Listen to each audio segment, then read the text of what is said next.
Why, hello.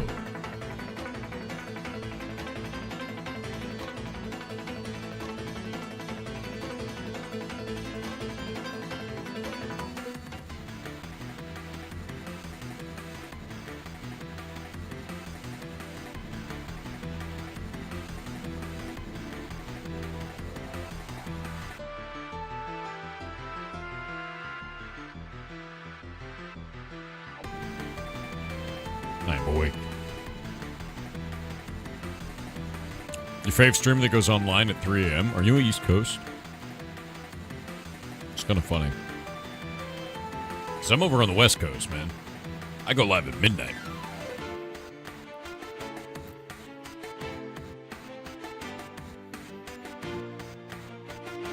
Hell yeah, Midnight Club, dude.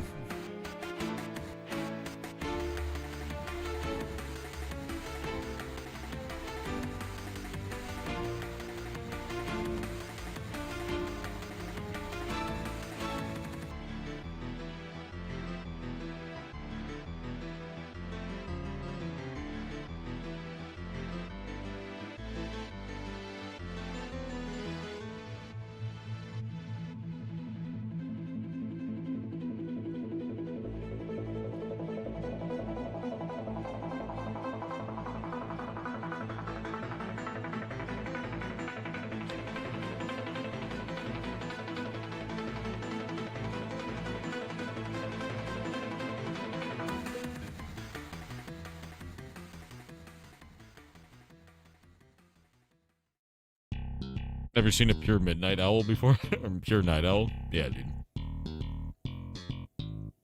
Yeah, I stream from midnight until noon. West Coast, U.S.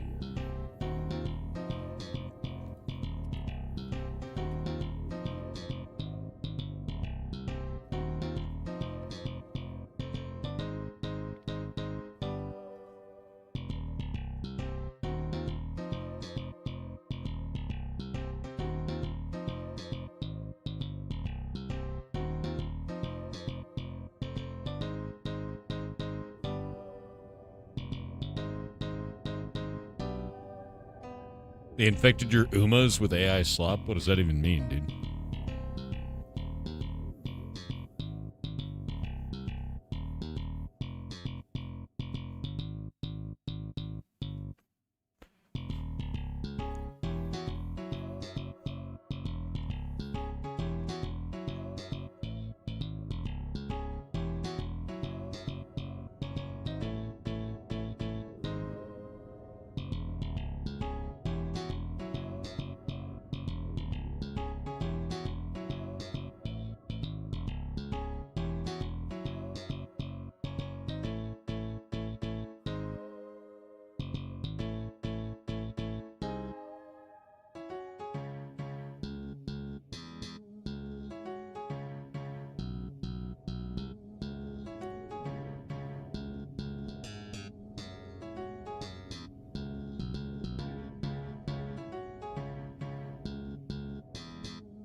Eating breakfast.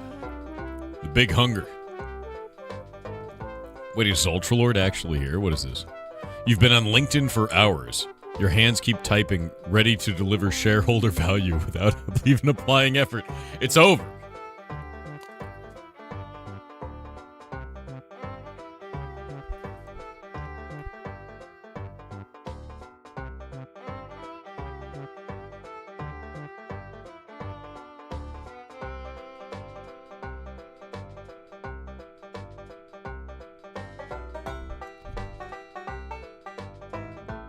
Zoltralette, I want to let you know that I went around to all the companies and I let them know that you would apply negative shareholder value. Just to let you know. I think it's important.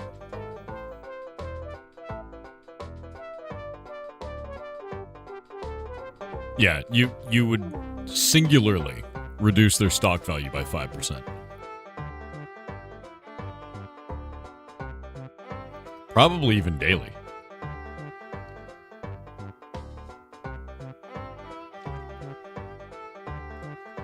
Actually, do you guys think it's insider trading if I find out what company Zultralord gets a job at? And then I just short that company? You think that's is that insider trading? Is that?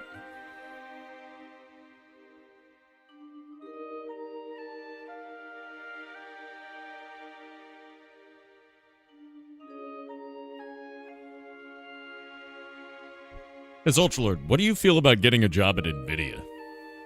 How do you feel about that?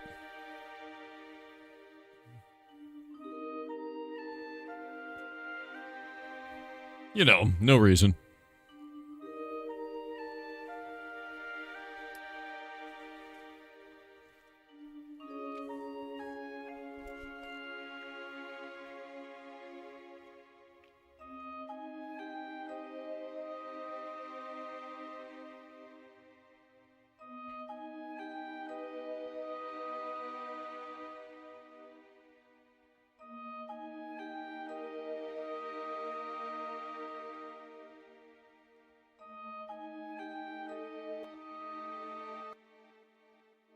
My food is almost gone.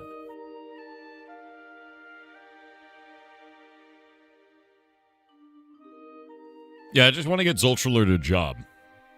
Definitely not because I want to short the company he works at. Not at all. What food? Don't worry about it. You'll never know what it is.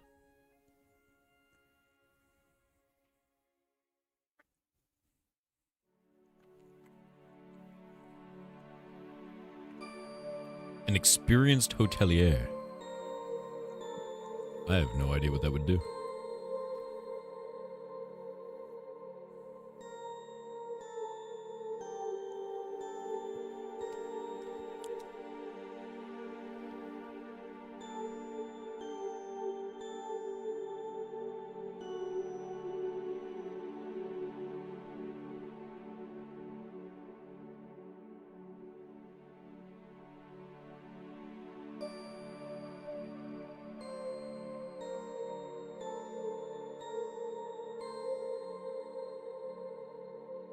I am not eating all the glue, just most of it. What is that? Wait, what?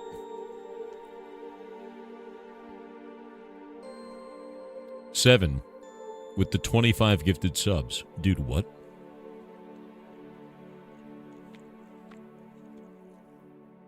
A wall of subs this early. I'm not even awake, dude. I'm not eating your glue. Ownership is 10/10 of the law. That is a lot of subs. Thank you.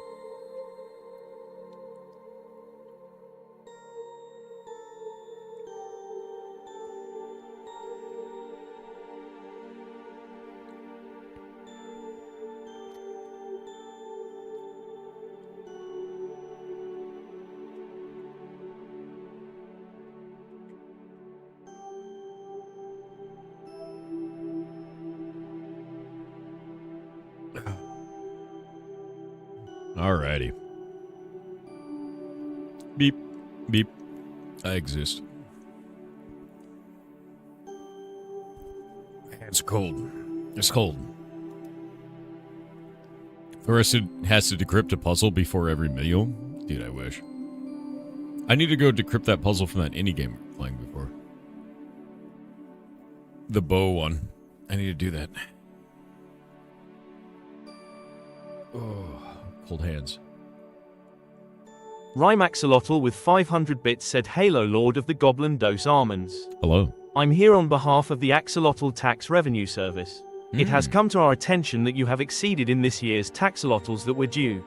So as a show of goodwill, we have put together 2 games that we think you'll like called Alchemy Factory and Star Rupture. Oh, okay. We've also approved the request put forth by you to allow you to implement summoning axolotls into block game. Okay. Please use with caution and you're welcome. Praise the Axomnitia." I guess that's fine. That's probably fine. I was worried because you said taxes. That was a big terror. Bows of the Wall, thank you for the 10 gifted subs, dude. You're awesome. Thank you very much. Full of the slime, dude. The morning slime. You know morning slime? You know? Full of that. Isn't Zultralor the one who drank too many energy drinks? Wait, what is this? Isn't Zultralor the one who drank too many energy drinks and dehydrated himself? Yes, he is. He will deny this, but he only drank Red Bull for 3 days straight and then almost died in an elevator because he turned himself into living beef jerky.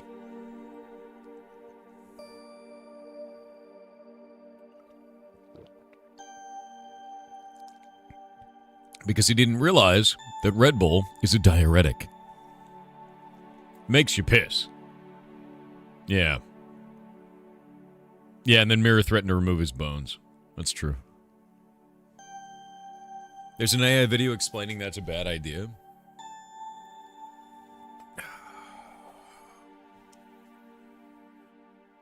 I hate AI videos. I saw another one of those damn AI videos yesterday that got like a shitload of views. It's insane, actually. It's insane to me how popular these videos have become.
What is this?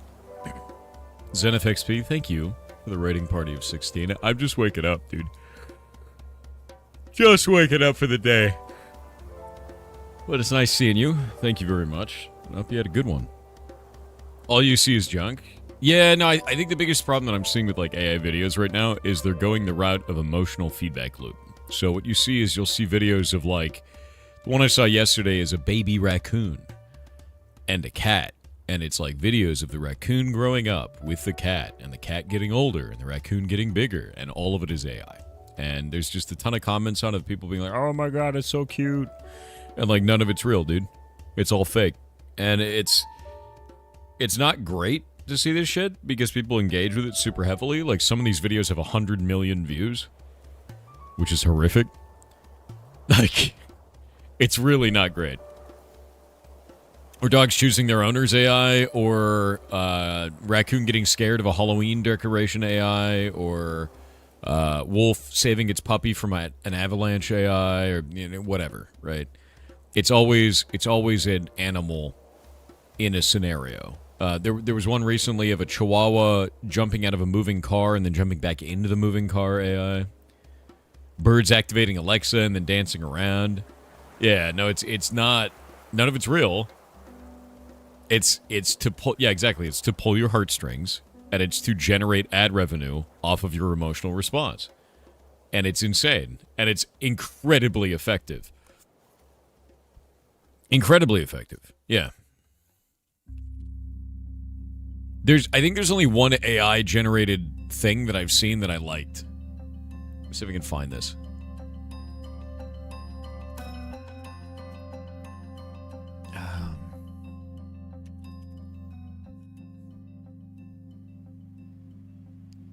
I can't even remember what this was. What channel this was.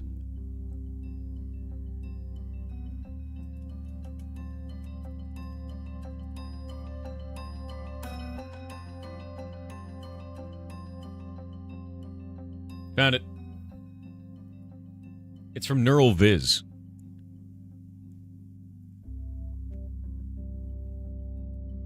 And it's just stupid, is the idea with it. And they know it's stupid. And they make fun of themselves. And that's basically it. But even then, it's still AI shit.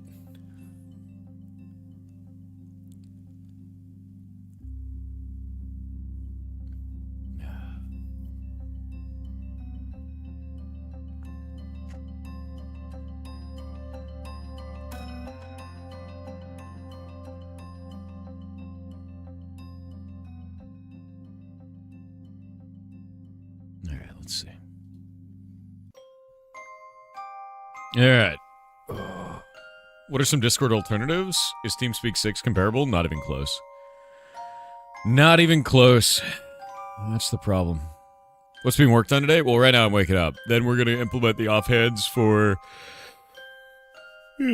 Mothman March, and then we're probably going to work on game design documents specifically for the Hightail upgrade. Yeah. Let me do Hightail for command for this, and then we're going to do that. Do this. We need Discord too? Nah. Any games today? Yeah, we'll be playing some stuff today. I do think the really interesting thing with that though is like media is more and more shifting towards AI generated content more than anything I've seen before. And it's not because of people like you.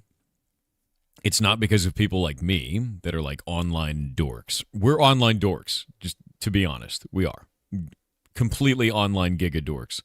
It's because of normies, man. 100%. It's people that open their phone, see a cute animal video, like it, and then close their phone. And like that's all they do. That's all they've done with their phone, right?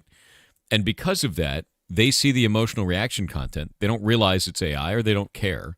They like the thing, and it spreads in the algorithm more, which is why we're getting videos like this that have 100, 200 million views, and they spread like wildfire through social media. It's normies, man. It's 100% normies. People who just don't give a shit. And like, that's the majority. We're the minority. Like, yeah. It's normies, man. Yeah.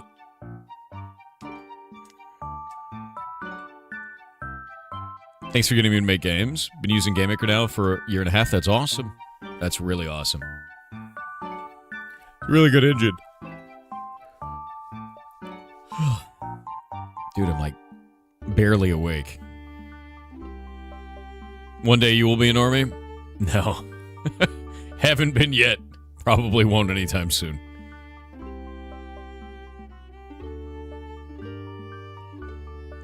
It's funny because normies are the ones who are shitting on Veto and Nuro. Doubt. I think that's people who are terminally online. Do you know why? Do you know what the normie does when they don't like something? They turn off their phone. They open their phone and they go, that's cute. And then they close their phone. The normie is not going to be shitting and crying on Twitter about Veto, dude. Yeah, like at all. It's just not how that works. That's a terminally online person, man.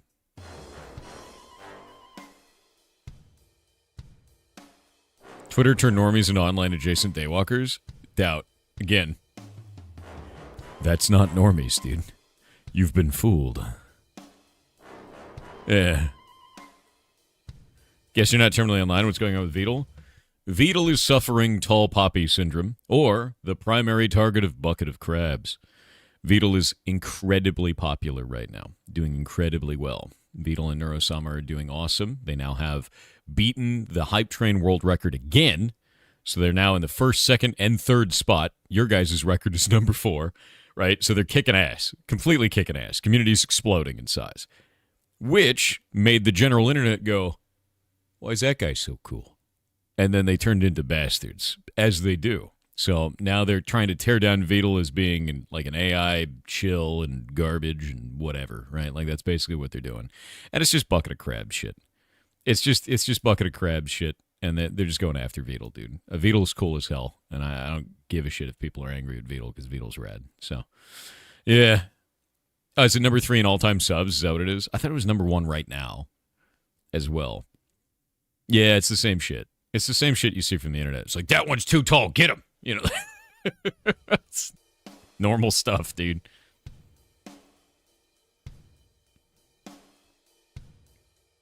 Why would people do that?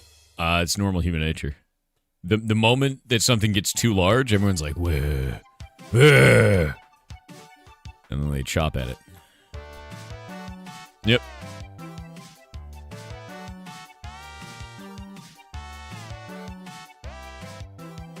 You want fried soft-shell crabs? Crab. Yeah, a bucket of crabs is pretty normal, dude. And if you don't know the term, bucket of crabs is basically no crab can escape the bucket because every time one starts to get high up in the edges of the bucket, all the other crabs pull them down. And it's that shit. That's all it is. And it's the same as tall poppy syndrome. Is all the other poppies don't get chopped down, but the really tall one, it's too tall. Chop it down. It's the same. You're seeing the same shit happen to Veto. And it sucks, man, because like Veto's cool and their content is cool and what they do on this platform is cool. And I don't think it's really an argument against AI to like attack Veto. I don't think that's really how that works. Veto built everything that Neurosama is on consumer grade hardware. It's not like Veto's out there buying 500 gigs of RAM, building out Neurosama. They're doing it on consumer hardware. They're not making data centers to do this, right? Like, it doesn't make any sense. And I don't understand all these crazy arguments against them. And it really just boils down to streamer popular, get them, And that's a shame. And I don't think it's necessary, and I don't think it's fair. But that's the internet. So, yeah.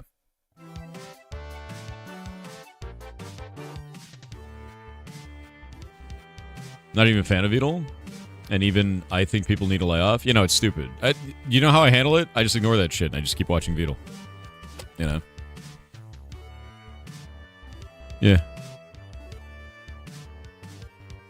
Door sounds a bit soggy today. I just woke up and I'm kind of soggy. And that's about it, yeah.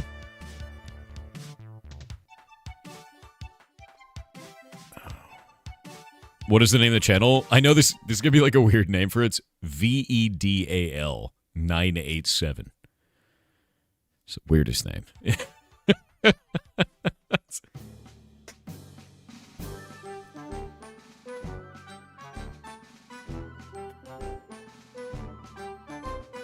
Yeah. Follow Veto for sure. The 987 is so weird, dude. Should remove the 987. True. Not Dr. Pepper. Wait, what did you say? Dr. Pepper beans are currently $6 a can. Ew. It's expensive.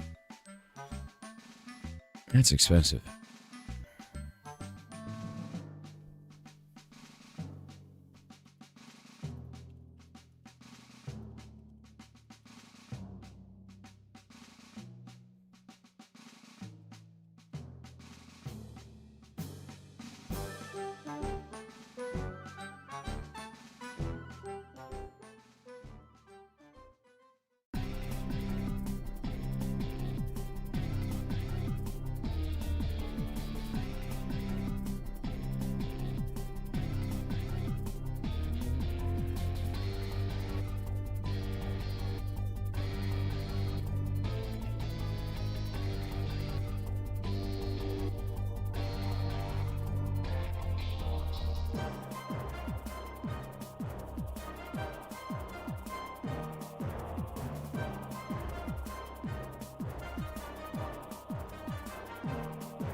That's an interesting email. Huh. Huh.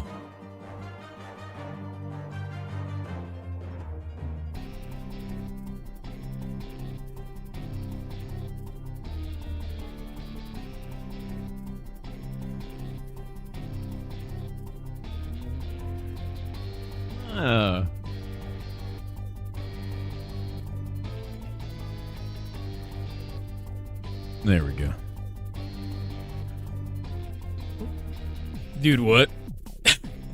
Chris came in and started spamming weird shit. Alright, we're gonna make some offhands. I need to think about what we're gonna do with them. We've got holiday armor.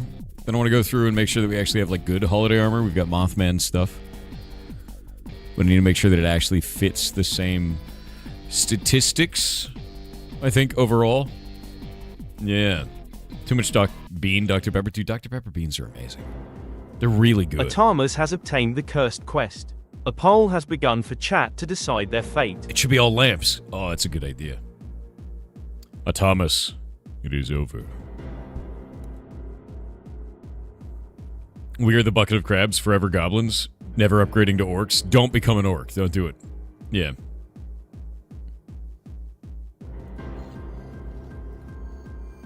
Has he gotten to play Dreadness yet? No. I miss when they kept trying to make phones smaller. I'd rather they just keep making them larger until eventually it's like a tablet, and then finally they sell you a laptop that's a phone. Actually, you want to know something? There was a long time where I was just like, Nintendo, why don't you just make the Nintendo phone? Right? Like, why? Why is there not a Game Boy phone? And then Nintendo showed its whole ass. Now I don't know what to do. I'm sad about it. Yeah. Give me a Pip-Boy, exactly. Chat has cursed Atamas with writing. Is that a Bezos face? I need to make a Bezos face for Yar ads.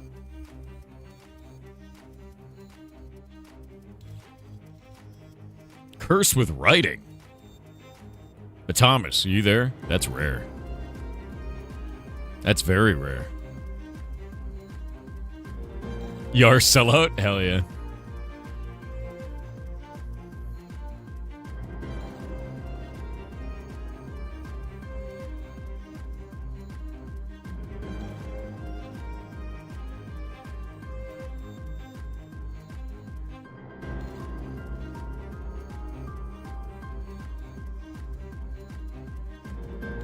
You're here? Alright. Yeah, make sure to at me, because streamer's vision is based on movement. And your name lights up red when you at me.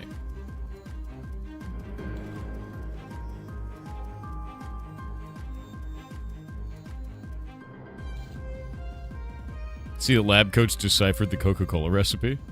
What? That's a lie? No, it's not. You're a lie.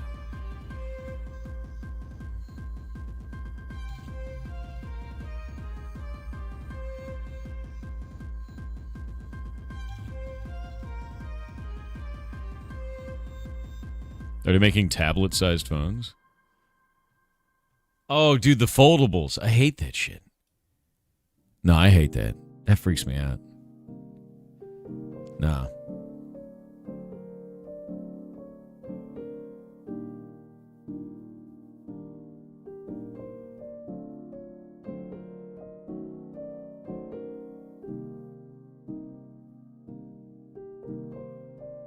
Oh, I actually need to sign into Ashes of Creation real quick, and then we need to start the content for the town for the day.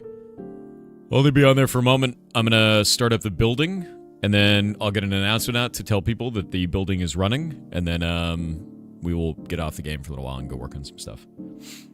Give thy cursed quest. Yes! Thomas, your cursed quest is writing. You need to write a one-page short story. Let me think about it. Let's think about the subject matter. A one-page short story.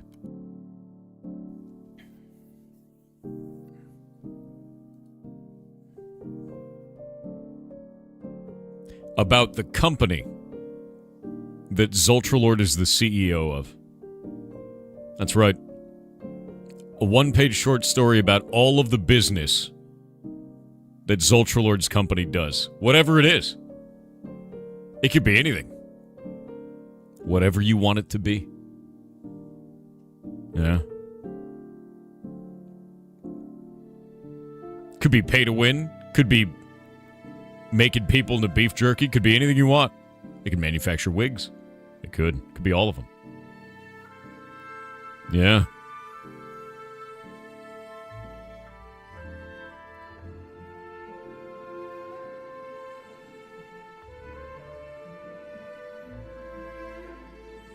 Let me do that and turn off the in-game music, and then I'm going to go do this. Just going to grab this real fast, do our daily shit, and be done with it. Actually, I'm just going to put it on that monitor. When will you wear wigs? When will you stop wearing wigs? Yeah.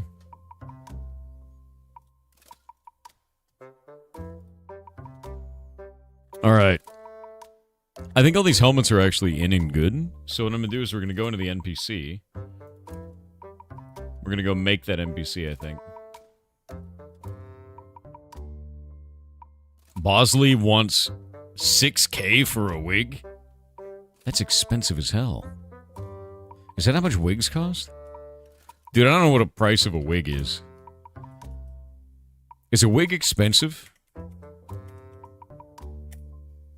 There we go. Look at that. Looks good. Okay, set this up.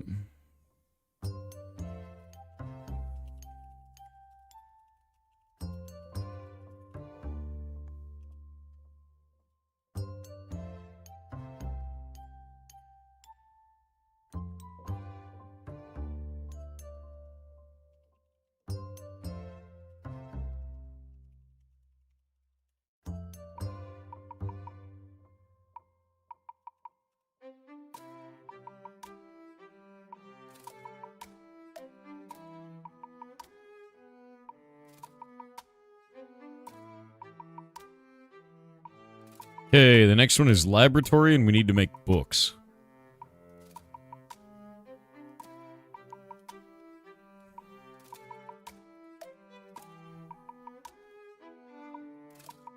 Let me do a buy order for books.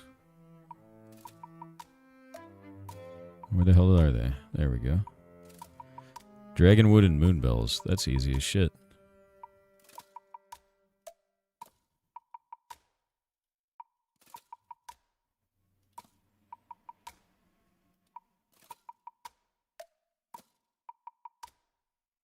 Okay.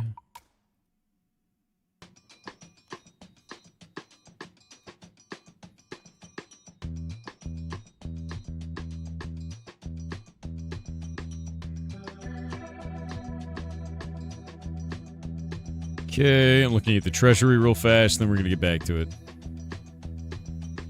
What do we got? Oh, wine is a big problem.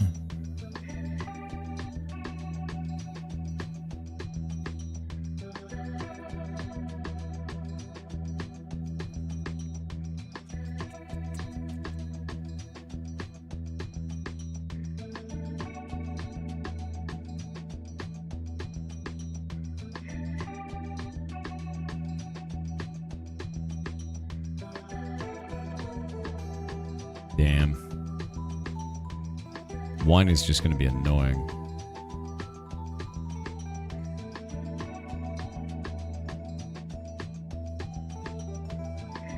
Alright. And I got some commissions to put up, and then we're good to go, dude.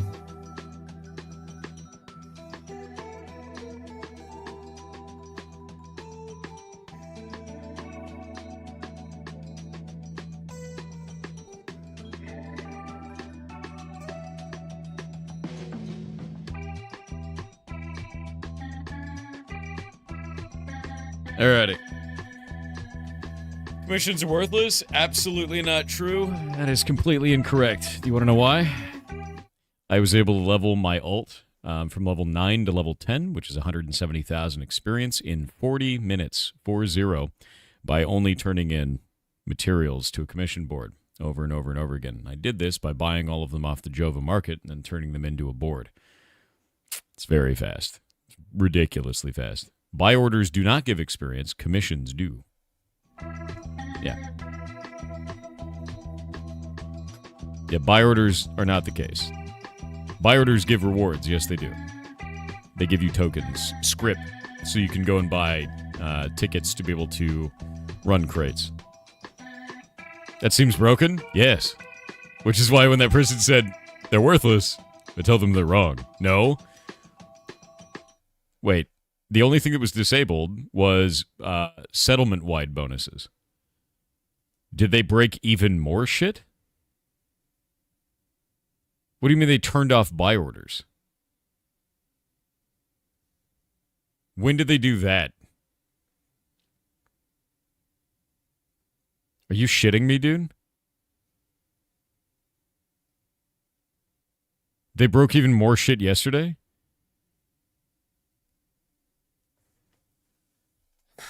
You're shitting me, dude. No.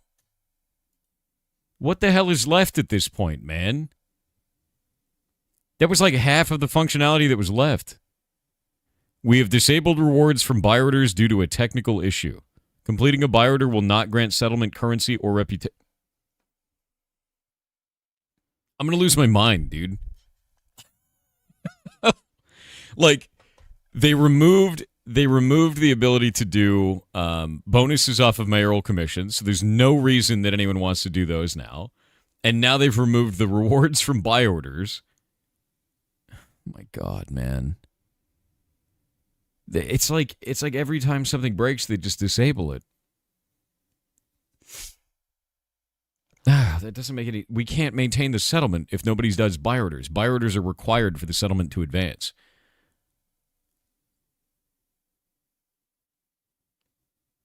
God damn it. Buy orders are required for the settlement to tread water, even. Like, you have to have buy orders. Yeah.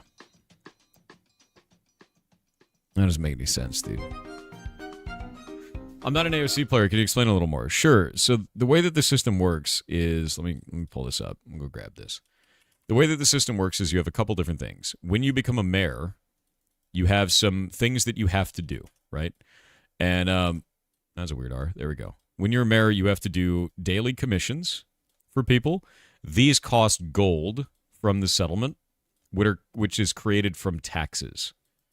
Taxes are applied to the players. I put it at 10%, which is the lowest amount you're allowed to do. The game won't let you do lower than that. Those taxes are then cut in half. So 5% goes to the settlement coffers and 5% is destroyed. We don't know why that happens, but that's how it works, right?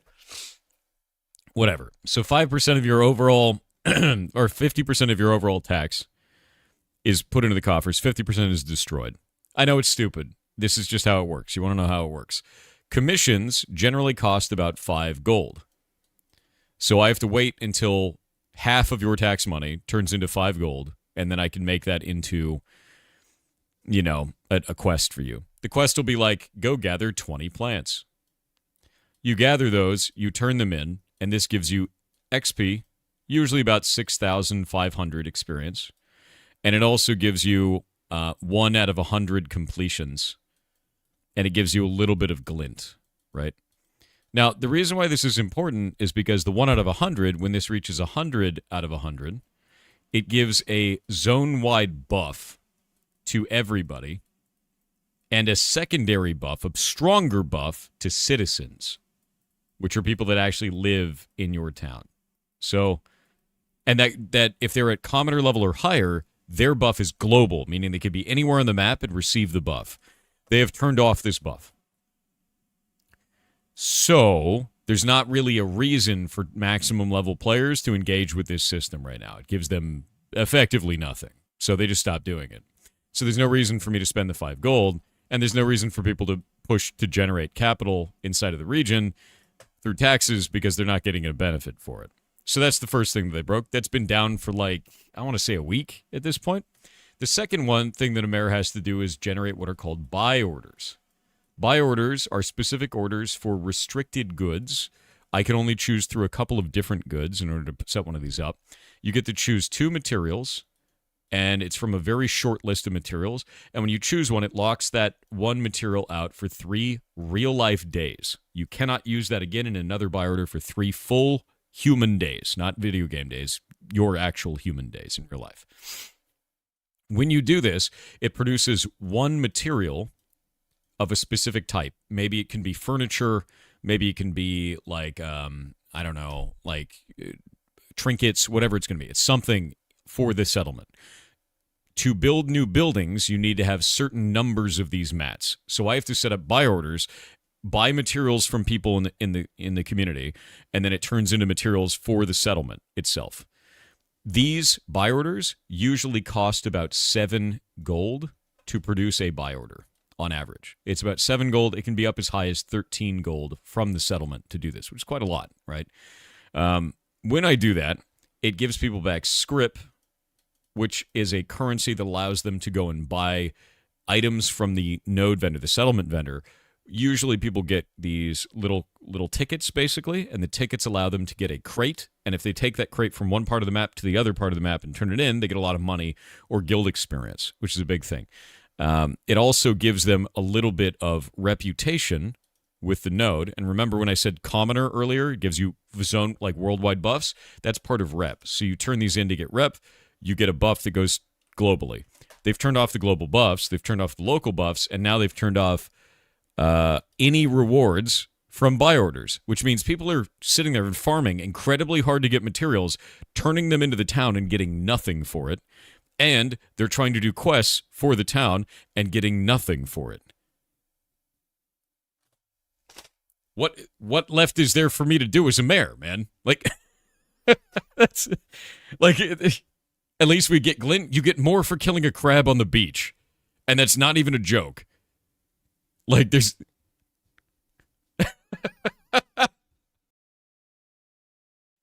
like, literally, one crab on the beach will give you more glint than doing 3 of these quests. Like, what am I supposed to do now, man? This was my whole day of gameplay, and now it's nothing. Yeah, you get 1 green glint and, like, 4 white glint. A crab on the beach will drop 3 green glint. On average. So, like... yeah, this is a shit in your hands and clap moment, dude. There's nothing left for me to do. All right.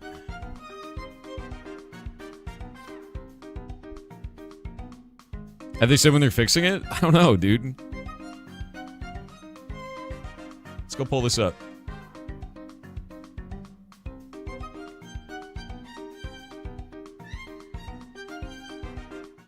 This was announced yesterday at 1 p.m.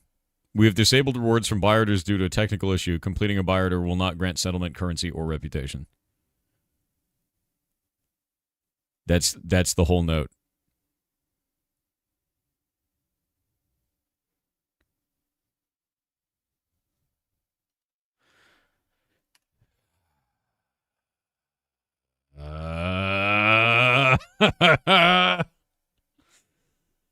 I'm just gonna write an announcement. I don't know what to do with this shit.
Yeah, so this is awkward. Currently, we do not get buffs from completing mayoral commissions and settlements due to a bug.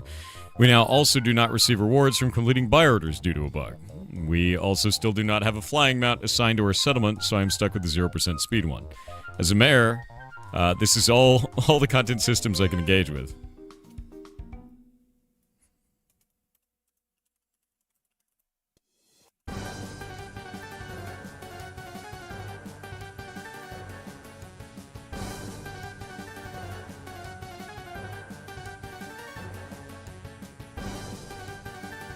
They did a server restart after that bug? Really?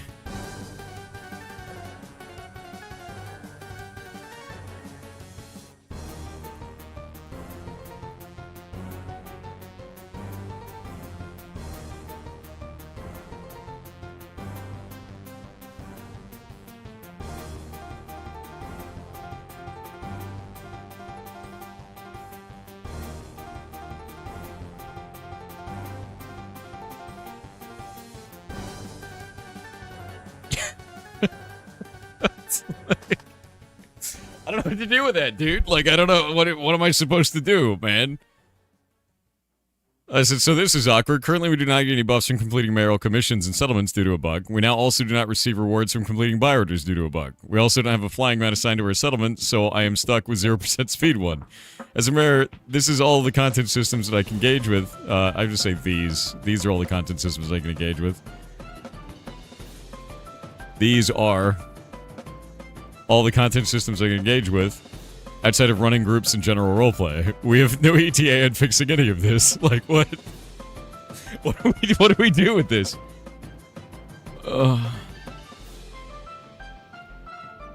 Like, I'm not sure what my gameplay loop is supposed to be, man. Kill crabs, I guess. I don't know, dude. Like,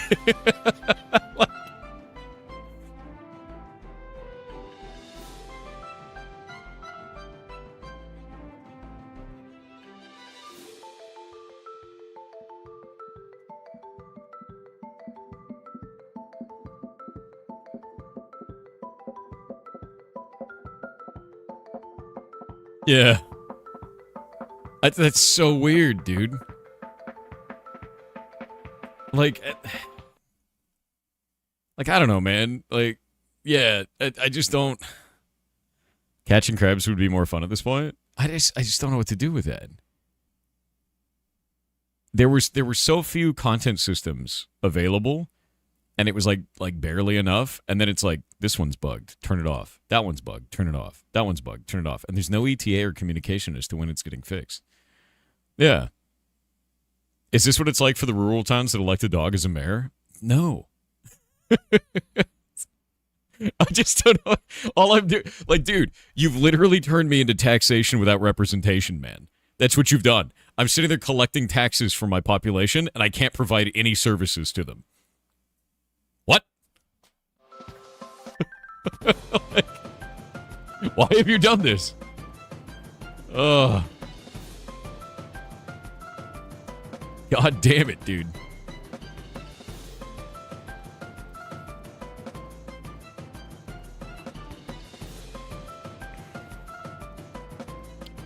Like, that sucks, dude. What did Jake send me?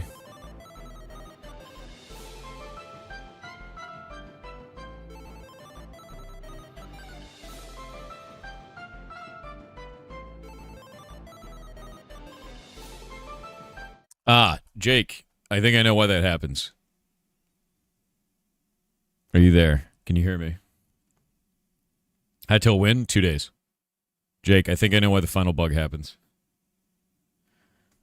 So, you have to remember that corruption happens at the beginning of the modifier stack. Go pull it up. When we do modifiers in an item, if I go pull up an item, you know how modifier stacks actually have like an order to them? And we look at this, it always has a 100% chance, so I think it actually happens at the beginning of the stack. And I think all modifiers happen after that.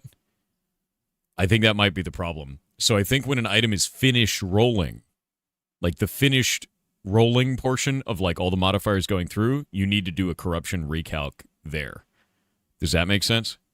Like when this is finished doing its job.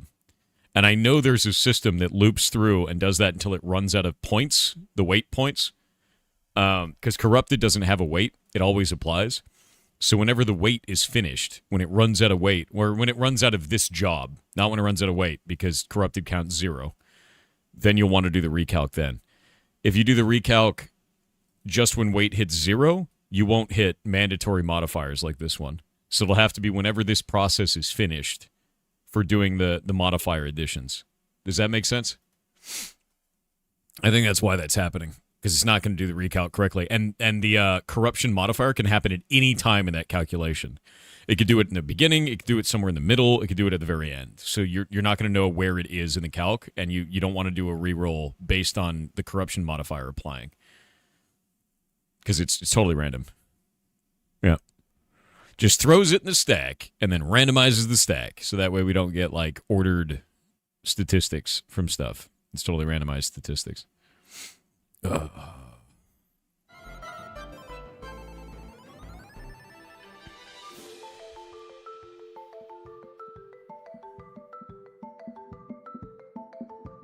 What are you talking about, P-Mans?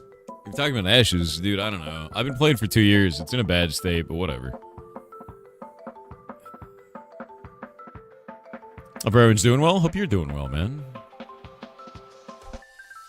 Mitsunari with 500 bits said, "Good morning, Kitten. I have found an atrocity of a PC monitor. It uses cool eye things that let you recover from flashbangs faster or automatically zoom in on enemies and some other things. Link incoming https://www.m." No, I don't like that. Let me see that.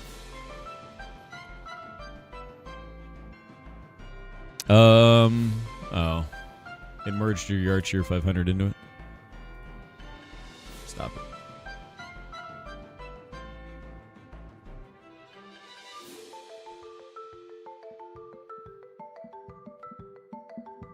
Wait, it has... What is this? AI gaming monitor? An AI tracker, dude? So they're building anti-flashbang directly into the monitor now? That feels like game mod that you should be banned for. That's like literally cheating, dude. Yeah, like that's just cheating, right? Yeah. Like, look at this. Recovers faster from flashbangs. Look at this. That's an unfair advantage. That's a hardware-based advantage. That's just cheating. Yeah. AI zoom-in autoscope tracking. Automatically highlights in-game characters. This is just aim assist. This is aim assist. And, yeah, this is like a pay-to-win hardware advantage, man. Automatically zooms in on targets for precision with optional night vision. Holy shit, it's actually cheating in the monitor. That's completely insane, dude. Nah. No, that's not good. Yeah, that's not good at all. They announced the Meg last year and never released it? I mean, like, if they actually produce this, dude... Like, recovering faster from flashbangs is just an advantage. Automatically highlights in-game characters, just an advantage, right? AI scope automatically zooms in on targets for precision with optional night vision, puts a green box around them. This is just wall hacking and aim assist, dude. Yeah. That's insane to me.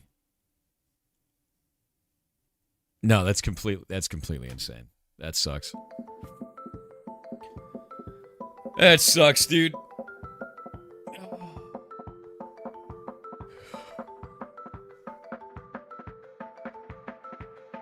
You're telling on Meowish they're ordering Greg's and said you get none? We've already intercepted the Greg's. What they get won't be Greg's, but it'll be close enough that they probably won't tell. But now they'll always wonder. Yeah.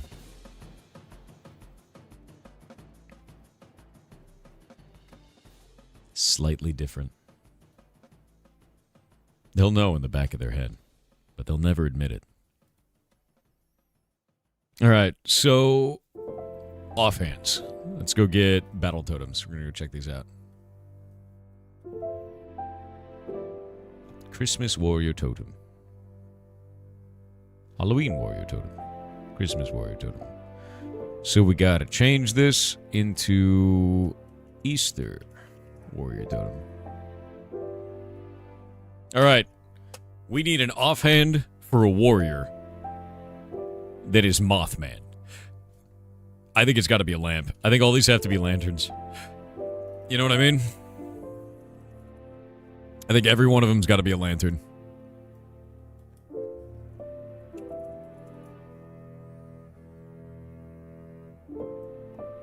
Yep.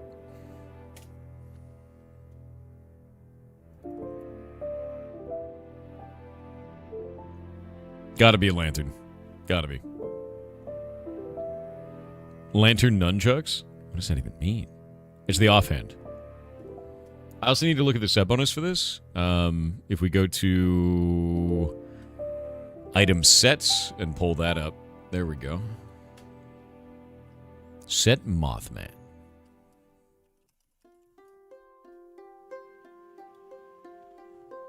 Save that there.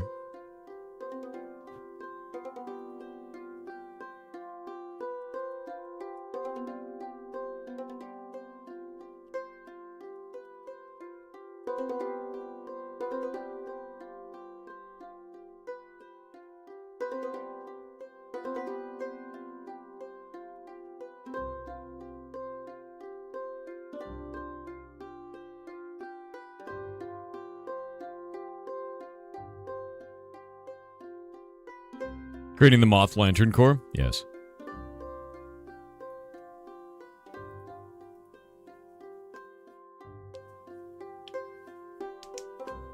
Maybe lanterns and torches? That'd be kind of cool. You know? Because I could use like a lantern, I could use a soul lantern, I could use a redstone torch, a normal torch, and a soul torch, and then we have all 5 classes, right? I think that works. Yeah.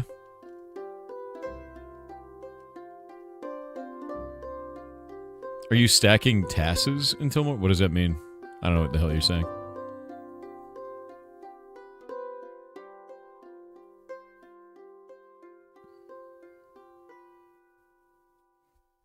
Nico Spud, that's awesome. I know you're frustrated with AOC. Oh, dude, I'm still playing AOC. Yeah, no, I'm still playing it every day. I'm just like, what am I supposed to do, right? Like, they took my entire gameplay loop and took it away now. I don't really know what I'm supposed to do here. Like, as a mayor, all of the content that's supposed to be associated with being a mayor is now gone. Buy orders don't benefit you. Commissions don't benefit you. And I don't have a flying mount. So I'm like, what is my purpose? Right? Yeah. We're shitting on it in Citizen Chat too. Yeah, no, it's insane, dude. It's complete. I've never seen anything like this, and it's not my, like, I feel bad because I have this title that you guys gave to me, and I can't do anything for you with it because they broke everything. Like, that sucks, dude. My purpose is to bring butter. What did the AOC devs screw up this time? They turned off the rewards for buy orders, man. I can't go fishing. Do you know why? Because we live on an island, and there's no fishing allowed on it.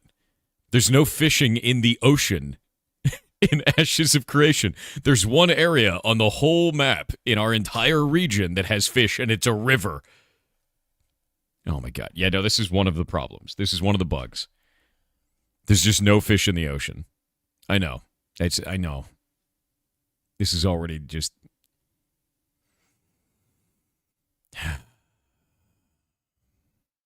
Yeah. It's completely insane. Wait, what are you talking about? My strong hands? What diagram, dude? Show me this post, my man. Wait, was it that crazy guy the other day that said that I stole the burrito index? Is that what he was? Because there was a guy here the other day that was trying to say that I stole the burrito index. Yeah, that guy's completely full of shit. He's a complete lying sack of shit. We made that live on stream, my dude. No, that dude's a complete liar. They can't take that shit away from us. Not even close. Here. This has been our community meme since 2022. We've been building this since 2022, live. And every month, I would buy 3 burritos from Taco Bell. and then put this up here and put what amount of ad revenue I made and what the cost of the 5-layer burrito was directly from my Taco Bell, and then post that up here, and we would do the burrito index. I was even pulling the burrito weight for a number of months to see if there was shrinkflation, and there was none. If there's a Reddit post that's claiming that I didn't make this myself, the people who made it are full of complete shit. Straight, and you can clip this, dude. No, we made this live with the community. We've been doing it since 2022. Like, no, this has been like a long-standing community meme. That is the most straw-grasping bullshit I've ever heard of in my life. Whoever is saying that is a moron. Like, yeah, no, that's wild shit, dude. No. Yeah, I was there. There's a ton of people in the community that have been there the whole time I've been making this. For years, dude. Yeah, no, not even close. That's insane. Yeah, no, completely insane, dude. Oh, my God. Yeah, imagine inventing things to be mad about.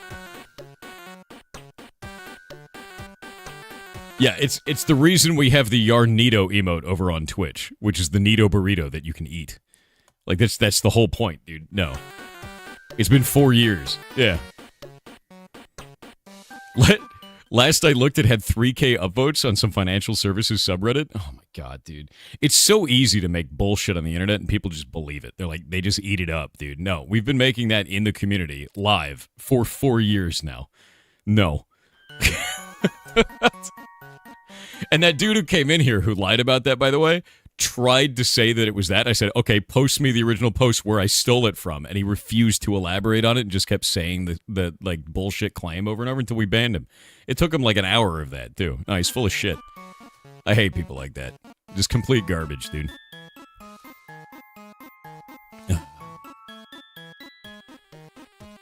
Dying.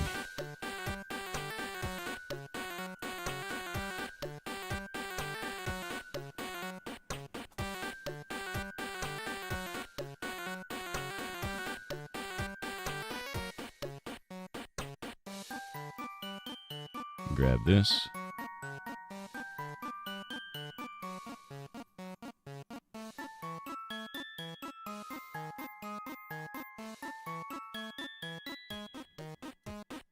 Yeah, source, trust me, bro, exactly. No, we have the receipts for that shit.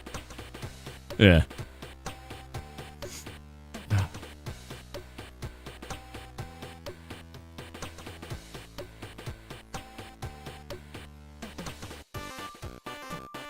Exactly, Blaster Rub. It's just completely insane behavior. Alright. Mothman set is set up. I've renamed that token so it's not going to be Easter anymore. Renamed all these tokens so they won't be Easter anymore. Holiday armor tokens are also renamed, so now all I gotta do is go and make a offhand for each one of these. We need it to be a lantern. I don't know what I want to call it, though.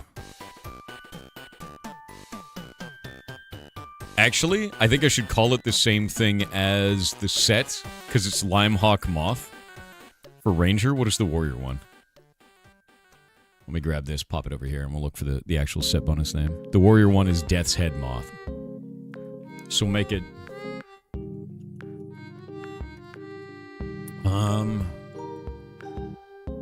No, it's not like Bug Lamp, because like we've got the Death's Head Moth for our Warrior, and I'm trying to think of what we do with that in terms of a name, because it'll be like Guidance of the Death's Head Moth, or something like that, you know what I mean?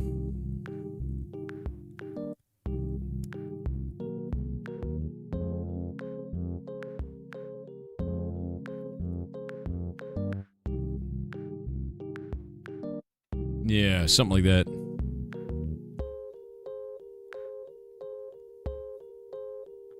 Flight of the Navigator? It's kind of cool. Flight of the Navigator is an awesome movie. Death's Head Guide. Yeah, because there's going to be different ones for each one. Like, we use the Comet Moth for the Wizard and things like that. One sec.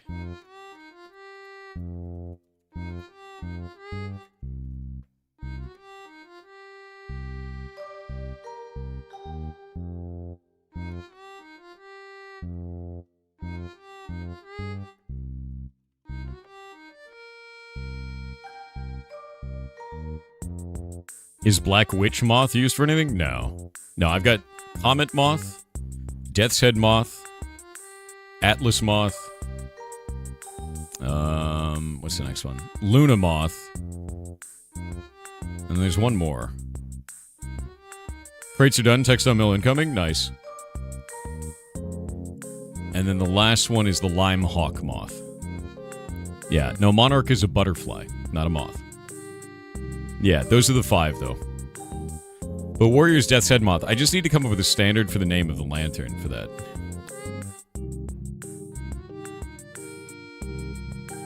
Yeah. Yeah, if you're wondering about the history of, like, someone who's actually bringing this up earlier, they were trying to say, like, some financial subreddit is claiming that I stole this, but no, this is made in the community, and it was made as a way to explain 2 things. Inflation at the rate of burritos and the amount of money that I was making off of ad revenue on Twitch, and then normalizing that to make it the number of burritos per month per viewer. So for every person watching the stream, how many burritos did you generate in ad revenue by watching the stream? If you watched for a full month, based on the number of hours that I streamed on Twitch. This allowed us to see in real time exactly how much ad revenue each individual viewer was worth in terms of burritos on a monthly basis to determine exactly how much ad fill was happening on Twitch, and if there were anomalies like there were in October of 2023 showing that ad fill was lower than expected, or in March of 2024 where ad fill was higher than expected, and all of that was normalized. I'd been maintaining this and building this with my own data and my own ideas since 2022. And it goes all the way up to July of 2025, where I stopped maintaining it on here. I still buy the burritos. I still have the receipts for said burritos. But yeah, the idea is you buy 3 burritos at Taco Bell. It's the same one that I go to in Tacoma every single time, where I used to live near. I have to drive down there now, which is why I'm slow about updating it now. And then take all 3 of those, remove the wrapper, weigh them, normalize the weight by splitting it in 3, and then go from there. We tried to do it for shrinkflation for a little while and found that there's basically no difference in terms of grams of the burritos. So I just stopped doing that. It wasn't really worth it. But the rest of it is exactly maintained the same way. And that's it. And what you find is that every year in the first quarter of the year, ad revenue takes a plunge on Twitch, just like it takes a plunge on every other platform. So when everyone was screaming adpocalypse, I could show the burrito index and be like, there is no adpocalypse. It's just quarter 1. So anyone trying to claim that for whatever reason I've stolen the burrito index is a lying piece of shit. There's actually no proof of that whatsoever, and I have all of the receipts for doing this live on stream since 2022 with the entire community. Literally bullshit claim from them. Yeah. And if it's got 3,000 likes, that's 3,000 people who have been lied to. Yeah, no. Yep.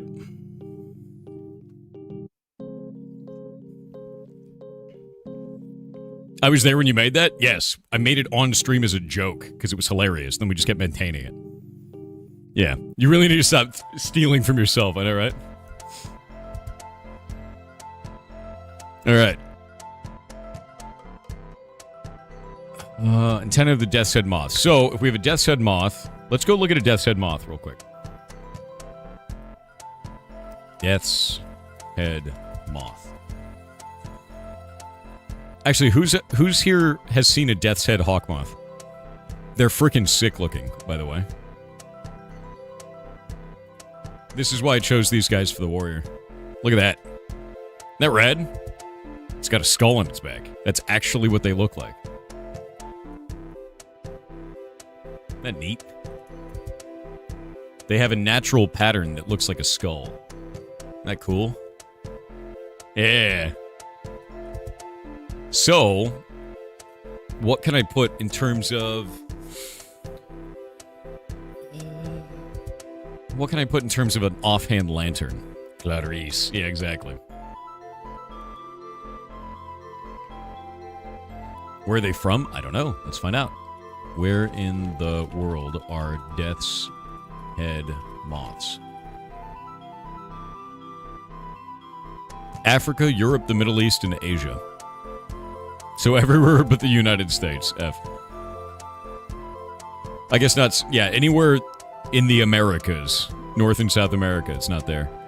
Native to Africa, the Mediterranean, the Middle East, parts of Europe, frequently migrating north into Great Britain and beyond, and primarily found in Asia as well for one of the regional breakdowns for one of the subspecies. There's a greater Death's Head hawk moth as well. Interesting. Yep. Guiding Lantern of the Death's Head Moth. I like that. I like that. I like that a lot. Yeah. How much greater? The greatest. The greatest Death's Head Moth.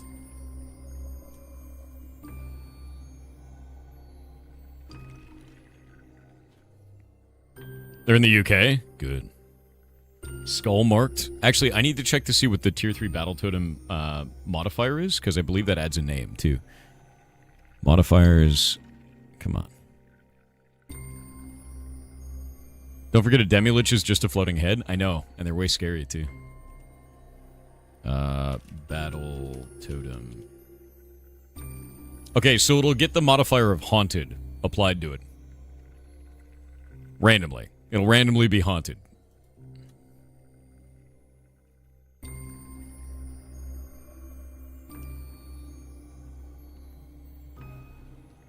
So it'll be like, if we call it Guiding Light of the Death's Head Moth, it'll be Haunted Guiding Light of the Death's Head Moth. Maybe we call it a Guiding Light.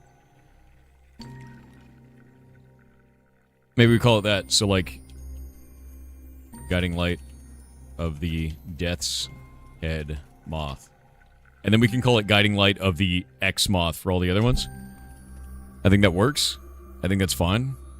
And then it'll be named, like, Haunted Guiding Light of the Death's Head Moth, which I think is fine. Yeah, I think that works. You know? And we'll make that one into... What is a warrior one supposed to look like? Maybe redstone? Redstone light? Like, torch? Not a lantern. I don't think a lantern works for that. Yeah. Is moth collecting studying a thing? Oh, absolutely. Yeah. Lunar moth? We have a lunar moth for one of them.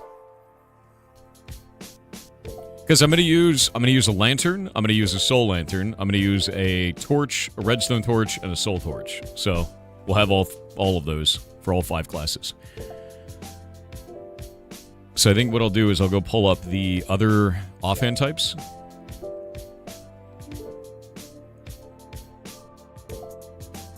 And we'll do not an augment. Where is it? Oh shit, I just realized the quiver. How do we do a quiver? We can't do a lantern for them, can we? Shit.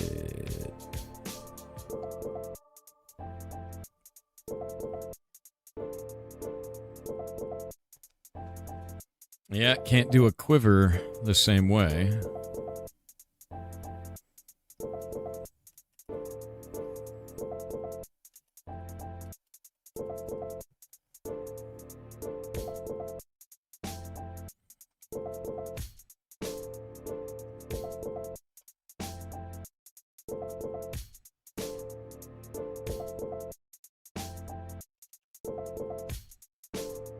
Well,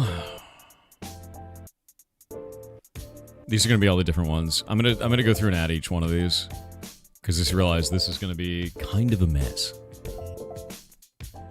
Let's see. Material, miscellaneous, mount, quest. We've got implement. And then we've got spell focus. And then we have shield. We'll go down to implement to the bottom.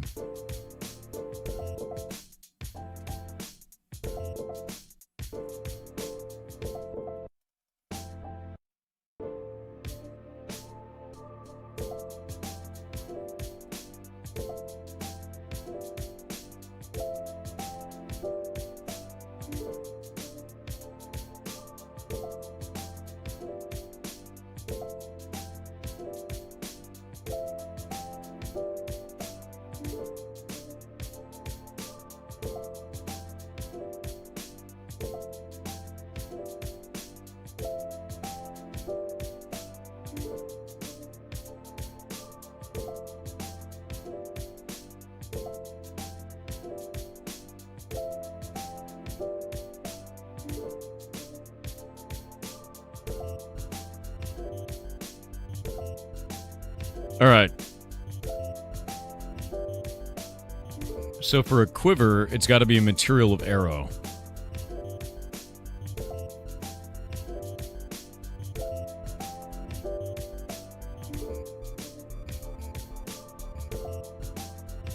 But I think I can make it look like something else. If we could change the model, yeah? We could do material of arrow so it works with the bow. And then model of something else. So we can say model of...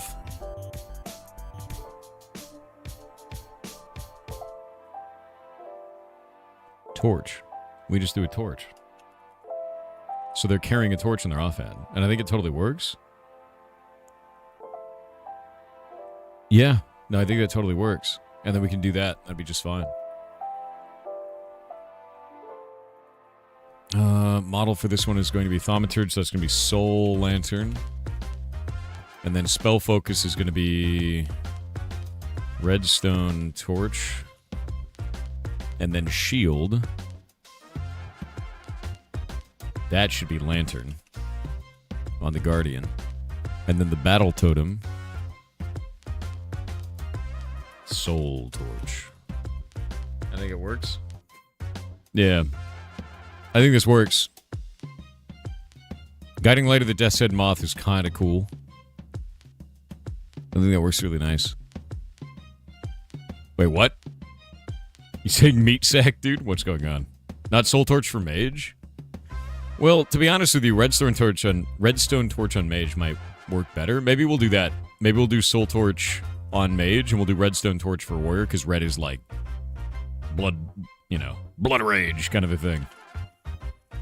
There we go. Yeah. Death's Head should be a skull if possible. I mean, then we don't have a lamp, though. Like, the idea is that they're torches, which makes them more interesting. Because it's like a Mothman thing, right? Yeah. Redstone Torch is just a fireball on a stick. It is. But, like, making a warrior glow red is kind of cool, you know? Now, remember, this is just Minecraft shit. When we put it in Hightail, it'll be completely different.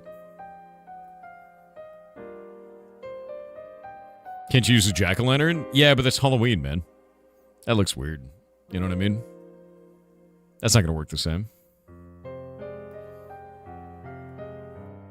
Give me a skull with a candle inside? Not currently. I don't want to go make a custom model, dude. This is like, you have to understand, the stuff that we do in Minecraft for this is like really basic, so that we can do really difficult stuff in Hightail in 2 days, right? I saw a YouTube short of you playing Witchfire. Do you have any plans to play the game in the future? Yes. Witchfire is fun as shit. You should play Witchfire. That game is amazing. It's really, really good. Yeah.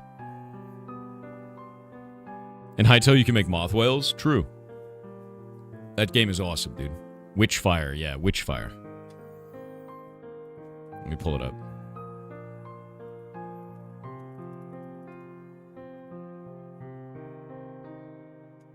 This game is sick, dude. This game is really, really sick. It's also very hard. You will die. I wish the trailer was just gameplay. Give me back the gameplay, because the gameplay feels chunky, dude.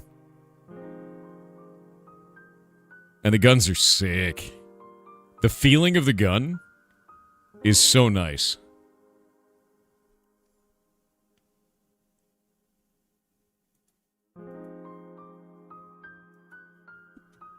I'm trying to find like more gameplay on this instead of like hype trailer. I really don't like their hype trailer. I want the gameplay trailer. Because the gameplay just feels really good. I wonder what all they've added. I haven't touched the game in like a year.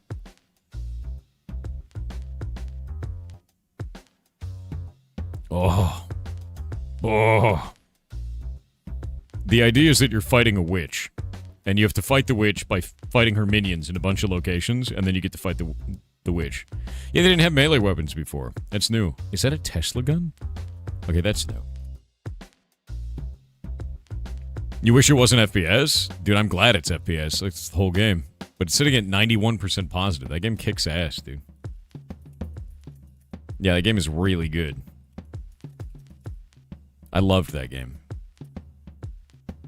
When was the last update? Dude's sick. Nice.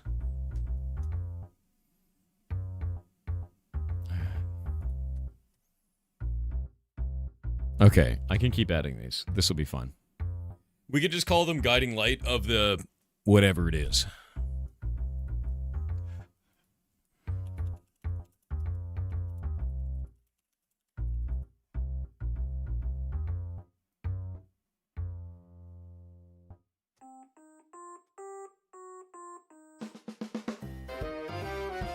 Effectively, if you don't know what I'm doing right now, it's this. This is the entire update. This is what I'm doing.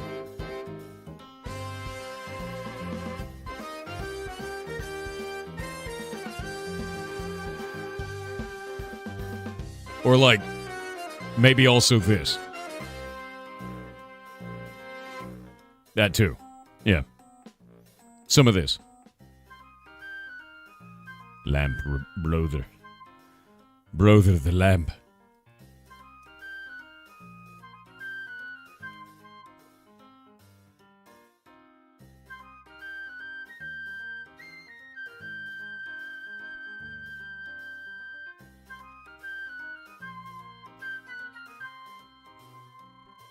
It's gotta have the umlauts on it, dude.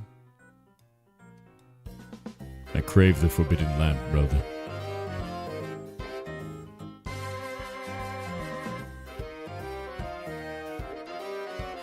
Do you know what's the saddest thing about the lamp attraction for moths? And other insects?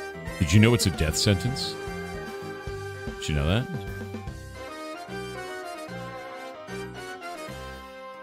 It's very sad, actually.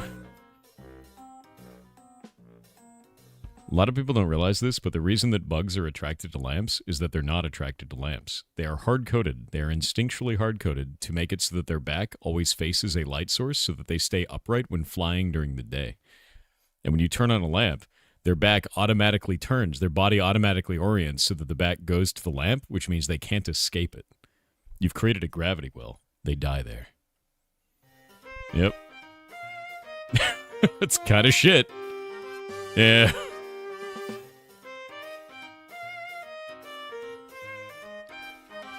Turn off your lamps, dude.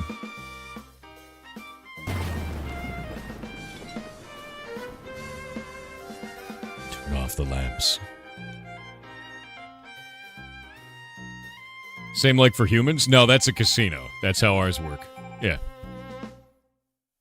Or like a buffet. Especially if it has salmon. Yeah. Reminds me of the Michael Reeves video about termites. Termites are weird. Do you know termites are actually descended from cockroaches? They're just a highly specialized social cockroach colony. It's weird. Ants are wasps, too. Also weird.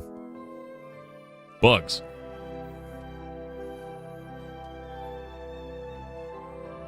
Crab Legs Buffet is a black hole? It is. Trying to think if there's anything in here that I need. I think I'm happy with this.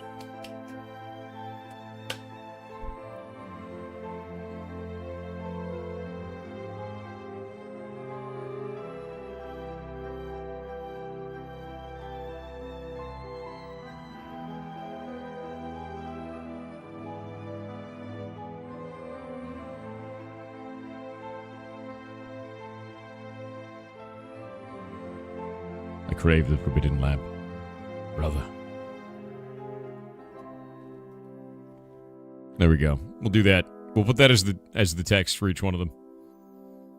Crab legs at a casino buffet? Yep.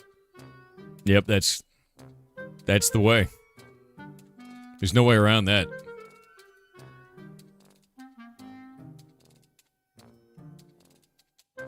What do we do for this? This is Ranger, and I think Ranger, let's see which one it is, of the Limehawk Moth. So whatever we name that is going to be of the Limehawk Moth. Thaumaturge is all the way down here. Of the Luna Moth.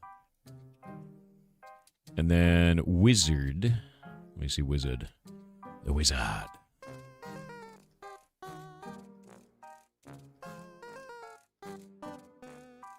Of the Comet Moth.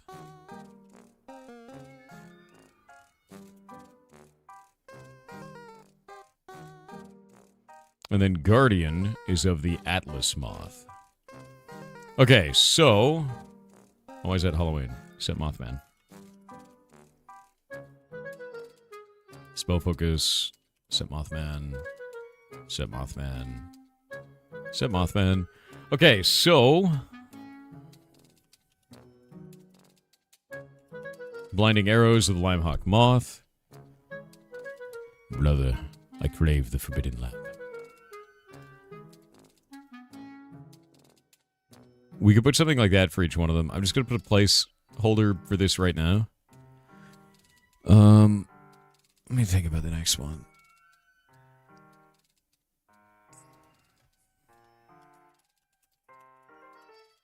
Soul Attractor of the Luna Moth. Thaumaturge. And then... This is Soul Torch. Maybe Soul Attractor.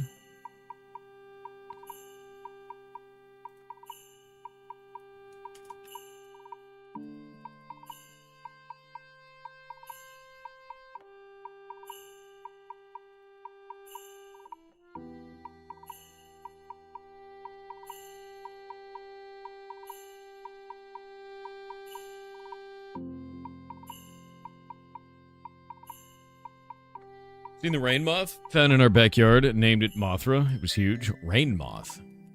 Rain moth. There's so many different moths. Oh my god, they're huge. They're enormous.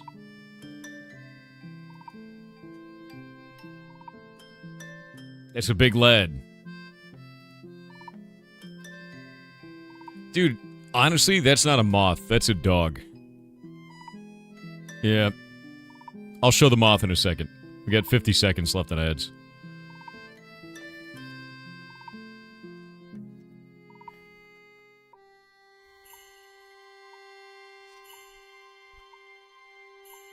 Yeah, it's a dog, dude. It's not a moth anymore. Yeah, there's a lot of moths. There are a lot of moths, dude.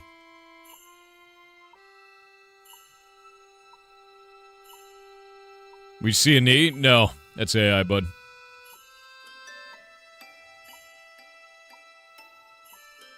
Use code WINKY for 20% off your next stolen pet. Okay, buddy. You don't like moths that much?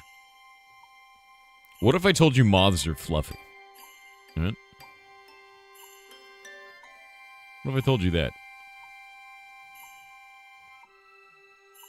What do you think about Hightail's Renaissance? I've been waiting for Hightail since 2023, 2022. Jake and I, who is not Irma there in chat, are going to be porting all of Block Game into Hightail. I am more excited than you could possibly imagine. I also have a creator code, and I've been interacting with them before they even got bought by Riot, after they got bought by Riot, after it got destroyed, and now again after it's been undestroyed by Simon. They even sent me a shirt and some other stuff before the game got canceled and then uncanceled. So, like, I've been in it to win it on Hightail for ages, man. I'm very excited for that. Yeah. Anyway, Moth. Behold. I think there's a certain level of size that a moth can attain before it becomes a dog. And I think that's a dog. It's not a moth anymore. I think you can pet it. I can pet that dog. That's a dog. That's not a moth, that's a meal? No, that's a dog. I'm going to call that a dog now. Yeah, that is a dog. Why is it so large? Because it's a dog. It's not a moth anymore, that's a dog. It's a cute dog. I'd pet that dog. Yeah, can you pet that dog? I would pet that dog. Pet that dog. It's a parrot? No, it's a dog. Look how fluffy it is.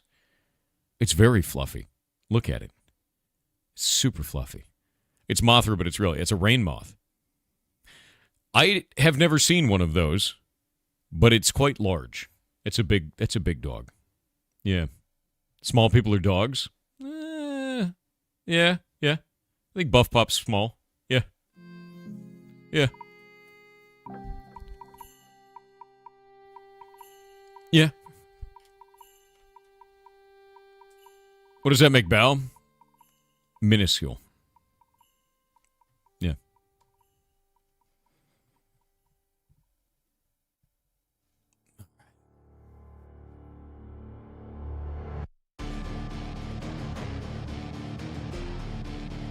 Blinding Cage of the Atlas Moth. Mothman set. We need flavor text for these.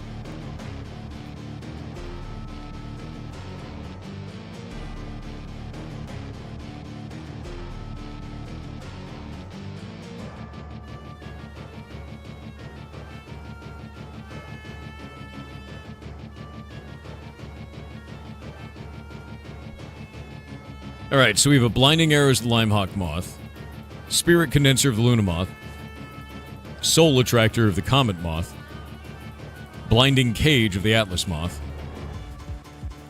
We're going to call it Radiant Cage of the Atlas Moth, and Guiding Light of the Death's Head Moth. I don't think Guiding Light works. I think the implement should be Guiding Light. And then I think this one should be named something else.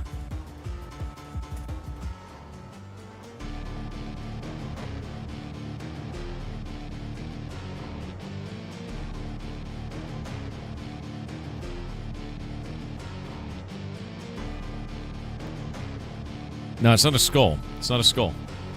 It's a lamp. It's a torch that they carry. Yeah. Big fan to your YouTube shorts all the time. Thanks, man. It's very nice of you. You have a dodgy Ethernet cable. Sometimes it's gigabits. Sometimes it's 100 megabytes. That may not be the Ethernet cable. That may be your from the node, dude. Skulls can be used as lamps. Prove it. Use yours.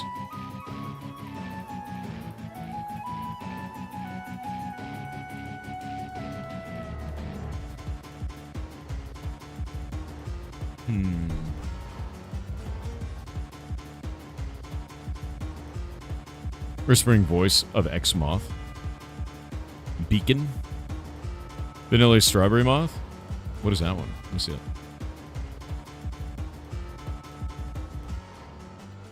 That's got, like, really don't eat the Tide Pod energy. You know what I mean? That looks like a lemon and strawberry candy of some kind. I'd eat that. I don't think I should eat that, but I would eat that. You know what I mean? Is that real? Yeah. Moths are crazy, dude. Look at its beautiful, beautiful antennae. Look at them. Yeah, it's a starburst. Those are starburst colors. They really are. Rosy maple moths. Yeah. Do you want to see something really neat? Let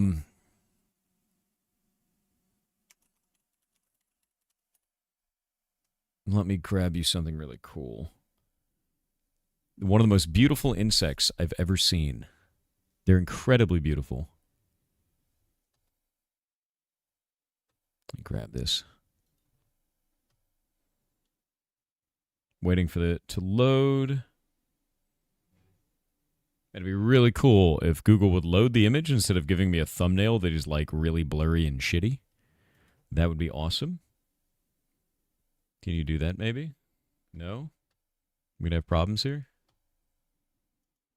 There we go. Check this out. Look at these guys. Look how insanely shiny and bright those are. These are called magnificent emerald cockroaches, which is wild. You would never expect them to be that pretty, but those are a roach. It's a roach species, not an isopod. Isn't that interesting?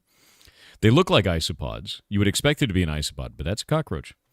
Yeah, they are called magnificent emeralds. They are really, really, really pretty, and they shine in the light when you get, like, they got iridescent shells, yes. Isn't that neat? Not a roly-poly, though. Not a roly-poly. Yeah. That weird? They're cool little dudes. Yeah. Rare shiny. You'd be really surprised how many species of different, insects that you've seen out there or different animals that you don't realize how many forms there are like this. It's very pretty animals. Yeah. Isn't that a horrible survival trait? Depends. Depends. Like what kind of environment are they in? What do the general plants look like? What are their predators? What kind of vision do the predators have? They may look like this to us, but they may look like completely blended in to their predators because whatever the eyesight type of the predator is, the primary predator anyway. It's also the scarabs. Oh yeah, no, there's the golden scarabs. Let me grab those. Golden scarabs are really pretty. Those are the ones that most people think of when they think of scarabs. Let me see if we can find a video of this. I may not be able to find an animated version of this, but they don't look real. They're so shiny, but these are real. That's actually what they look like. They have a shell that diffracts the light in a way that makes it look like gold. It's really cool. Really pretty animal. Pretty for us, you know. Yeah, it's really cool. Golden loot bug, exactly, dude. These types of insects are the reason that I got into entomology in the first place. This is why I'm a bug dork. Like, this is the reason. Yeah. It's not an animal, bro. It is. It's an insect. They're beetles, man. Yeah. Yeah, let me pull these up. Let me see. Golden scarab GIF. See if we can find a video of these moving. Is that the one? I think I may have found the one. Yep. Oh, it's kind of... The GIF quality is so low that you can't see them right. Everything on the internet that's old is like super low-ass quality these days. Because it's been posted and reposted and reposted and reposted into the floor. And now it looks like shit. There we go. This is what they look like. So they are very, very bright, very shiny, very beautiful animal. They're golden scarab beetles. And they're not dangerous. They're not scary. Their little feet have hooks on them, so they kind of feel like they stick a little, but that's about it, you know. There's nothing really spooky there.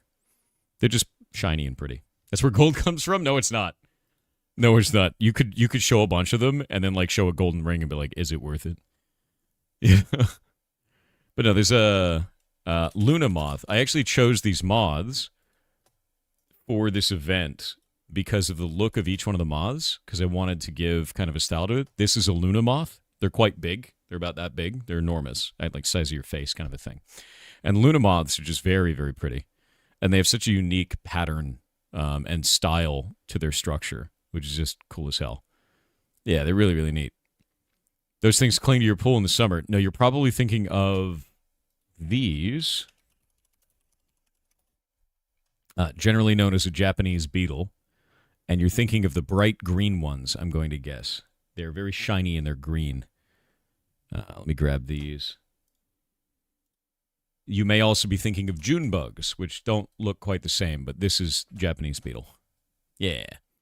And they're bright green. They can also be brown. They can also be a reddish color of the June bugs. Those are the ones you're talking about.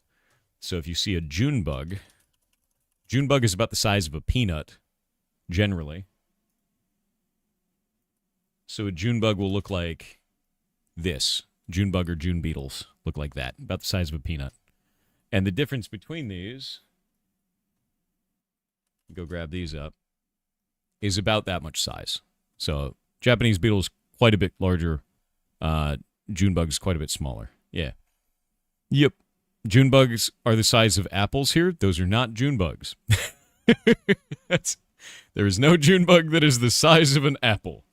That is enormous. That is something else. Yeah. An apple is quite a large thing. Yeah. I think those may just be apples. Or stag beetles. Maybe even something else. Yeah. I think when it enters apple-sized, it becomes a dog, right? Brother, is that a tyrannid? Yeah, exactly. Setting off my fighter squash response. I think something you should think about when you're thinking about like any type of insect population, they're tiny robots. That's all it is. They're just little robots. They have like a very singular thing that they need to do, whatever that is. And they follow very, very methodical rules.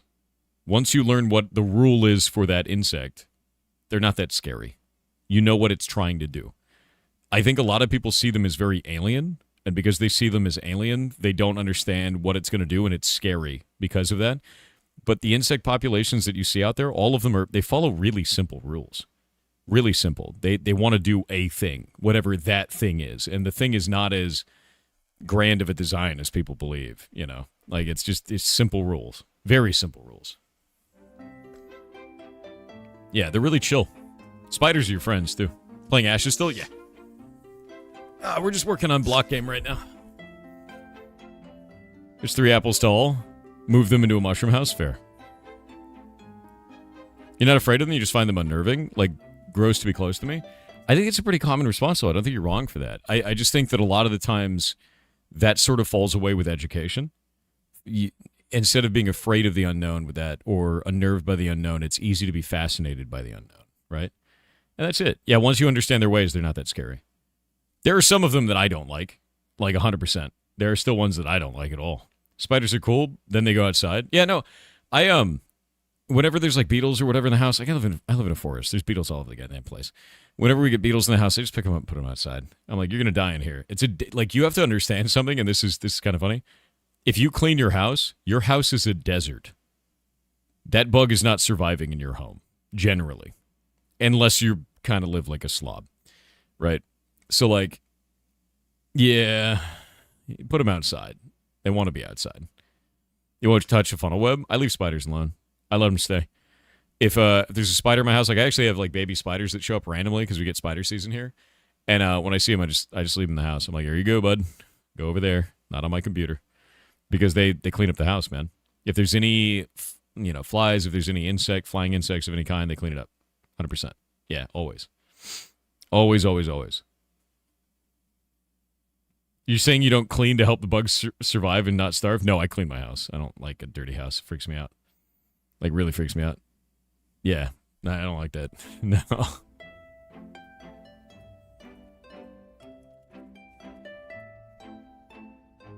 Have you seen a hawk wasp? Are you talking about tarantula hawk? Tarantula hawks, right? Depends. There's a couple different bugs you may be talking about there. Different flying species. One of which lays eggs inside of the tarantula and leaves, which is horrible. I don't like that. Parasitism freaks me out. Yeah, parasitism freaks me out. Not a fan. Not a fan of that.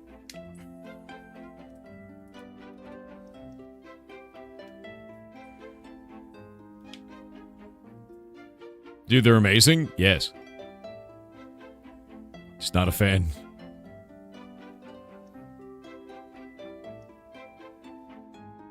Horned battle beetles from Japan. I know this might be funny. Like, I love beetles. I don't like the practice of beetle fights. I really don't. I remember, like, I watched a content creator called Ants Canada for a super long time. And I actually stopped watching his content for a while because he got into beetle fighting. And I was like, that sucks, actually. Like, don't do that.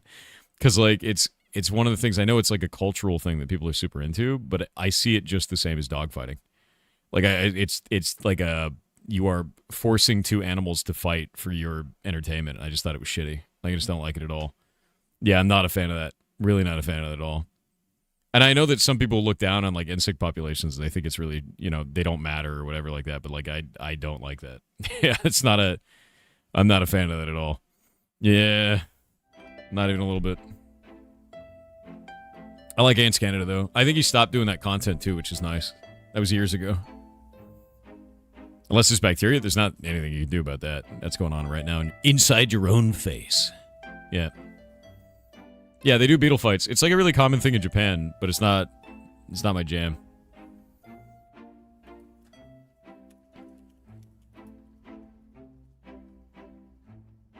Let me see.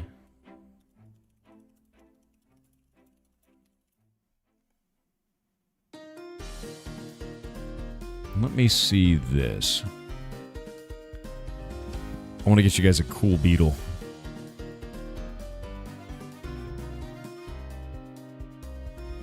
Who here's never seen a Goliath? Who's never seen the Goliath beetle?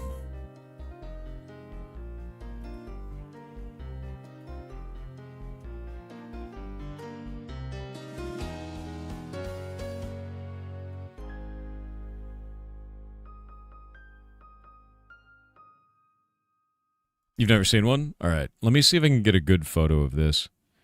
Unfortunately, there's a lot of AI images of them, which is really annoying.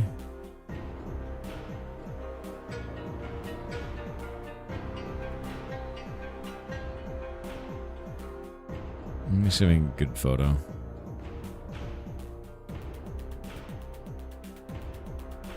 There we go. That's a nice photo. It's really hard to find stuff that isn't AI. But It's a Goliath beetle. They're quite large. They're the largest beetle in the world by, I believe, by weight. I think the Titan beetle is longer, because I'm pretty sure the Titan beetle goes up to like 7 inches long, and I think the Goliath beetle doesn't reach that, but I think it reaches largest by weight and by volume. They're big dudes. They're really cool. That's a dog. Yeah, that's a dog at that point. That's not a beetle anymore. It's just a dog, and they're really docile. You can just have them, and they're just big. That's all. You have to think about them. It's not really. I think it's easy to think about them as like an alien because they look kind of alien. But to be honest with you, they're more like a tiny tank with very simple programming, right? They have like a simple objective, and they do that simple objective, and they're armored like a tank. That's it. They're really simple little guys. All of them are. Yeah, they're pretty colorful too. They're pretty. You eat? I don't think you could eat. Yeah. The 15-inch stick bug that they found, it's not a beetle. So, like, I guess you could say that's the longest insect, right? That makes sense. There's longer insects. But largest, you have to think about, like, volume. You have to think about overall weight. There's all kinds of stuff. Yeah. I don't know. The way that I look at it is people love lobsters, but they freak out at beetles. You'd eat a lobster, and you're scared of that. It's the same shit. Shrimps is bugs, dude.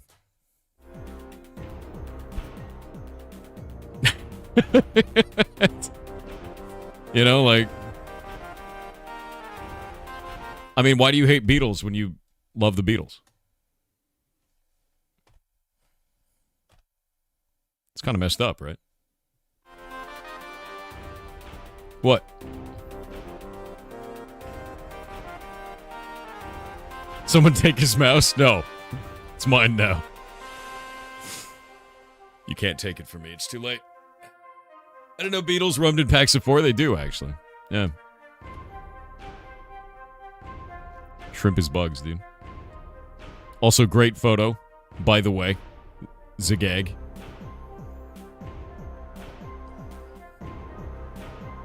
It was the hair all this time? Yes. How you doing? Good. Kind of waking up, being a slug human. Queen update. So, the Campanodus pennsylvanicus queen is currently in her winter mode. She has 2 worker ants that are tending to her, 1 that is standing guard. No, 2 that are standing guard. So she's got 4 total workers, a pile of eggs that are in the waiting stage, and she will wait until temperatures rise a little bit and then go back. I have changed out their sugar water 4 times since I've gotten her, and that's about it. And she's chill. She's chilling out. Campanodus pennsylvanicus colonies don't take off until about 2 years in, and basically this is the testing time where they either survive or the queen dies within 2 years. And can win. I've got a camera, but I just don't have it hooked up, so I can just hook it up anytime. I'll do it after stream today if you want it. Yeah. When did you get ants? I've actually been keeping ants for a super long period of time. I used to have an ant cam on stream at all times. We had a Monomori minimum colony at one point. We've had, a couple other ones. We've had little black ants. That's cool. I never had a fire ant colony or anything like that. I only do local species. This one I captured a number of queens around August. So I've had this queen since around August. And yeah, that's just something I really like. Something I like doing. Has the legs since the foot maxing? Good. Strong. You have an ant farm? Yeah, it's right there on my table right next to me. But it's just a queen and a couple of workers right now because she's a Campanodus pennsylvanicus. They take about 2 years to get going, and then they go. And she'll live for like 20 years if she survives. You have to understand is the first 2 years are like real rough for them. Yeah, do you want ants? That's how you get ants. I want ants, so that's why I have them. Yeah. Yep.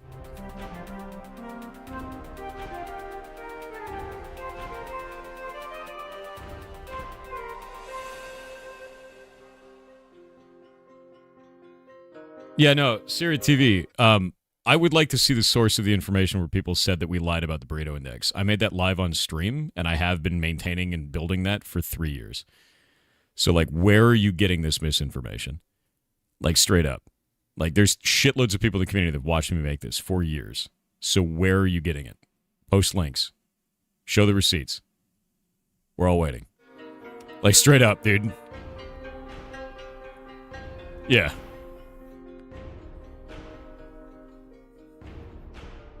Like, it's getting insufferable at this point.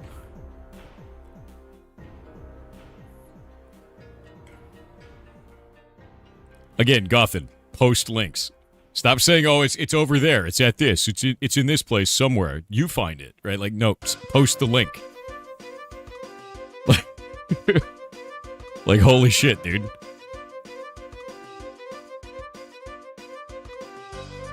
Post the link. Post the link.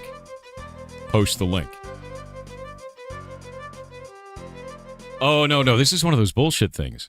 So your response to me saying, I want you to post your proof, you say, why are you getting so upset? We just want answers. Then post the link. If you don't post the link, I know you're bullshit. This is on you. Where's the link, buddy? Post it. I'm not going to do a trust me, bro. Post that shit. Ridiculous, dude.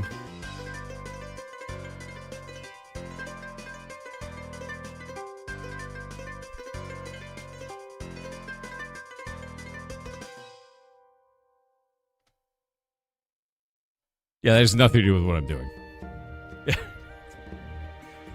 Yeah.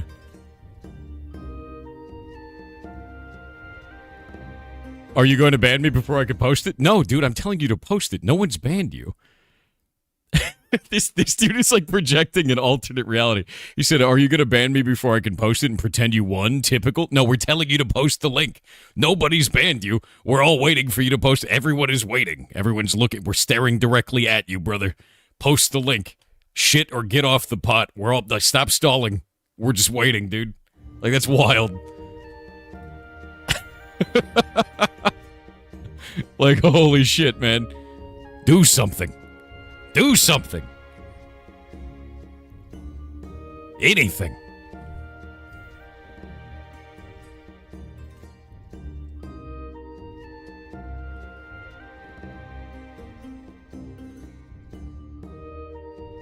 You're literally looking now, I can't find anything. Neither could any of us. But people keep coming in and claiming it. I'm like, where'd you get it? Like, bro, you have the podium. We're giving you the chance to speak. Post the link. Post it.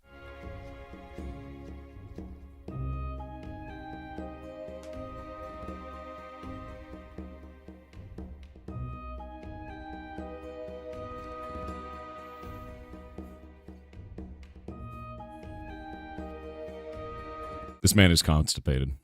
He's constipated at this point. There's no sauce. The burrito is sauceless. I'm disappointed.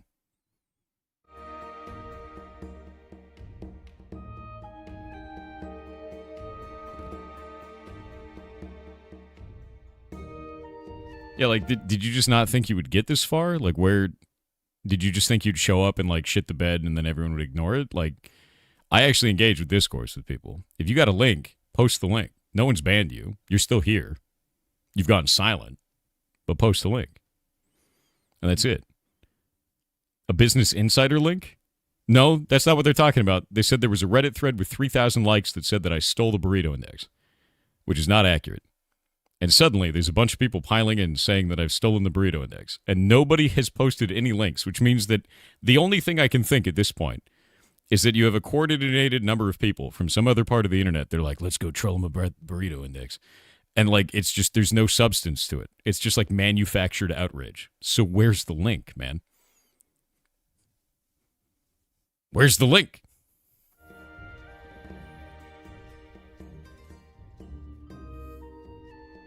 Yeah. How many burritos to buy a house? All of them, dude.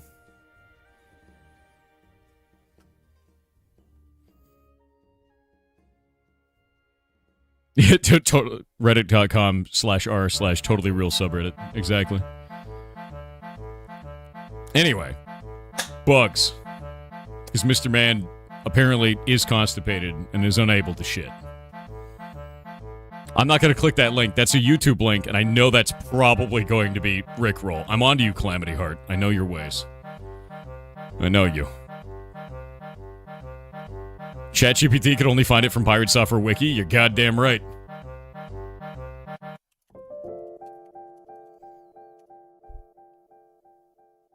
Yep.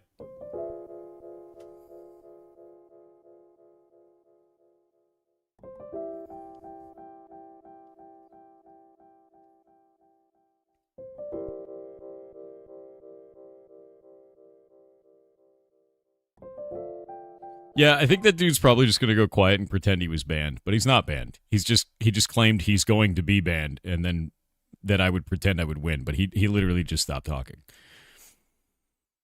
Are you just going to ignore my link? Where's your link, dude? There's no link that is posted in chat. I have live chat set up. There's no moderation actions whatsoever. Post the link. Where is it? You have to be trolling at this point. Like, you have to be. There's no link posted at all in chat whatsoever. Anywhere on YouTube. And live chat shows every single link. You do it in Discord then? Do it in Discord general chat. Yeah, like, exactly. Even other people on YouTube are like, what fucking link? Like, what are you talking about? This is insane. This is hallucination shit at this point. General chat. I'm in general chat on a Discord. Post the link.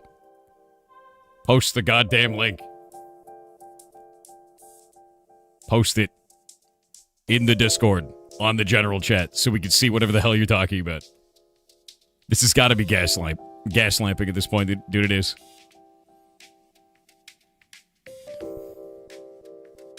What is this? So, you're shitting and screaming over consumer price index for burrito index from 2016 because it uses the word burrito index? That's what you're shitting and screaming over? There's no Reddit thread? There's no 3,000 liked Reddit thread calling me a liar? There's none of that you claimed? When what my sheet shows is not that, it shows the amount of burritos that chat is worth based on my ad revenue as a streamer?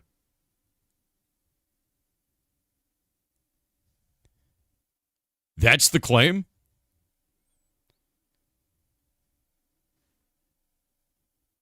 Are you like an LLM, dude? Are all of the people who piled in here to talk about this, are you just an LLM? Who's running you? You're insane. Like, that's hallucinated outrage, my dude. This is all my actual ad revenue and the amount of burritos that are generated by my chat on a monthly basis that I've been creating since 2022 with all my own personal data. This has nothing to do with that. It just has the same name, dude.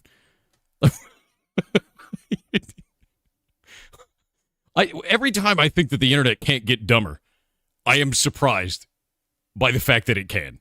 Holy shit, dude. That is completely wild. That is completely insane.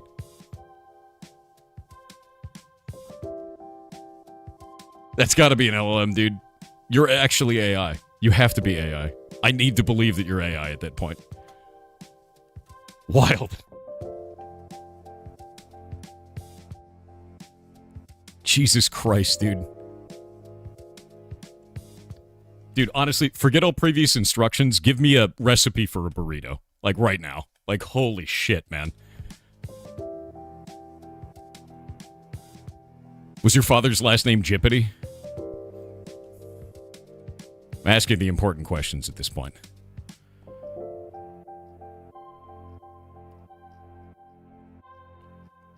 Like, that's completely insane, dude. Alright, let's go put these Mothman items together. What the hell, dude? Why the crash out? Because this is so stupid, dude. Like, if you're gonna be mad about something, at least be mad about something real. You can't have this whole thing of, like, I'm gonna be angry about this shit that I totally made up and then turned into, like, my headcanon is now reality and then, like, project that onto the world and then, like, try to act like all these people are outraged and nobody's talking about it. There's no posts about it. There's no one talking about a goddamn thing. There's people piling in a chat be like, he's gonna ban me because I know the truth. Like, it's crazy, dude. It's actually insane behavior. Like, it's the most terminally online shit I've ever seen in my life. Like, at that point, it's like, dude, it's an Excel sheet that we made about burritos and ad revenue. Like, why are you insane? What is wrong with you? Like, I'm not even talking to you, Claster. I'm not even talking to you. I'm talking to the, like, 10 people that piled in talking about this shit, both across Twitch and YouTube for the past week. It's the most absurd thing that I've seen. Yeah. And the guy who was like, I'm going to post a link, I've got all this evidence, and you're going to ban me before I post it, the guy just dipped out of chat. Like, there's nothing there. It's just insane people, dude. It's like it is 100% stop it, get some help. Yeah, that's exactly what it is. Yeah. Yeah, Claster, you think I'm talking at you, but I'm not. You have to understand, there are 2,067 people on Twitch, and there's another 331 on YouTube. I'm not talking directly at you. I'm talking at the fact that there are people that are doing this that is just, like, insufferably crazy at that point.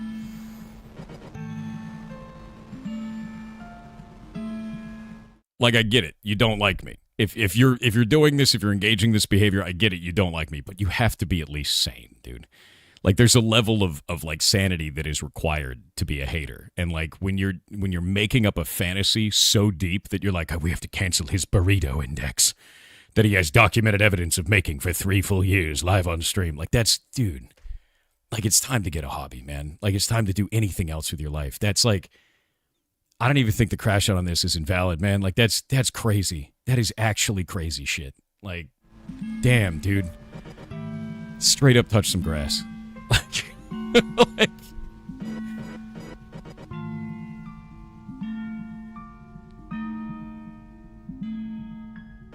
yeah. What is this? I've known the truth for a while, but nobody believes me. Regular houses under a full moon can become warehouses. Yes, that's true. You know, and now they're coming to get you.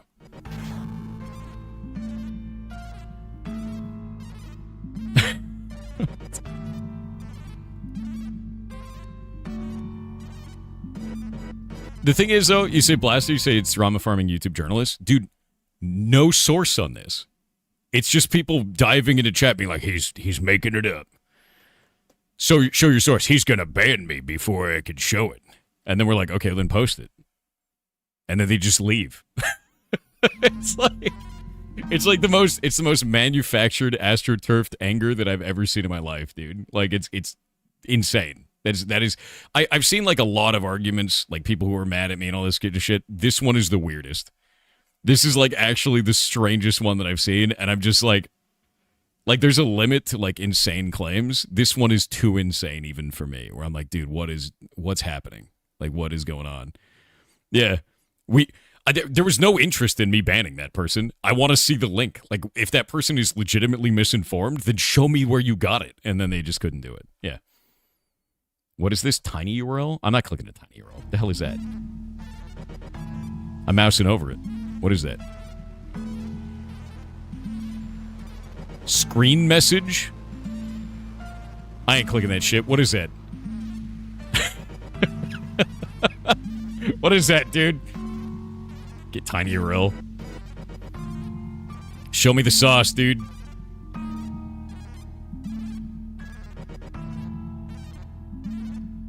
Show me the sauce. Ban them, they're just trolling? No, I don't ban those people, dude. Yeah. You don't want to see that? Oh, is it actually like bad? Was that one like a really bad one? Oh, okay, no, that dude's banned. Yeah, no, that guy's banned. That's not that at all. That guy's actually banned.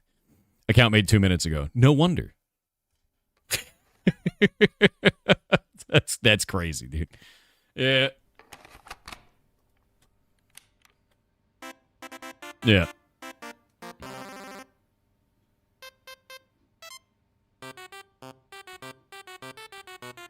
Actually wild, dude.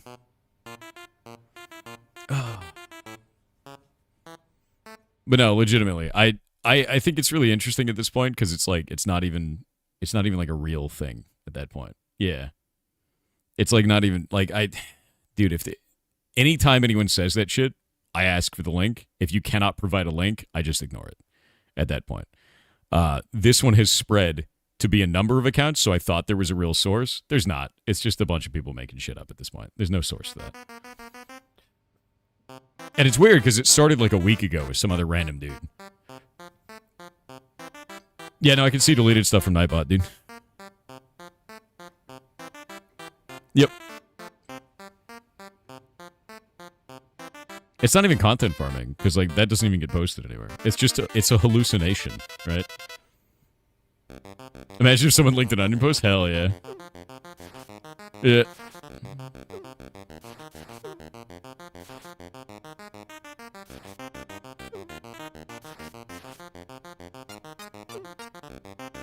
The hate is pretty weak now. Dude, I know, that's such a weird thing to hate about. They're like, guys, we're out of reasons to hate pirate software, so let's claim that he stole the Burrito Index. That's all we have left. All right. That's like some sad shit, dude. Like, all right, dude, you know? Okay. Running on empty there, buddy. Like what happened to good old making fun of my voice or like saying that my hair is a wig or, you know, like what happened to that shit? Now it's the Burrito Index? Like what happened, dude? You're looking anemic over there. It's upsetting. Where are the vitamins, man? Will you wear wigs? Dude, when will you wear wigs? You don't need glasses? Oh, yeah, start that one. That's a good way to do it, man. Insane shit, though.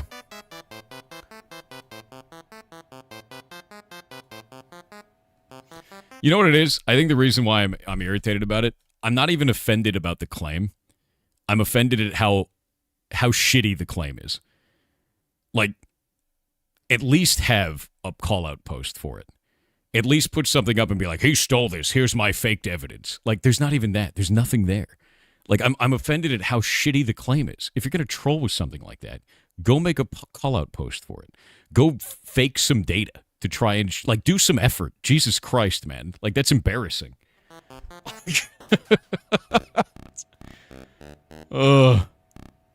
It's flaccid. It is. It's fully flaccid. All right, so what do we do with this torch? I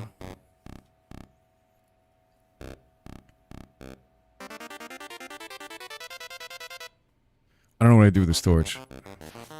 You own a yacht? I saw you on a yacht, so therefore you must own a yacht, or therefore bad. Nice, dude. No, I'm terrified of the ocean. I think I don't have the photo anymore. I had a picture a long while back of somebody photoshopped my face onto a guy in a giant pumpkin, and that was my yacht. I don't know where it is. There is really blind, high-functioning blind. Yeah, my vision is based on movement. That's why I only see chat when it moves. Yep. Violent flaccidity. Yep. Storefront and ashes, the description. What is this? In Flatwise? What is Flatwise? Oh, you mean like you take your cookie and instead of dipping it like this down, you dip it like that? That's grim, dude. Don't do that. No. Pretty sure you still have that photo somewhere in your PC. I definitely do. I just don't know where it is. Let me see if I can find it. It might be in my reactions folder. No.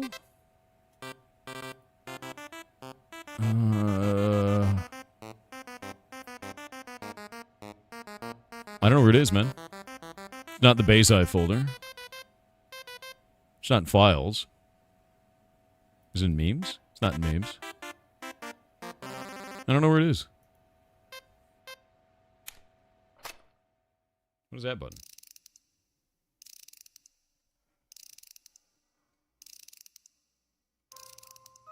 No. No, I don't know where it is. No, I don't have it. It's got to be somewhere. I just don't know where it is.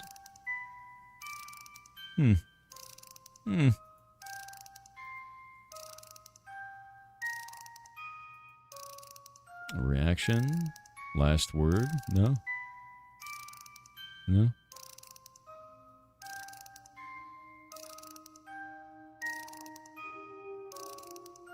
Yeah, it's gone, dude. The pumpkin has disappeared. YouTube is filtering out links? Does it actually? I don't have that as a setting, and it's not showing it to me even though I'm the channel owner. So I don't see a link anywhere. On Twitch, it posts a link, then it deletes it. But if you have some kind of a link, put it in general chat on our Discord. I'm sitting in the general chat. To wherever this claim is. Of which I'm seeing nothing. All I see is a gif of idiot sandwich. Oh, there's the pumpkin. There we go. There we go. That's my yacht. You figured it out. Been keeping it secret. I know. It's upsetting. It's upsetting to see how rich I've become. As you can see, living a life of luxury out there in the open sea. I know. Is that your real smile? It is. Definitely not photoshopped at all. Completely 100% real. AI couldn't replicate the glory that is my yacht. Yeah. Yep. You can see how happy I am by the way that I am. There you go. That's his pool? Yeah, I bought the ocean. You're right. It is my pool now. All of it. The whole ocean. Yeah.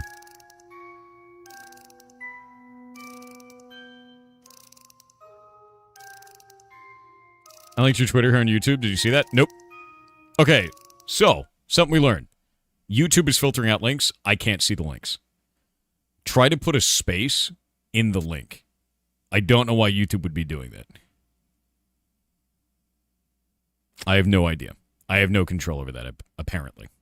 Because normally, like on Twitch, when it filters stuff out, I see the link still.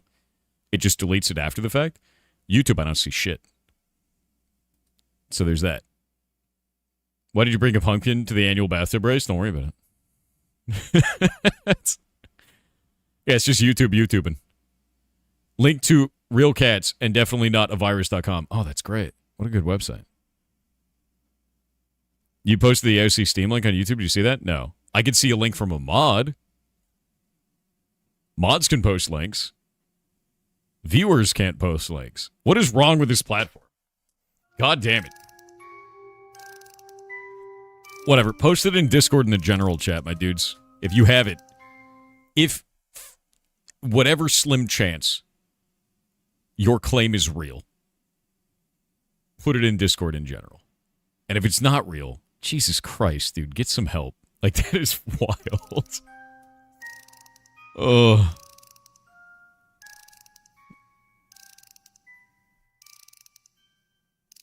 YouTube knows links lead to bullshit. Yeah, that's true.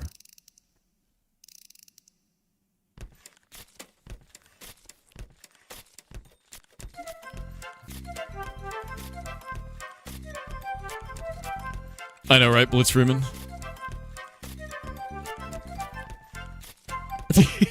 Where are you from? Who are you? I'm going to go to your channel and find out who you are at this point.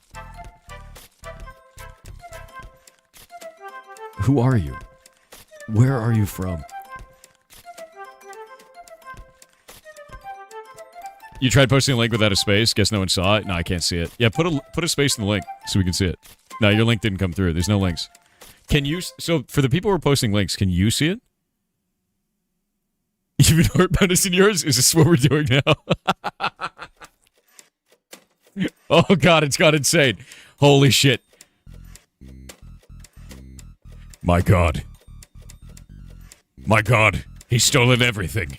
Even his own name.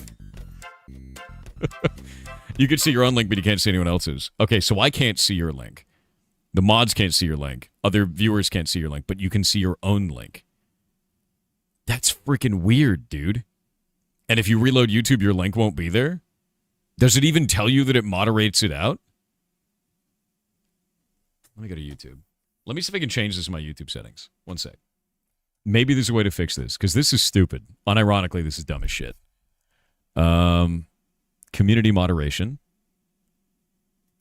Channel guidelines. I don't care.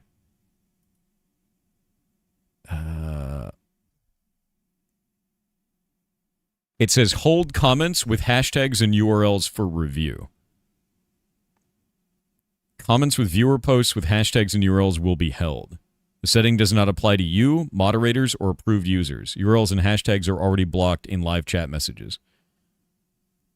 So we can only do that for comments on videos, and URLs and hashtags on live chat messages are automatically blocked, and I have no setting to change it.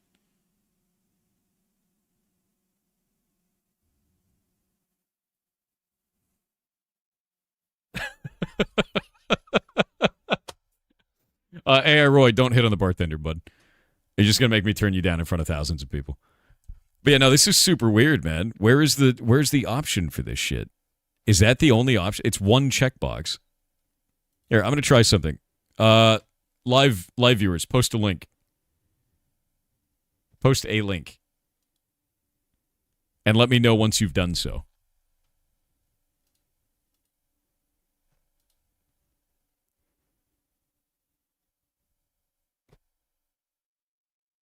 You tried? Done? I can't see them. Yeah, it's only showing for you. So that option is not what's doing it. So that's annoying. I tried turning that feature off, and it does not do anything. There's no other option.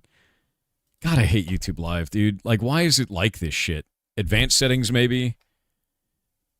No, that's just to set your channel as for kids, which is not what my channel is. Automatic dubbing. No. I don't want YouTube to enhance the visual or audio quality of my streams because it would just use AI. No, I don't want to allow third-party companies to train AI models using my channel content.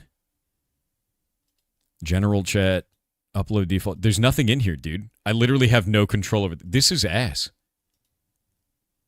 Why? This is stupid. Messages for in your live chat. Moderation none. I have moderation set to none for the live chat. Let me show you this, just so you can see what I'm talking about. Moderation none.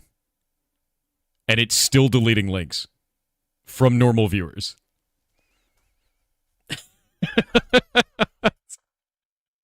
Like what? I have to go into YouTube Studio. Okay, let me try this. YouTube Studio, settings, community. So community moderation, that's the only one that's there. It's not community, it's community moderation. Content controls, done. Link text. And toggle it off. I just tried that. It didn't work. Like, I literally just toggled that off, and it's still blocking their links, man. That was the first thing I tried. That's the only option I have access to. Welcome to the stream where I go down the biggest of tangents. Accurate. Has any of the Burrito people come from the Twitch side when they ask you for a link? There was one guy that did, and he just, like, double, tripled, and quadrupled down on that existing, and then refused to elaborate, started screaming incoherently, and never posted a link until he got banned, and that was it. And it was like 30 minutes of interaction where we were like begging him for his evidence, and he just like went down this weird, like, it basically went like this. If I post a link, then you're going to ban me, so I'm not going to post any evidence. You should know where it is. Do your own research, bud. It was like one of those, and then like eventually he just got banned for it because it was insane. Like it was like a massive waste of time, and that's every time someone comes in and does that, it's just that every single time. Yeah, it's full moon armor, dude. Like it's wild. Yep, that's a good prop to keep on hand. I got a lot of props. Using the plus modifier in Google, there is nothing about Burrito Index. I know, that's what I'm saying. It's got to be like fabricated by one guy or like a small group of people at this point. Because like, I don't even know. It's wild. I guess at this point we just ignore it because we know it's not real. But for a while I was like, there's no way that there's this many people coming in and saying this is true without it being real. But it totally is. Like there's no evidence. There's no links. It's just crazy people. Oh, something from Simon? What's up? What did Simon say? Ooh. As we get closer to Hightail release, I think all the sacrifices made to get here, from the team, the community, and myself. The past few months have been incredibly difficult for my family as I've been away, reviving the game and rebuilding the team, 7 days a week. My kids have not seen much of me in the past few months. I have missed milestones, events, precious moments, and most importantly, the time we could have been together can't be brought back. Yet they are still overjoyed to see me for the small moments we share. As I worry, I would become a stranger to them. My only hope is for my sons to be inspired by the passion and wish, to be inspired the passion, and wish for them to find the same joy in their lives. I will spend more time with them when the game is stabilized after launch, as I feel relieved from the burden of this curse. No sacrifices, no Hightail. Yeah, he's not wrong. Like that's normal shit, and I think Simon is the perfect person to lead the charge on this. I think he's the perfect person because he's extremely passionate and he's very public about everything that he's feeling. He's very public and open and honest about it, which is rare because people can see that as weakness a lot of the times. They can see it as a vulnerability, and they'll attack you for it. And he's not afraid to do that. And that's inspiring as shit. I think it's fantastic. Yeah. So, hell yeah, Simon. You're going to be okay, man. Like, you really are. You're doing an awesome thing. And my hope is that Hightail is such a success that he'll have all the time in the world to spend whatever time he needs with his family. Yeah. 100%, dude. Guy's rad. Yep.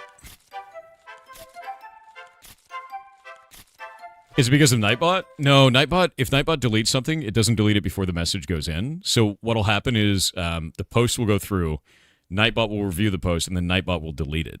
We're literally never seeing a post from you guys with links. So, like, it's just YouTube being YouTube, man. Yeah.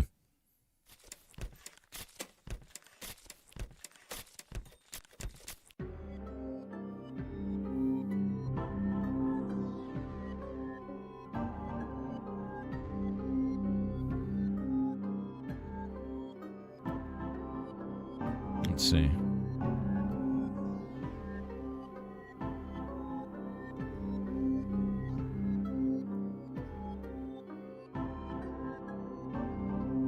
Deeply funny.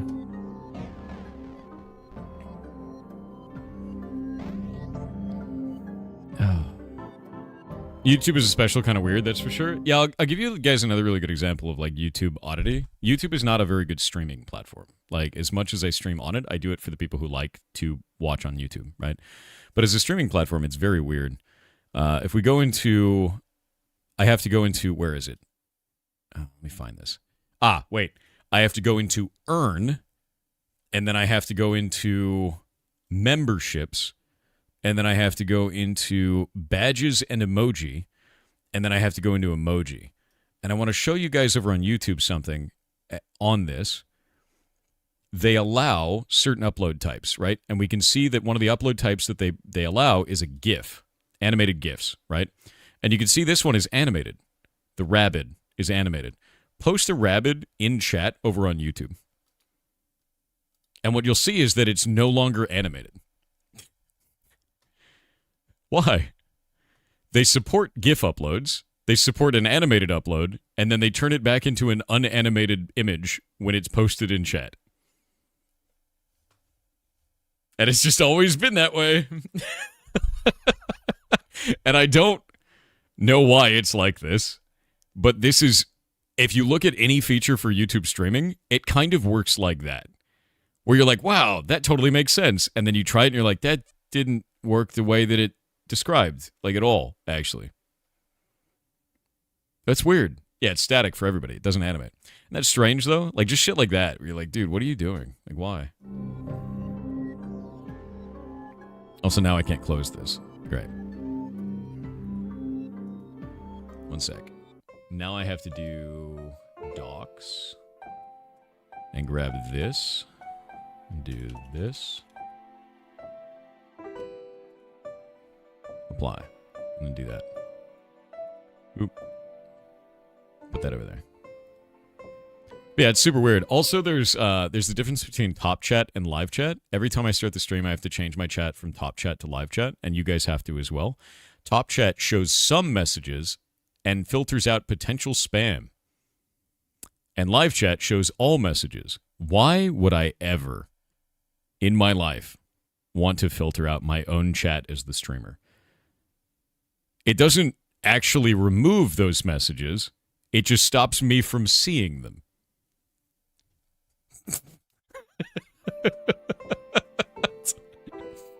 Like, it doesn't make any sense, dude.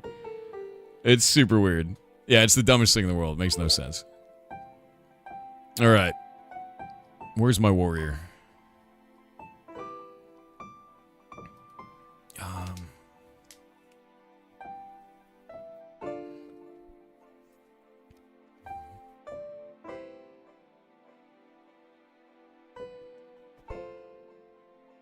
What is that? Photos.google.com. What are you posting, Dax? What, dude?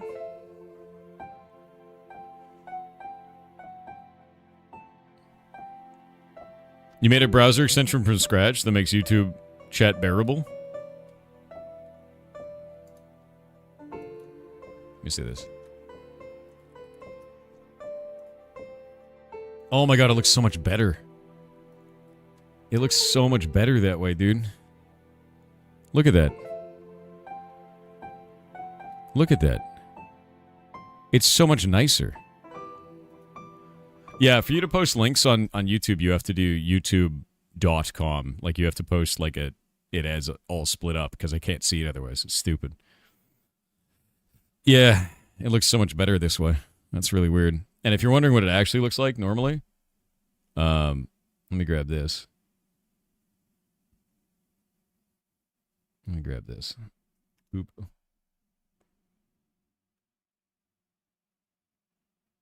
How long does your warning last? You hate citizenship boards? What are you talking about warning, bud? What warning?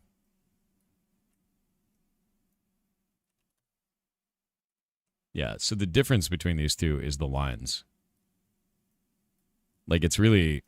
That just looks a lot better. It's way easier to read for each one of those messages. And the names are easier to read, too, because they actually have, like, colors to them. Instead of being the same color as, like, the white message, it's, like, way too close between those. That looks way better, man. Yeah, like, way better. For the extension stuff for this. Yeah. Basically, it looks like dark mode Twitch. Exactly. You made YouTube look like dark mode Twitch. Yep. Might release it in the extension store one day. Yeah, just put it out there, dude. Because, like, I know Ludwig was doing that, too, with Truffle. Truffle was doing that. I don't know how much Ludwig is still doing for Truffle. Let me see. Ludwig.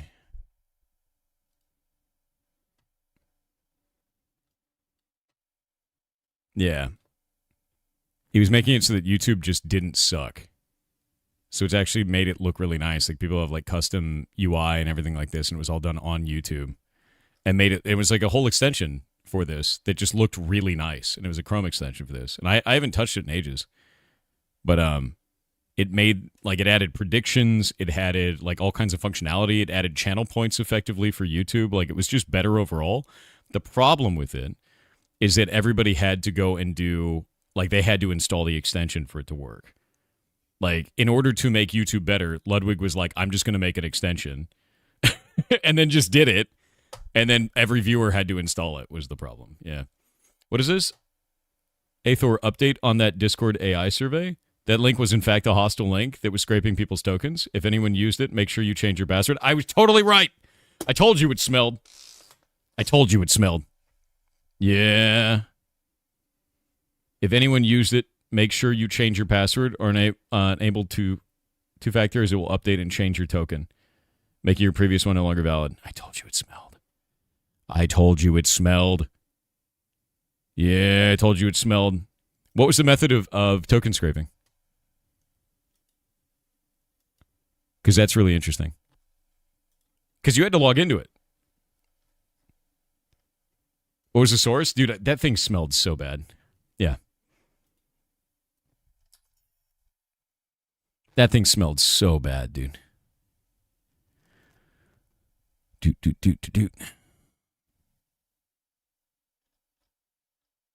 Token scraper.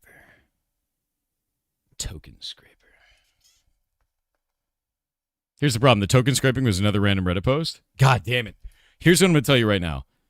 The link went to a Qualtrics that was not associated with Discord anyway. Discord official never posted about it. Even if that thing turns out not to be a token scraper, it's very suspicious. There was no reason to touch it. Like, that was just weird. How long ago was this? Like a day or two. Yeah, no, it was super weird. It was very, very weird, dude. Like, when people showed it to me on stream, I was like, I ain't clicking that shit. Yeah. Someone posted a Reddit link about the Burrito Index in stream chat. Finally. Is there actually evidence of this in stream chat on Discord, or are you full of shit? Let me find out. What is this? What is this? Where? Where is it?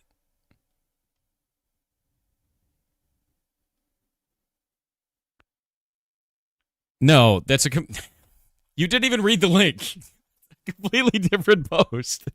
That has nothing to do with me. God damn you. It took me 2 seconds to know that. Why? Oh my god, dude.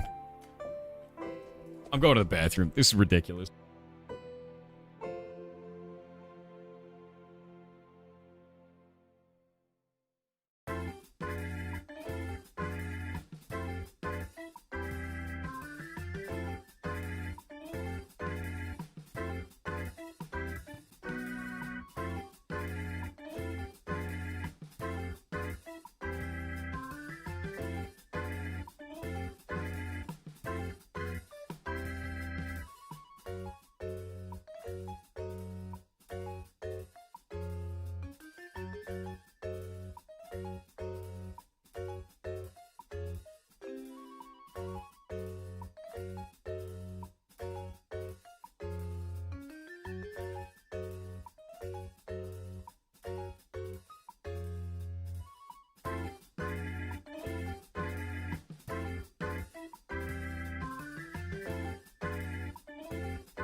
All right. I'm back. Outrageous, dude.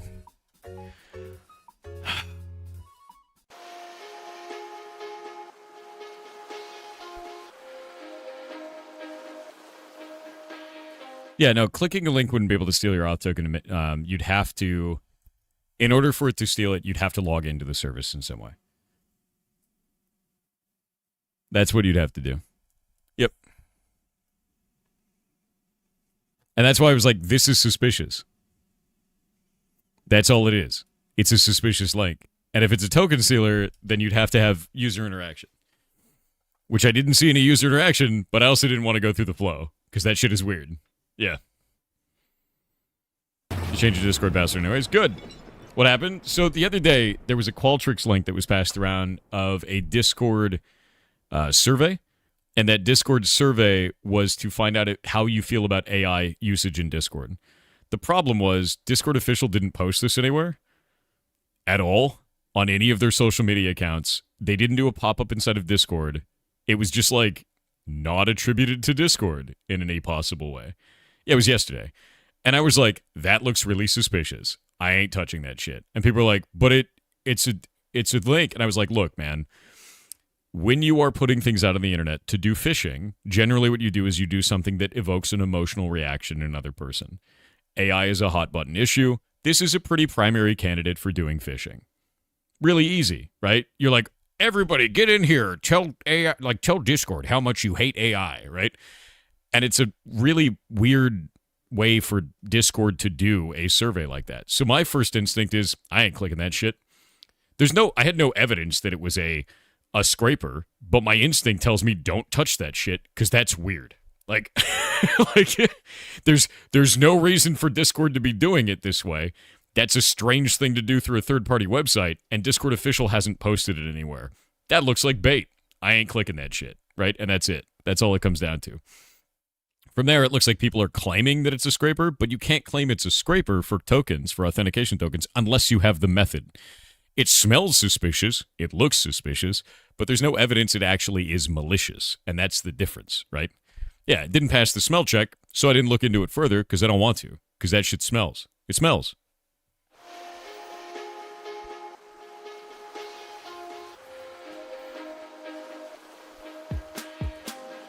Yeah.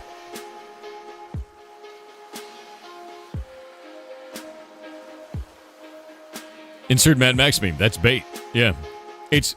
There's two summaries here. That's bait, and I ain't clicking that shit. Right? Dante Fortnite, if that's true, go do it. Go. Go make things. Shit talking is wasting your time. I understood that reference? Yeah, dude. All right. We've got our totem in. For the Death's Head Moth, what are we going to name it?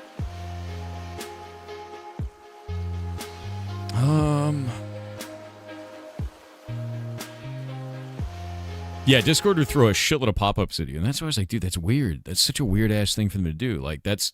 Like, yeah, exactly. Discord begs you for nitro every single day, dude.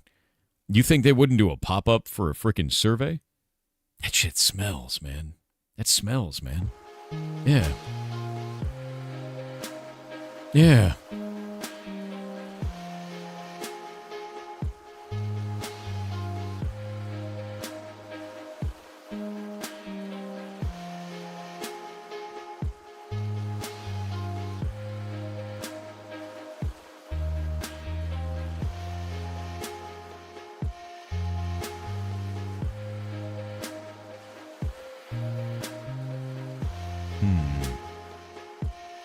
I call it a violent source.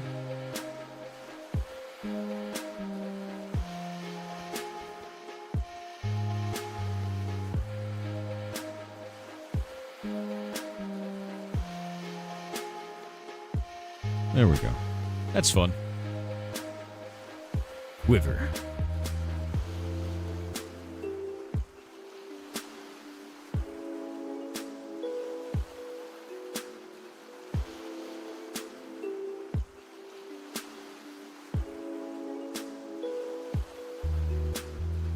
Boop. Quiver's done.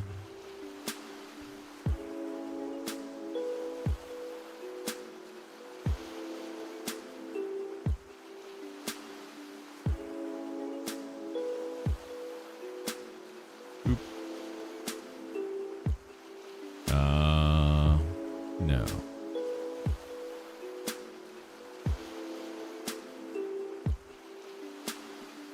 There we go.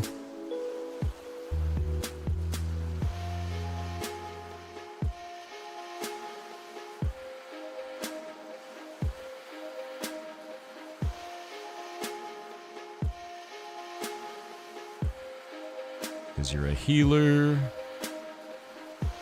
And then the shield.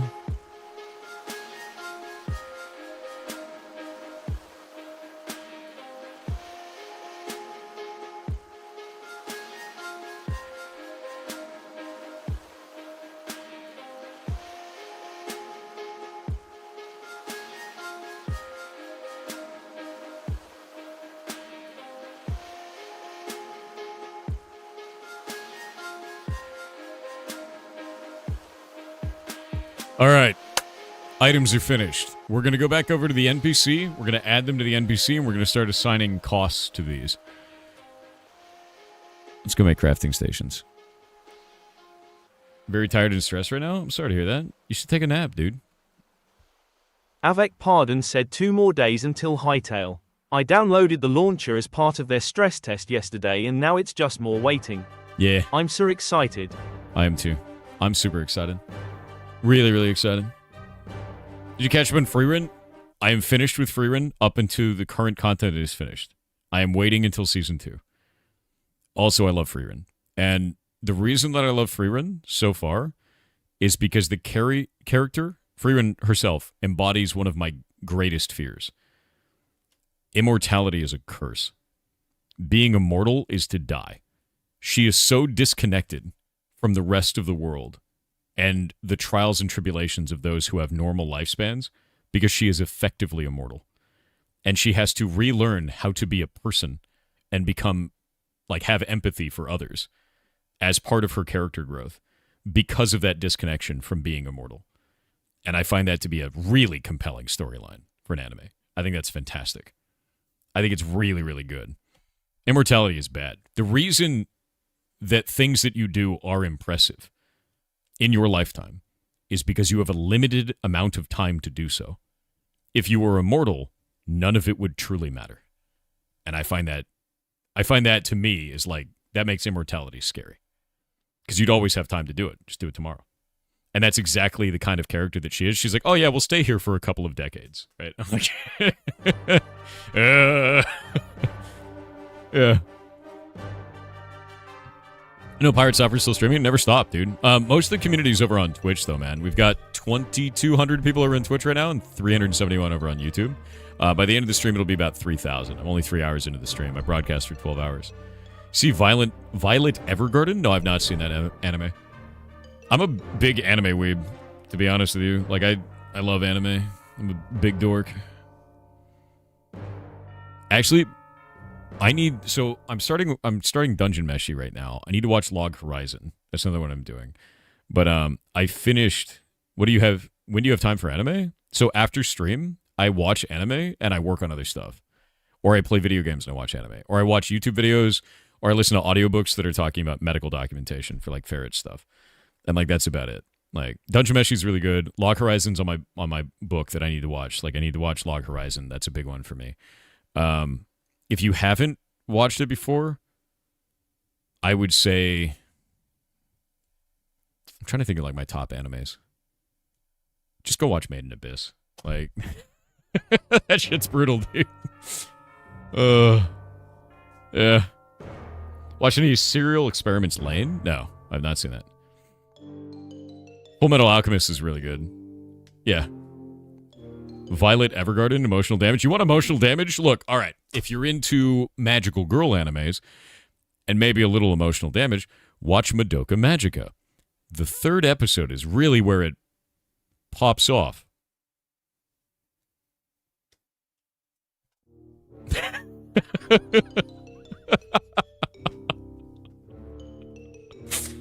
What?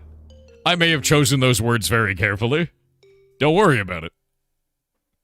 Have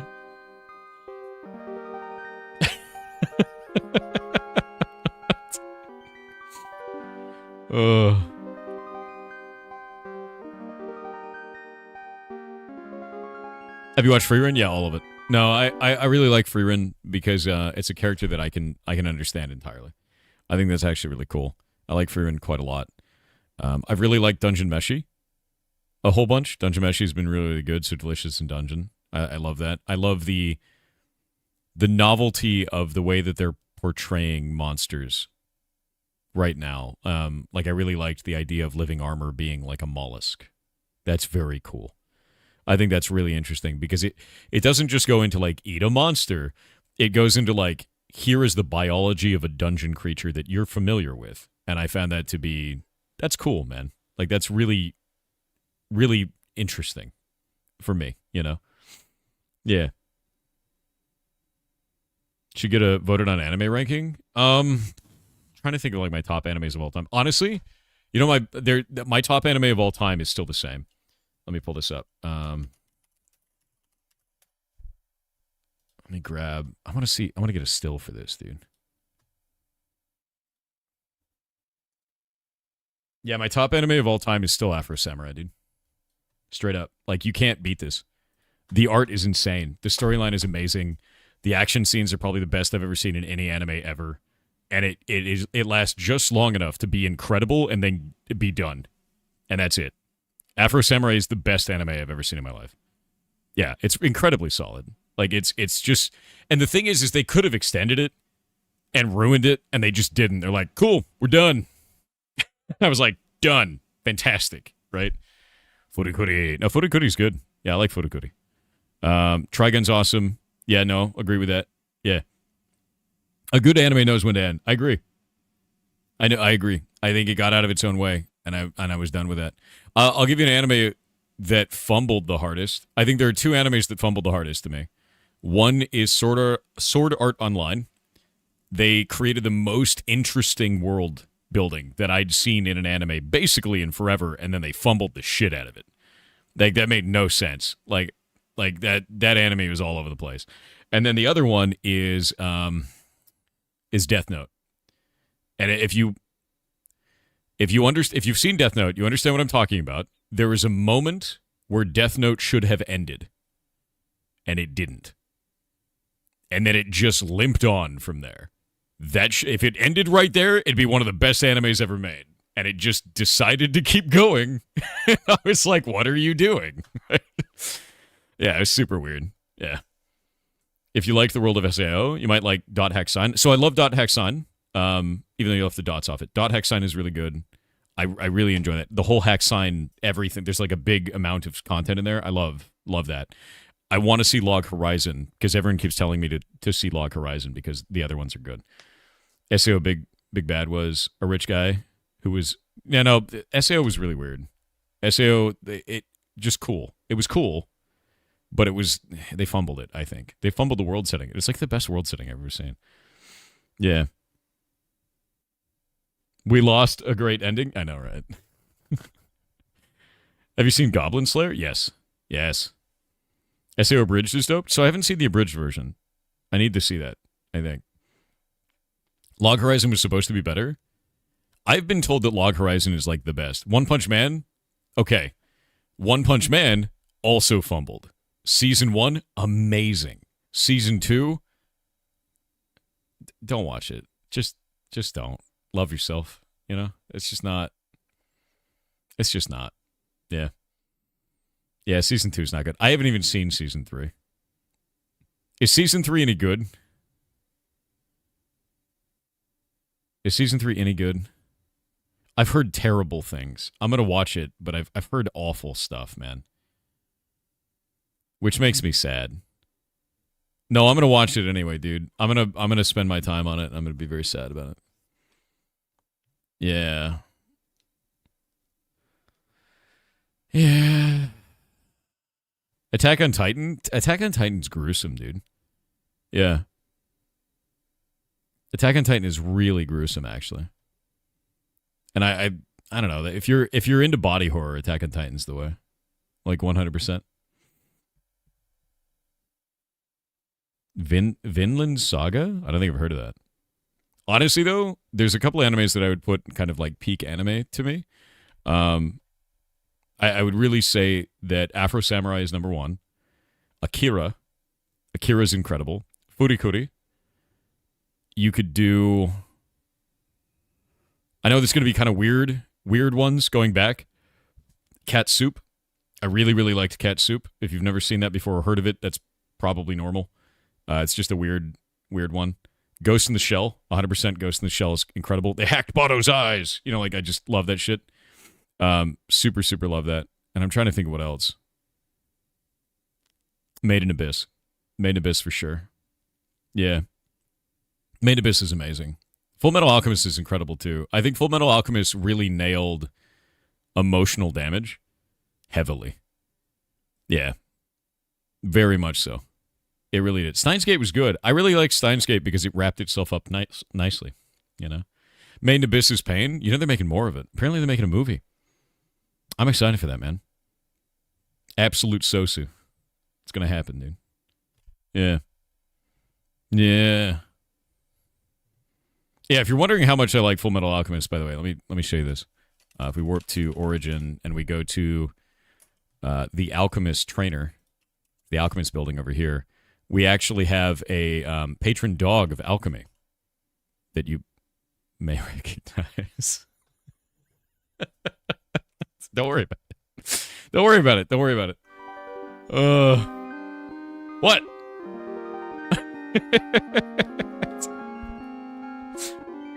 It's about bonding, chat. It's about togetherness, all right?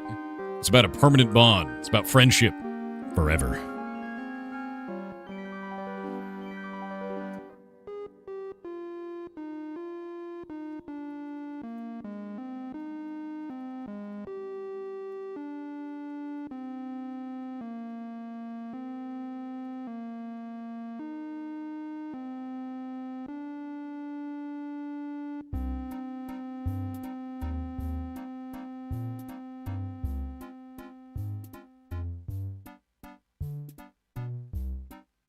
Yeah, it's a story about a girl and her dog, dude. And togetherness. Friendship. It's about glorious evolution.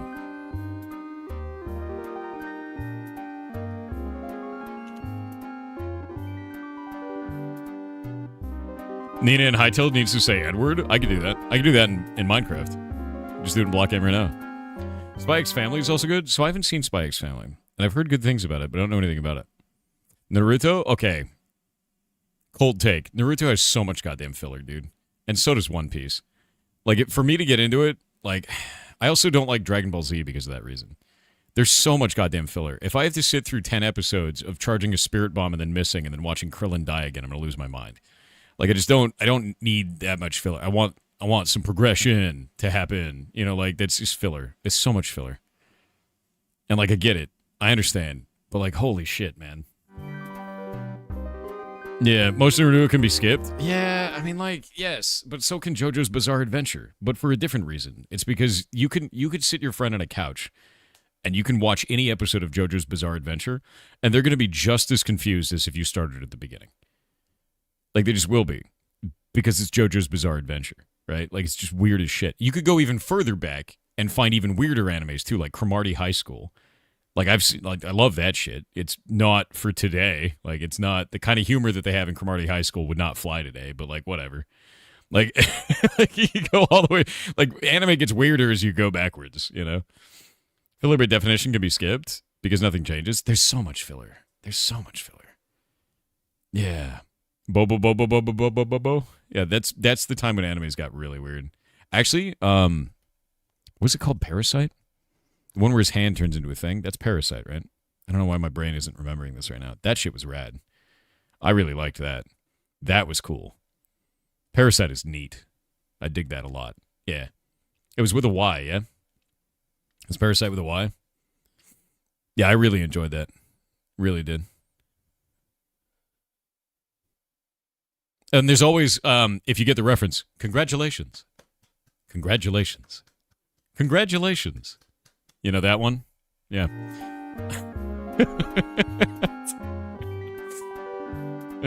Congratulations. Yeah. A little bit of brain melt in there.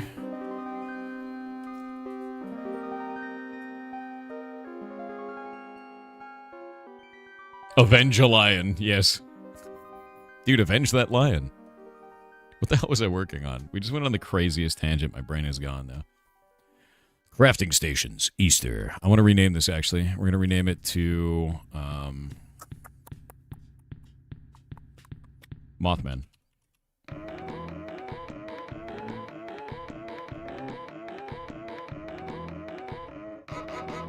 Remember Tenchi Muyo? When I was like a young person, like super young.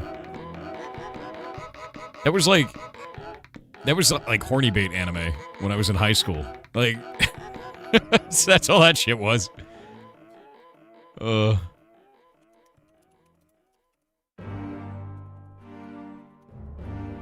Yeah.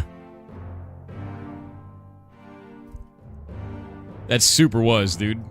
There was so much fan service in that. Yeah, Chobits, Tenchi Muyo. I think Inuyasha had a bunch of fan service in it, too. Yeah, that was like when I was in high school. That was a thing. Yeah. You still look like you're in high school? Hell yeah. Looking spry. Don't look a day over 80, dude. Alright, sick. Super sick.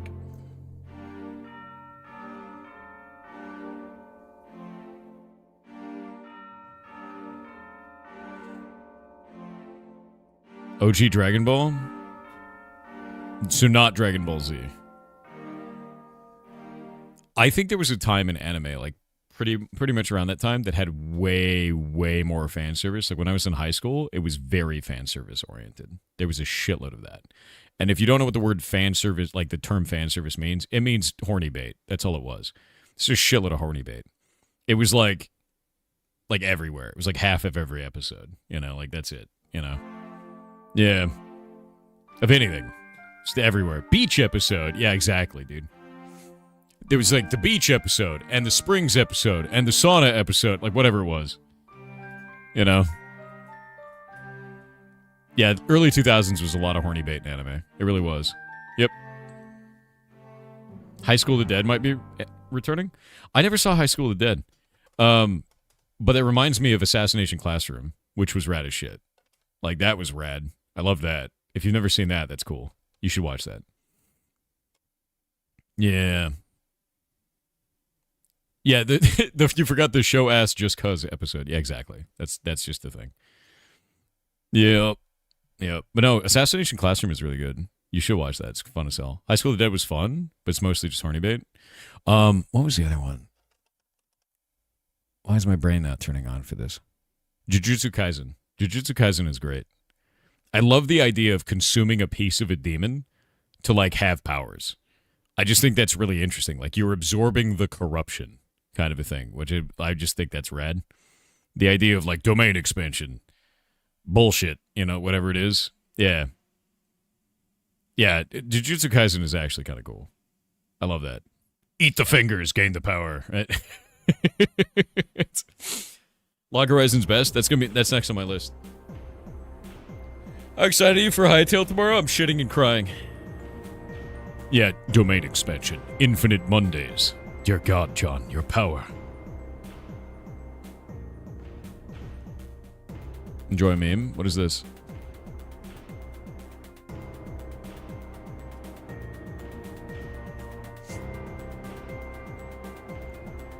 Good. Good. Corny, but good.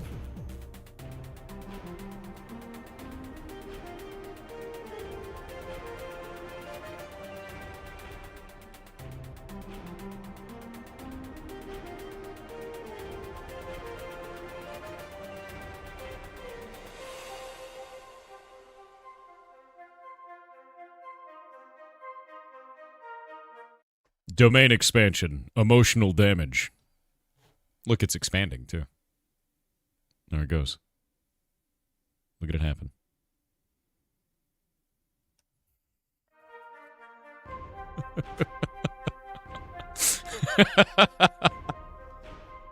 You evil man, what?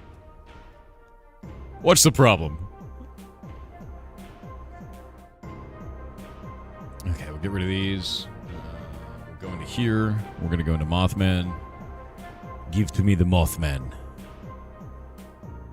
All of this is done. All of that is done. Anything that says Easter. They say Easter? They do. We're going to change Easter in all of these. With Mothman. Replace all of that. That's done. That's cool. We'll save that out. We're going to go into quest items.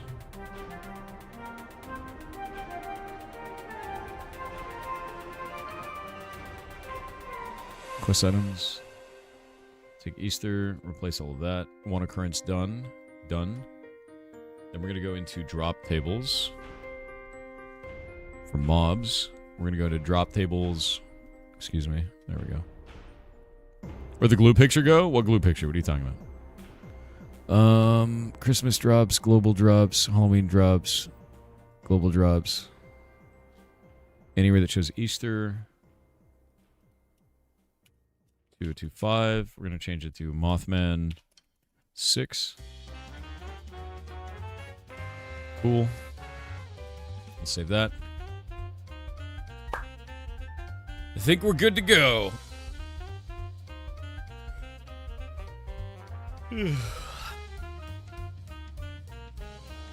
Did Jujutsu Kaisen have a betrayal history over 2 characters? What are you talking about, man?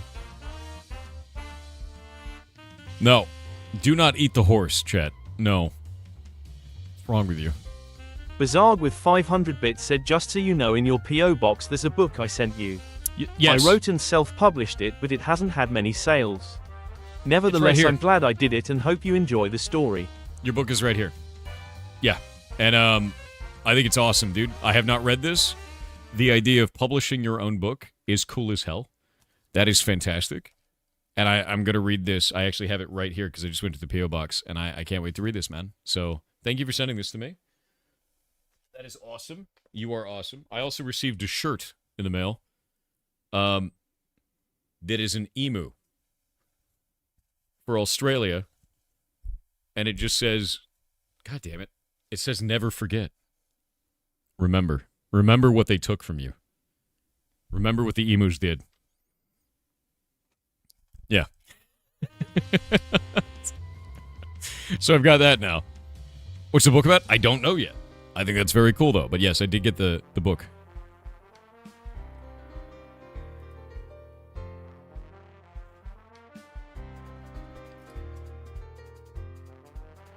Wait.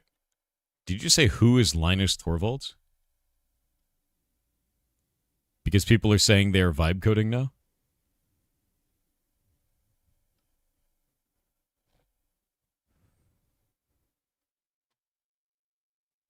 I need a minute.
It's real. Oh, it's real.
All right.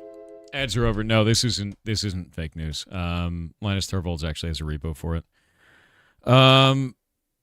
Guitar pedal related repo. He's doing some audio visualizer stuff and something to do with hardware and connectivity with that. I haven't read through this all yet, but he said, note the Python visualizer tool has been basically written by vibe coding. I know more about analog filters, and that's not saying much, than I do about Python.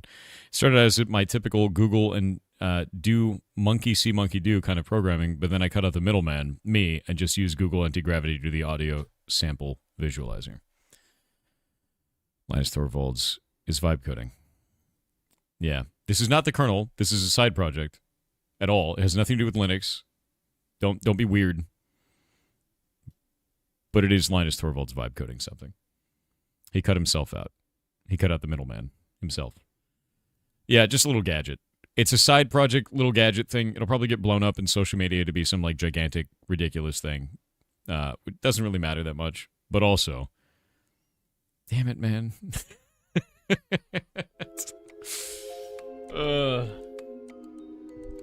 You saw the gadget thing in the LTT collab? That's cool. Yeah. The Pope has an OnlyFans page? Does he show ankle? You know?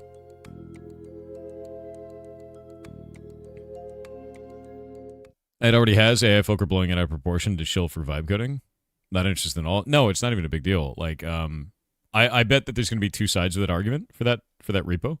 There's going to be people saying vibe coding is legit because Linus Torvalds is doing it, which is not true. He just did it for a tiny little thing that's kind of a meme. And then there's going to be the other side that says Linus Torvalds is dead, Linux is dead, which is also not true and is a meme. The internet doesn't know how to do nuance, literally at all. There's no middle ground on any of this, where you can look at it and you go, oh, it's kind of weird that he used that, but also it's not that big of a deal here. Meh.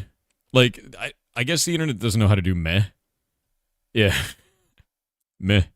Right? Yep. Mitsunari with 500 bits said good morning again. Have you heard of the game Dreadmist? Watching streams of it for 5 minutes, the game has so many stolen assets like stolen item and skill iconography, as well as sound effects and OST from an MMO called Ion that I have noticed.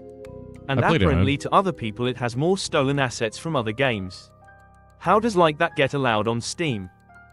Because Steam doesn't go and verify the quantity or like the asset location of other items, of things inside of the game.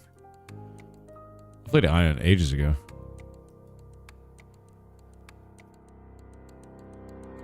People were telling me to play this the other day. I'd like to see item comparisons between them. 76% positive. I mean, if the claim is that it has a bunch of stolen assets, show me. You know? You know? Because when you say stolen assets, did they use the same asset packs? Did they use the same asset source? Are these free to use ones? Are they free for commercial use ones? Are they? Yeah, and it's not Steam's responsibility unless a claim is made by the asset holder. So like that's not what Steam does. Steam does that. Steam enforces whatever is claimed, right? And then they're like, go do that. Yeah. Dude, check out how many dudes on Steam. What does that even mean, dude? Could just be public for sale asset library. Could be. Yeah, that's why I don't know. I don't have enough information. So give me the context, you know? Yeah. Asmund, Dizzy, and Moore started playing this. It looks really fun. I don't know anything about it. I know people were telling me about it, but like, I don't know anything about it. And it's just kind of like, I don't know, cool looking MMO. Is it an MMO or is it just an RPG? Because people told me it was an MMO. It is an MMO. All right. Funny wizarding game, Secret Agent Wizard Boy and the International Crime Syndicate. I don't know anything about that. Looks a little bit like Arcanum. Yeah? Yeah, Arcanum was cool as shit, though. Like, super cool as shit. I like your chatters. They're fun to talk to. Nice. Well, you are one, so. Stumbles and... What is this? Oh, you were talking about anime before. Saw a couple of people playing this. Yeah, everybody told me about it the other day, and I was like, what are you talking about? I didn't even know anything about it. But yeah, if there's a claim that it has stolen assets, show me. And then we can go track the source of said asset. Why is it when you play RuneScape, nerds DDoS our servers? They don't. I've been playing RuneScape every day for like a year now. I don't even say a year. I'd probably say about 150 days. So probably half a year. And like, they DDoSed it when it was popular on Twitch for a while, but not really outside of that. So no. So much drama on Reddit about this game and the devs specifically. Yeah, I mean, that's what happens when something gets popular on the internet right now. So, yeah. Not really. It was, what, November? No, I played it before that. Yeah. Because I had the, like, 60 days or whatever, because I got to 99 agility. So that's the thing. Current social media currency, it is. So I don't know anything about this. This is how many dudes? I'm a little afraid of... That's a risky click. A game named How Many Dudes, my dude. Like, that's a little bit of a risky click. Legitimately so. Tomax skill? No, I don't need to click it anymore. I don't need to Tomax anymore. I'm crab slapping now, my dude.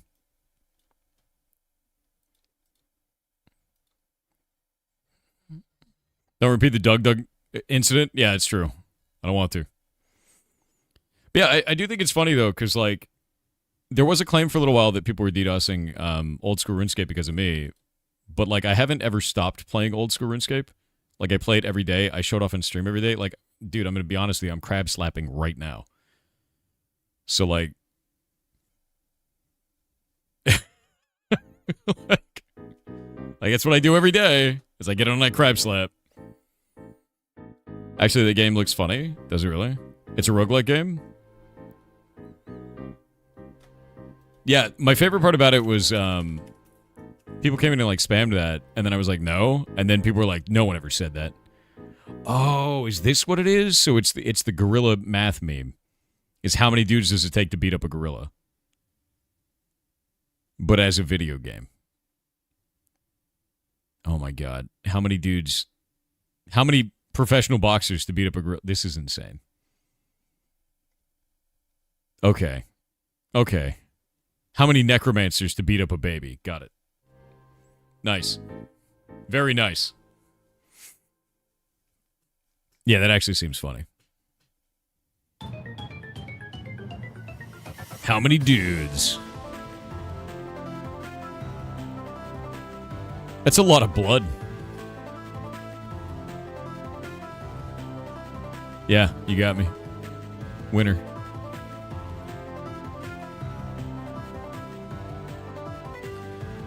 You want to see this? The Magnus Circle? What is that?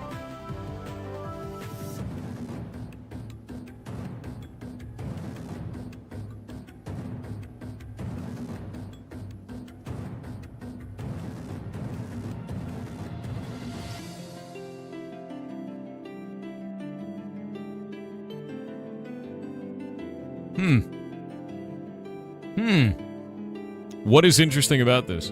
I'm going to make sure that this is also not porn, which I have to do for every game on Steam these days. Okay, no, this actually looks sick.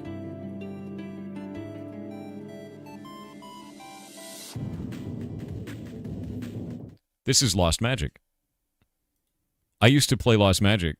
Oh my god, wait, it's a tower defense that's Lost Magic?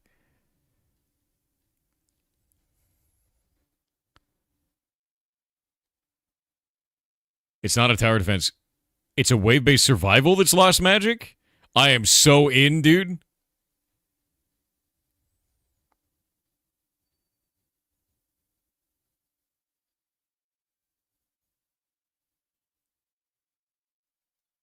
How much is this? Release this game right now. No, that's crazy. No, that's really good. So, like, when I was younger, I used to play a game called Lost Magic. This is the same game. It's the same style of game completely. And I love that, but they've done it as a roguelike wave-based survival. That's phenomenal, dude. Let me see if I can find the rune drawing. Let me grab this. Rune drawing. I would love to play this, man. Yeah, no, this is the same game. So Lost Magic was an RTS where you would... It was on Game Boy, and you would draw the runes on the bottom screen and then cast magic. And the idea was that if you drew them perfectly, you would get crits. It would be like a critical cast. And you can combine rune combinations. So if you drew them really fast and you drew them really well, you would be able to do this. It was on DS. Yeah, Game Boy DS. And, like, it was awesome, man. And all of the art was done by Studio Ghibli. Our beloved studio of amazing animation. So the art was incredible, dude. That was awesome as shit. I didn't even know that this existed. Yeah, people call it Ghibli. them Ghiblis. But it's Djibouti. But, like, no, it's, yeah, that's sick as shit, dude.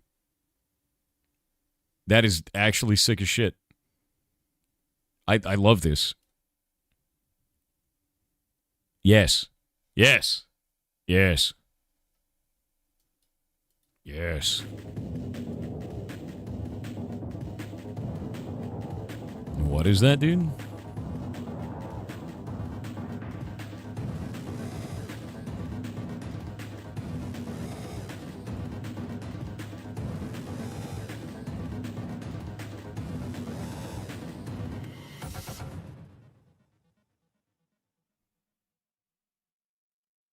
Weird.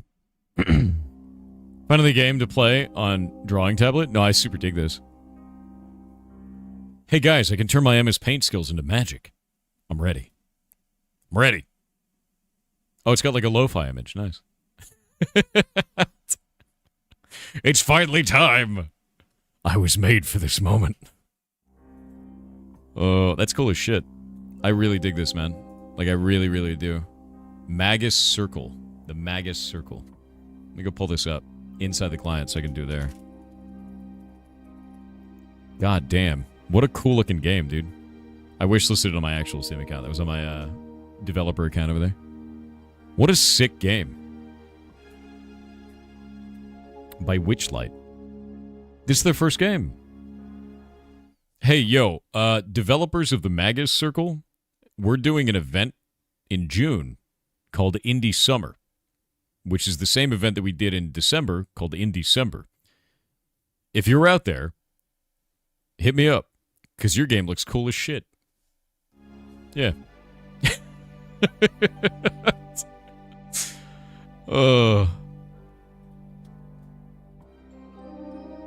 Yeah, 100%, dude. Have a cool game. What is this one? Nobleman, 1941. Wait, is that a realistic war shooter, but it has robot dudes? Nobleman 1941 is a third-person shooter mixed with real-time strategic elements, set in a gritty, alternate reality World War II, where you will deploy units Build fortifications, capture and defend key locations, use powerful abilities, and manage resources across a vast multi-faction campaign. Is that a robot, dude? Is this like, is it Diesel Punk? Like, what is the, it looks like Diesel Punk. If we look at that? Yeah, that looks like Diesel Punk almost. Diesel Punk is cool shit. Yeah, mechs in World War II. Yeah, it's very like Warhammer 40k Diesel Punk. I love that. I love Diesel Punk. It's cool shit. It's always gritty. Gritty and rad. That looks rad. I dig it. Look at this. Cool looking game. Many elements are based on familiar real-world events, locations, and scenarios from World War II. It's got historic influence on it. I like that. I think that's a cool idea. And I am always a fan of more diesel punk related genre stuff. And like this feels like it goes in that direction. I'd be interested to know if that's what they describe it as. It appears to be that way. But I'd be interested to know. Yeah. Looks like power armor? Exactly. That's kind of the whole point. I'm going to link this out to you guys too. That looks cool as shit. It's a very nice looking game. A very, very cool looking game. Backpack battles? Oh, I know all about backpack battles. That game looks rad. But yeah, if you don't know Diesel Punk, let's go to Diesel Punk and we'll talk about that for a minute. It's a genre where the idea is kind of like high technology, but all based on like really kind of dirty machines, if that makes sense.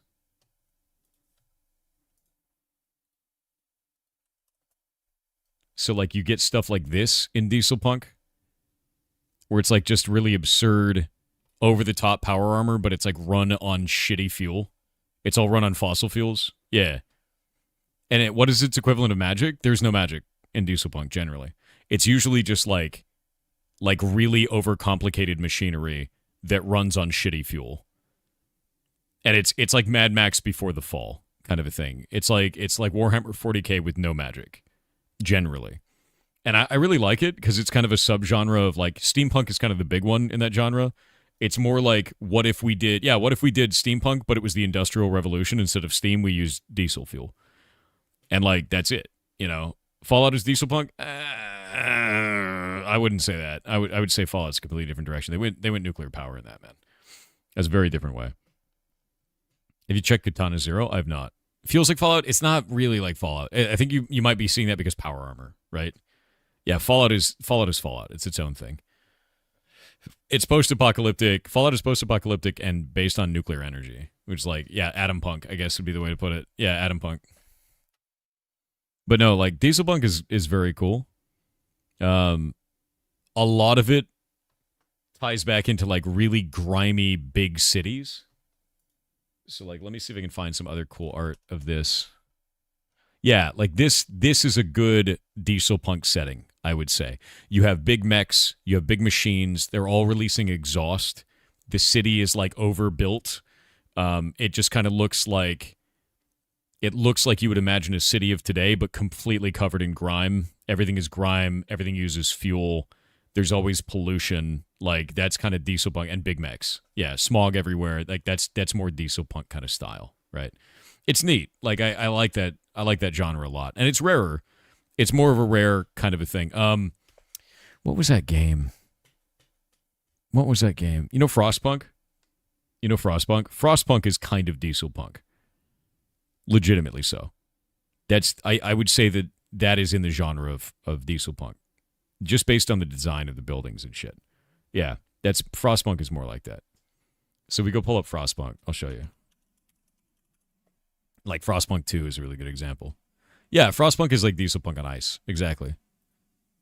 And you see it's like, you just have these like big, disgusting buildings bellowing out smoke and like everything is kind of like, it's all based on fossil fuels and like burning resources and like losing those resources. Like they have more like kind of magic power generation sort of stuff in Frostpunk, and it's more political based, but a lot of the structures kind of echo what you see in diesel punk stuff, which is cool. Yeah.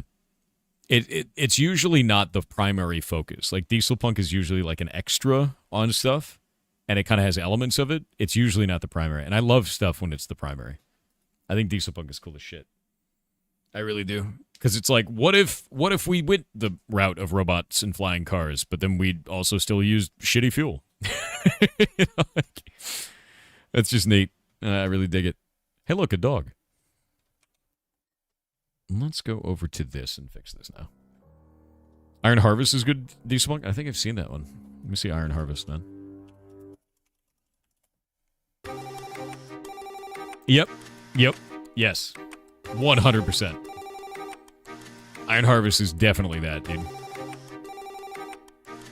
That looks sick, man. Hold up.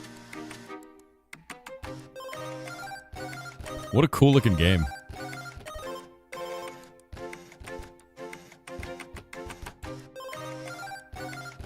Yeah, it's wild. Yep. You played a lot of Iron Harvest? You definitely recommend. How old is that game? PS5? Oh, I guess not that old, yeah. Diesel's a pretty solid fuel, yeah. It had a rough release, did it? Bandit Night. I don't think I've seen Bandit Night.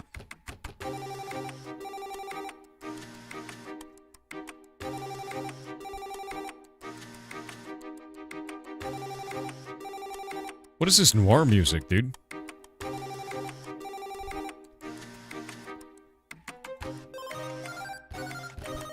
Alright. Linked. I'm gonna be honest with you, I love the steal, so... Yeah. Love stealing.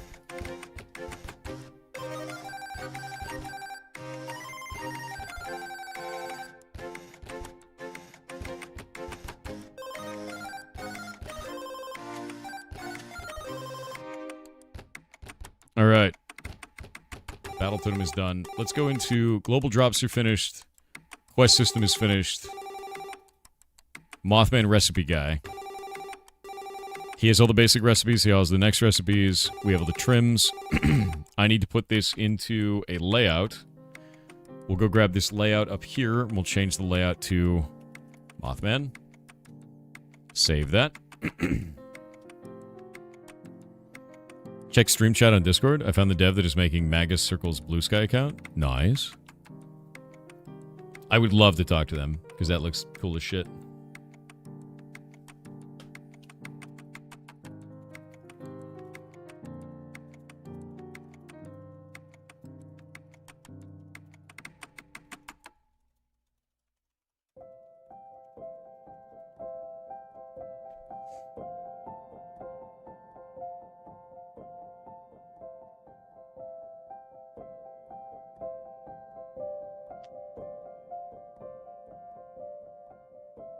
There we go.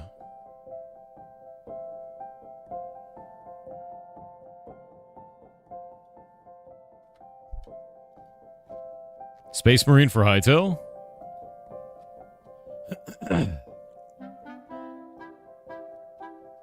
Bro, what did you just say to me?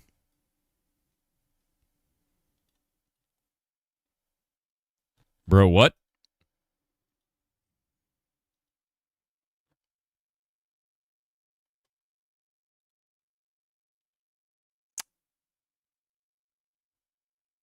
Block Game is now a Warhammer 40k mod?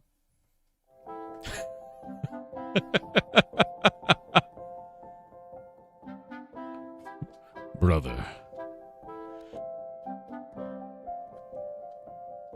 No, that's red.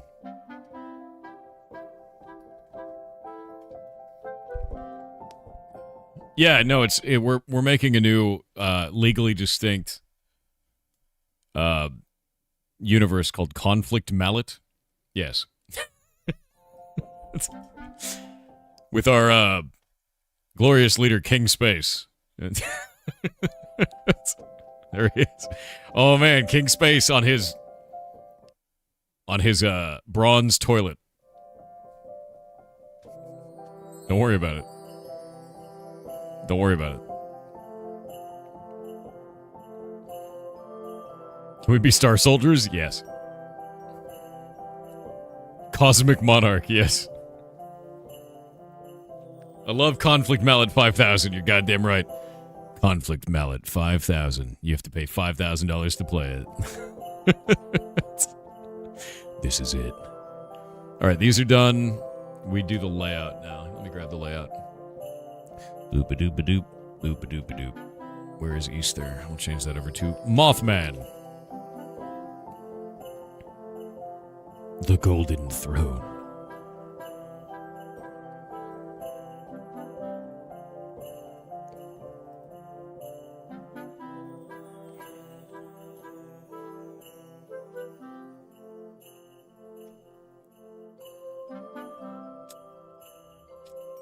By the way, how many of you guys have been playing Ashes of Creation? I put out an announcement in the Discord today. I don't know what to do anymore. I kind of just want a PvP in the game, and that's basically it. Because we do not get buffs for completing mayoral commissions due to a bug. They turned it off. And now we also don't receive rewards from completing buy orders due to a bug. And I also still don't have a flying mount assigned due to a bug. Which means as a mayor, I literally have nothing I can do for you. Those are the things that the mayor gets, and all of them are disabled. That's it. So, like, I don't know what to do. So, like, all I can do is run groups with you guys and general roleplay as my character, and that's about it. Yep. That is the core feature of the video game. Yeah. I don't... We have a textile mill. That's cool. But, like, everything else is completely disabled. How much % of the game is currently disabled? Actually curious. Well, it depends. It depends on what you do. If you are only gathering, 100% of the game works. No, wait, no, that's a lie. All of the gathering commissions don't work. And all the mayoral gathering commissions don't give you buffs. And most of them don't work. If you only gather and then sell it at a vendor, it works. If you only do PvE combat, enemies will sometimes fall through the world. Sometimes. If you... Wait, no, if you gather, there's invisible plants. And a lot of materials that just don't do anything. I can't think of a single feature in the game that is without bugs. Except for, ironically, sport fishing. Because somebody else did all the work.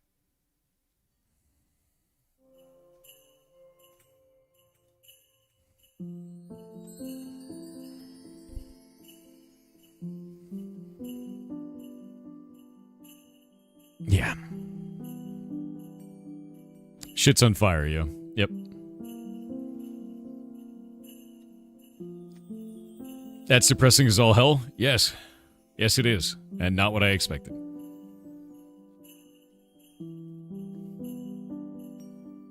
Yeah.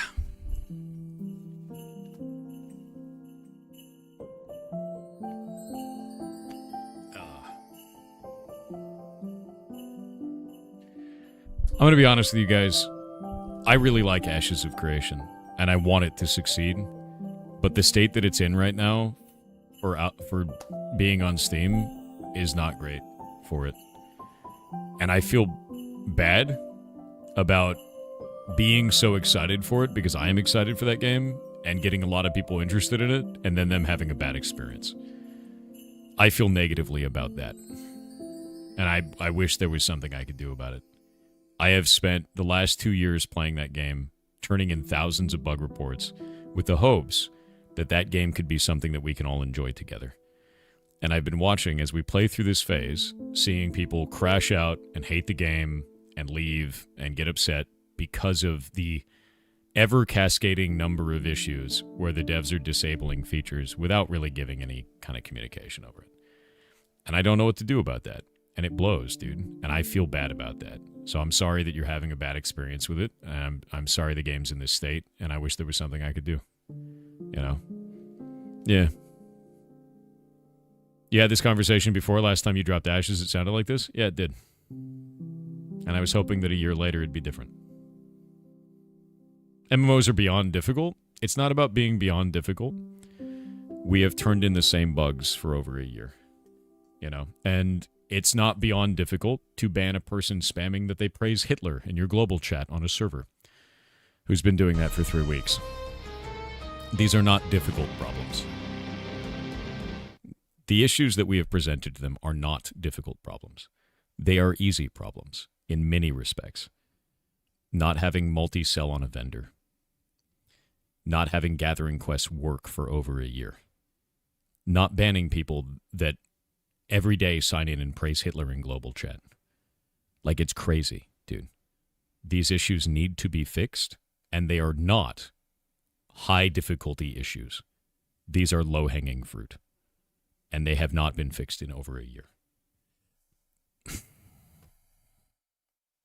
Like, and that's the problem, is I'm not diminishing the difficulty of building an MMO. I understand that.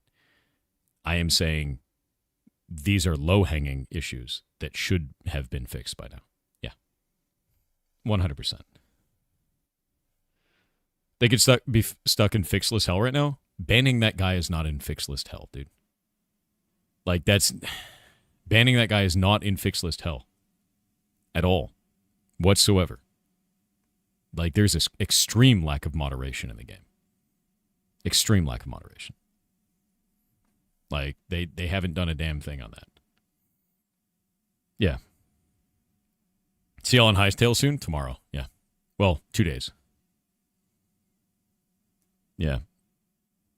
They got to triage that shit better, and they got to communicate better. And I've given all this feedback directly to them. I'm not just old man screams at cloud. Like, I send this directly to Steven and directly to their community manager, Margaret. Like, I send it to both of them, and I go, what is going on here? And it's radio silence.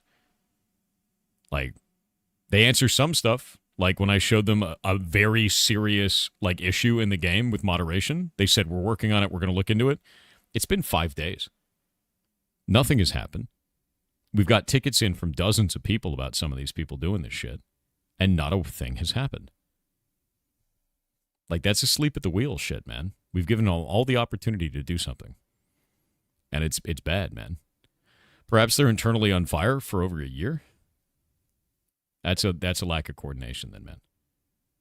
You know?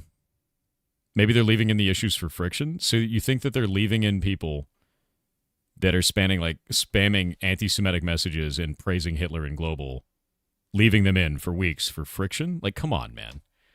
Like, there's like a level of, I get you get the benefit of the doubt, and then there's like, you're doing shit wrong. And in terms of moderation, they're straight up doing shit wrong.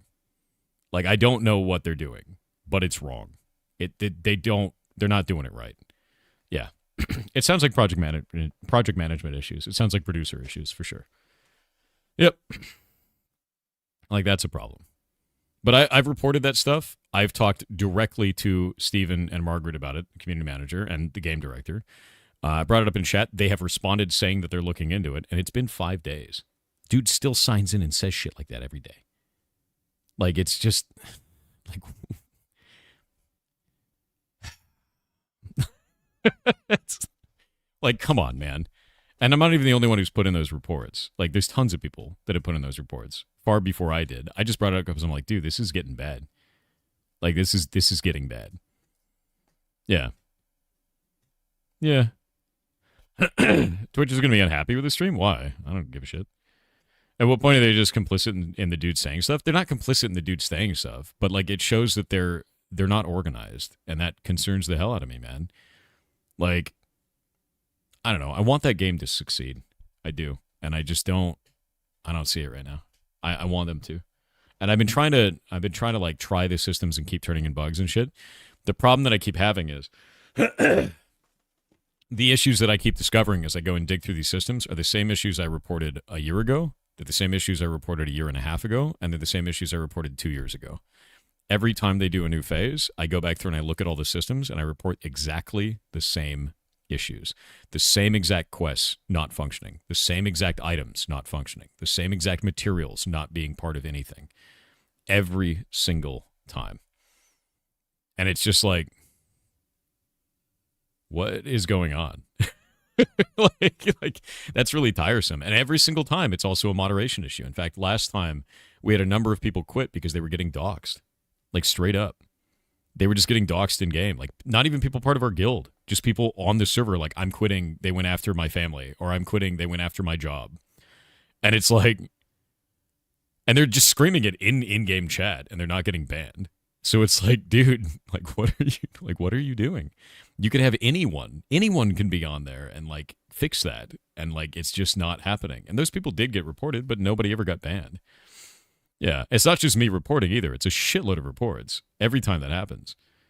So it's just like, dude, I just don't get it, man. Like, I don't understand what's happening, but I wrote a big review about this for Ashes of Creation, like specifically.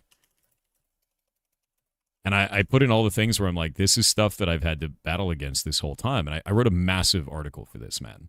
Like a big thing for this. And like moderation's a big one here is there's no in-game /report feature for other players, and you must go through their website. Reports have gone through and not resulted in any action so far. People spam praises to Hitler and racial slurs in global all day currently, which is insane to see. It's become a well-known thing on our server, and I have to blur out the entire tab when streaming the game. This is why I blur it out, people ask. The only moderation I have seen is a basic filter that changes words like simp to stars. Even in the middle of other words such as simple, it becomes 4 stars and then LE. Literally the Scunthorpe problem. That's it. Like, that is not acceptable for a game on Steam. That is not. I have never seen that, even in an alpha. Like, that's not okay. You said you personally got doxxed for the first time last month, not on Ashes, but the internet is collectively pretty angry right now, it seems. Sure, but like, there is a level of moderation that you actually have to have if you have an online interaction game, right? You have to. I'm gonna say something that's wild right now, like a wild claim. Even when we had server capacity 100 players on Minecraft, we have automation that catches racial slurs and bans people. There are people that just get around this basic filter and just spam it all day. It's just like, how do you not have any type of flags or triggers or anything at all on the server for this where it generates a ticket and a guy looks at it? Like, what is going on there? Yeah. Yeah, someone in Block Game spam racial slurs last night and was banned within minutes. Exactly. So I'm just like, what is happening here? And like, this isn't like oh man, there's a new problem, the devs are bad. Like, dude, we've been reporting this for over a year, man. Like, it would be fine if it was a new issue. It would be fine. Oh, no, they banned simp but not Hitler. No, they do ban Hitler, but all people do is put spaces between the letters. So they just put that in the message, and then they put a space between every letter, and the filter doesn't catch it. Because it's a basic-ass filter. That's it. That's all it is. There's no like regex. It's just like, is this word in another word? You also can't write the word basement. Which is hilarious. Yeah. They just do it like that, like Iguana Stream showed. So like they just post that in global, and you have to like ban all the accounts, and they just keep, or you ignore the accounts, they just keep making more of them. And it's like, dude, what are you doing? What are you doing? Like, there's no online mod that's like looking at global. You could have a dude just look at global for 5 minutes and be like, yo, get rid of that one, right? Yep. Yeah, that is exactly the reason why. Somewhat eccentric. It actually stars out that in the middle of basement. It'll do that in the middle of all this stuff. But it's just like super weird, dude. Yeah. What's wrong with basement? It's got another word in the middle of it. You can't say the word spicy because it has a slur in it. Like, just stuff like that all over the place. And the funniest part about this, do you want to know the most hilarious part? The filter doesn't apply to guild chat. So there are chats in the game where the filter doesn't even work. And all these words just go through unfiltered. Which is like, it's even weirder, right? Like, it's just like, none of this, it's not even applied correctly. It doesn't make any sense. We've put in all these bug reports for this. And like, dude, like, there's got to come a point where I'm like, you're fucking up. And I think this is the point now where like, this is a simple problem to fix. This is not a deeply complicated issue. This is not something that no one's ever done before. This is not something that's like, oh my God, they're pushing the bounds of the industry, or they don't have enough staff, or whatever. This is a fixable problem. And many of the issues that I put in are very fixable problems. And it does not make sense to have these still be a problem a year and a half later. It does not make sense. Yeah. And that's the issue that I have with it. It's a very hashtags simple, hashtags LE problem to fix. Yes, it is. How much actual time would it take a dev? Honestly, you could have one staff member posted to go and look through all of those, like just sit in the server for a little while. The first thing that I would do is triage. I would assign a staff member to sit on the server, because they don't have that many of them, and be like, hey, I need you to look at global chat for all of these. They got to have a character in each one of the servers. You could probably have coverage of maybe 4 servers at a time with one staff member. That'd be pretty easy to do. We have our moderators do that right now. With thousands of you guys spamming chat, global chat in the game moves about as fast as Twitch chat does over here with 2,500 people. There are likely about that many people on the server. Not all of them are talking in global. Not all of you guys are talking because a lot of people lurk. So with that, they hit YouTube, they hit Twitch. They also hit YouTube and Twitch for the ferret stream at the same time. So they're doing 4 streams at once, each moderator that's on staff, and they're on there alone. So they could do that at the same time, do 4 globals at once. So you have that as a triage. At the same time, you have a team, maybe 2 to 3 people, looking through all of the tickets for all of those reports for the different people that are saying these types of things in game, which I guarantee there are very many. And since those are categorized by the category that the people who reported it put it under, to say I'm reporting a player, you know exactly what it is that they're reporting, and you can have a team go and look through that. You go and look through the logs and be like, did this person actually say this thing that was shown in the image? Let's look it up. They did. Let's have a ban, right? And you don't even need to have like a standard of a permanent ban for everything. You could have like violation levels of like, they did it once, 1-day ban. They did it twice, 10-day ban. They did it 3 times, perma ban, right? Like this, most of this is just standardized out. I could whip up a team to do this in a day. And I know that because I already run a team that does this. That's how you have a chat on all of these streams. It's exactly the same thing. So I'm just like, it's just like, dude, this is not a difficult problem. This is a problem that I get to see every single day, and I know exactly how to handle it, and that's why it just bothers me, man. Yeah. And they can't do it for an MMO. And it's been a year and a half of this. And they're not even deep social problems. Like, they're not even things you have to super investigate very hard. Like, they're people just literally going in global and just screaming shit. You know? And I just think it sucks. Like, that's just one of the issues with it. There's, like, all kinds of stuff that's just broken right now. I think Intrepid has the wrong priorities at the moment. I agree with you. I think what it seems like they're focusing on is it seems like they're focusing on world environments and world building first, and they're just like, the players exist inside of the space while we're doing that. And it just doesn't feel like they're putting any care into social systems or any care into, like, what makes the game fun for the players that are currently existing in that testing environment, or any care into moderating their community, which I think is very foolish, honestly. I think that's foolish long term. It is, because it's going to cause serious damage to the perception of the game. You got banned for using the word moron? Where? In Ashes? Bullshit.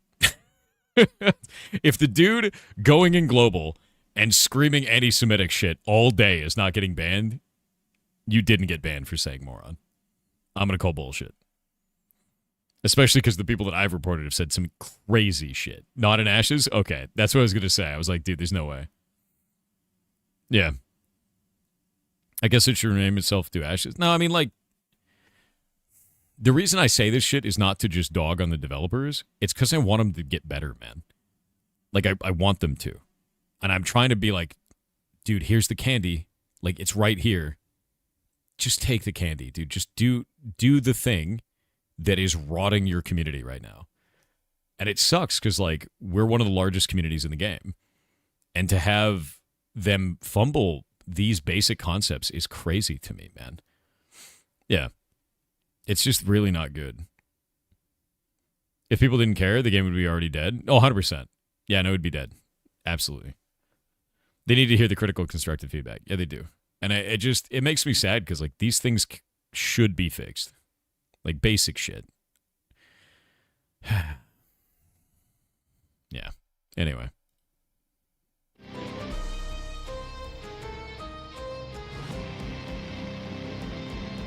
Boop. All right. Let's go back into this. We'll go get this fixed.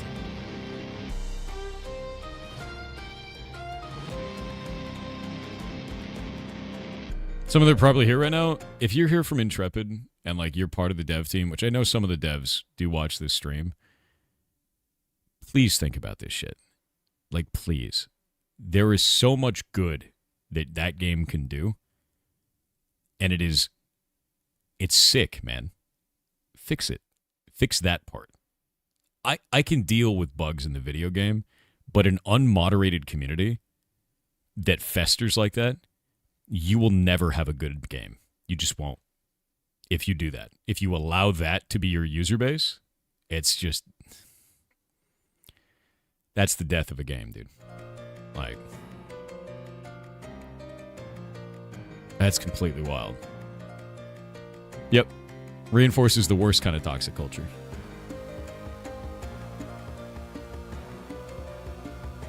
Alright, let's go grab this.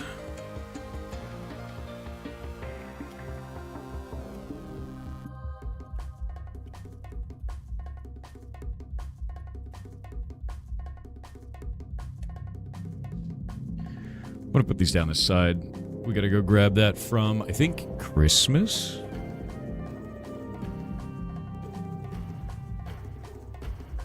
Yeah.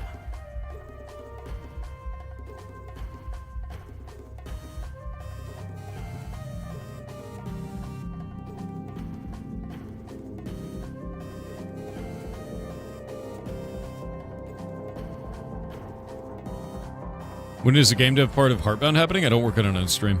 I work on it off stream. It's like 90% writing, dude. But I put it on an update every month, so you can go find that on our Reddit thread, on Twitter, on our Discord, or on the Steam page. Last one came out 12 days ago. Alright.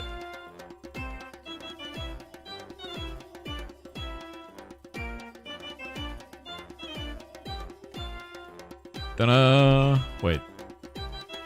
What? It's all gone to shit. Why are these like this? Yeah, let me see here. That's why it all went to shit. Let me go into Mothman. We'll go grab all of these recipes.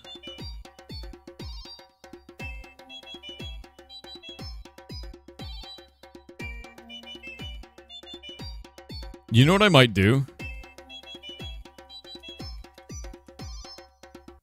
I might just sit down for a day and take every single account from Global Chat.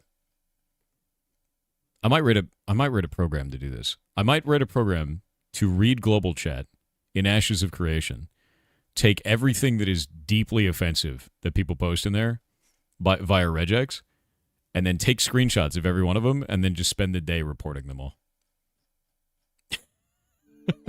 And be like, fix it.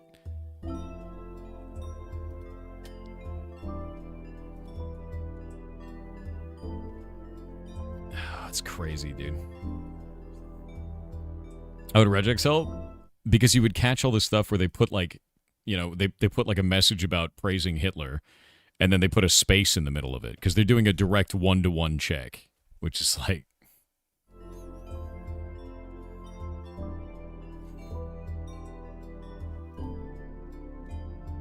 All right, let's grab that.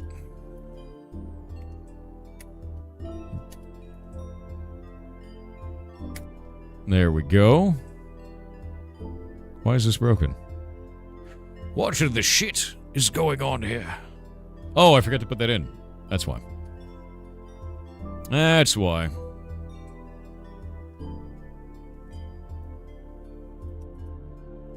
We gotta add all the offhands. What? That's not what I wanted. There we go. Where are the offhands? The quiver is called Mothman Ranger Quiver. There we go. And then... Spell Focus. Mothman Wizard Focus. That is not an offhand. It should be Spell Focus. And then this one should be Quiver. Save that in there. And then the next one is going to be Warrior Battle Totem.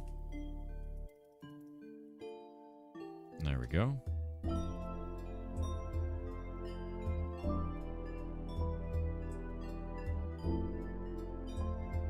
And the next one is going to be Guardian Shield.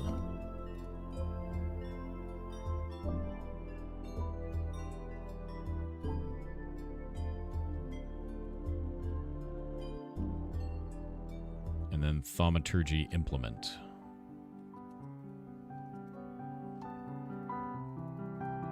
I don't know. What do you guys think about it?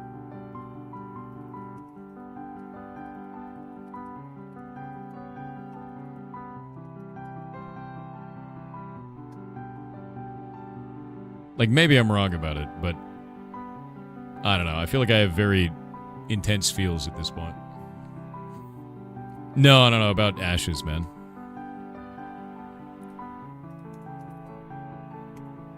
Reload. Nah, you're totally right. Alright. That looks cool. That's cool. Oh, these all require Einherjar level 10. Does other stuff not require level 10? That's a bit weird. I should probably fix that. Let me make sure.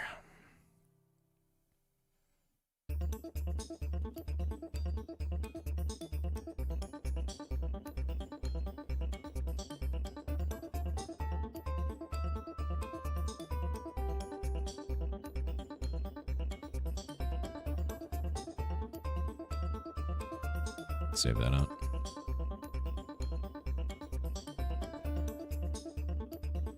You think AOC's progress is too slow? Yeah, kinda. It's more like just a little bit weird. Why are the offhands requiring that, but the set bonuses aren't? Oh, required class level is 10 on these. Did I just forget to put that on there? I think I did.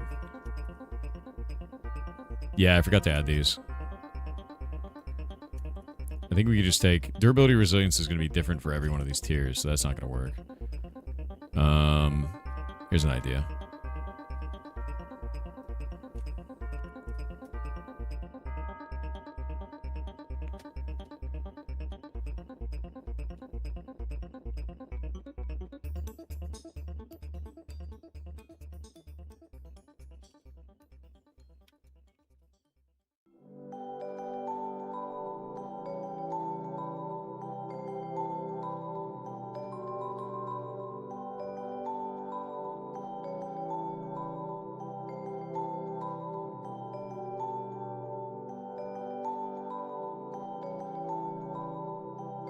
Grab that as a token and replace it. Nope. Will not let me do it. Boo. Boo. Alright. So we can't do dynamic tokens with this. That's kind of annoying. Oh well. What are you gonna do? Oh, actually, I think I might be able to do it with lore. We do that. Yeah, we'll do the other one.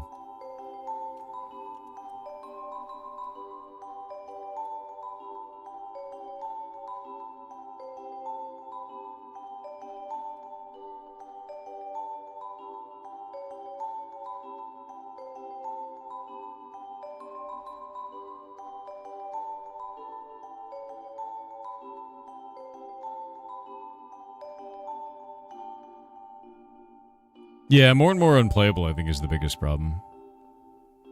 But I think the second biggest problem with it, to be honest with you, is just... There we go. Replace all in selection. We've got 16 occurrences there. Let's go make sure that this implemented correctly. It looks like it did. Yeah, yeah, yeah, yep.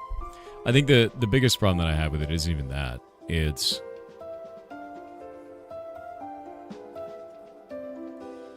lack of moderation, I think, is the worst thing possible in a social sandbox game. Because if they're not handling issues like that, then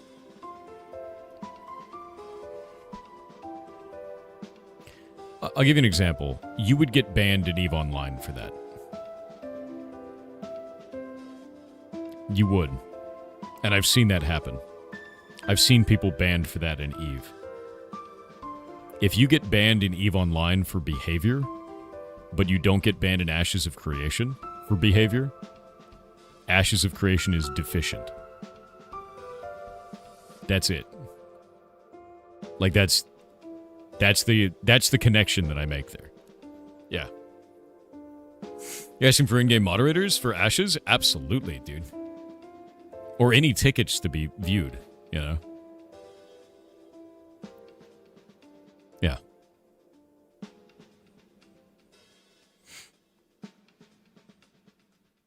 You could offer your assistance with AOC? I already have, though. Like, that's the problem, dude. Like, I have turned in thousands of bugs in that game. I have trained an entire community on proper bug reporting. I was thanked by the developers for those bug reports and thanked by the developers for spreading the knowledge of how to report bugs effectively. Like, they were very happy with that. And then they never executed on anything that we put in.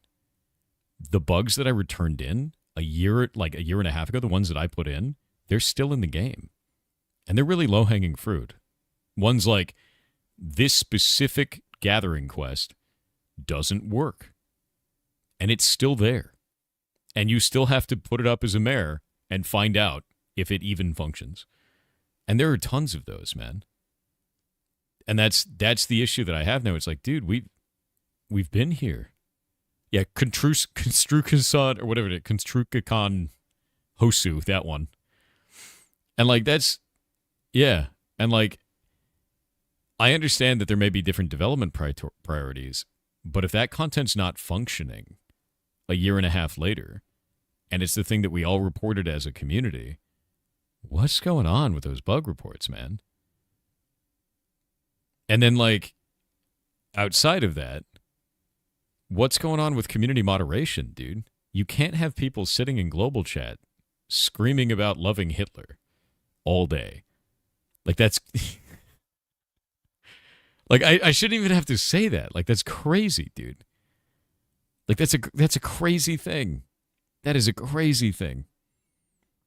So, like, what's going on, dude? Like, that's... We report that shit all the time. And I just don't get it, man. Like, people will start to draw assumptions if you don't ban people like that. They do. Like, they do start to draw those assumptions. And those assumptions likely aren't correct. But, like, shit, man, stop it. Just fix that problem. So that you don't have to deal with the bullshit on the internet. Like, just... Come on, man. Yeah, you say, oh, I'm assuming, all right. Exactly. That makes people weird. They're like, oh, wait, they're not banning people that say that? You know, like, that's just, come on.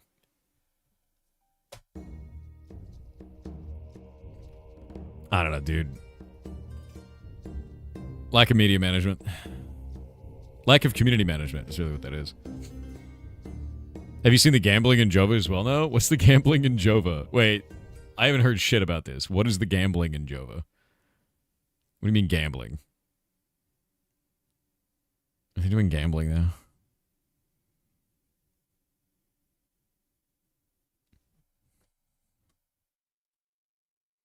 Inappropriate global chatters are like an invasive species. It's a lot, man. Oh, just dice rolls? You're going to see that in every MMO, though. I don't even think that's a problem, man. Like, unless they're doing it for real money, nobody gives a shit about that. Yeah. If the devs say they'll fix it but don't, the game is doomed to fail. I mean, yeah, I feel you on that. And, like, that's the issue is, like, I'm not even doing this about, like, very minor systems. Like, my write-up here goes into every system of the game that I've touched. Everything with gathering, everything with crafting and processing, the settlement system, combat system, moderation, the guilds, world environments, sport fishing, like, everything that I've talked about, I've put all into this report. And I put it up as a negative review for the game with 550 hours on record. And, like, the thing to understand about this is not all of this is negative. Gathering feels quite good. Combat feels quite good. World environments feel quite good. But from the other systems that are in here, it's, like, rough, dude. Like, there are serious problems with moderation. Like, serious problems. So, like, I don't know, man. Yeah, the big sandwich, dude. Gathering quality is broken at the moment. I actually put that in there. They've made strides for gathering quality. The way it used to work, which is just insane to me, is every time the server restarted, it would assign a quality variable to every one of the nodes in the game, and you had to find the node that was legendary and then hold it until the server restart happened. And as long as you kept stealing from it the moment that it grew, you would always get legendary material. Which makes no sense in a game where you have quality bonuses on your gear. Right? Like, that was super weird, right? So, like, with that in mind, they changed it to be random now, which makes sense, but now I guess there's other issues. But I think that change was good, and I called that out in this as well. I was like, you know, they removed static rarity nodes. Previously, every server would reset, would redistribute the node rarity, and people would immediately find nodes that gave legendary materials. This destroyed the server economy and led to a lot of issues. And they've done a good job iterating on this feature by fixing up mining node distribution and removing static rarity nodes. Like, there's a good thing. There's a good thing that they did. Yeah. So, like, I don't know, man. ASD, you are? Congratulations. It's better to have spoils rather than quality on your gathering tools or clothing? It's way better to have spoils. Spoils increases the total amount of materials you get, which is just instantly better. That sounds like a core problem, though. Oh, it definitely was. Like, it was super weird. I'd never seen that before, Mudbovine. In a game, I was like, why did you design it that way? You know, that's an oddity. But they did it, and then I gave feedback on it, and then they changed it eventually. So they have changed some things, you know, and they've added a lot more things to the game. But they're missing such basic shit right now that I'm just like, what is happening, man? Yeah. Put at least one guide to quality of life issues. That's exactly how I feel, man. Like, crafting. Like, put up a whole thing in here about crafting. The way that it works is you have to click for every item in the craft. That means when you make 150 belts to get from level 1 to level 10, it's 9 clicks per belt. So you have to click 1,350 times just to hit apprentice. It's like playing Osu. It makes no sense. Just give them a multi-craft button, dude. Like, what is happening? Make X items. Go. You already do it with processing. Like, that's not fun, man. Making scrolls to sell is killing my wrist? Yeah, it sucks, dude. It doesn't make sense. And it's been like that. Ashes of Chafing, yeah. But it's been like that for like a year and a half, you know? And then there's like other shit in there too that's just very strange because they have that system in processing, but they haven't put it in crafting, and we've been giving that feedback for like a year. And then another one is when you go to a vendor and you want to sell something, you can't like hold shift and right click like you can in other games, or left click or any of that shit to like insta sell. You have to sell the item by right clicking it, and then you have to click confirm. You can't hit enter on your keyboard to confirm either. Even just adding enter on your keyboard as a confirmation option for modals would be an improvement. And that's the exact feedback that I gave before. I was like, let me hit enter to say yes when I sell things, so I can just right-click enter, right-click enter, right-click enter, but you have to right-click, move your mouse all the way over, click confirm, move your mouse all the way over back, and right-click for every single item you sell. It's like, why, dude? Like, there's just so many things like that could be, they are low-hanging fruit. Very low-hanging fruit. I'm not asking for a mountain, dude. I'm not asking for grand changes to the video game. I've been asking for these things for a year and a half. And they're like very major quality of life improvements for very little work. You know, and it's just like, dude, like, what are you doing? Yeah, it's just very strange. Yeah, so that's the stuff that I'm talking about, you know. Friend of mine did that in D3, even though you could use enter and click. God damn it, dude. Yep.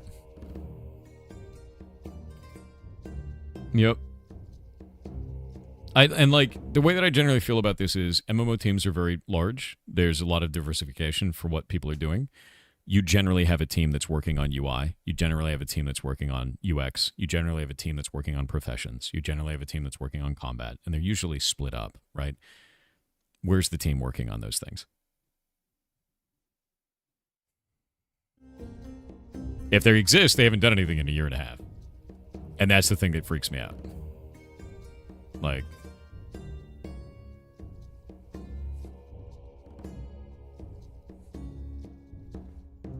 Purple and Silver with 500 bits said, here's a cool fact I learned. You know how the Appalachian Mountains are not actually mountains? Well, they were mountains back when they formed when the only life on Earth life in the oceans. Oh. They're older than humans, and fossils too. That's terrifying, actually. Gamebacille said, "Good morning, goblins. Don't forget to feed and water the mortal shells to which your gobliny spirit bound until your sentence in this plane of existence has been fully carried out, lest you increase your suffering beyond that which has been predetermined by the great goblin in the sea. Kink regards." Why you like this?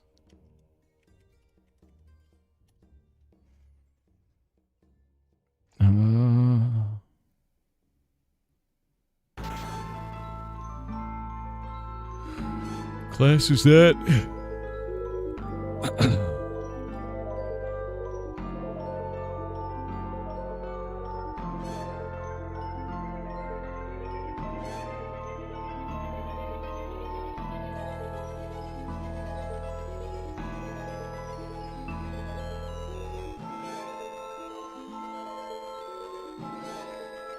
Why are you like this? What's the Hightail TLDR? And 2 days from now, they're going to do any game dev? Yeah, that's what we've been doing all day, man. We talk about game development. We talk about standards in game development. I work on block game on the side. I've got this new vendor hooked up now for our upcoming event, where it's got all these new items that are dealing with moths for Mothman March. Oh, Appalachian Mountains are still mountains, but they are worn down, so-called fold mountains. Interesting. We can't play block game in Minecraft anymore? Yes, you can, which is what that server is. What are you talking about? Hightail thing? What's up?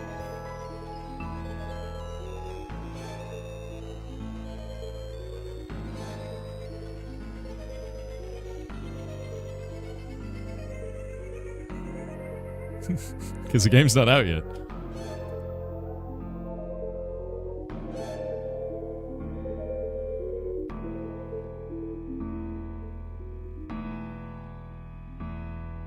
It's very funny, though.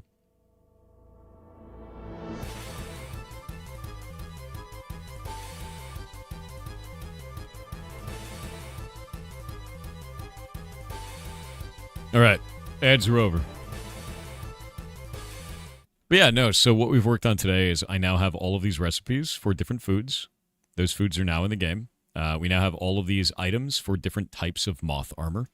That moth armor now has statistics for different sets. So we have Ranger set, we have a set for Wizards, we have a set for Warriors, we have a set for Guardians, which are our tanks, and then we have a set for Thaumaturges, which is our healers. They're more like blood mages.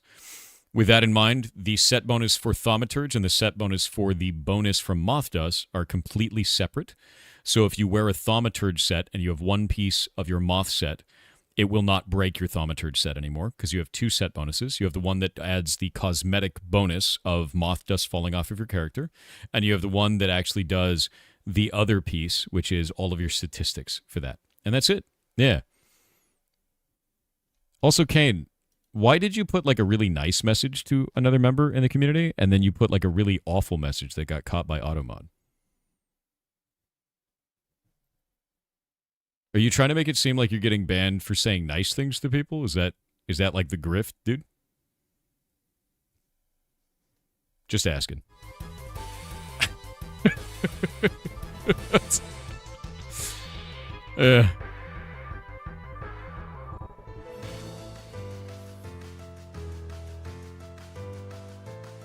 Like, if you like me to show to the class, I can for you, you know. Up to you, bud. But yeah, so we've got all these set up now, and now we can go into here. And we'll go over to Chef Holiday. And then we'll go over here, and we have all the new foods. And these all now have statistics on them. And they should work with the buffs, so let's go grab that real quick. And let's see if the buff system actually does this correctly. Buff system is working. So we have a food buff that is actually functioning. Timer is ticking down. Everything is good. All right. Monsieur Jake, the last component is yours, my dude. I have everything set up. How is the corruption going? It is the final thing. I've got all the new foods in. We've got 10 new foods. We've got 5 new armor sets, 5 new armor trims, and 10 new recipes. So we're ready for Mothman March, my dude. Yeah. I messaged you about that a while ago. Did you? Shit. Let me go see what you said.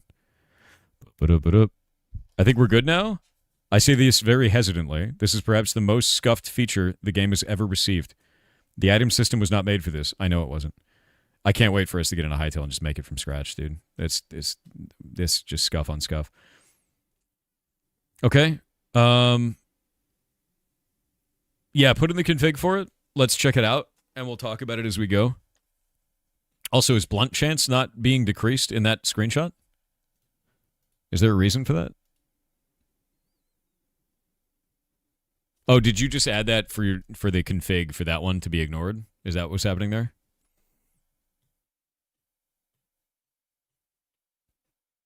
Dude. Sorry, guys, you're out of AOC 2. You'll be back in a bit when it gets better. Dude, I don't blame you at all. There's a lot of people from the community that are just, like, crashing out of it. Like, Golemancer doesn't want to play anymore either, and he's, like, one of our primary tanks. He got so upset because he went to go do the raid, and the boss ran through the wall and then teleported onto our team. And he was like, I can't do this anymore. Because the whole time he's been tanking, monsters have been falling under the world or shooting through walls, and like it was a totally legitimate crash out. Like he just couldn't handle it anymore, and I get it. That's not his fault. Yeah. Yeah, it's valid. Citizen chat is dead today, no moving at all. Just people are over it, dude. Like the settlements don't provide any value to the players because they've disabled all of the features of the settlements that provide value to players. They have no reason to play. There's no incentive for them. And, like, I get that. Like, I put up everything that we could do, and, like, we did it, but what am I supposed to do, right? I'm just there to be like, hey, look at these cool features in the game. And every time I'm like, look at this cool feature, and everyone's like, yeah, this rocks, we're doing it. The devs are like, bug, disabled. I'm like, what the fuck? I think it's a bad idea for them to go to Steam. I agree. I think they should have waited on Steam, you know. Buy orders are bugged now as well. I know. I put up a report about that today. They've disabled buy orders. So you can still do the buy order, but you don't get any reputation and you don't get any script in return. So when you turn in all of the items, you get nothing for it. It's like, so because of that, in order for you to know this as a player, you'll have to be a part of their Discord and see it in the alpha, like, announcement page, which is only this one line right here, which I'll show you real quick. In Alpha 2 News. Let me grab this. So in order for you to know that that's going on, you will either have to turn in things and find out you got nothing for it, or see this line on the Discord. We have disabled rewards for buy orders due to technical issue. Completing a buy order will not grant settlement currency or reputation. The settlement still gets the item, but the player gets no reward. And building those things is time-consuming. You could take 5 hours to do a massive turn-in of like 20 of them. Maybe, if you're good enough to do it. And that's with your production lines running and spending all your own personal gold and everything like that to get it done. And then you get nothing in response, and like, that was one of the things that got turned off. Yep. And then after that, the other thing that got turned off was all of the buffs from mayoral commissions. So if you complete 100 mayoral commissions as a community, it gives a buff to you and everybody else in the settlement. That's not applied anymore. So now there's no benefit from being part of a settlement right now. Anyway, yeah, like everything is turned off. So I think they went too early, man. I really do.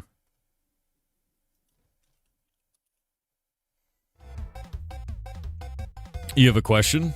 Nice. You gonna share?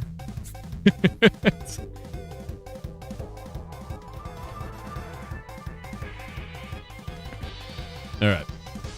Pagemaster93 with 500 bits said, "Yar cheer 500 good day Sir Thor Softwarington. You called for Brinebarrel to get books. Since we both know the goblins don't read, I counter-offer that we send all of the books to me instead, because reasons. Fair. Glad we agree. You can send the books to me via a series of carrier pigeons. I look forward to enlarging the library." Fair. I will do so. Have them. Careful, Thor. Steven's ears are burning. These are the same things that I've said directly to Steven. I'm in a group chat with him and Margaret, who's the community manager. I say all of these exact same things to him. This is not a secret. I'm not quiet about it. Like, I'm very public about it. I go, these are problems. Have them. And I put them in that chat with him in the room, with the community manager in the same room. Like, I'm not a bitch about this, dude. Like, no. Like, yeah.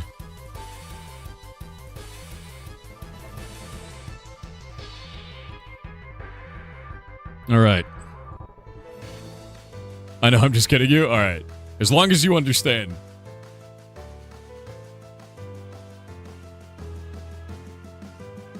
No, I don't think AOC is vibe coding. I think it's cope. I think it's just badly managed right now. Yeah.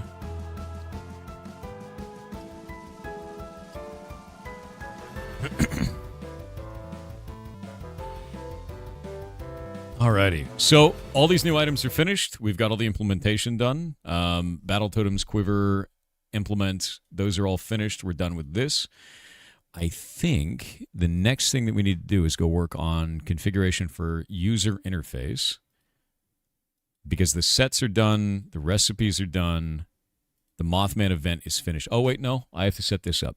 This is the next thing. So I'm going to add different types of food to this, and I'll go add those next. Yeah, we'll do that next. This is the drop tables for the chests. We'll go fix that next. Consumables. Mothman. And move to other view. There we go. And now we can go grab these up.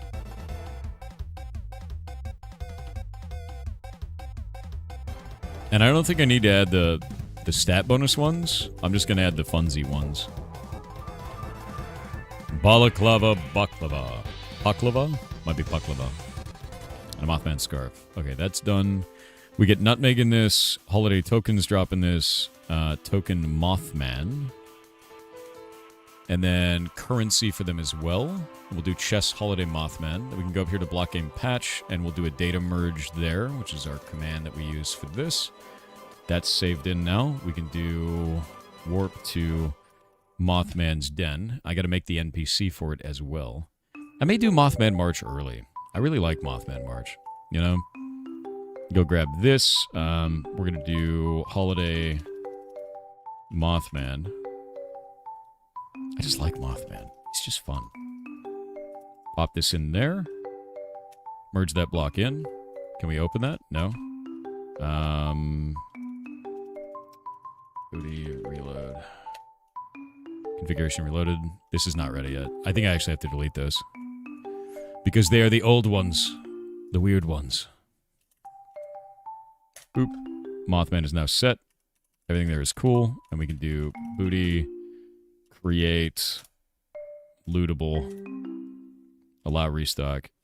Is it lootable or preset? I think it's lootable on this one. Yeah. And now we can do it for this one as well.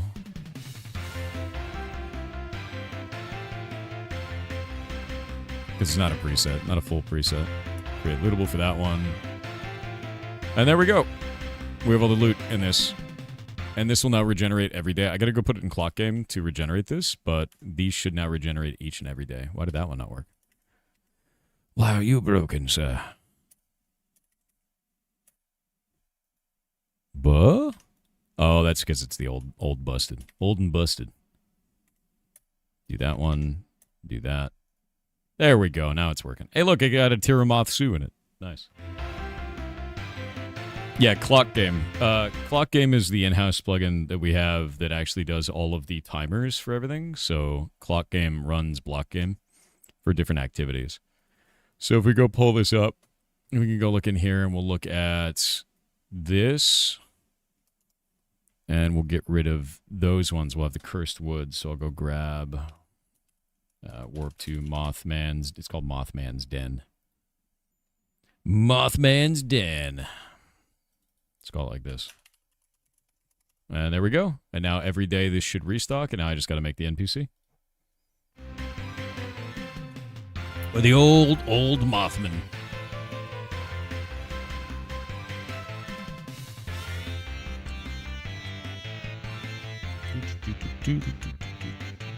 I guess Earthbound was an inspiration for your game. So for Heartbound, it was obviously Earthbound. Yeah, I mean, like, grew up on that shit. So Earthbound, the combat was from WarioWare. Like, I really like WarioWare quite a lot, and I thought it was really fun for that. But then also Secret of Mana, Secret of Evermore, and some stuff from Chrono Trigger really in there. But yeah, WarioWare is the combat entirely. So I love WarioWare combat, or WarioWare mini games rather. I think it's quite fun. Different cryptids get their own month. No, I just like Mothman, you know? That's all it is. I just like Mothman. Okay, now I need to do... We gotta get old Eggman back on the server.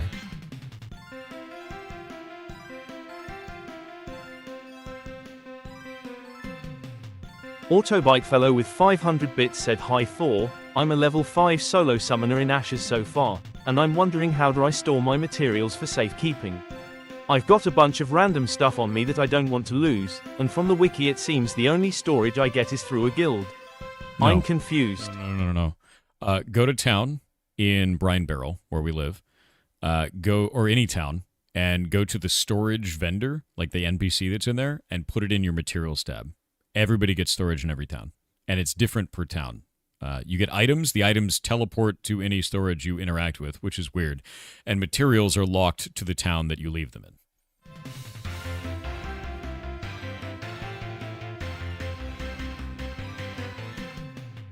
Okay, old Eggman. This is the old one. Grab that real quick. And we'll grab probably the old texture for that as well. Cool. And now we don't need him anymore. And we'll do Mothman's Den for his X, Y, and Z location. So then I need to go into this. We'll go into mobs. We'll go into mobs. We'll go to NPC mobs. And now we've got to create a new NPC. Where is my holiday NPCs? Easter. No, we'll go to Christmas. There we go.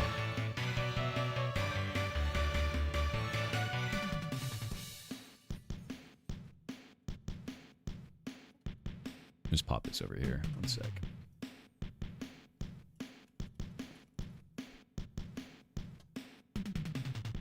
Please, let me type this. God damn it. Grab that. Grab this. Put that up there. We got that. All right, so with Mr. Ol Eggman, all I got to do is grab this guy. We'll put him here. NPC, Mothman, Eggman, and we'll do player, Ol Eggman. Set skin is going to be Eggman. And then we'll set it to open Mothman, Eggman. On that, and the world is going to be Mothman's Den. And I think we should be good to go. Yeah, I think we should be good to go. Yep, for that. I got to go remake the name of that vendor as well. Vendor file's got to be changed. So we're going to crafting stations. We're going to switch that out. Dark Naze said Asus released wireframe display drivers in 2001 that enabled players to use wall hacks, announcing the settings as special weapons that users could employ in multiplayer games. Let me see this. I want to make sure I heard that right.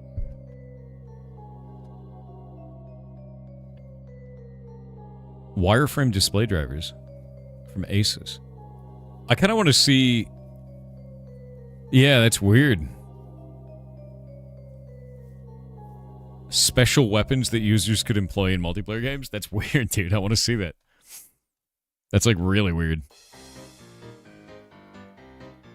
Mothman dash Eggman. Why is the name Pirate Software? Somebody was asking why is the name Pirate Software. That's actually from a buddy of mine. Like, to be honest with you, I was just making, like, tiny indie games, and then I blew up on the internet. And I just always thought the name was funny. And, like, basically, his idea was like, oh man, wouldn't it be funny if an indie studio was named Pirate Software? Wouldn't that be ironic? And I was like, that would be ironic. And then when I left AAA, I was like, hey man, I'm going to go make an indie studio. Can I like have that name? And he was like, yeah. And like, that was it. And like, he goes by Bare Hands. He's like, rad dude. But no, he's works on all kinds of places now. Because he stayed on that side. And I went indie and I just took the name. That was it. And then I found out that nobody owned the name and I trademarked it. And I've owned it since then, because like I think the last company that owned it was around in like 1996 and they failed, and then they like let the trademark lapse, and that was it. I was like, cool.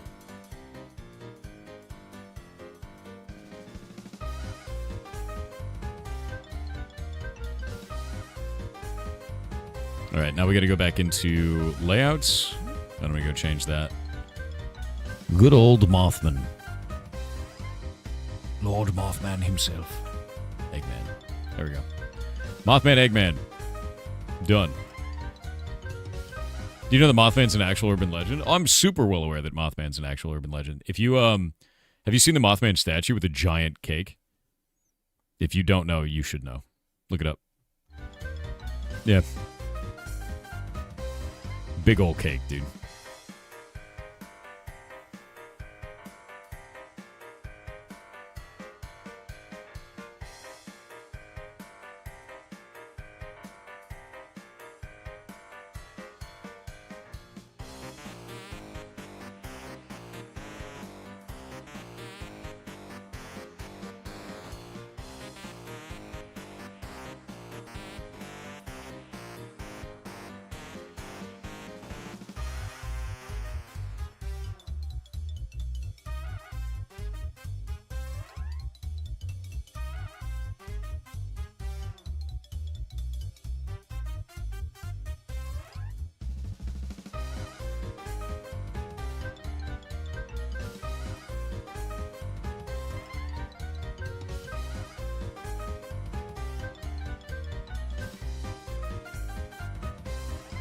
What is the damn region check thing? Region info.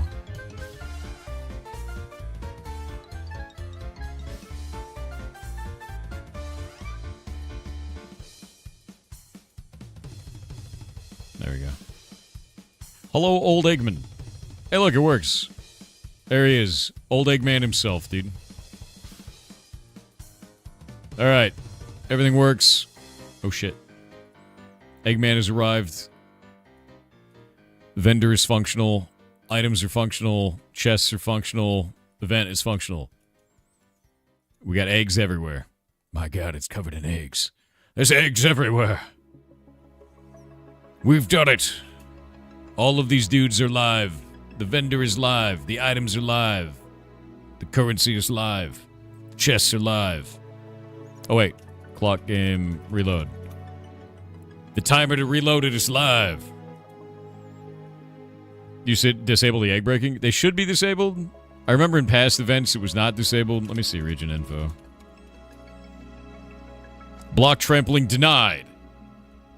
The eggs are immune. Yeah.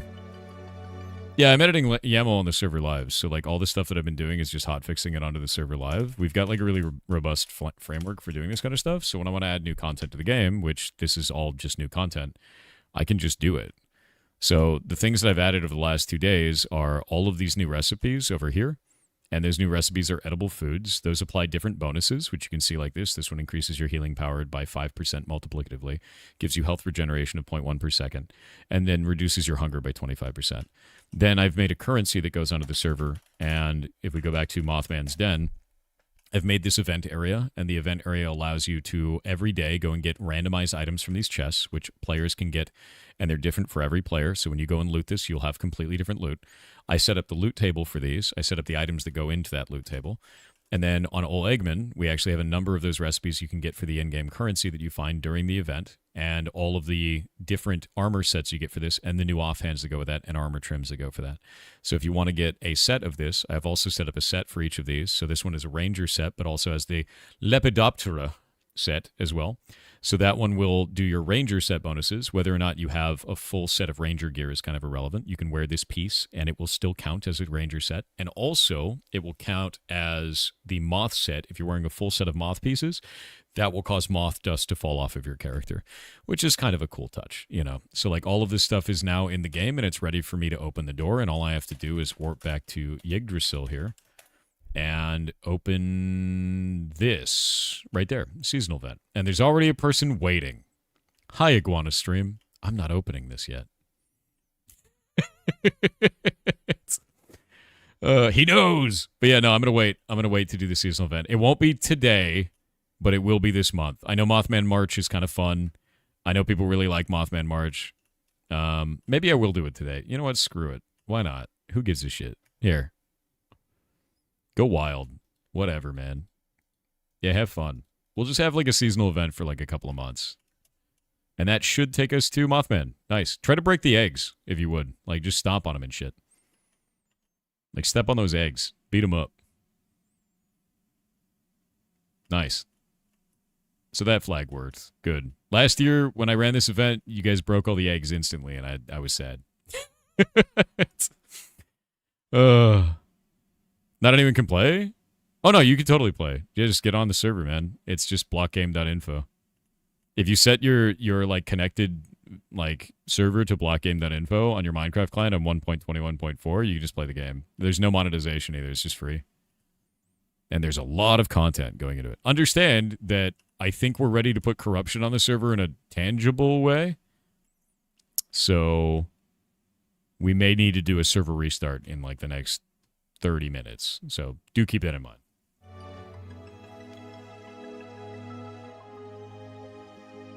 Anyway, have fun.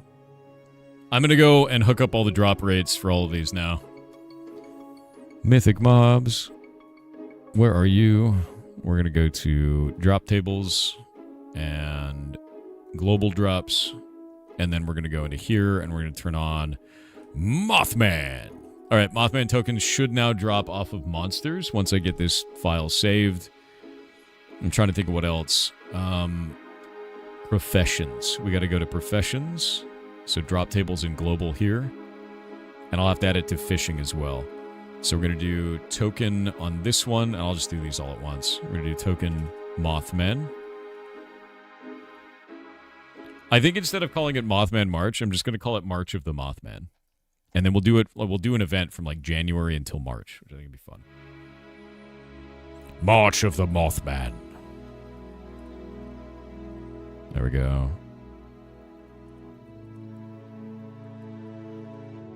Make sure that this is on every one of these. Archaeology, everything's cool there.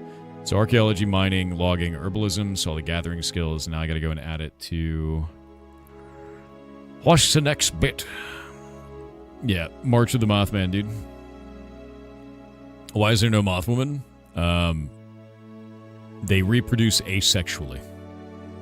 One Mothman splits into two Mothmen, thus continuing the line of Mothmen. Or maybe they reproduce like a fungus. You don't know. Yeah. Also, ask your parents. Yeah.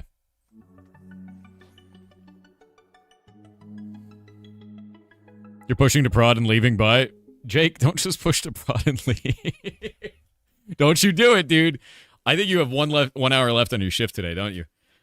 You can't say you're pushing to prod and leaving. You got an hour left of pain. Don't you dare. Don't leave me with that mess.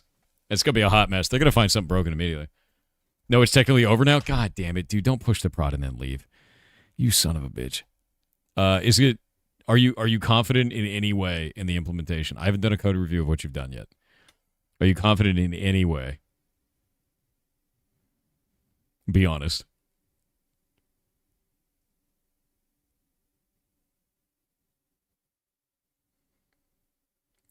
So it works on my machine? All right, that means it's good. Push it to prod. After Heartbound, are you going to make any more games? Yeah. There's a couple things that I have on the back burner that I really want to do. I want to make a Cosmic Horror Monster Battler, and I also want to make a Ferret Rescue Idol number go up game on phone, which would be kind of fun, you know. And the number go up game would, like, all the money from that would go to our animal rescue that we run, which I think would be kind of a cool thing to do. Yeah. Mothman goes through binary fission, yes. It splits into more Mothmen. For more Mothmen. Yeah, a ferret clicker game would be kind of nice. Yeah. Do the ferret game first? I think I'm going to be honest with you. My monster battle to do something like Pokemon? More like Yokai Watch. But yeah, same kind of an idea. I like Yokai Watch a lot.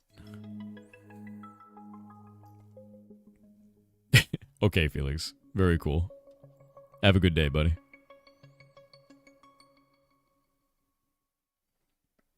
Game Jam is soon? That's right. It's in 6 days.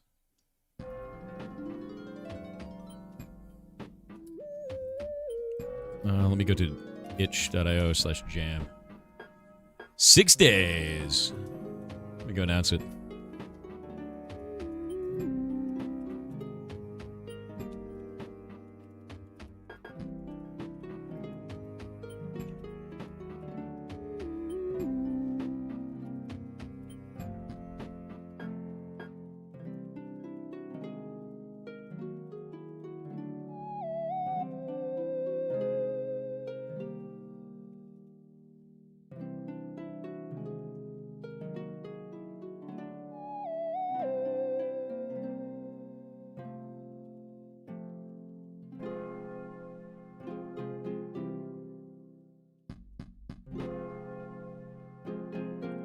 I need to make a website thing for that.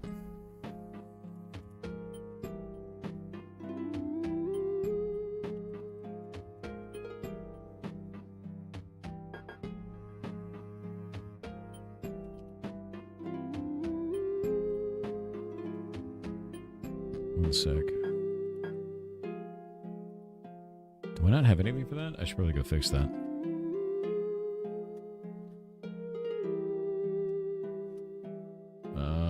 That should be... not buddy. One sec. Waiting. Waiting.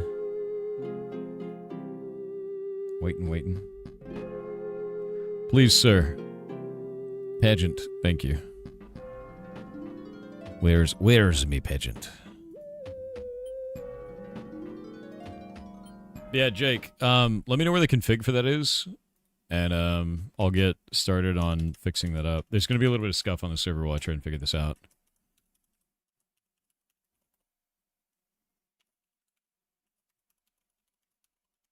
All right. Boop. Access denied. You don't even work by that system. Boop. There you go. All right. The update is on the server. Restart when you want. All right. Give me a few minutes.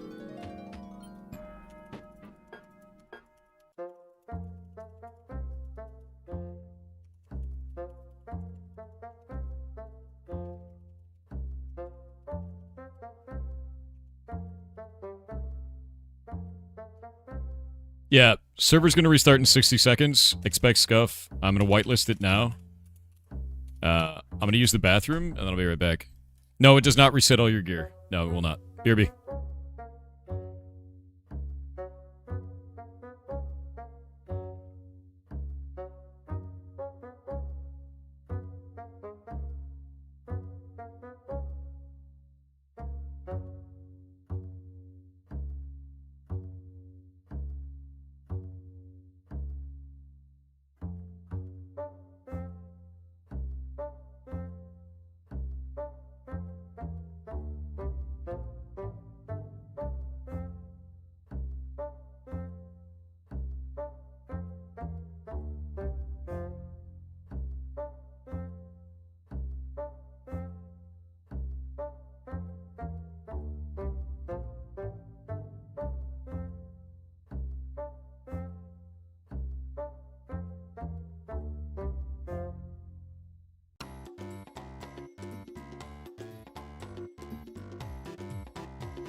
I have returned.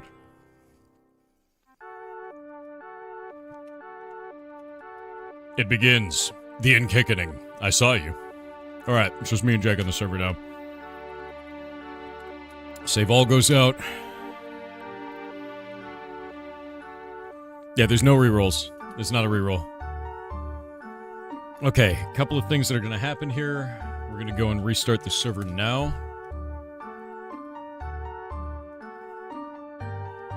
Here we go. I'm really glad to see that the server is throwing a bunch of red errors already. It's great.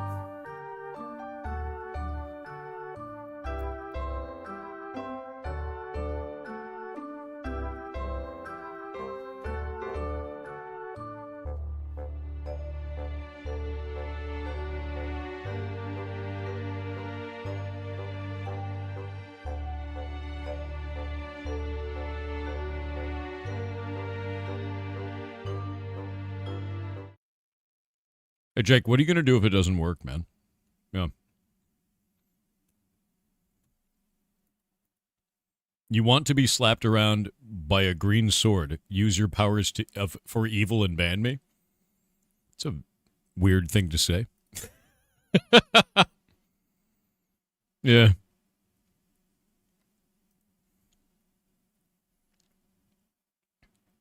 Does that mean that this should also push this and then leave as well? Yeah. Yeah, definitely. Whoop.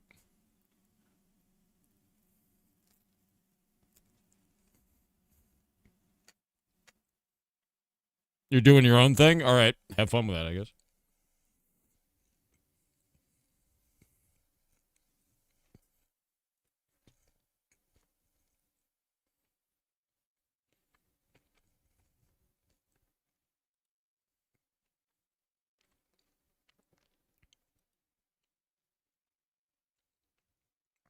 You did nothing wrong while I was gone? I don't know if that's true, man.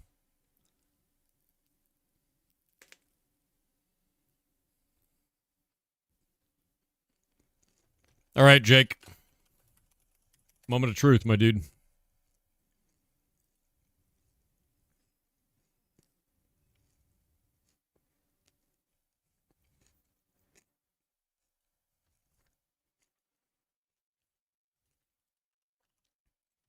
Let's find out.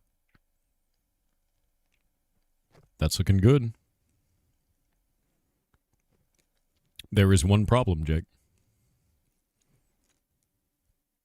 It is not reducing defense, PvP damage reduction, or health on these items.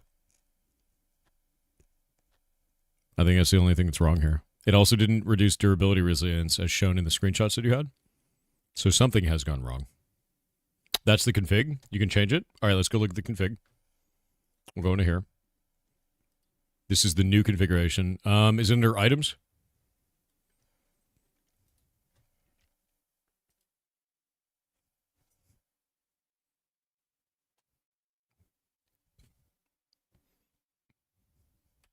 Under config.yml and items? I'm gonna hide this for a moment because I don't remember if this shows database information on it at the top. Every time I open this file, you have a heart attack. Ah, okay. Good. Good. So we actually have this configurable. So as we add additional stats, we don't have to hard code them in. Perfect. Good job, dude. Good job, Mr. Jake. Now I need to go look at all of my stats because I have a lot of them. Yep. He's adjusting the burrito index. Not yet. Not right now. Let's go take a look at this. We got to add defense to that. Weapon damage, magic damage, projectile damage, healing power. We need to go and add defense. And then I can save this. We'll wait for that to go through the server. Let's see if it updates dynamically. I don't know if it will. It likely will not.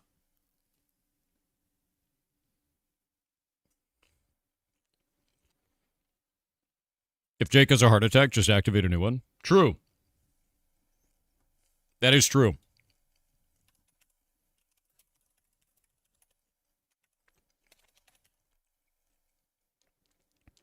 That did not dynamically pull these, which is expected. We'll pull up this. Defense is now dynamically updated. But when I update one of these to remove or add corruption, I'm betting it would dynamically update again. So perfect, man. I'm going to go through and add all the statistics that we need to before I turn the server back on, but you've done a very good job. Nice work. Nice work. Hell yeah. Go to bed, nerd. Let me go do configuration on this and we'll get going. All right, I need to grab... Let me think about this. Whoop.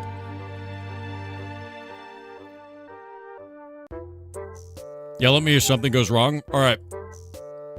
I'll send you like a passive-aggressive message that's really vague, and I'll do it in a ticket and then instantly delete the ticket.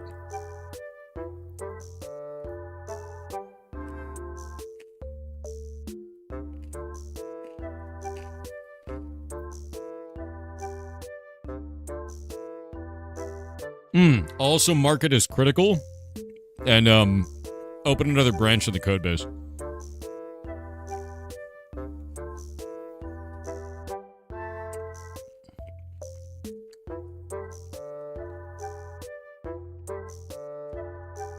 We need more of this.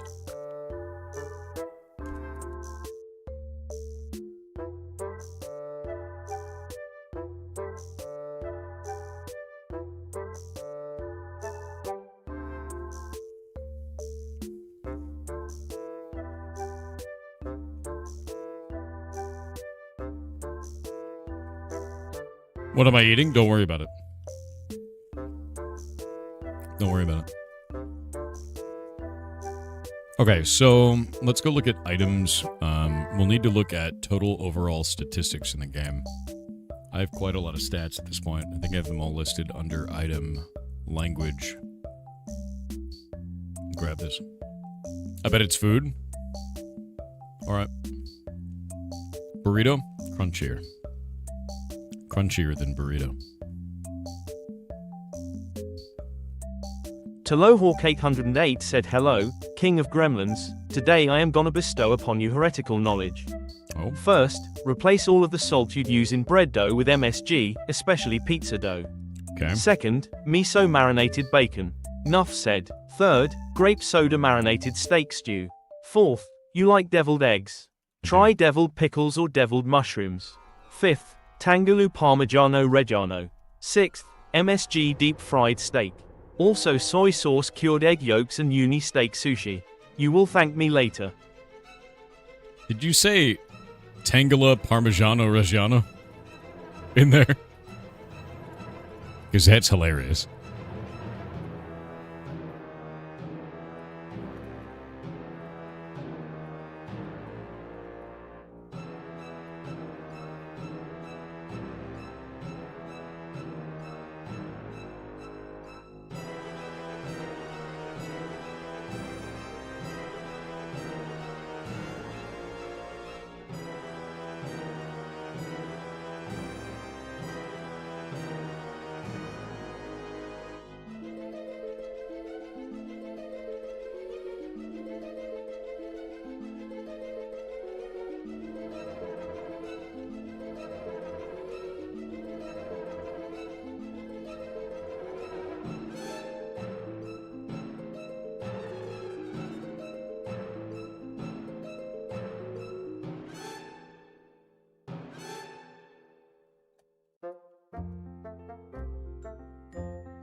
Yokel Abductee with 500 bits said, "Hey Thor, I have So- started to teach myself how to build a simple card game in Godot. In preparation for the game I'm going to make this year, I'm excited to do this. It's about time I bit the bullet on game deving."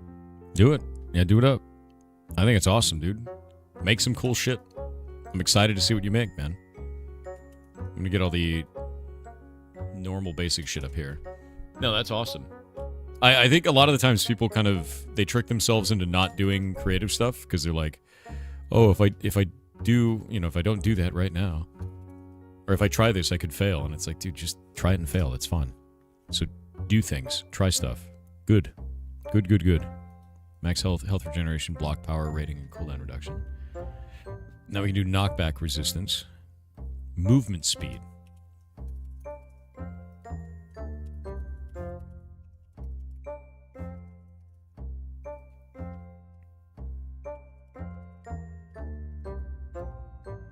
We'll have to do damage reduction, I think is the other one. So we'll go all the way up here. Defense max health. We'll do damage reduction. And then I gotta do all the different types of damage reduction. Fall. I think we just need to do fall damage reduction. I don't think there's any other ones that we do. Oh, PvE and PvP.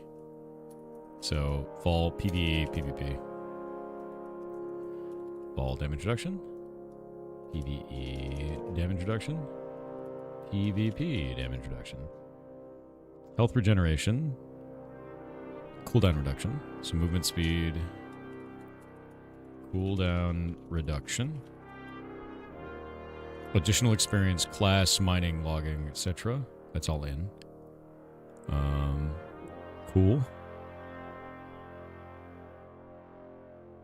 Trying to think what else. None of that matters. None of that matters. Soul binding chance, cool. And now I need to bring back that one rune type, which I think is the big one. We'll do that. The rune type is the biggest one. Yeah. Kind of excited for this. All right. I think this is all the statistics that we can do. Oh, wait, no. We use AoE size amplifier, don't I? I got to put all those on, too. Hold up. We need to go into core and GUI and player stats. There we go. Bring that over here, and we can go off of that.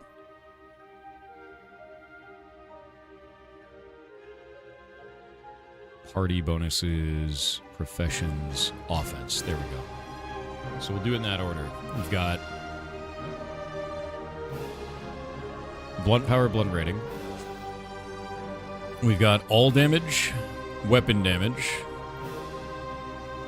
magic damage, projectile damage, healing power, backstab damage. That's missing. I want to do them in the order that we have actually on the character sheet. It makes my life easier. So backstab damage was missing. We'll grab that one. I gotta make sure all of these are correct before we get into that list. What are we doing today? A complete rework of an in-game system, which is the corruption system. And once this is done, it's a very big deal. I'm going to be very excited about this, to be honest with you. This has been a long time coming, and I think it's just a way better system for combat. Put those up here. We'll do backstab damage is all done there. Now I got to do AoE size amplifier. Yeah, it's a huge deal for the game, dude. And I was also implementing the seasonal event for Mothman March, so that's done now, which is really nice. AoE size amplifier. Cooldown reduction. Movement speed. And additional ret. I need to find out if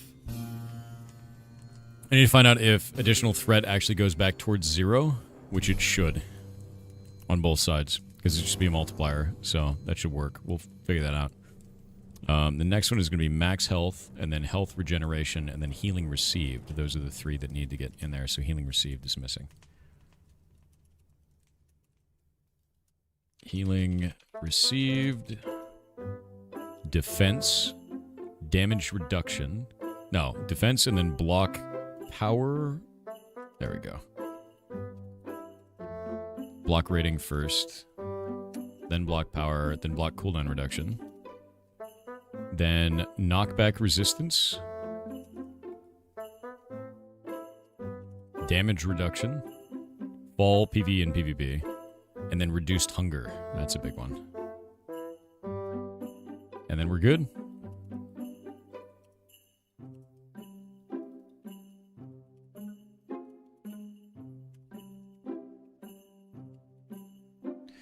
Alrighty.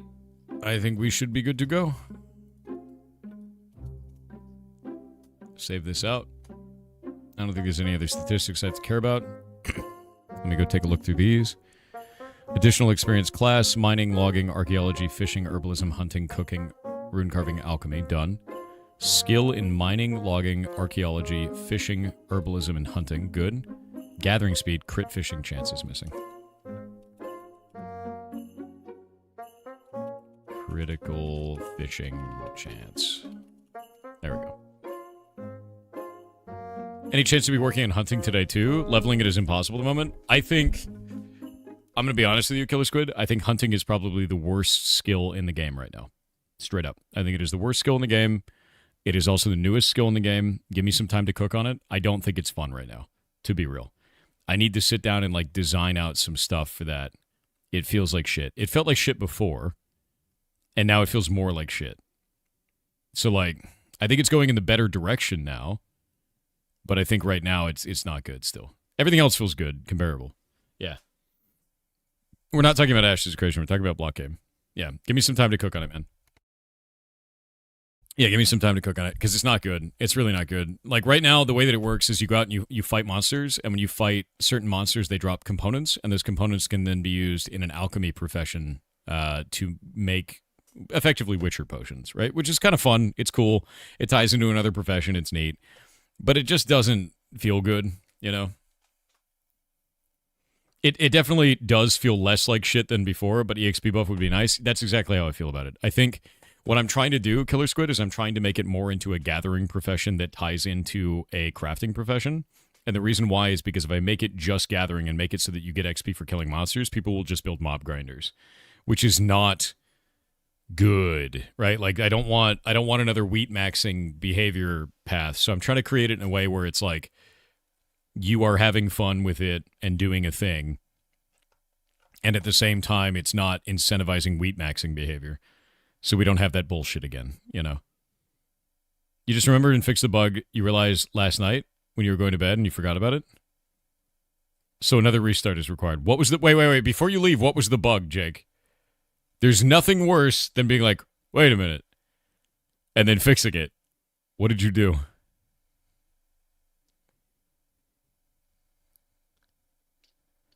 What did you do? I accidentally subtracted a number somewhere, and it should have been adding. What does that mean? What was it doing, Jake? Don't leave until I restart this damn server.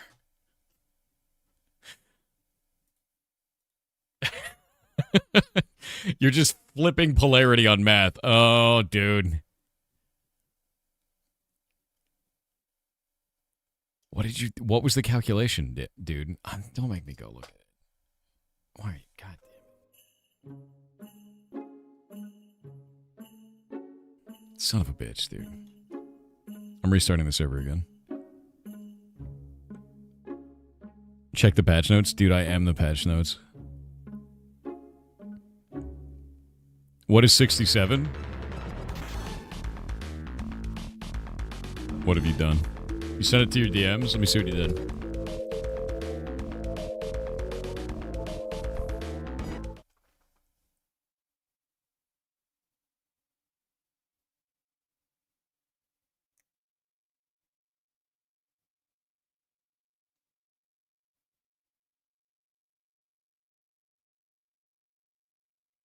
Did you actually just hook and re-implement more is better?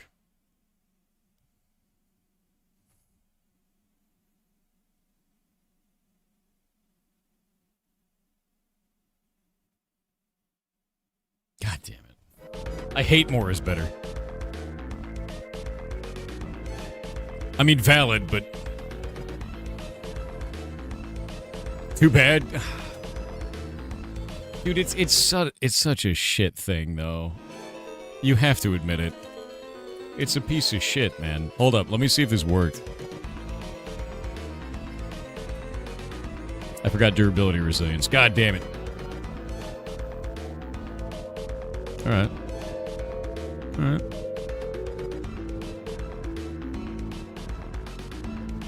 You know, I just realized something. Jake, did you test durability resilience calculations? Because it's not a stat that expresses on the player itself. I don't know if I went through QA on that. I could check that, but I don't know if it works. I have no idea. That works? All right. I'll go and add the durability resilience to this. You can try it too. Yeah, I'm gonna go QA it.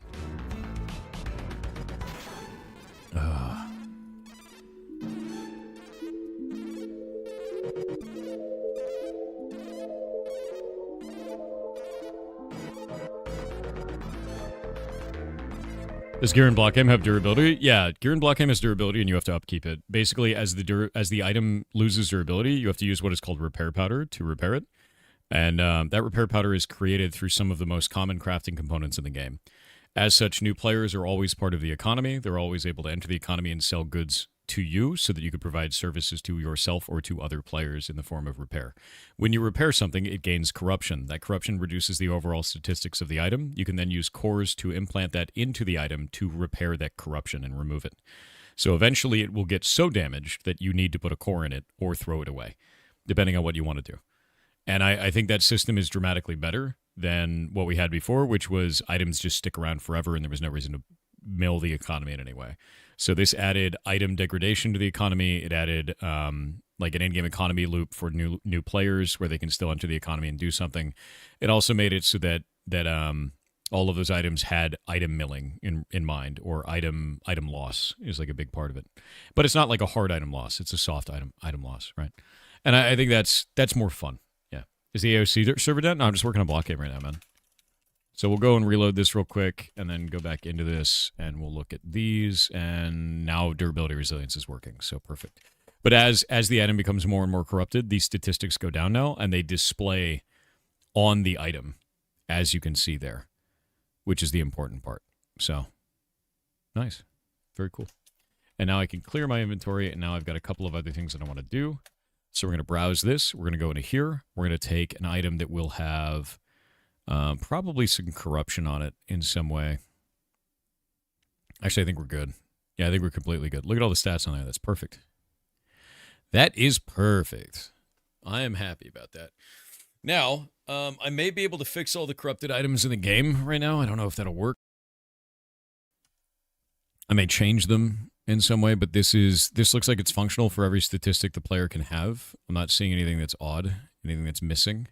And I think corruption is just better. Corruption resilience now, we need to add that. So I'm going to go into items real fast. The server's going to be down for extended maintenance while I do this. It's kind of a complicated update, and I don't want to screw up your guys' characters or items or anything. Let's go look at this. We're going to look at purified runes. Corruption resistance is now on these. Move speed, gathering speed, durability, resilience, and reduce hunger. So I'm going to add purified runes. Yeah, we'll add purified runes back into the game. So I'm going to go warp over to Origin. So purification runes will actually add a flat percentage of resistance to an item now, which is kind of cool. Which is much better than it was. I'll wait on these ads real fast.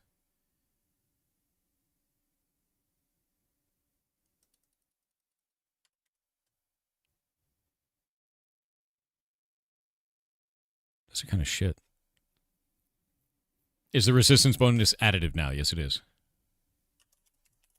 Yeah, there's going to be a lot of updates to this, Chappy.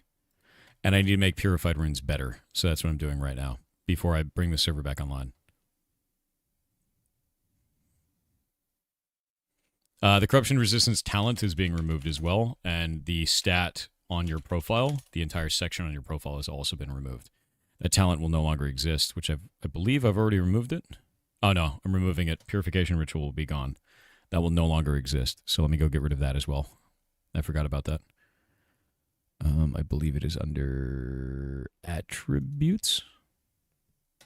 I could be dumb. Yeah.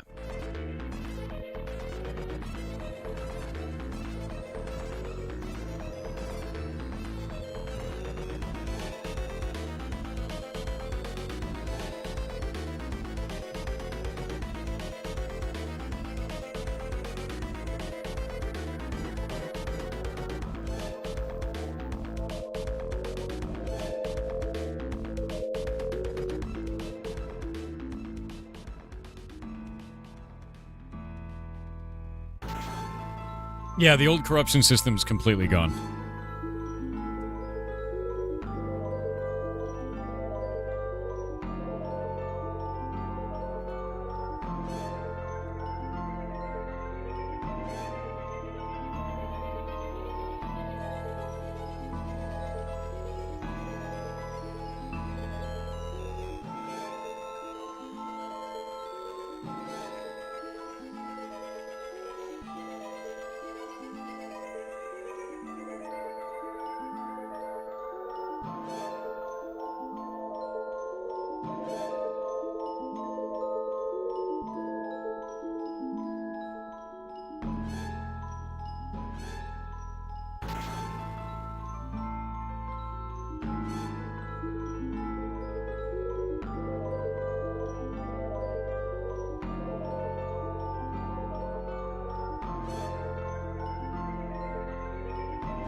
All right, I think we're good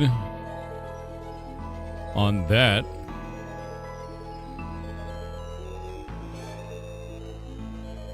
Yep, that's done.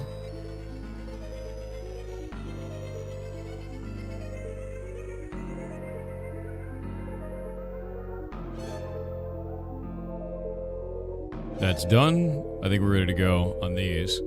So let's go into here. We're going to do...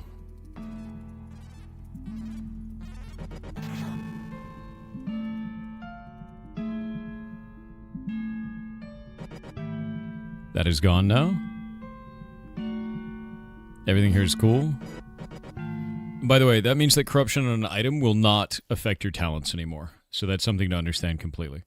These stats are always perfectly applied to your character. The only stats that are now impacted are the ones on the actual corrupted armor piece itself. So this item will display what its new statistics are, and it will reduce those statistics. So if we look at this here, and we place this onto the character, you can see it's at 3.74% projectile damage. We go into my profile, and we can see that I am at 3.74% projectile damage. It is applying correctly. It is reducing that statistic from 3.81 down to 3.74. So it is working. And it doesn't feel like anything is broken or scuffed right now. Everything is working correctly and as intended, which is great. Yeah. But there you go. That's how it works. And then we clear this out. And now we can do... I'm actually going to increase the power of purified runes because they're not very good. And we might kind of go from there, which would be a whole thing. I need to look at those next, but that's under modifiers. And we're going to look at tier 1 modifiers first and look for corruption. So corruption resistance, it's set to 0.4% per level, which means at level 5, you can get up to 6% corruption resistance. I don't think that's worth it.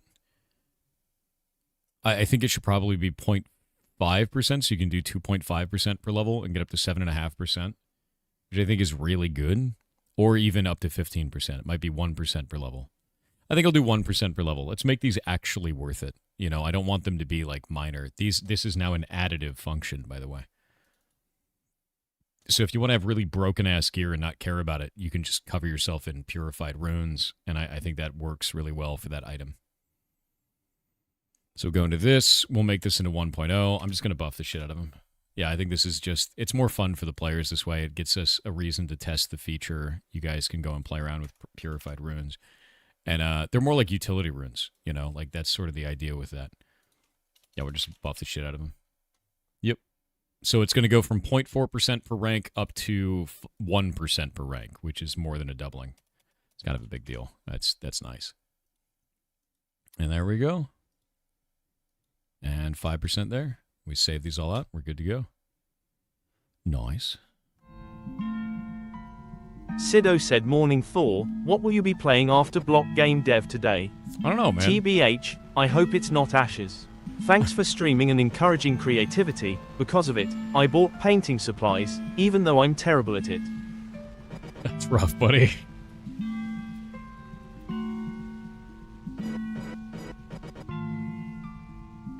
Yeah, you're honest at least. I think that's fine. Let's do this. Corruption resistance is now quite high. That's good. And it's now additive. Let's go write some patch notes.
Let's see.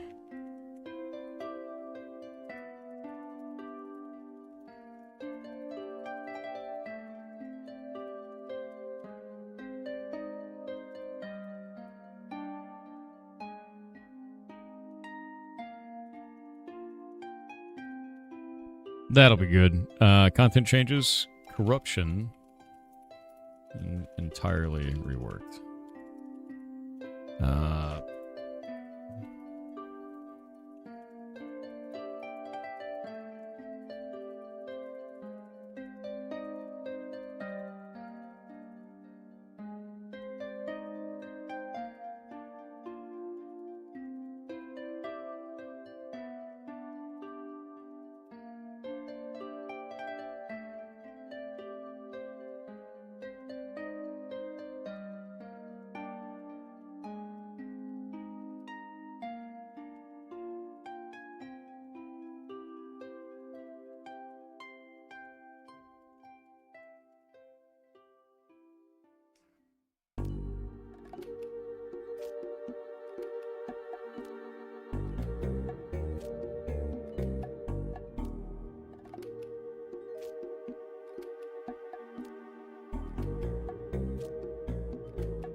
Trying to think about what else we did with this. Purification ritual.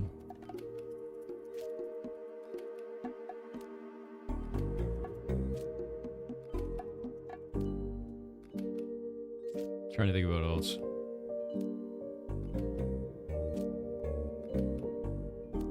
What is up, Lincoln? What did Lincoln say?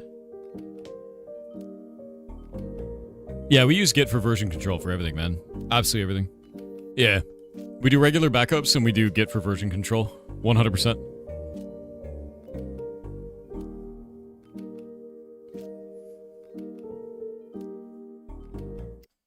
While you're reworking this, would it be possible to get charges on cores? So you can do 1% 5 times? Ooh.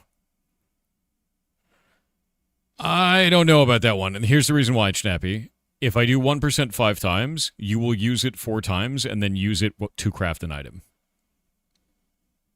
I guarantee that. I can see the goblin brain happening. I can see it. Because I have no way of determining if an item has 1 charge left or full charges. Yeah. I'm on to you. Unfortunate but true. Yeah, no, I could feel the goblin brain.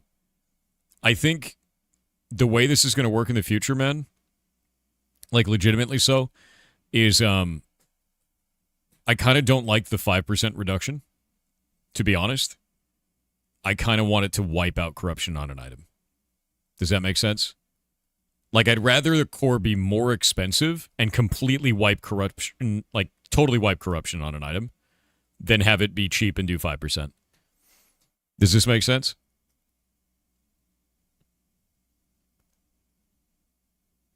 Like, I want corruption to be a choice. And, like, I want it to do a thing, you know? And I want you to be able to wipe it off. That is worse for profession tools? It can be. It can be. Let me deal with the economic fallout of a design rework for cores. Let me work on cores next and, like, do the math on it. Because, like, I need to make sure that whatever changes... Like, that's the... Ironically, that is the core of the economic system. If I fiddle with that right now... it could cause serious unintended consequences. Let the economy kind of absorb this change first, like the player economy. We'll get feedback on it, and then I'll fiddle with that, right? Yeah. The core of the core. It is. It's the core of the core. But then we'll do that. Yeah. RW, yeah, you're watching over on YouTube. On Twitch, we have 2,600. Most of my stream is all on Twitch, my dude. But if you want to have a conversation, we can. But if not, like, I hope you have a good day, dude. Unforeseen consequences, Half-Life 3 confirmed, I know, right? But yeah, like, so I don't want to mess with that just yet. But I see your feedback and it does make sense to me. And I think what I want to do is I want to play with the corruption reducing cores first, or like second rather, after I do this.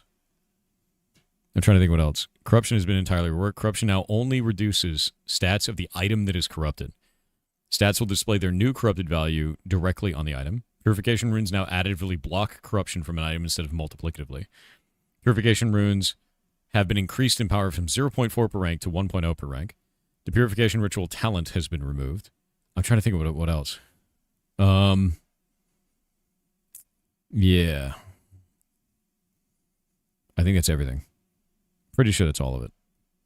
I think it's a better system, though. Good morning. Good morning, Sith. We just redid all of corruption finally. It's finally time. That cookie emote is uncomfortably detailed. It kind of is, yeah.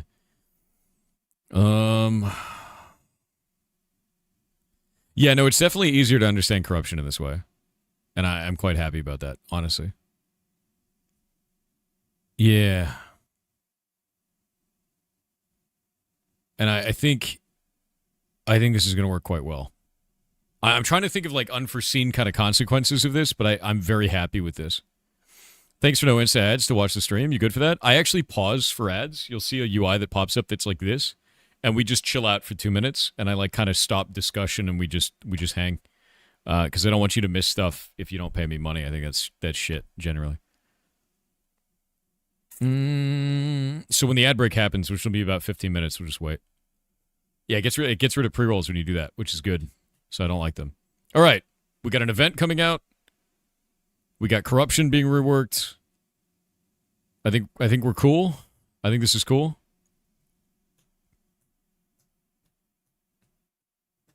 Oh yeah, you can no longer hide with the invisible skeleton in the ceiling of sunken cells. God, I can't even believe I had to write that patch note.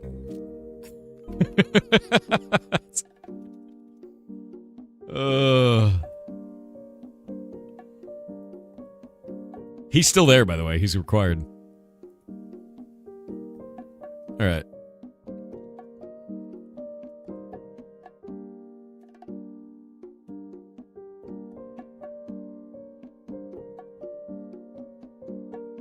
Block Gameba. It's out. Let me go turn the server back on. Let me do this last part here. We're going to do one last restart, make sure everything is functional. And I think I have one more change to make for a display for Mothman March. Yeah, that's it. You gonna play Hightail on release? Yes. Our plan is to port the entirety of Block Game into Hightail. I'm incredibly excited. If you read the pinned comment too, like I'm a Hightail creator, I've been interacting with that development team for the last 2.5, 3 years. From before they got canceled as a project to after they got canceled as a project, and the community manager is the same person, which is great. So I'm glad they got Buddha back. Awesome human. Would you accept games made in Hightail for the Game Jam? That would be really cool. But right now we do it as all web-based stuff. Speaking of Game Jam, I need to go update something on develop.games. Game dev, Game Jam, index for this. Did I not put an image for that? Is that not a Twitter image? Is that not working? Hold up.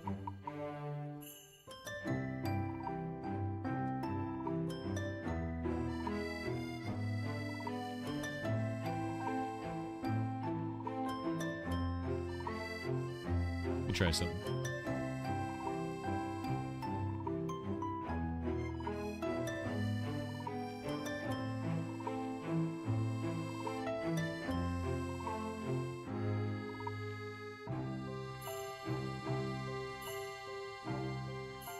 What is my naming scheme? Category splash?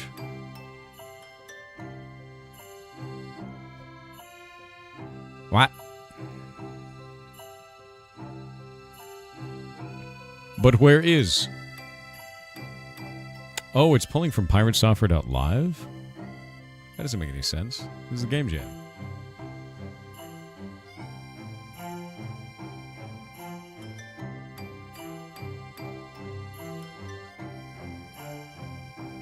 That's incredibly weird.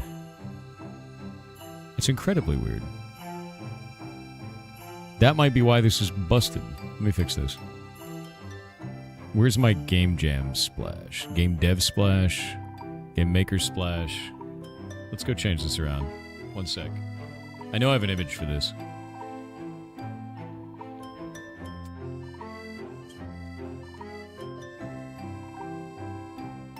I think I have a Game Jam splash in here.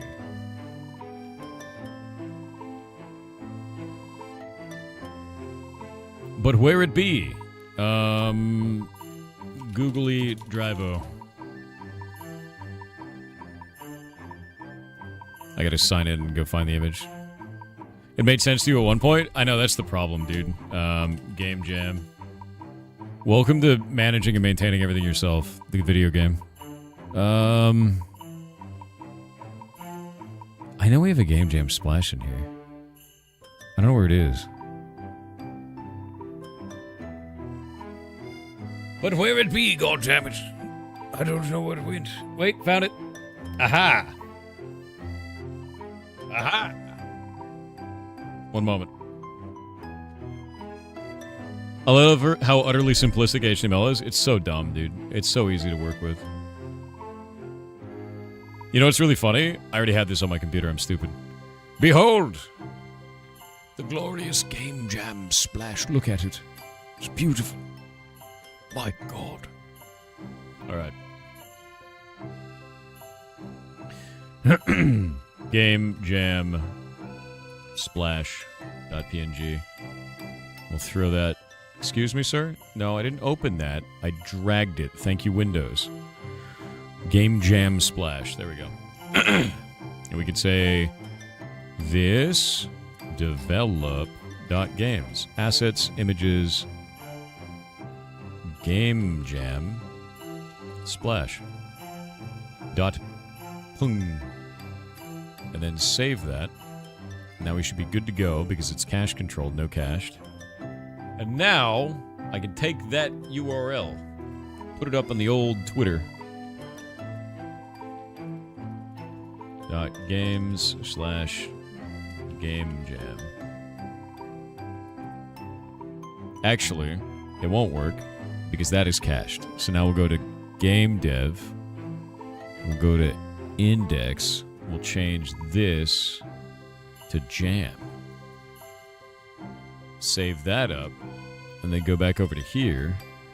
And go to this and change that to jam. And now I don't have this problem because it won't be cached anymore. Which is great. Cool. And we'll change this over here to jam. And then I'll put it over here in our emergency only channel to see if it took the Twitter post, which it didn't, because Twitter's a piece of shit. Alright, one sec. Yeah, it should be develop.games. Assets, let me make sure this works. Assets, images. Game Jam splash. Game Jam splash.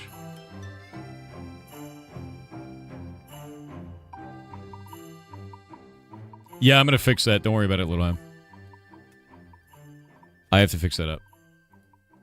I have that on my list of shit I have to do literally today. But thank you. Delete this. Alrighty.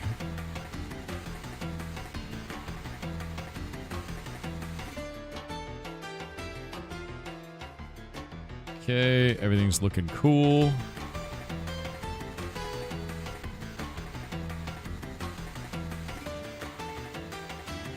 Nice. Looking good. Looking good. Alright. I need the 2026 image. I don't have that. Shit. Is Hightail out? 2 days. Mothman March is out now. It's January. We're going to do Mothman March until March. Because I think it's fun.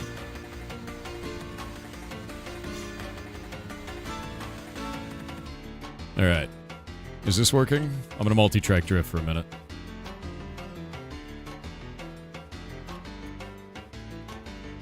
Whitelist is off. You're good to go. Go have fun on the server. I'm going to go and fix this other thing at the same time. Why is this busted? Why are you mad? Should be Game Jam Splash. Is it just not caching? I think it's not caching. Boo! Boo! Okay, delete that. Refresh this page. Post.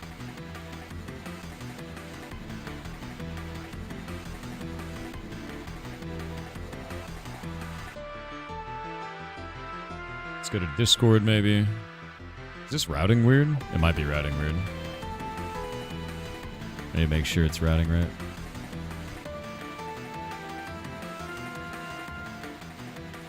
Test. Oh, no, it's totally working. It's just Twitter being a piece of shit. Dude, this is why I hate Twitter, man. Like, I'm using Twitter's own Twitter card system. We put it up here. It doesn't validate. I put it over in Discord, and it validates just goddamn fine. Like, that's the issue, man. Like, you look at this, and it actually validates, and it looks good. And you put it on Twitter, and it looks like shit. Like, that's Twitter's actual, like, Twitter image, like, validation system. It's just not even working. I hate Twitter. It's a piece of crap. Why does Twitch take so long to approve sometimes? You uploaded 2 emotes. One got instant approve, and the other one has been pending for 24 hours. I don't know, man. Twitter looking like shit is their brand? Dude, true, though.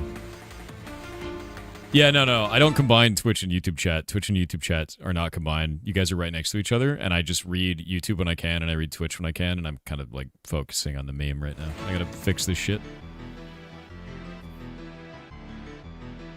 The ferret channel just restart? Hold up.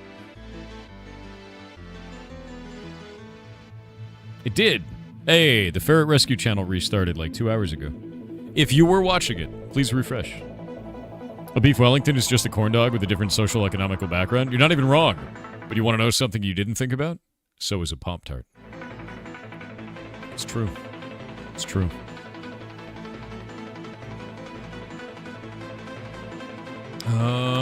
Okay, I think we're good to go. I think everything's cool. I need to go update the page for the jam because we have no sponsor for it this time. It is sponsorless and soggy. Let's grab that. Everything is cool. Go into the page. Game of Jamba. No. My dashboard, thank you. And game jams. And then go into here and edit. Go into HTML.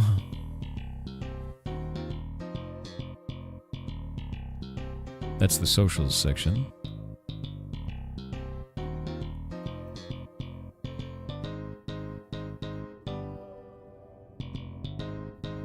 Grab this.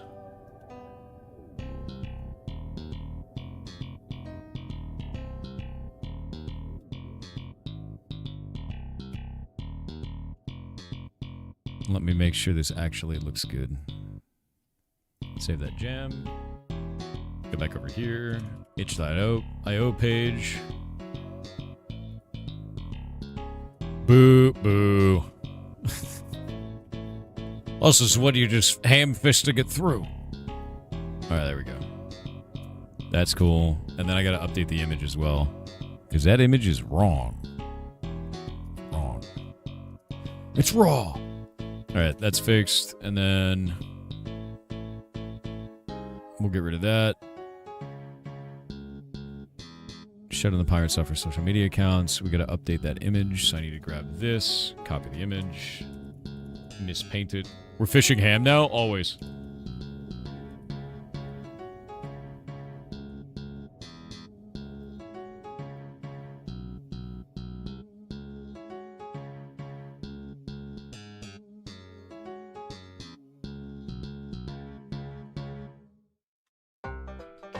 Save as.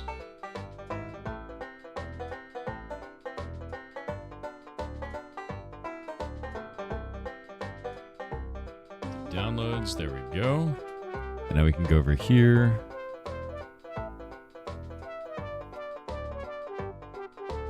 Go over to this, grab that image. Cancel, go back over to here. Go into HTML. Where is the actual image in this?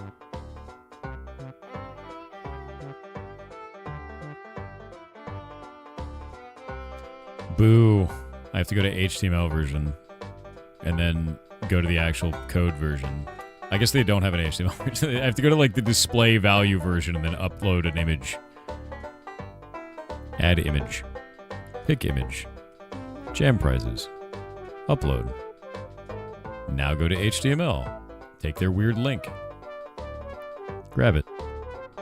Put it over here. And then I believe we are done.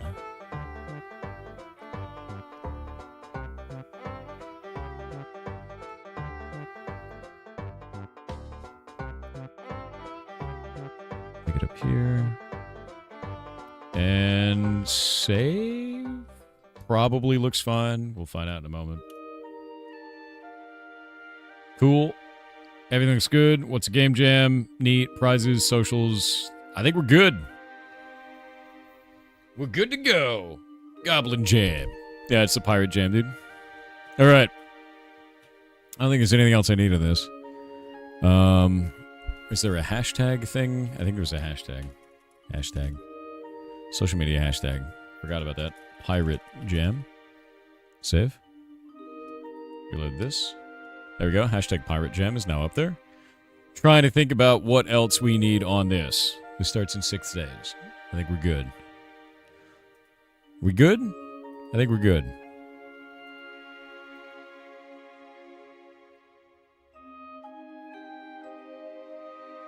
Okay. All right.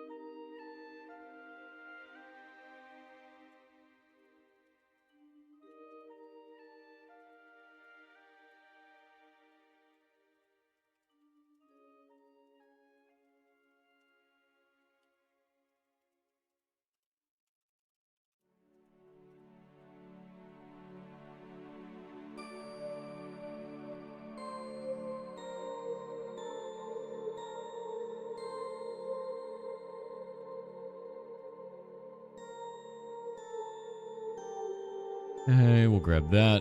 We'll go take this. Grab this, pop it up there.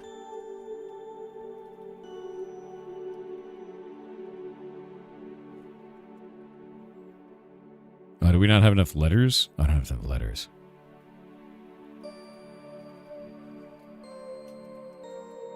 How many words am I over? God damn it. We run these every 6 months. That is not the right link. I just took all that time to make the correct link. Develop.games/jam.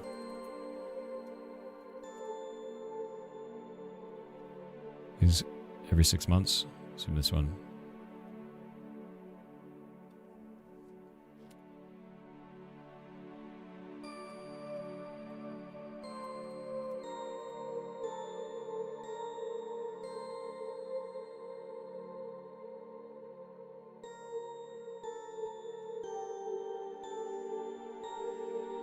All right. Boop. And of course, it's a big piece of shit. Roadmap.sh is great. God damn it. You too.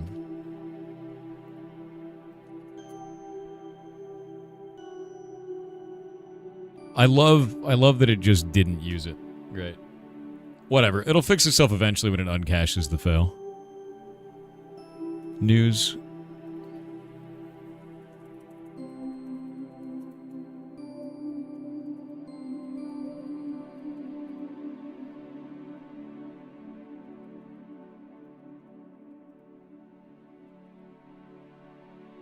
Okay, the 18th Pirate Jam begins in 6 days.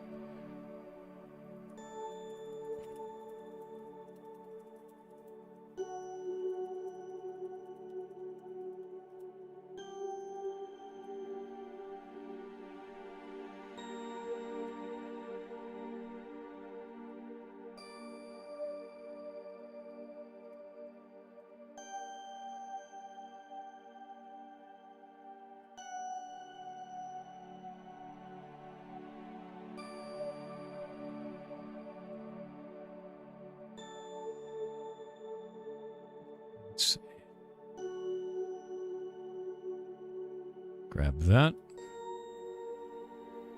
Everything is set up. I think we're almost good to go.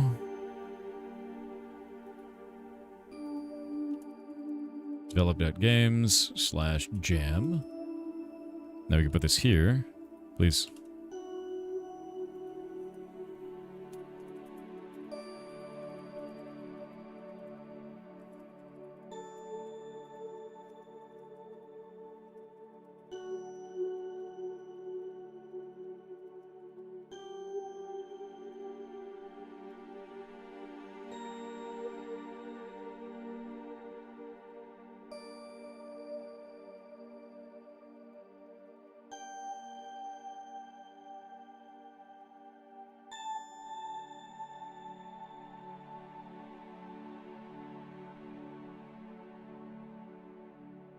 Nightbot is the wrong link. Goddamn Nightbot. I'll fix it. All right.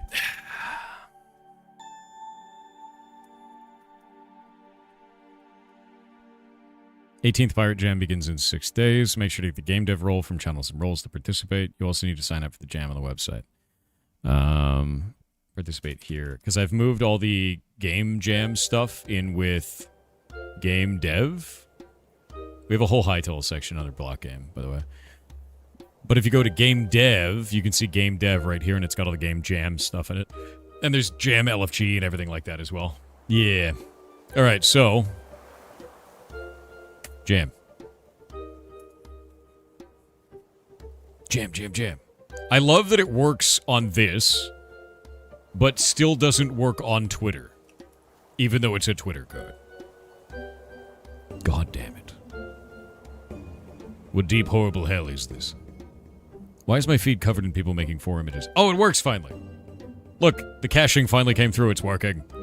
It's working! Now I'm going to go put it on Blue Sky.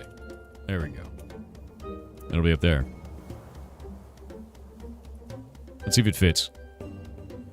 Doing a post. The old posterino.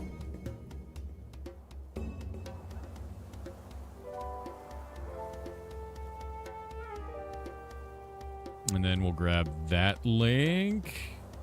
Cool. We'll put that up there, and then we'll go into this.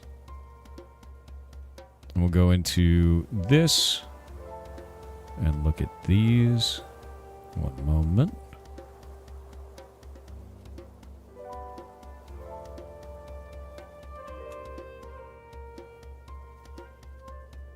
And give those to the moderators. Nice.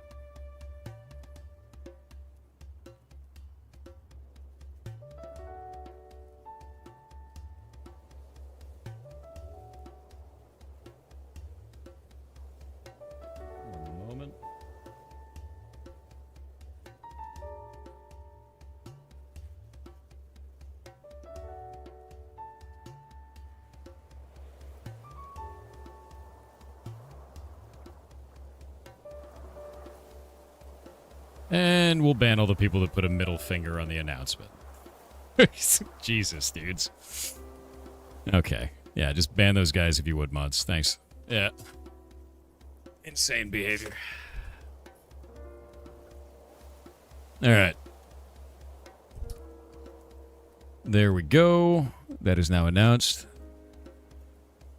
Cool.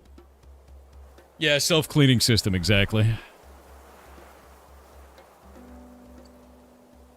Why are they there if they act that way? I don't know, but they get banned for it. Like, Little Ham's on it right now. There's 5 people that did it. It's just, like, stupid. I already took a screenshot of their names, so they're not gonna, like, disappear. Yep, they're getting banned now. Where, on Discord? Yeah, they just immediately put a bunch of middle finger emoji responses to the announcement of a game jam that we do for free. Like, it's just like, dude, just get out of here, then. Like, you 100% just don't belong. Just go. Get. Alright. So, with that in mind, Game Jam is announced. Block Game has been updated. What else we got? What else we got in here? I think that's it. We done with AOC for now, given all the bugs preventing us from progressing? I was going to play it today. Like, to be honest with you, I'm not going to stop testing it, playing around, but, like, yeah, people are super demoralized to play the game. Like, they're, like, super demoralized right now, and I get it, and it sucks. Is it every jam that we have people complaining that the voting system is not good because they didn't win? Yes, every single time. Yep. No matter what it is that goes on, there is always like drama and angst around who wins the game jam. And I'm going to be honest with you, it's not about winning the game jam.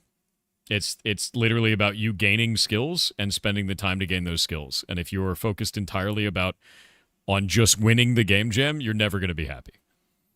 Because at that point, you'd be like, oh, why'd we get second place? Like, it's just it's just like how it works, dude. Is it because the global chat problem? No, it's because everything is broken right now, dude. Like, they broke the last thing of settlements, so people just don't want to do it. I think what I'll do today is probably either run crates or go do PvP. That's what I want to do. Where's the Game Jam channel? If you read the announcement, you can go read the announcement here. And you can go see that it says under channels and role, get game dev. Go down here to game dev. And then grab all those. And you will get the jam channels. That's where they exist now. Yeah. Okay, apparently those didn't get handled. One moment. There are more of them. Boop. Boop.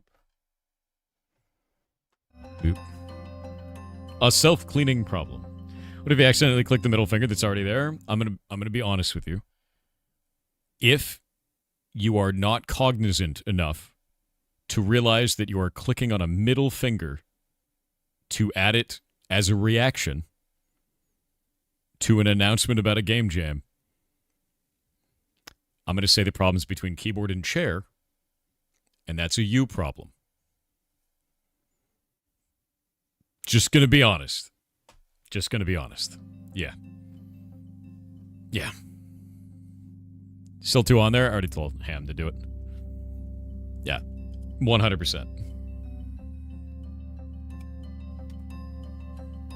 You almost accidentally clicked it too? Yeah, but then you can click it off. You know? Not the smartest thing to get banned for. Yeah. Cool. Cleaned. No longer a problem. The legendary Pepcac error. Yes, indeed. That's exactly it. Problem exists between keyboard and chair.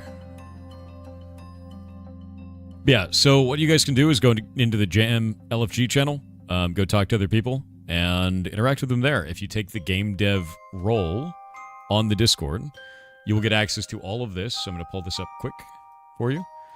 We'll go up into the announcements here, and you will see channels and roles, and you can see game dev as a role. When you select this, you'll get access to all of those channels, and then these are what you get for game dev. We've got a bunch of resources that are posted up here for free resources, like Kenny's stuff, Sound Editor's Toolkit, a bunch of things for like level design or different tools all over the place. And then there's different channels for different types of engines that you can use, the jam channels themselves for you to go and talk about programming, art, music, writing, whatever, right? There's also game dev forums that are in here and jam-specific forums for you. So yeah, there you go. Enjoy and have fun. I hope you guys have a blast in the jam. It will start in 6 days, and you guys will choose the theme live. So...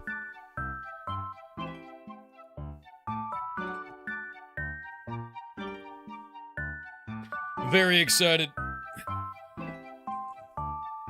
Good luck to you all. Good luck to you too, man.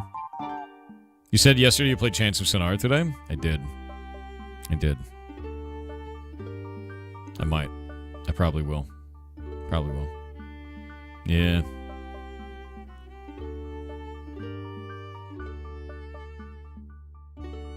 Boop-a-doop.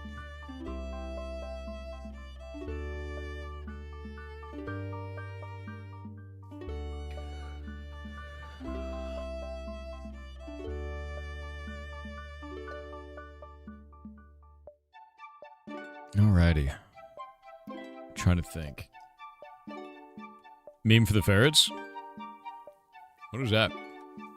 Look at it in a minute. Everything's set up. We're good to go. That's all finished. I think we're good. Trying to think of anything else.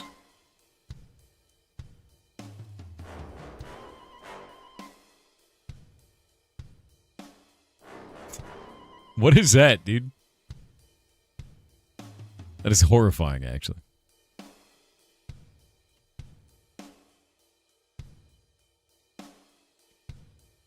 Nice.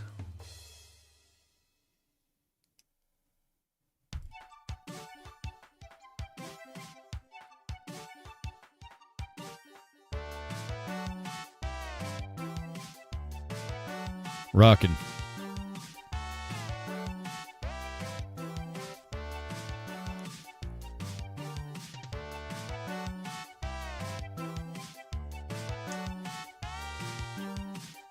Okay, let's see here.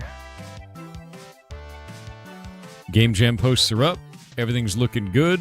Everything's set up.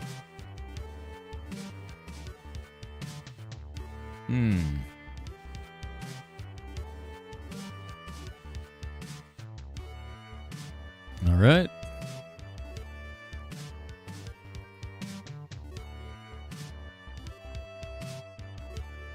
Get rid of that nerd. And I think we're good to go. Cool. AFC Carfin Red starting soon. You wanted to join? Yes. So that was the other thing, too, is the guild is doing a Carfin raid today. I am the strongest summoner in the guild. If I didn't go there, I wouldn't be supporting my own guild members. So I'm going to go do that, where you guys are going to see a new environment, which I think might be cool. And if it explodes, we can all make fun of it together. So I'm going to do that. I'm going to do that first. We will make fun of this environment. If it detonates. Let me check to see if there's an update, and then we'll go for that. Can we make Steven into an NPC with a cool hat that spawns in the to kill people that break the rules? I mean, they would have to ban people that break rules in the game for that to happen. You know. Just check global chat. Don't worry about it. Boop.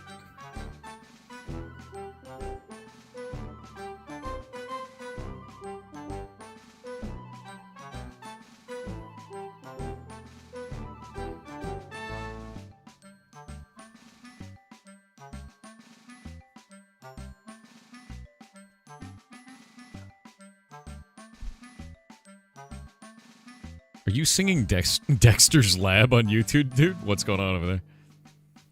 Yeah, looking for group is LFG. Yeah, that's LFG. It's a gaming reference, bud. You removed global chat for a reason? Same. I mean, I blur it, but... Where's the place for level 20 to grind gear? Brinebarrel, which is our home. There's a place just to the right of it on the map, just to the east, which is called The Brig. That's a good one. Do you watch anime? If so, got any recommendations?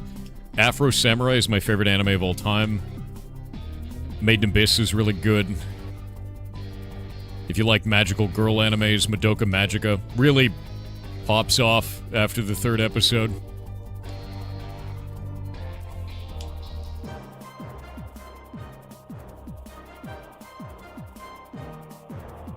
Thanks, anytime, bud.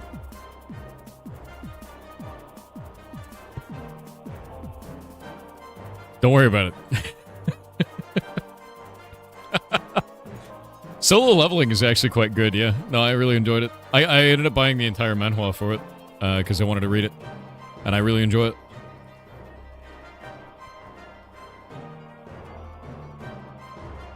Only reason you stopped rating? Yeah, whatever. Like, I think Made in Abyss is brutal as shit. And I'm gonna be honest with you, nobody's gonna live, dude. Nobody's going to live. Made in Abyss is brutal. Like, the reason why I like Made in Abyss, to be honest with you, because Made in Abyss is the anime that is Etrian Odyssey, which is one of my favorite games of all time.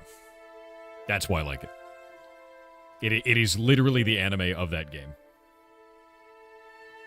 Yeah.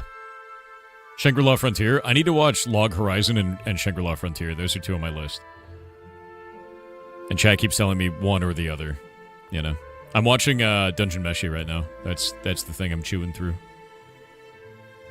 I know it's going to be so much worse than Nobody's Going to Live. I know it is. I know it is. It's bad, dude. Yeah, Log Horizon is the big one that I'm want to watch because I didn't like Sword Art Online. I thought that it was a fumble of the world that they crafted. Yeah, chewing through Dungeon Meshi. Glad you caught that. Log Horizon's extremely unfinished. I haven't found a single game inside of, like, or a single anime inside of, like, the isekai into a game genre that feels good, man.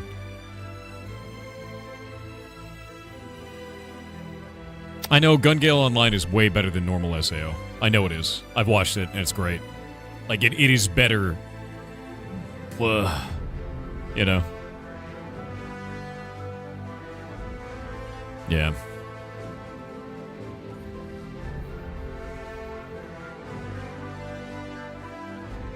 If you ever play SC again, let me know. I played it 2 days ago. So. SAO Season 3 and 4 is so much better. Okay, I can agree with that. They stumbled in the beginning, kind of picked themselves up, but it's still not good overall. Like, I find.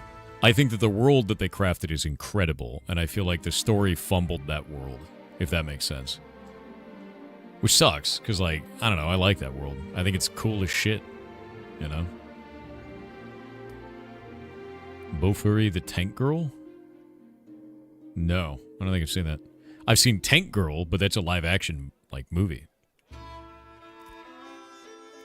I also got to meet Tank Girl, which is kind of cool. I got her signature at a convention.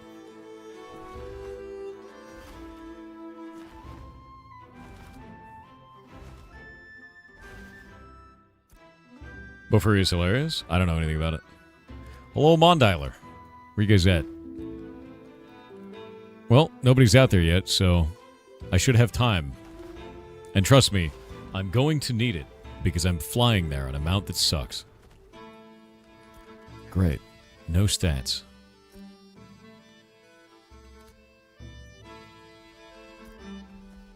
Alright. What the hell? What? Yes, L Crabs? My man!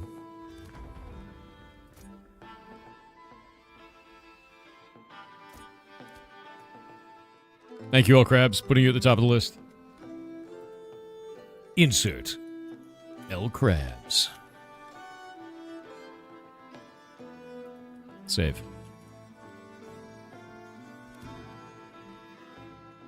All right.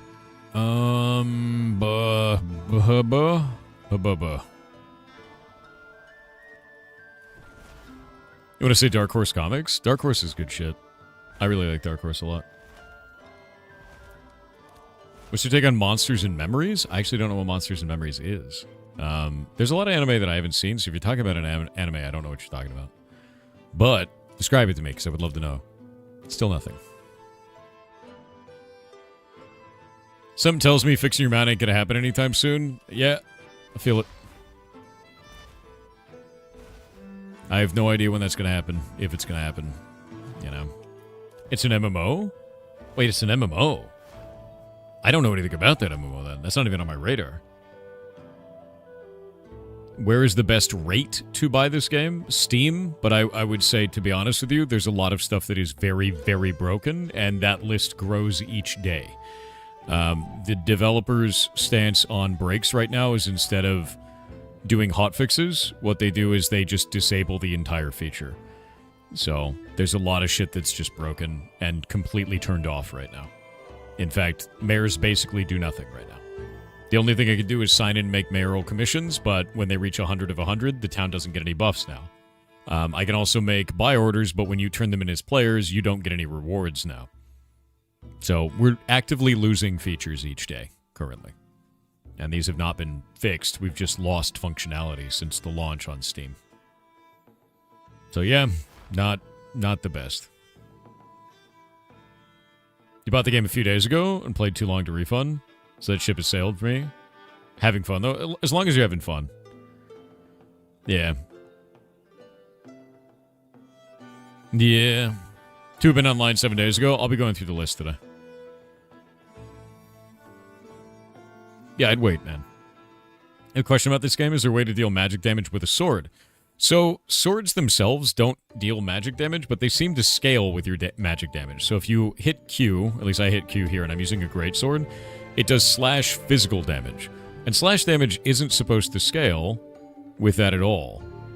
But I do a lot of physical damage with it, So I just don't know how the scaling is working right now. Because that's supposed to do magic power. But, like, I'm using a spell sword, but I don't know if that scales with magic power on the basic attack. Because it's been different every phase. So I don't have a good answer for you. I will tell you that scepters, the melee weapon, are magic-based. Which is interesting. So, that actually does do magic damage as a melee weapon. Yeah. Maybe invisible stats again? No, there's not a clear indication as to what this does, right? If it's invisible stats, it's ones that don't even show up in the comparison window. Yeah, it gets weird, rather. Yeah, it gets weird, but using a scepter is how you do magic damage for melee attacks. What's up, dude? Big bug fix happens when the entire game has been turned off. Yeah, that's kind of what it looks like right now, man. Because they said a big bug fix patch is coming, but they've just continuously turned features off. Yeah.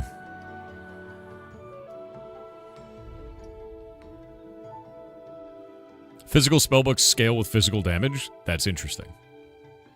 What's an ideal weapon combo for mage? Honestly, just wear a big-ass weapon in your offhand. Like, your melee weapon is just a stat stick, and then your ranged weapon, a wand, and an offhand. Wands are really, really good, man. They slap the shit out of damage. I used one all last phase, never had a problem with it, never felt bad. We used to use spell bows, so long spell bows are really good, because they add pen, and that penetration adds to your magic pen, which means your spells do more damage, and it's just better than any other stat. But they nerfed that, and I haven't done the calculation to determine if it's any good now. Because you used to be able to get 15% magic pen, which was like really busted. And now I think you can only get like 2.5%. So it's a pretty big nerf, and I haven't checked to see if that's any good, you know. Yeah. Oh, absolutely, Console. I hope that you enjoy it, man. I'm looking forward to Hightail by a mile, man. We spent all day working on block game. We put out a new patch, and I'm happy about it.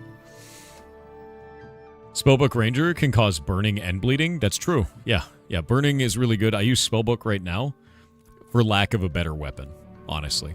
I don't really want to use the Grimoire. I'd rather use a wand and an offhand, but I use burning on it, and I use refreshing follow-through on it. I could probably use Keen Edge for that, but refreshing follow-through is just very good. Yeah, the pen only comes off the equipped weapon from weapon skills. Yeah, it used to work on your overall character, and they removed that statistic. Like, there used to be magic penetration in here, and there just isn't now. So I don't even know if that works the way that it used to. It may just work on the auto attack, which is, like, kind of worthless. Yeah, it's not, like, just not the play, you know?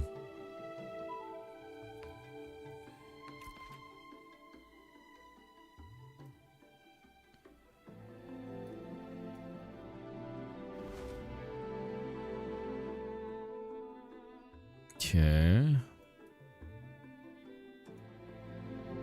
I'll put that there. We're going to go past this. I think we're good to go. We have a lot of summoners. Good.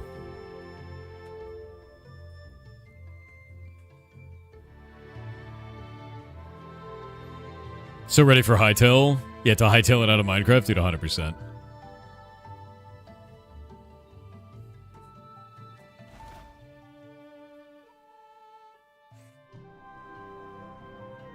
Just memeing? Do the meme.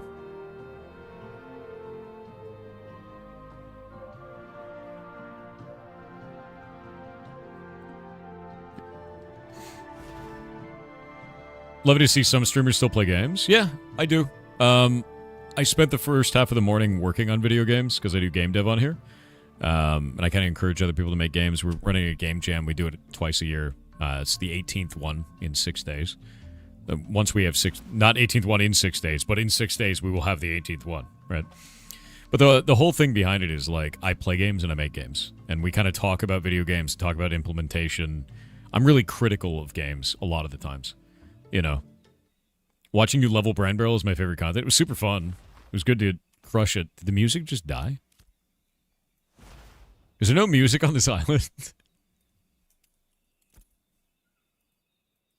Is it just gone? There's a Kumot down there. It's Kumot over there. Okay. Well. No,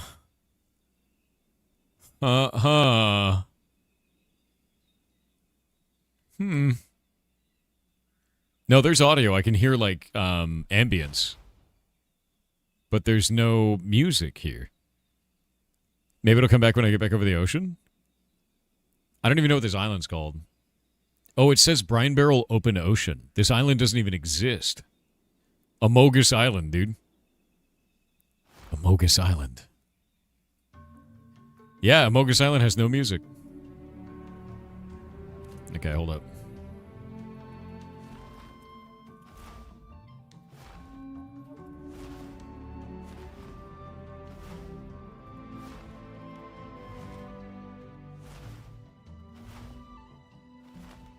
Yeah, we call it Amogus Island because of the shape.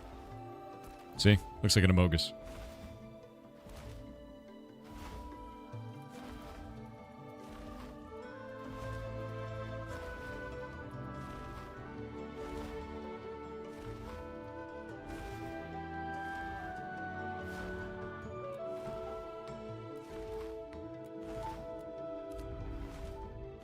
Cool.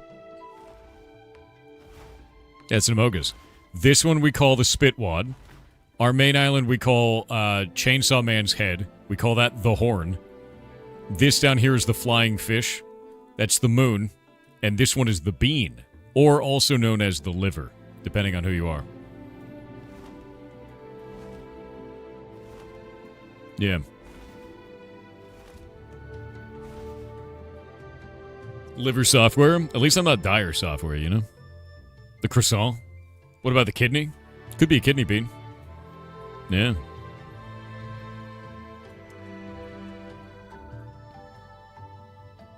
Never devs only games. Dude, the first 6 hours of this stream was dev work. Go watch the VOD. Why you like this? You could be any other way, bud. No chance of Centaur today? No. I want to do puzzle games, I think, tomorrow. I think we'll have fun with it tomorrow. I'll dedicate the whole day to it, because I don't want to do a half day, you know? Because we just won't finish shit. Yeah.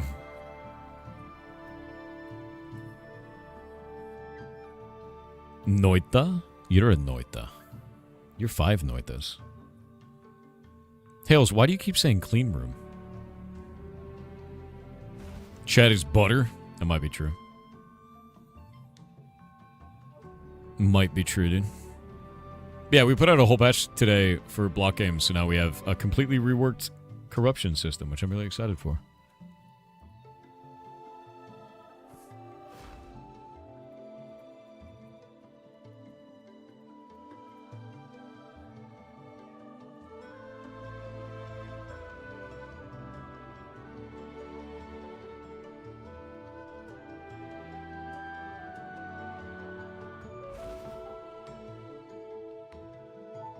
You're 5 Steves, maybe? Dude, you might be.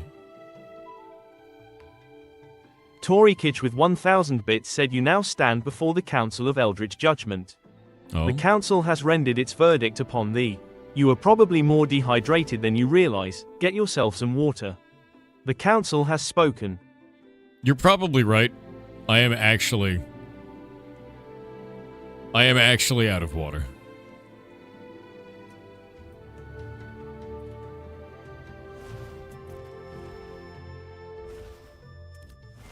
I'm gonna rise like this a little bit. And now I'm gonna go get water. Be right back.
I have returned. Think I'll get back before crashing into the cliffs? This mount moves at the speed of a running man. I think I'm good. Steak and steak with sausage in the middle? Hell yeah.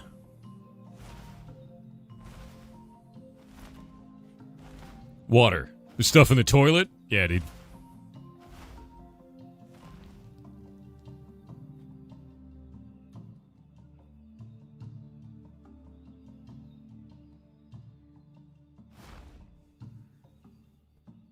No, I'm not raiding the forge. What are you talking about? I'm gonna go all the way over to Carfin, man. I just need to hit this island first. Because it's worth a quest turn in.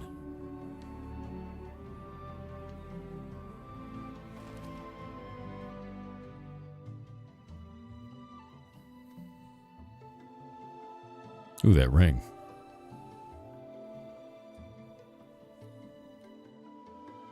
Nice. Maybe you can kill the last boss. You should try. Good luck soloing the forge. The forge is bullshit, dude. The forge is completely bullshit. Gemon_face with 500 bits said Yar cheer 500 greetings. 4. Greetings. A question for you, please. When it comes to wigs, how do you manage the style when driving down a dark desert with the wind in your hair? Oh, and happy birthday. Why are you like this? Okay, hold up. What is this? They want to sell this item that's very good. And they say 65 gold plus or minus 10 gold alignment fee or discount. What the hell is an alignment fee? What does that mean?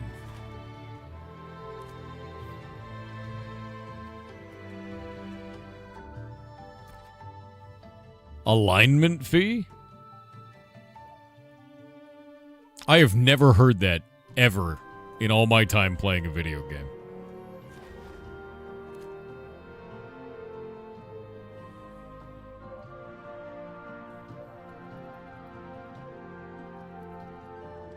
Yeah, I just said, what is an alignment fee?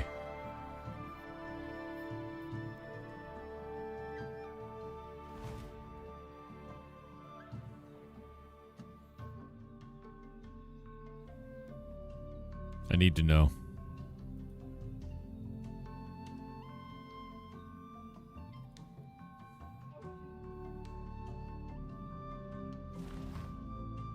Wig poster.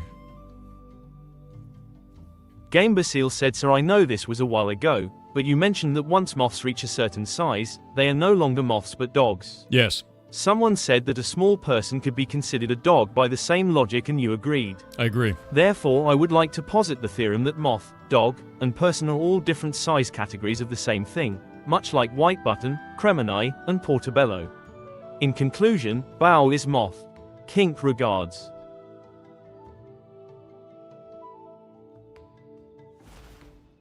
Bao is a moth, Buff Pup is a dog, and I'm a portobello mushroom? Alright. I'll allow it. Makes sense. Yeah, that makes sense. Red__VT said, hello there. I sent you the emu shirt so you can piss peel off when you go to do your Australian shenanigans. It's pretty good. I also sent a tea making little guy so you don't have tea soup anymore. It's really good.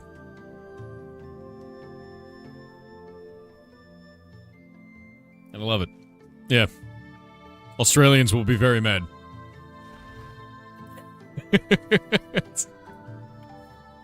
It's missing a color, but which one? Which color is it missing? There.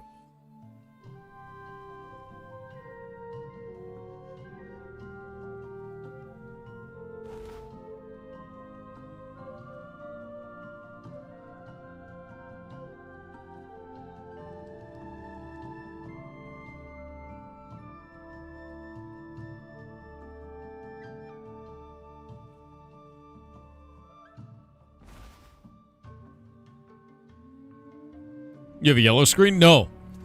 I have a green screen. It's right there. I keep it hidden, though, because special effects are expensive, you know? The budget just can't take it. Popita_ said, speaking of lack of nuance, what Linux distro would you try and why isn't it using Arch, by the way? I found out from Primogen that if you install Arch, you become a virgin. So, you know. I'm a little worried about that. It's kind of like using Rust and you get blue hair. Saw him do that too. Yeah. Yeah, it's not good. It's not good. I don't want to do it. Also, if you're gonna choose a Linux distro, just be insufferable about it. Be like, Arch, I use Mint. You know, like, just whatever it is. Just be incredibly insufferable about your Linux distro. That's the way. That's 100% the way. Madx Jack said hello. The talk of anime earlier reminded me to make sure I share the awesomeness that is Dorohedoro. I read the manga and loved it and the art. Then in 2020 the anime had one season released on Netflix, and I found out the second season is coming this year. Oh shit. The mangaka has another series called Die Dark that I still need to catch up on. Yeah, I know a lot of people have said that that's like a really good anime. And I've also heard, and I don't know if this is correct because I haven't seen it, is it like full of fan service? I may be wrong about this. I have been informed that it's fan service central. Is it, or is it a lie?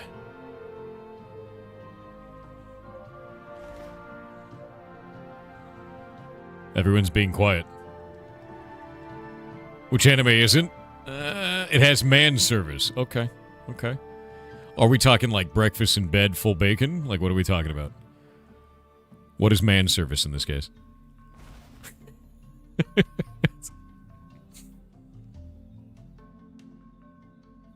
Nobody move, nobody breathe. Yeah, how terrible. Give me the name again. Exactly. Yeah, full bacon, dude. Full bacon breakfast. Just bacon on bacon, dude. What do you mean breakfast in bed, full bacon? My man, if you haven't experienced breakfast in bed, full bacon, I can't possibly describe this to you. You know, like, that is unfortunate for you. Ever seen a bacon weave taco? No, that's crazy. Wait, what, dude? No, that's wild. That's completely wild.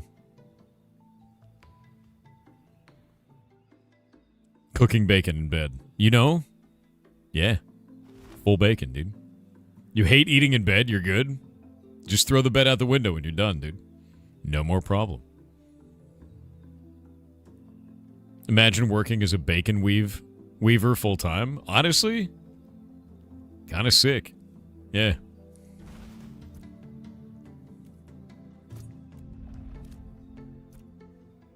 Getting all them materials done. Make sure to unload all your materials this time, guys. Nice. I'm gonna eat these. Eating all these seals of valor.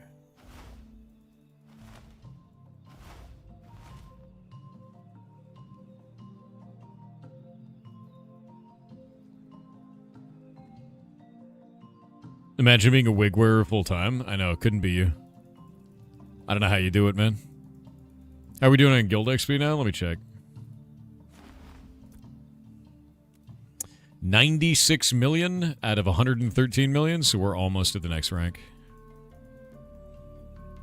Levels are kind of rough to get, to be honest with you.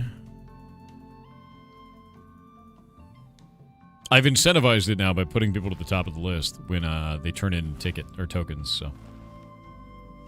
Are there sieges available at the moment? You can siege, but it doesn't blow up the town. It's just for bragging rights, I guess. Yeah, it's just a bragging thing.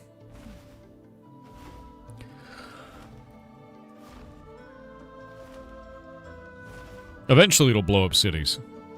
Yeah. I actually think that the sieges look too easy, by the way. Yeah. I actually think for the attacker, I think the sieges look too easy. Because it takes weeks of effort to build a city, and sieging a city is quite easy. So if you blow up an entire city on the map, and it's gone, and it takes like weeks to months of effort to rebuild it, the whole map will just die. Yeah. It'll be every village will be destroyed.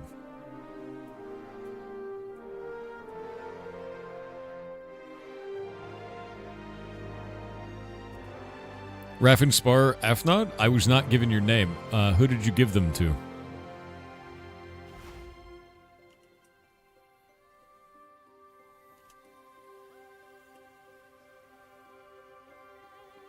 Yeah, who did you give those tokens to? I just gotta verify, that's all.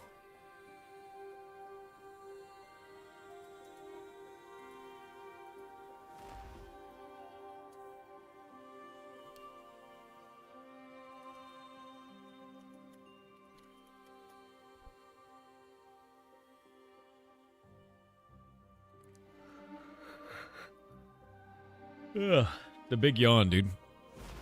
Bupe. Also, they said the alignment with fee 500 is a bits naughty said or I put nice a comparison screenshot for Ion and Dreadmist for inventory items in stream chat and pinged you in it. I can't find anything online that would indicate NC Soft giving out or selling their own IP art and sound assets anywhere other than random people claiming the dev got the assets for free or bought them.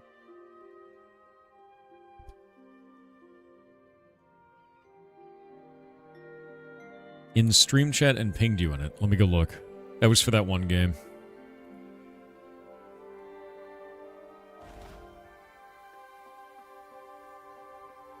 Let me see where I got pinged. I'm not seeing where I got pinged. Can you do it again? And I'll have the chat open. Yeah, because that kind of a claim is pretty wild, dude.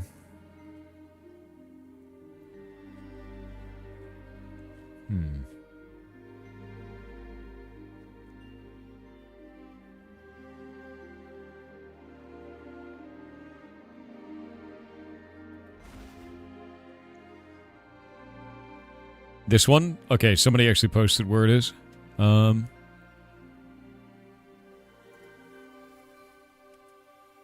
Let's see. So it's UI elements, is what it looks like to me? Is the claim right now? And this is between Ion and the game Dreadmist.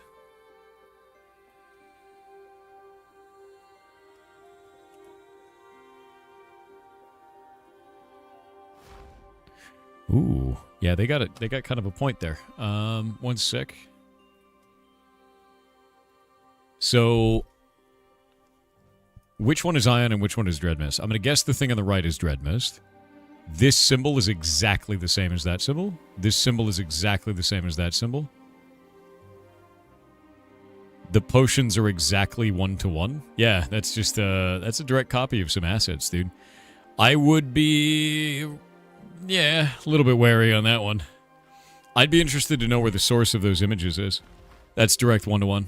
Yeah. That's just a copy pasta. So Ion having this and Dreadmist having that is not great. All of them are from Ion. Now here's the question from there. Do they have the license? The gear pieces as well. Do they have the license?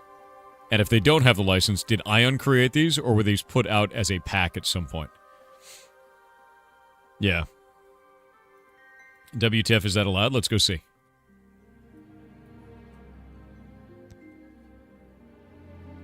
Oh no, oh no. This is just getting worse.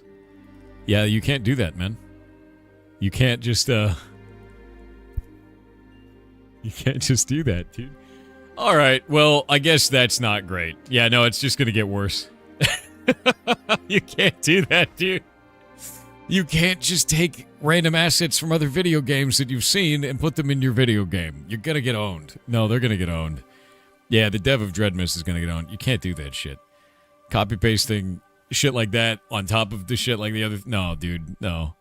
Like, you've got icons between both games exactly 1-to-1 with that to that, and now you've got, like, this as well. No. They're gonna get DMCA'd, man. Like, you can't do that shit. That's not good at all. Yeah, that's not good at all. I do think it's funny that a lot of the messages are like, who cares? The game is good. It's like, dude, you can't just steal things from another developer. It's not, there's legal constraints, my dude. Oh. That's such a mistake. Yeah, no, it's not smart at all. Yeah, lawyers are probably preparing exhibits as we speak. Exactly. Like, you just can't do that shit.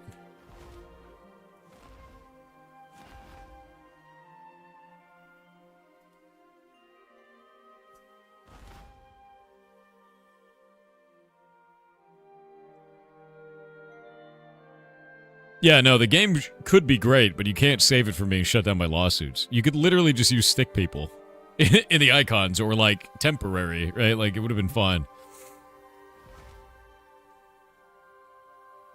The internet outrage is actually true for once. Yes, you're not wrong. In that case, the internet is correct. These people just copy-pasted assets from other video games. Not smart. They shouldn't do that. Dystypical said, "Hi Thor, I'm curious to know if you'd like this game called Mudborn. You cultivate mushrooms to engineer frog species that you use to solve puzzles. I'm in. I also love how they did their menus. Best feeling menus in a game I've seen. Link, https:// Already found it. I was already excited. You are a small frog on a grand mission. I love the small frog. Repopulate and replenish your pond. Whoa, wait. Your mission is to repopulate the world with frogs as a frog? Is this Leisure Suit Larry Amphibian Edition? Like, what's happening there, man? Frog discovered. Oh, that's actually kind of cool. Variant discovered. Oh, there's like a shitload of extra kinds of frogs. Look at that. Breed new frogs to unlock paths. Okay. Oh. Wait. Do you sleep in the pond to breed frogs? Like, what happened there? Hop between waking and dreaming worlds? Wait. All right, there's a lot of game in this game. We got to play this. Yeah, I'm going to play this. His name is Hoppert. Hold up. No, go back. This, done. I'm done. I'll play your game. It's amazing. Done. Take my money. How much is this? $8. Buy that game. Linked. I will play Repopulate the World with Frogs, the game. Amazing.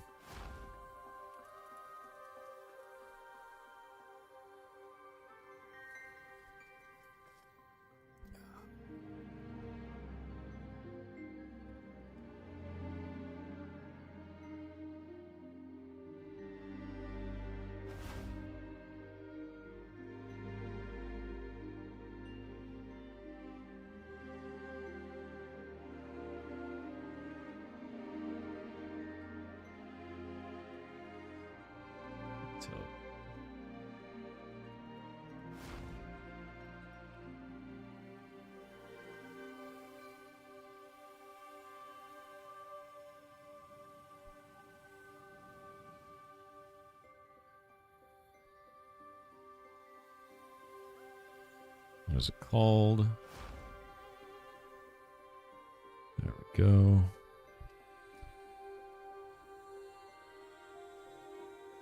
There we go. Boop.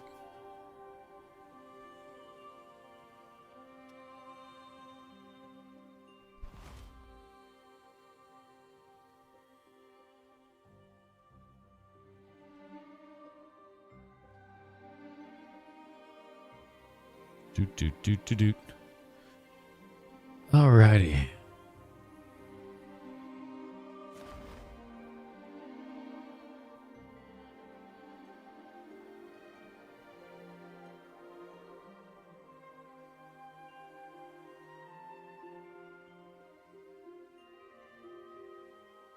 Get rid of that.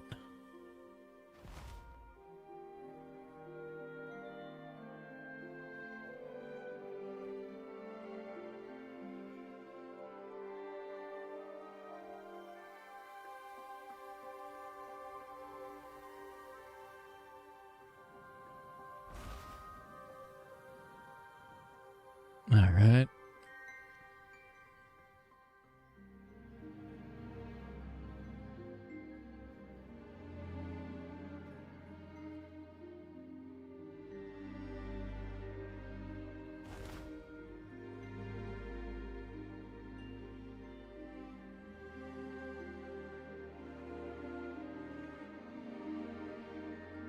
Cool. Neato burrito, dude. Everything is set up.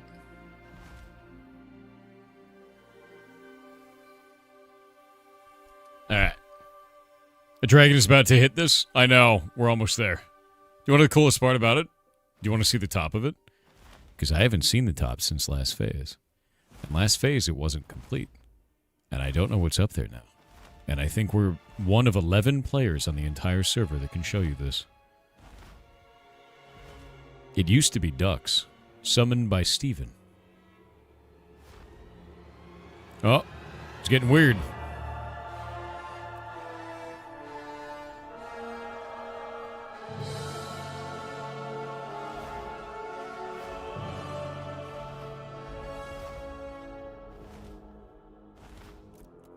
Oh yeah, our textile mill is apparently done.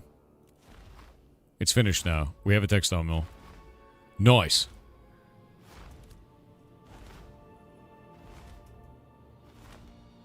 Yep, it's still empty in here.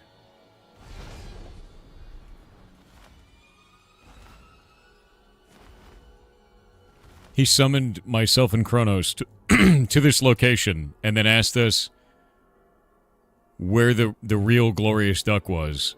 And then all answers were wrong, and he killed us both with lightning. That was, it's part of the game. Yeah. Sick boss arena? I mean, it's been a boss arena in previous test phases, but it was a tester one. And then there's this thing that still doesn't have a texture up here that I don't understand what it is. I don't know what that is at all. But it's up here. Whatever it is, it's never been modified. In 2 years. Don't know what it is.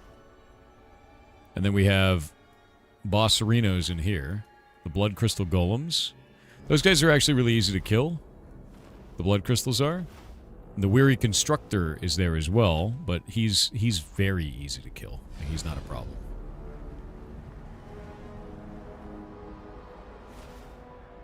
Gentle memes. Sup? Y'all smell?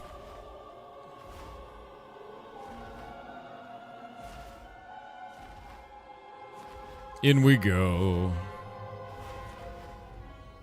Ugh. The lag, dude. Well, I think I'll meet you guys up the stairs. Because we'll need to go up there. Actually, I wonder if they know about the key. They gotta learn about the keys in here, don't they?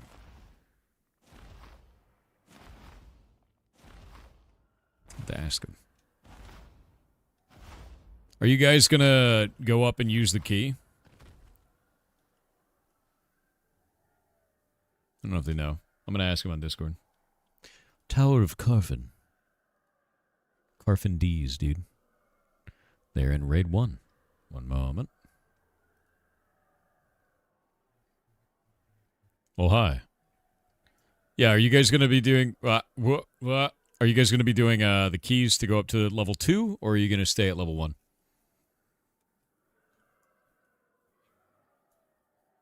Are you aware of how to do that? Okay, I'll meet you guys on level 2 then.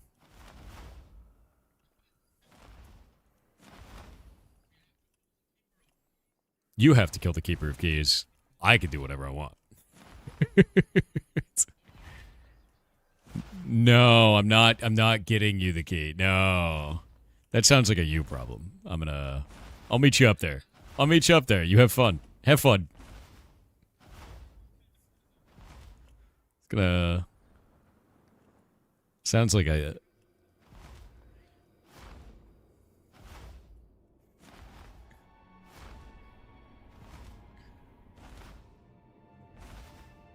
did you submit to RMTing? Is that what I just heard?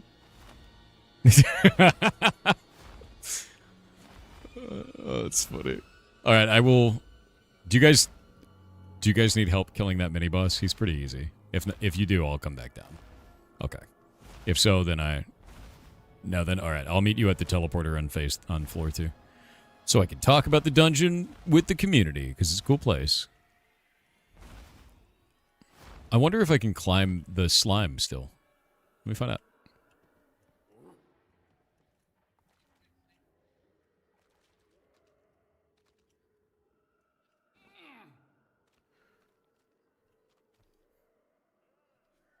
All right, there we go. The shaders have become more insufferable in this place than ever before. There's a mini-moss down below. They have to kill it. It's like a dude. You get a key off of it. It looks like this might not be climbable in the same way anymore. You used to be able to climb up this, and you can climb all the way up this and then get up there, and I think they may have changed the models. But they teleport to this stone, and then we're going to go fight through this. Yep. You don't need the key to use the teleporter anymore? Really? Are you sure about that? Because you used to have a key for it. Has anyone else had this experience so I don't get one guide?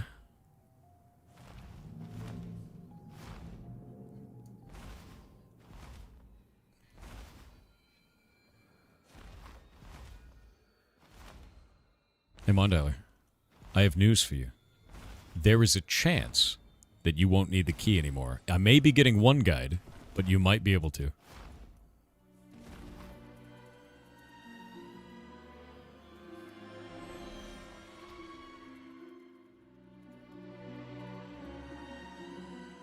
No, because if I go through it, I'll get deleted by the dudes on the other side. You got to clear the other side of the portal. Yeah.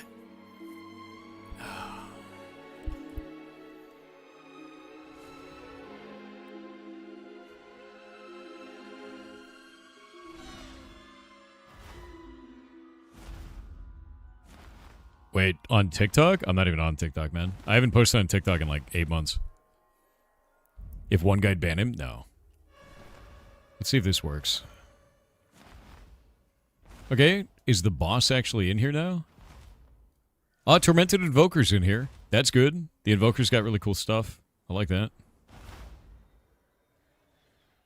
Stuck in the door. Nice. If the one guy is right, then he gets to slay you. That's how it works. Yeah.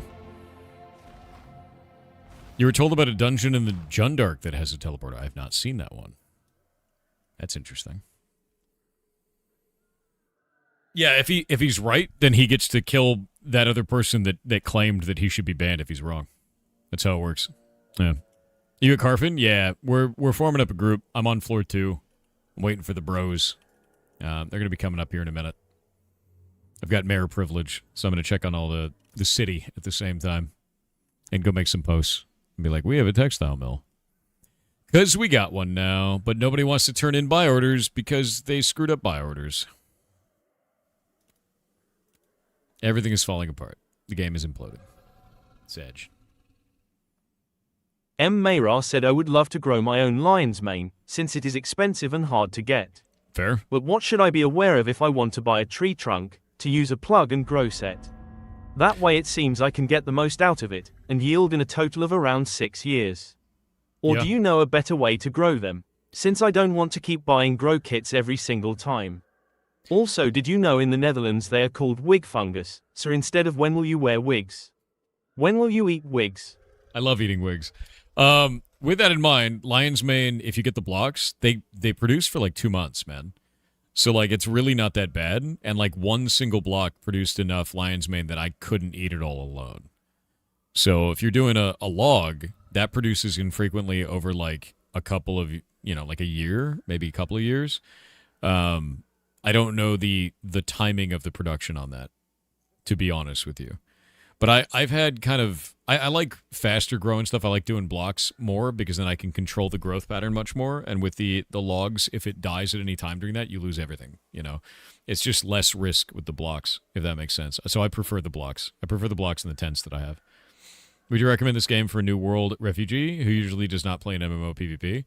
Not currently. I will give you my review of the game. I've written a gigantic one for it. And I think that it's important to understand, like, I've played this game for 2 years. I am not like a newbie player. I'm not like a like a tourist, right?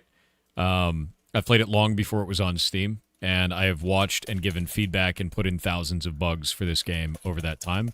I don't think it's in a good state for Steam. I think it is a game with a shitload of potential. I really think it has a shitload of potential. But I think a lot of the systems right now will burn you out, if that makes sense. Yeah. So I hope I hope that that makes sense, you know? I do think that it's important to understand that this game is in flux right now and has a lot of problems. As an example, today they just turned off the last settlement system that worked. So, like, to be real, I'm a mayor. I'm the mayor of Brinebarrel, which is something I have to be elected into.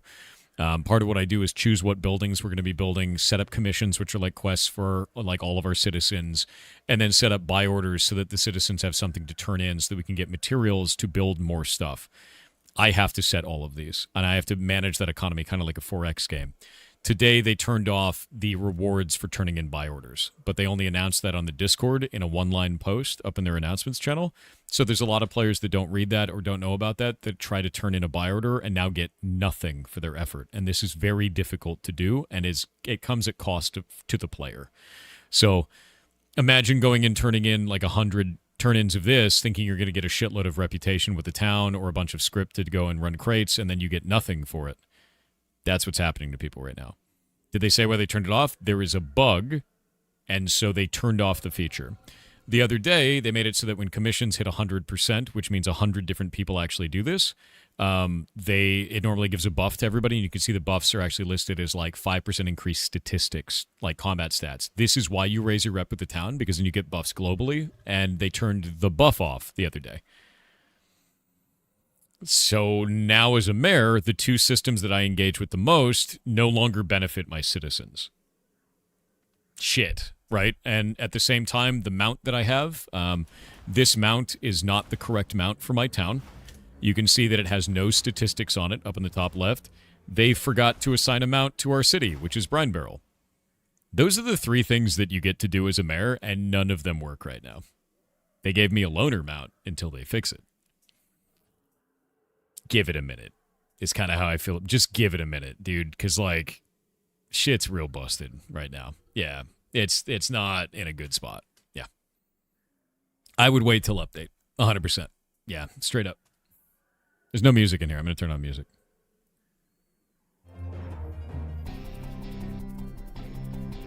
It's more like a Hertz mount. It's got a bunch of holes in the wings. Yeah, my dragon's in the shop. This one's a loner.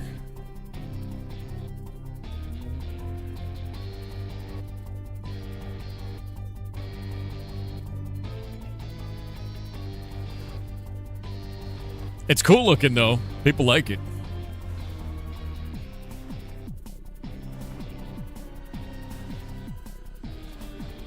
His name is Fungi. His guild name is Fungi Fellowship. That's freaking rad.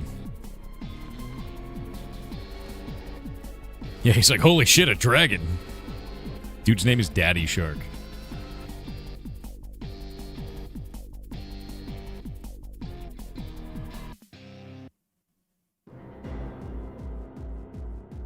That's rad.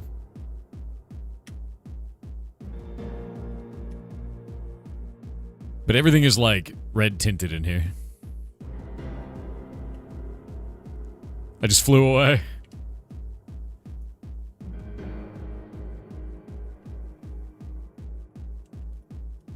Oh.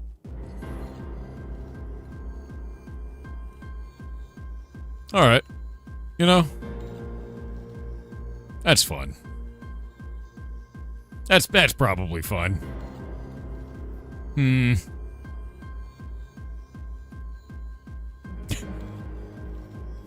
It's a good time in the Tower of Garfin. It's still clearly alpha and feels it sometimes, but you've played full release games that were buggier and more alpha. Well, I disagree. And like, so the reason why, Cones, is because I've been playing it so long, I've turned in a lot of bugs. Most of the bugs that I've turned in this phase are the same bugs that I turned in a year and a half ago. Stuff like all the gathering quests in our town just don't work, right? Or all of the quests that all the buy orders, half of them are using the wrong materials. Like, there's a lot of stuff that's kind of like low-hanging fruit, or no/report feature for players that are doing bad things in the video game. You have to go to a website to do it. Like, lack of moderation, lack of low-hanging fruit bugs getting fixed over great deals of time is super weird, man. So I will say that, like, there's definitely not all roses. They have to fix some shit, and they need to stop shitting around on it. Yeah.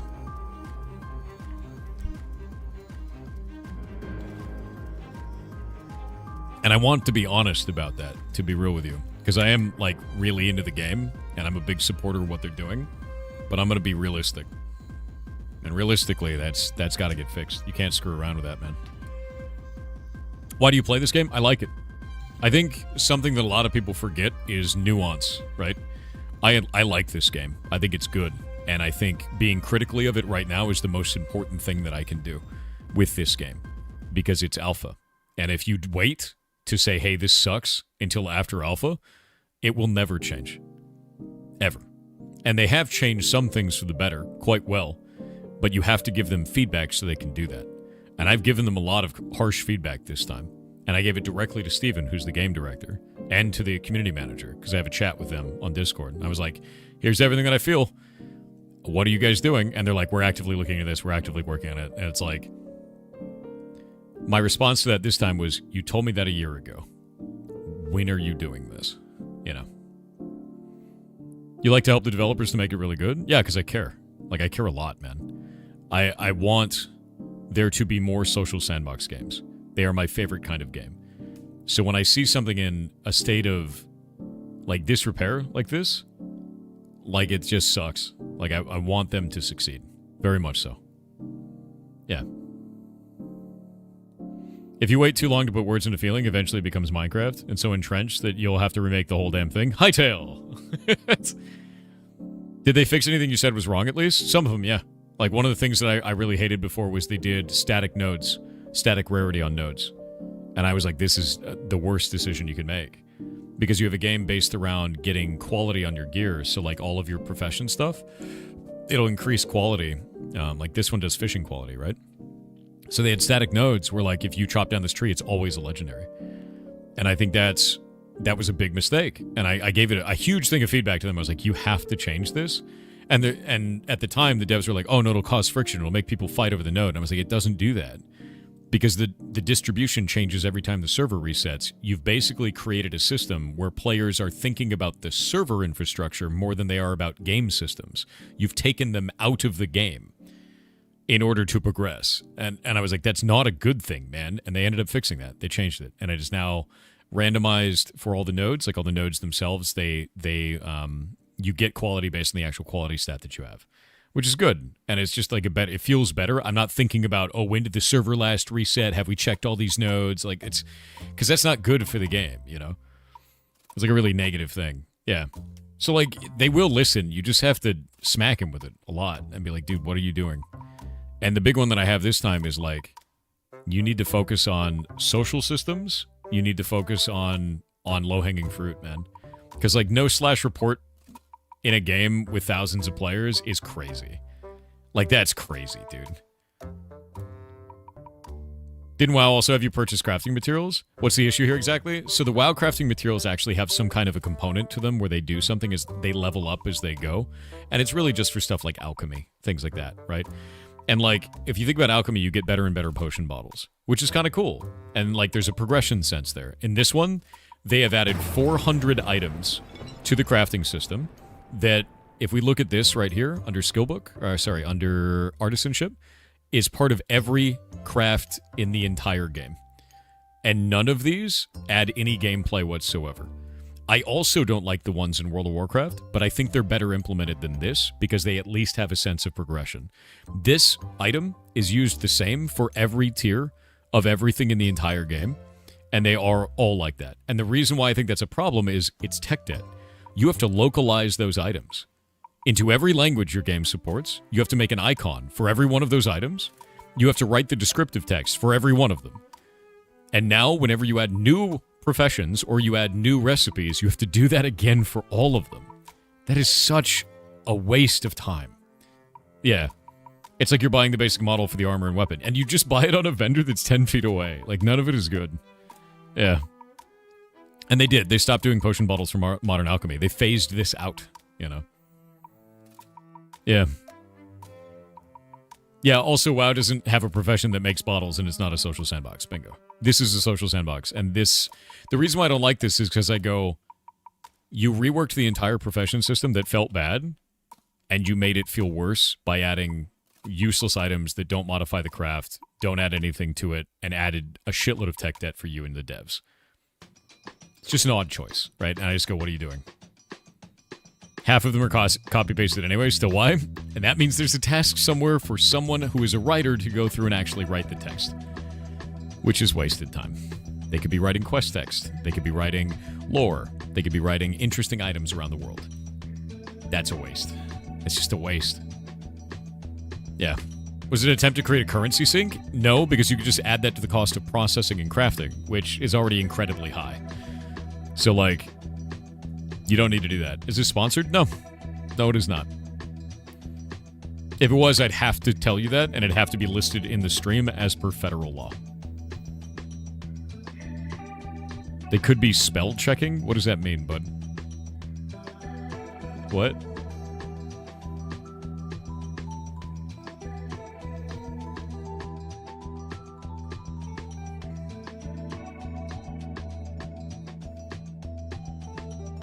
Yeah, crafting has a coin cost directly during the craft. Yeah.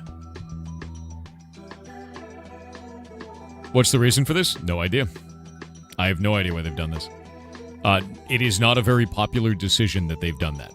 It is just wasted time and effort, is what it feels like right now. When do you think this game will be completed? I don't know. Like, to be honest with you. When will you work on Heartbound on stream again? I probably won't work on it in stream. I work on it off stream, and I release monthly updates. The last one came out 12 days ago.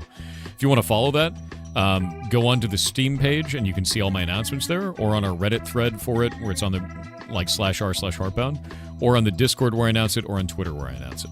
All of those places.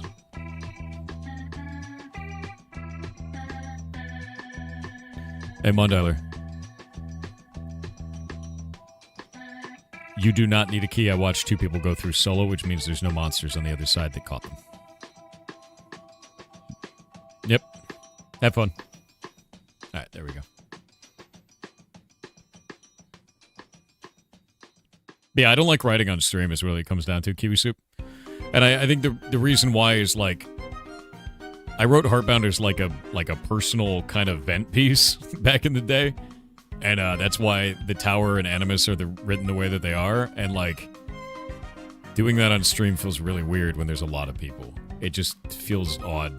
And people over the years have gotten more and more mad about spoilers, and I've gotten more and more weird about writing it, and it just makes me uncomfortable, so I just do it alone.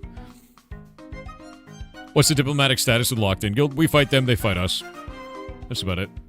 We're not, like, at war with them. We're frenemies with Emberbeard. We're at war with them. That's kind of fun. Do you think if the vendor items were tied to supply and demand, it would be good? No, not at all. You know what I'd rather it be? Like,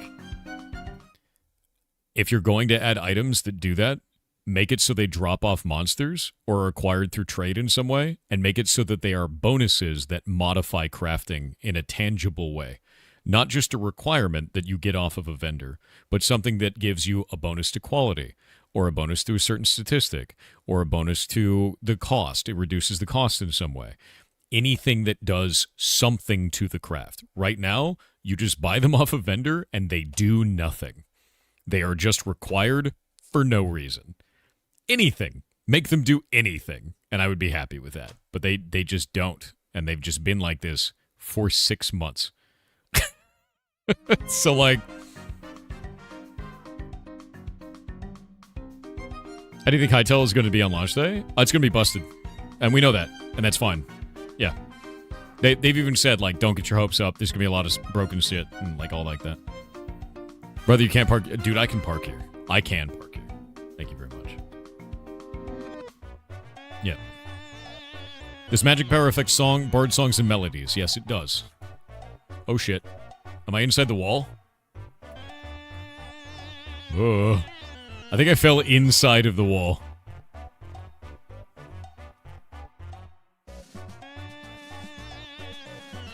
Yikes.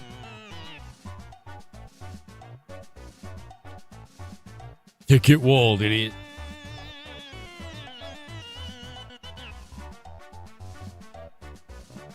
Yeah, you did say I can't park there, and I was wrong. I could not park there. Can I get into the Carfin raid? I'm not running it. Reach out to Mondialer.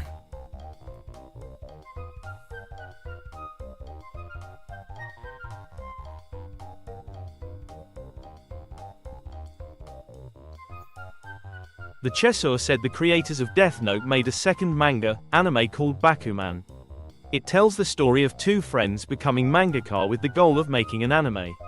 The important thing is that they mirror a few of the creators' actual struggles with Shonen Jump that relate to how they were forced to continue Death Note beyond their planned endpoint. Oh. 75 total episodes. It's a good watch. That's kind of interesting. Yeah, it's like really interesting, actually.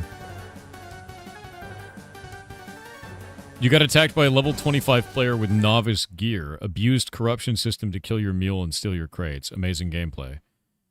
That's not an abuse of the corruption system. They attacked you and then became corrupted. That's a normal use of the corruption system.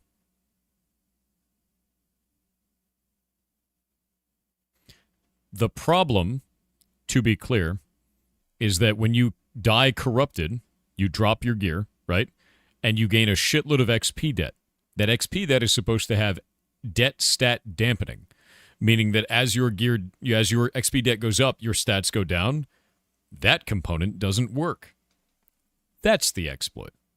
Everything with corruption works perfectly fine. XP stat debt stat dampening does not function at all. If that did work, you should be able to turn around and kick his ass, to be clear. Also, I carry a backup mule on me for that reason. Yep, attacker was in novice gear, yeah. Death Note is a good anime worth a watch. Yeah, but I'm going to be a little bit of an anime snob for a moment. Death Note should have ended at a very critical moment. You know the moment I'm talking about. I know the moment I'm talking about. And when it didn't end there and it continued to limp onwards after that, it just was a mess. It made no sense. Yeah. Yeah, it should have. Yeah. I'm a bit of an anime snob about that. I know, we all know.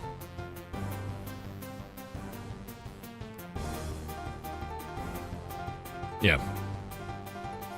You don't know? Go watch it. Go watch it.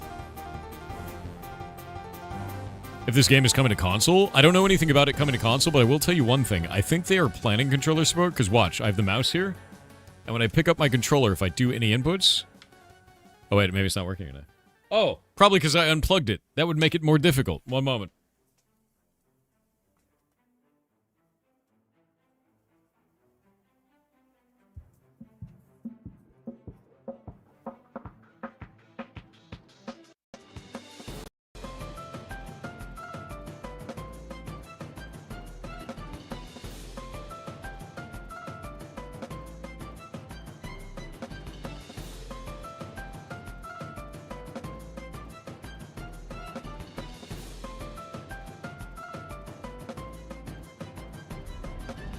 Goddamn trinary state USBs. Alright. There we go. Now I'm back. Okay, so if you mouse and then you do this... Is it working? Oh, it's not even capturing it. What is wrong with this thing? You working? You working, bud? I don't know. It's not capturing it now. It was capturing it in the last build. Oh, wait, there we go. Yeah, look. So move the mouse, and then you move the controller... So it's definitely capturing the controller inputs and making the mouse disappear. So they have the bones of controller support in there, but it doesn't actually have controller support. So my guess is that's planned. That would be my guess. But there's nothing in there, right? It could be Unreal Engine default behavior. Yeah, Unreal Engine does support controllers quite well, but there's no inputs for this. So like if I use the controller and like move around and shit, nothing happens. So...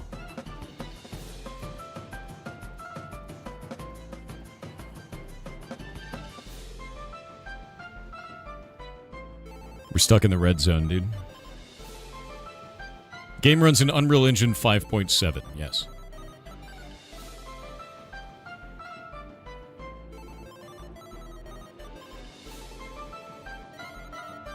What about when you use melee mode? Let's try it. So if we swap over to this, you can actually just swing openly anytime you want. And now... Nope. Doesn't do anything. However, this is what botters do, is they'll stand in a location and they just swing, and they just have it mouse clicking over and over again. And they just sit on a spawn and they just let it attack the spawn. And then I go there and I walk up to them and I flag for PvP for a second and let them hit me. And then they go flag for PvP and then I kill them. And I don't think I'm a bad person for doing that.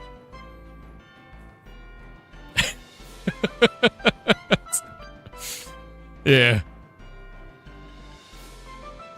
It's gonna be honest. Yeah. It is super red in here, I know.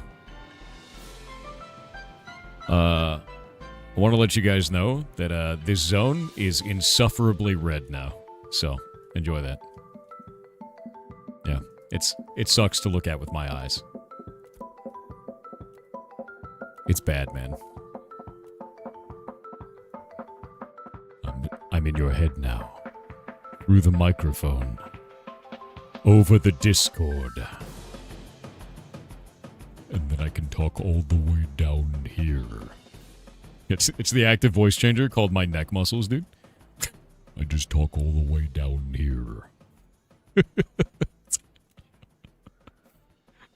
Just talking to the guild over the Discord. They're getting ready for the raid. I'm trying to see what illumination I need to set this to make it not look like shit.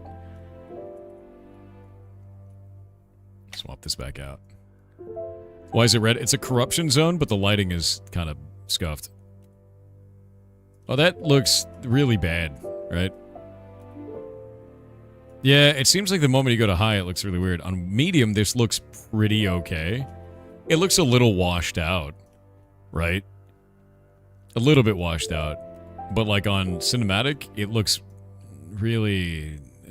and the problem, you know what it is? They used red light on red environment. Yeah. Like, it's red light on red environment, so you just have red on red, so there's no other light source color. Yeah, it's the meat dimension. Let me bug report it.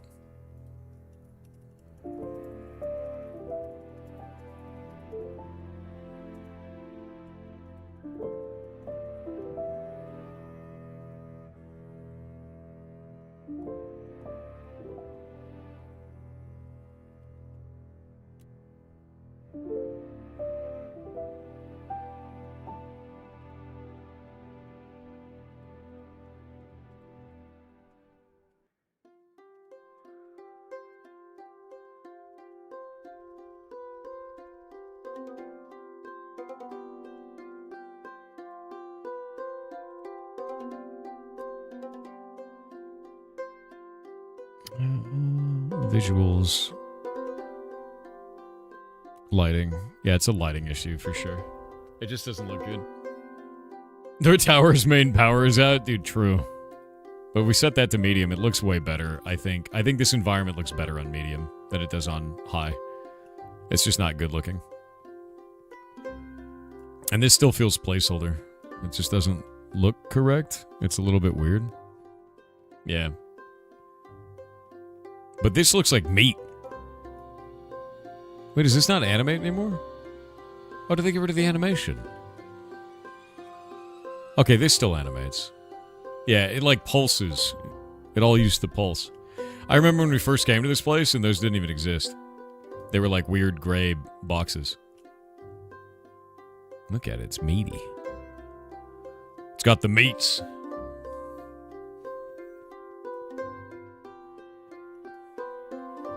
Welcome to the Arby's dimension. If you don't mind my asking, how do you find the game in its current state as of today? I actually wrote an entire review about that. You can read about all my thoughts and feelings on that, but I will say that I think that they went to Steam too early. It's in a really rough spot, man. And they gotta fix it up. There's some parts that are stellar. Like, combat is amazing. World environments are awesome. Right? Like, it just feels good to do those things. But, like, anything outside of that is in a really scuffed place. So... Reminds you of the red light matches in WWE because between Bray Wyatt and Seth Rollins. Can't see shit, Captain. Yeah, it's just red on red, man. Did they not do a big update today? No. No, there was no big update today at all. I know that they have a big patch coming, they've said. But we don't know what it entails.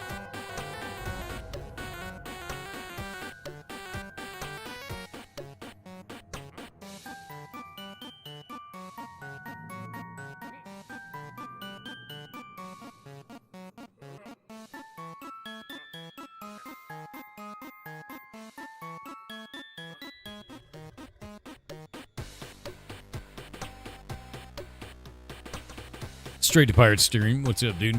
Yeah, I haven't seen that. I haven't seen a big update today. My hope is that they do it soon, though, man. Because people are going to start losing interest. Like, the problem that we've seen so far is people have already started to lose interest because they keep turning features off. Like, they turned off all of the bonuses from commissions, and then today they turned off all of the rewards from turning in buy orders. And those are just off now. So, like, settlements don't actually give anybody any advantages now outside of the services they provide for, like, stations. And that's it. Has Steven responded to your feedbacks? The community manager has responded to my feedback about, like, what are you doing about moderation? Like, we've been reporting these people for weeks and no one's getting banned. And they said that they're actively looking into it. But the person that I reported directly to them is still online and it's been 5 days. It's pretty bad. Like, they need to like, do something. They need to do anything in these situations, and it's just a mess, dude. Yeah.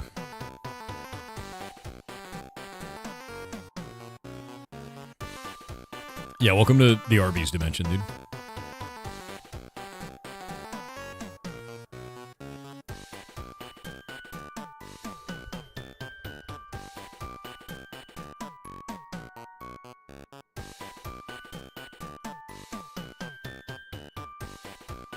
Yeah, my ticket still hasn't been answered at all. None of it.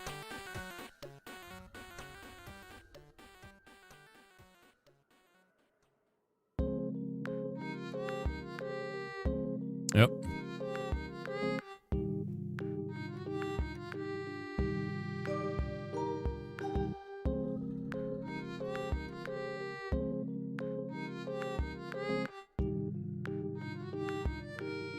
That's the Ashes Bezos? Yeah, because I'm a summoner.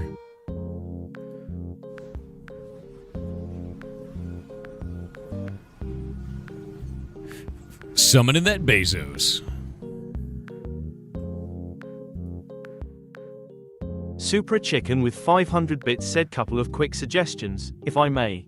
So, When somebody submits a TTS, bits, donation or points, you have Nightbot or whatever at them in chat, telling them their position in the queue.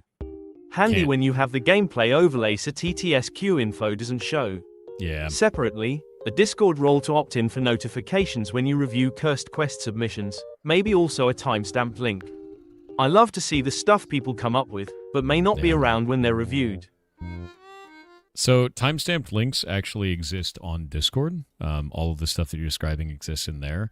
The queue I can't do that with because both Twitch and YouTube put a restriction on how many people can receive DMs from a bot, which kind of sucks. And like we've tried to go down that route before, but the Discord itself actually has all of this here. So yeah. But for the curse quest notification stuff, I think we could do that. This timestamp link might be a lot of fun for that. But right now it's just all of these messages go through. So what I could do is I could take the curse quest one and tie it into this system and then have it dump into here so you guys can see it. But these go out to everybody. And you can click on that and it will take you directly to the stream's location where it was occurring. So like you have a timestamp. When I hit the button, it just does this. You know? Anthony Cloudy with 2,000 yen said ex-Mojang dev in Japan again. Hey, what's Burned up? out his visa rules keep tightening. I run 4 companies. 2 are my soul, 2 are survival. Fair. Nothing to cut, but I must add JLPTN2 plus self-care. How should I handle burnout when life demands more? You need to figure out where the limit is, where life may be demanding more, but you're unable to give more, and you need to renegotiate what it is possible for you to do and start delegating things away. I can't do everything that I need to do, so I hired staff members. I hired people like Kronos. I hired people like Forrest, like Jake, like Little Ham, right? And I hired them specifically because I couldn't do all this on my own. I had to delegate it away. And it was tough to delegate at first. You know, like you like being in control of literally everything when you first start stuff. But there comes a time where you go, I can't do that shit. I need to hire somebody. So you hire them, right? And then you have to make that decision between, do I have enough money to hire that person in a capacity that makes sense? And there's a bunch of questions you have to answer there. And it's a totally different arena of questions. But like, it sounds to me like you've taken on too much stuff directly for you. And if you're a company owner, you know about delegation. So delegate, man. Like, you're there. You have all this stuff to do. Take some stuff off your plate. Give it to other people. And make sure that only the most critical things that you have to deal with go to you. Like, I still do all the most critical stuff, which is like, what sponsors do we choose? Like, Kronos will put them on my desk, and I go, I don't want to work with that one, but I like these ones over here. Stuff like that, right? Make it so that you are still the decision holder for the stuff that you find to be the most important for you to actually handle, and just delegate everything else away. Stuff that you don't need, you know. It's a long process for that, though, I find. It takes a long time. But I don't think you're doing anything wrong. I think you're just taking on a lot. And if it's stressing you out enough that you want to talk to me about it on the internet, you know you got to make a change, whatever that change ends up being. I heard that, nerd. I did. You're a nerd and you know it? You're like 5 nerds.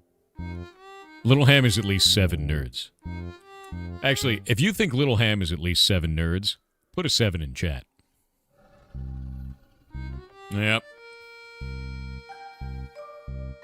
Oh, there it is.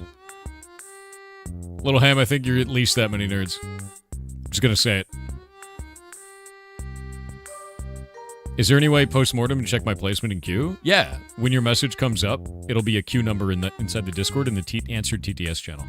Actually, if you don't know my queue system, I know it's unique. It's weird. Nobody really does it this way. But basically, every time I press the button, it goes on answered TTS.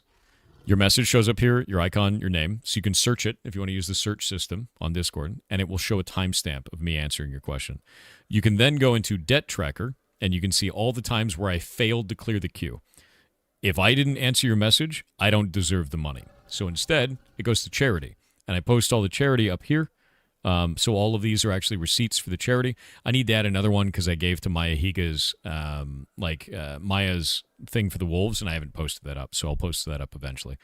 But yeah, for her wolf stuff, which is pretty cool. But yeah, no, so all of it goes there. And so far, we've given $66,805 to charity as a result of that system, which is awesome. New debt 0 means I beat the queue. Yeah.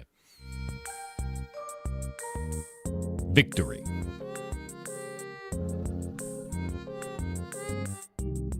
Thor steals some orphans? No. I make Batman. It's different. Supra Chicken with 500 bits said I read about a cool classic hack fix. Street Fighter 2, the World Warrior had a typo, with warrior spelt with It was too late to change the GFX ROMs, but they could still update the logic. So they took 2 tiles from the middle of world, containing the last bit of W and the OR. That made Waller. Then they found a tile in Guile's sheets that contained just 1 pixel for his calf and used that, color swapped and repeated 3 times offset over the top to turn that bit of W into an I. That's insane, dude. Old school dev work is nuts. Actually wild.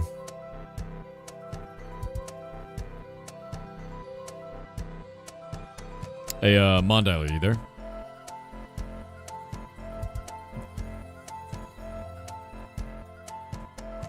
Okay. I was wondering what your ETA was on joining me at Arby's. Okay. Rockin'. I'll see you when you enter Arby's. Have fun.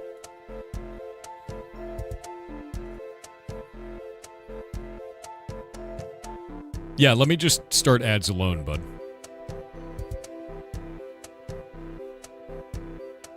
Mondialer, when you get here, you have to say, I have the meats. That's mandatory.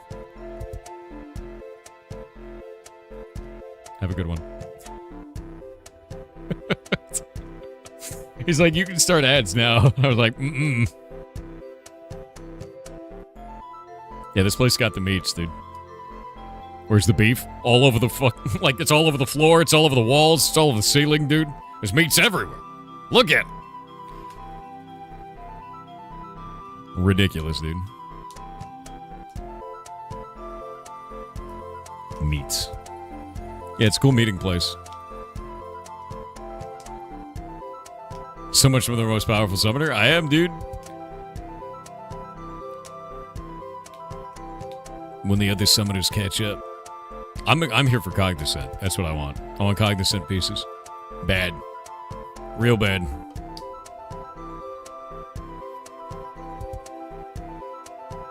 Yeah, I'm the most powerful summoner in the guild, currently. Mostly because I know life the video game. With that TTS position thing, I mean at and chat, not DM. Well, here's the problem. I could do that on Twitch, but I can't do it on YouTube. So YouTube people would end up getting a more negative experience, but I could technically do that. on Twitch. Yeah. Could. And I think I could build that. I don't think that'd be a problem. This is StreamerBot's easy for that. Get your recipes back from last week? No. No, I didn't. Oh, they're close enough. They're close enough.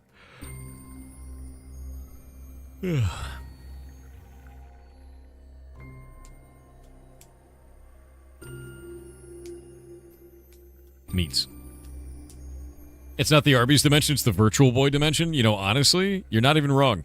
It's very Virtual Boy in here. In fact, if I do this, and I change this to cinematic, it's even more Virtual Boy. In fact, it's like 100% Virtual Boy now. Blech. Yeah, it's bad.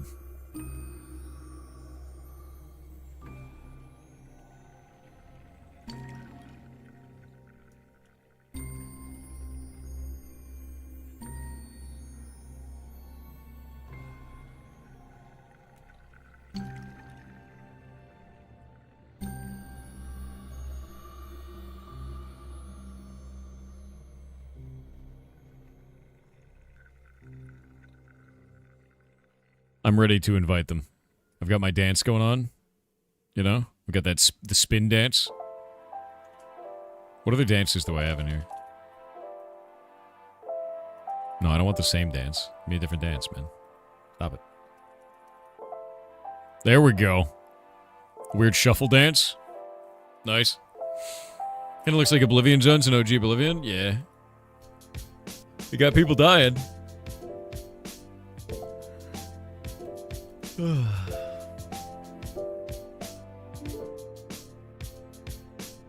Is this Burning Crusade? Yeah, dude. You can tell by the way that it is. You figured it out. You still got on the Heartbound OST? That's intentional. There's like no music in this environment, so it's kind of a meme. I'll have it turned off when we get more people in here and we're actually fighting.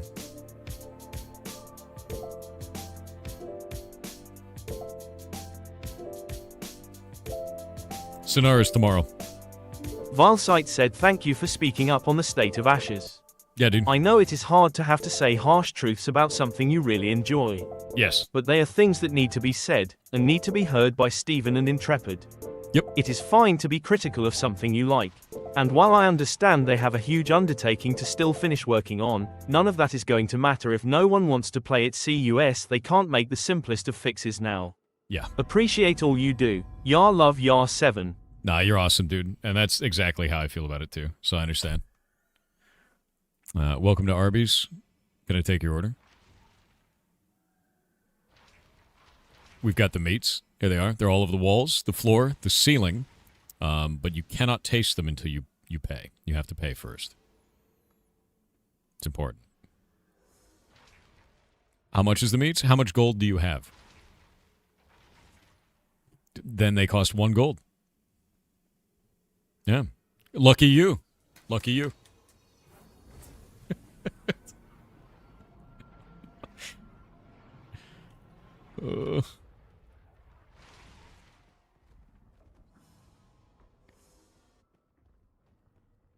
Yeah, dude, don't teleport with your summon out.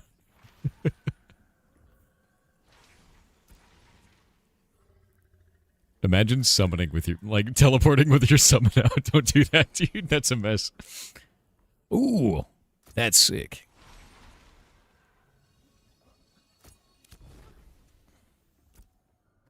Yeah, welcome to Arby's, everyone. I see that you're all coming in.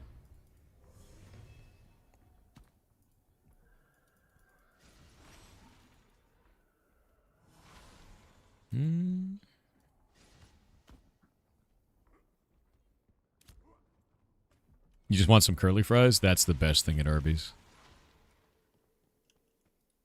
The whole menu.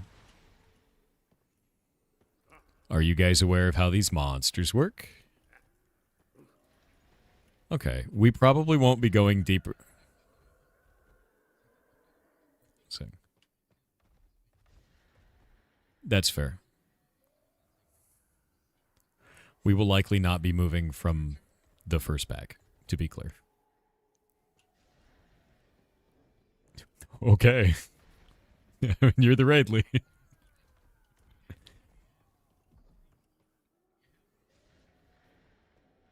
Okay.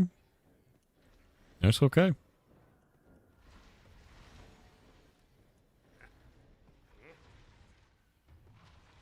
Oh, did you? Because last time I was in here, 40 mans crumpled in a single hit from this place. We'll see what it feels like now. They did rebalance a bunch of stuff.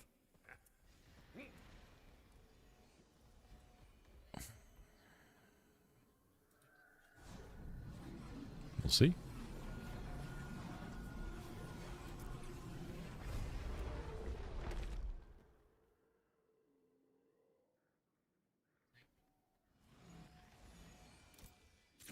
Hello. Welcome to Arby's. You guys are all now inside this place. Everything looks really bad. If you have it up on high or above global illumination, change it down to medium. If you don't, you will not be able to see AoEs under your feet, and you will die to them. There's a lot of stuff you're going to have to watch your feet on, move out of, and if you don't do that very quickly, it's pretty much an instant kill.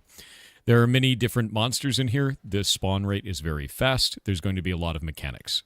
Interrupts and silences are going to be your friend. So look at each one of these guys, these sided fanatics up here. If you guys all come up this way, you'll be able to see those sided fanatics. They will cast a number of different abilities. Some of them also have explosions on them. Now, I haven't fought these since the last phase. There may be changes to this, but the general idea that we've seen in the past is kill the dogs first, the rothounds, and then go after the sided fanatics immediately afterwards. The rothounds previously used to drop aggro and immediately kill the back line, so just kill those off first. They're quite easy to kill. Once we get up above, there used to be a skip over there, but I haven't found the skip. Once we get up above, you guys will be able to fight some pretty easy monsters. There's some really good bosses in here, but it's nasty. The other thing is, if you are a class that does AoE or moving AoE, like Neor, do not fire towards these walls. It will go through the walls and pull the entire dungeon, and you will wipe everyone. It is horrifying. And that's about it. It's pretty easy for right now. Let's see what these abilities are like, though, because I don't know what they've changed them to. Yeah. Mondiler is actually the raid leader for this. I am just doing tour guide information from previous phases. That's all. Yeah, so he's doing all of it. I want them to get the experience, and then I'll just correct and help. Yeah, I'm the tour guide. Yeah. Basically Sherpaing, and then also we don't know what these do right now, so certain content in here is unknown. Yeah.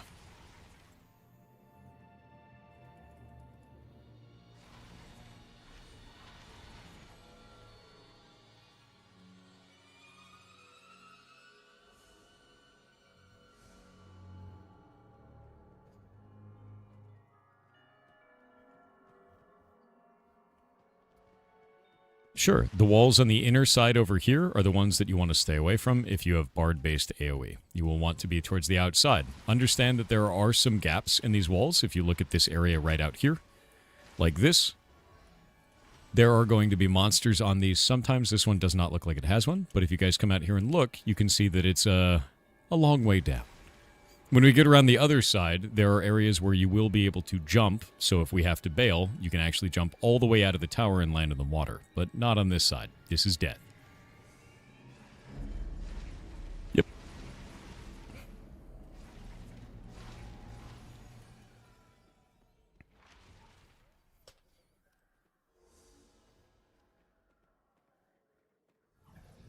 Reminds you of Arma mission briefings? That's funny.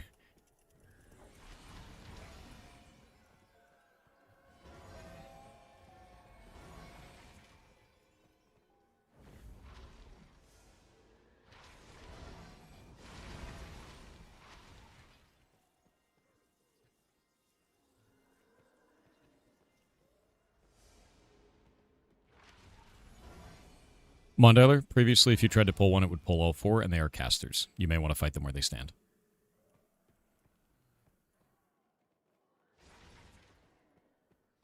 Okay.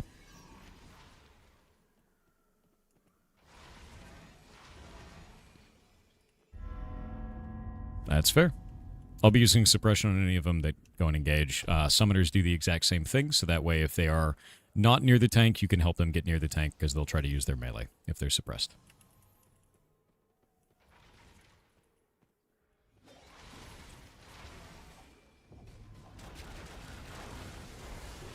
Good. Get away from it.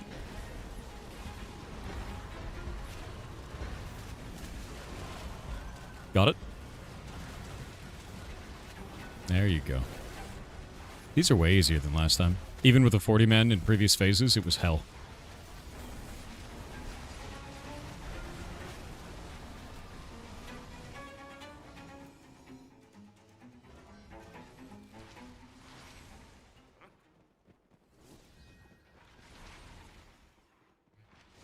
Careful of the gap in the wall. In this upcoming area, there will be enemies on the beach.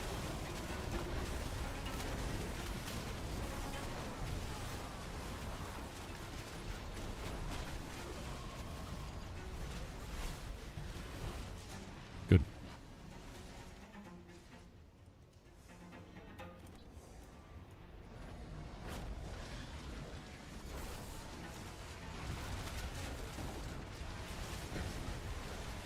If you move to the left wall, there is also more enemies, so be aware of that. Just stay in the middle.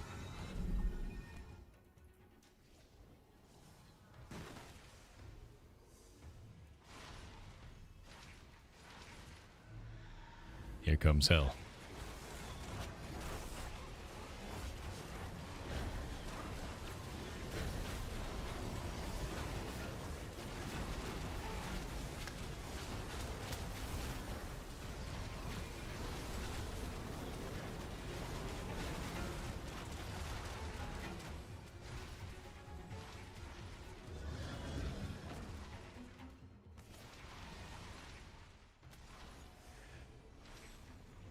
These ones are easy.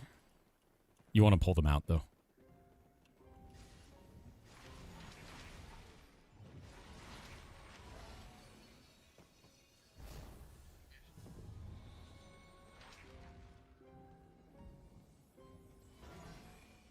Yeah, the Ashen Sorcerers are ranged. I will suppress the one on the right. It's already been pulled. They do not move. You will have to pull it.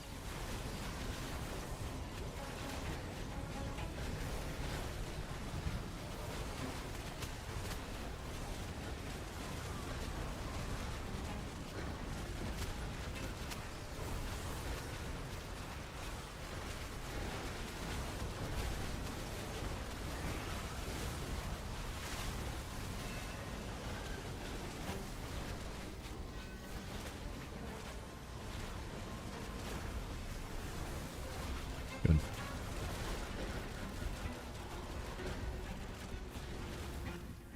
Loot and scoot. Everybody roll.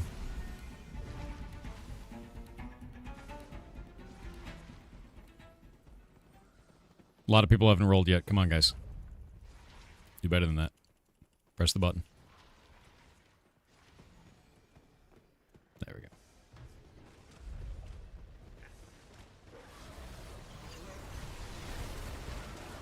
Yeah, we're going to go straight through. You can go over to the left side over here as well if you'd like to. But there's a couple different areas that we can go through on this. Straight through is just fine. If the group splits out in any way, they will pull enemies from the side, so stay in the very center of the room.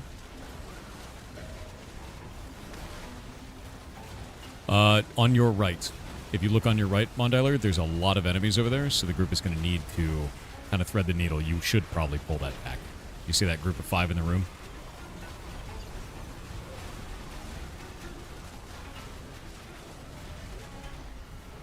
Now, the Thaumaturge is going to be primary here. Thaumaturges are very, very nasty. There it goes.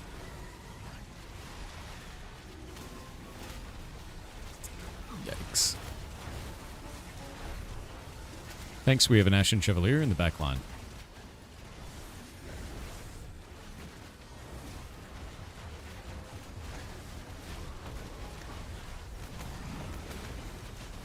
Get Mondiler up immediately.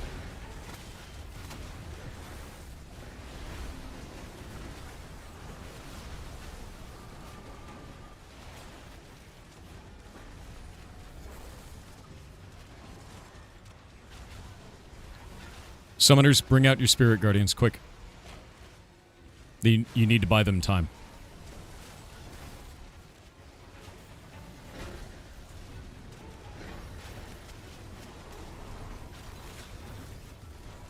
Soul flares if you got them.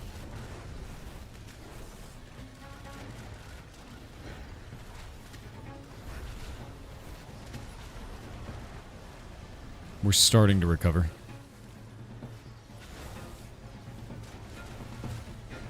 Clerics focus, keeping the clerics alive over anybody else.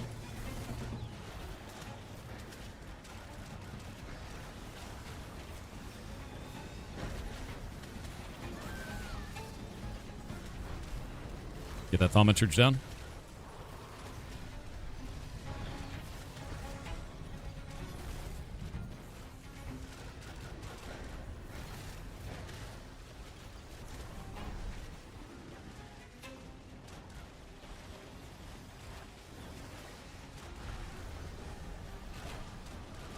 Minori Plague.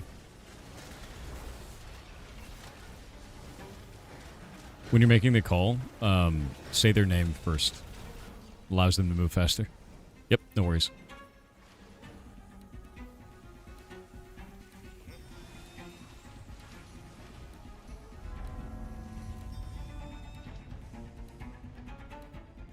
Nice job, guys. That was a really good recovery. I did not expect us to recover from that, and you did it. Very, very good. Healer's primo job keeping everybody up.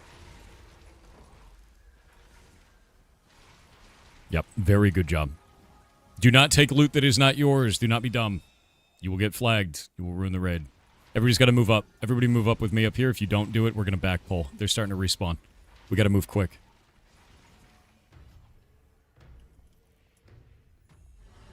We really don't want to fight that back again.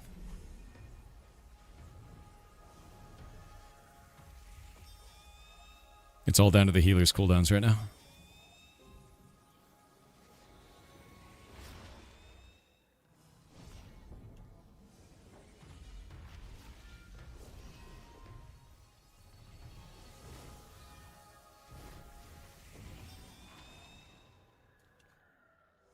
AOC has multiple servers? Yes, it does. Yeah, we're in a really precarious situation right now. Yeah, no purplies, dude.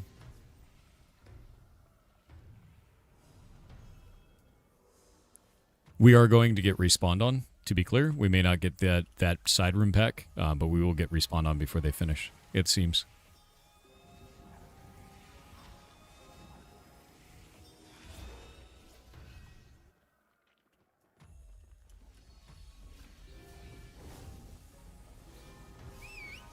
I'm going to do some scouting real quick. Okay, you're going to go out this over here, Mon Tyler. Through these doors over on the right. Do you see this over here? So lead them out through this way. Yeah, lead them out this way. We're going to go that way. Yes. Yeah, I'm just letting you know the direction.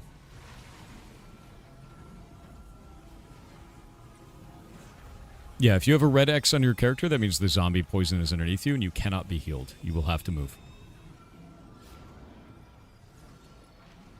Yeah. Also, you'll get used to raid calls, Mon. Don't worry about it. But yeah, saying a player's name first basically activates them. They know that they need to pay attention and move due to something. So just names first, and then spell second. And then you're good to go. They're starting to respawn. We gotta move. We gotta move. This way, guys. Hurry, hurry, hurry. Hurry, hurry, hurry. In here, in here, in here. This way, dude. Down here, down here. See the three Chevaliers? The three Chevaliers. Fight them. And run into them. Everybody's got to move forward.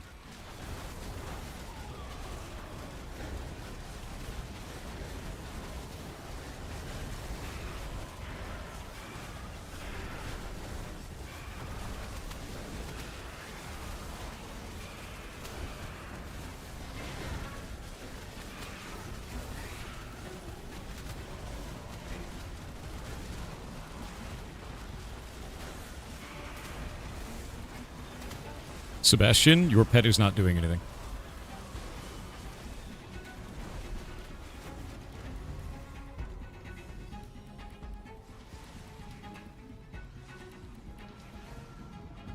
The Oracle Eye needs to be faced away, and we need to focus it first. It needs to be primary every time. If it casts its ability towards the raid, you need to turn your camera away from it. If you do not, it will one-shot you.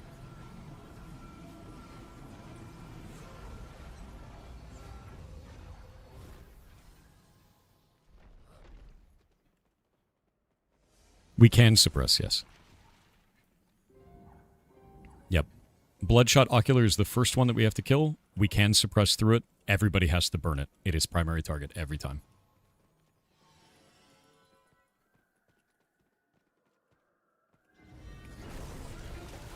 It will also teleport around the room, to be clear. Very good job. We need to We need to move into this room. Suppressing out the Fanatic. You guys are good. Very good. We got to move up these stairs now. This way. We're almost at the really easy part. It's the part you're going to have a lot of fun with. These dogs are a meme. They can be soloed. This is actually something if you can break your way into here and you can stand at this location, you can fight summoned bloodhounds alone and get loot in this place.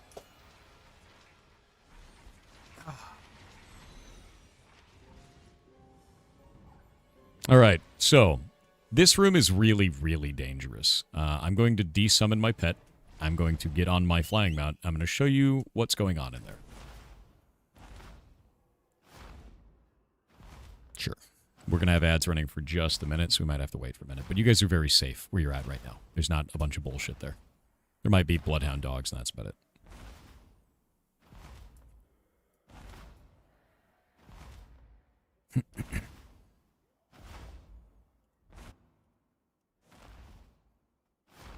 Yeah, not now, Jeff. We're trying to show the raid. I got 1 minute on the ads, so I gotta wait. And then I'll show it off. Yeah, give people a break. Get up, use the bathroom. Yeah.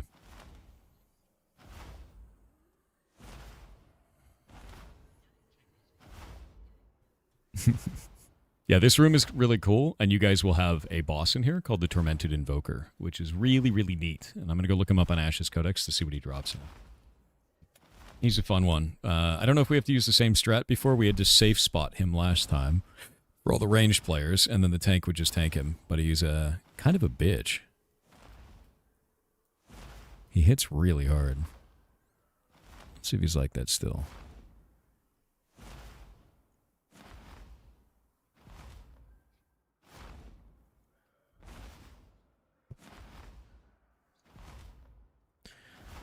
Tormented Invoker still works. He's the one who drops the Invoker's Gem and the Ring of Invocation, which is the best caster ring in the game. It gives 510 magic power on a single ring. It is insane. Yeah. It is magic crit power, int, and wisdom. It is best in slot for literally everybody who is a caster. Yeah. We should farm him for 10,000 years. That's basically how that works. Yeah.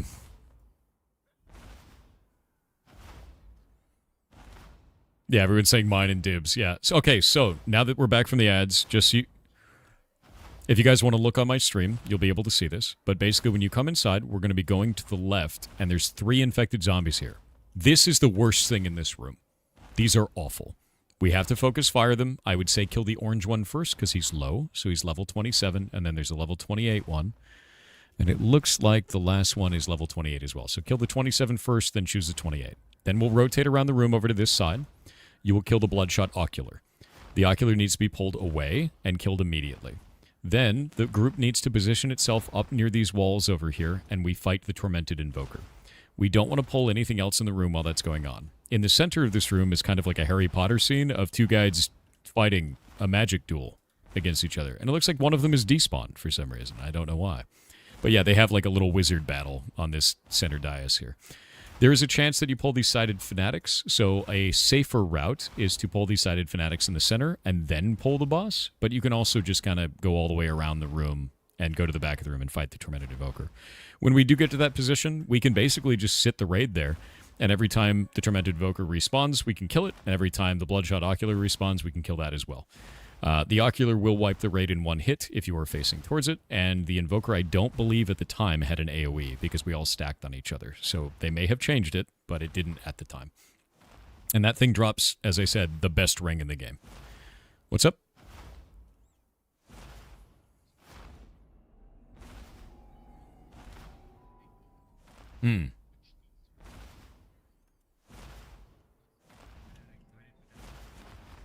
Oh, shit.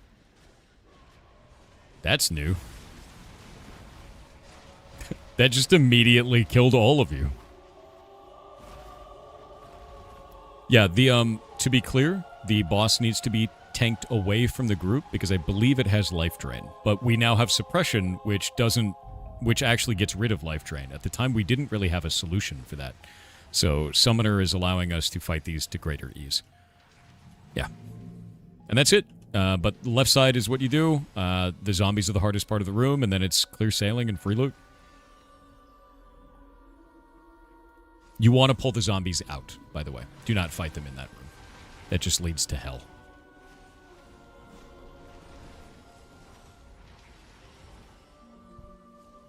All right. I've told them everything about the room. We should be able to handle this just fine. There's some unknowns with the boss. I don't know much about it because everything's changed. So I play Summoner, yeah. Level 27 zombie should be first. Please mark it. Thanks. Please.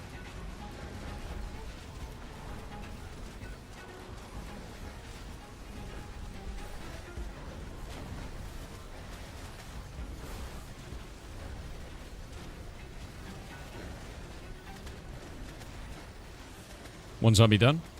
Good job.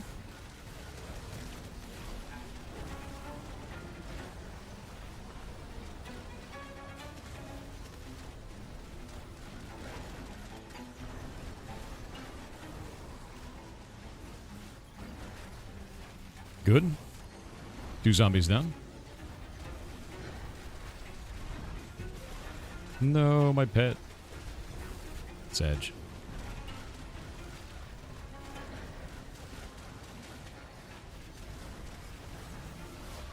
All right.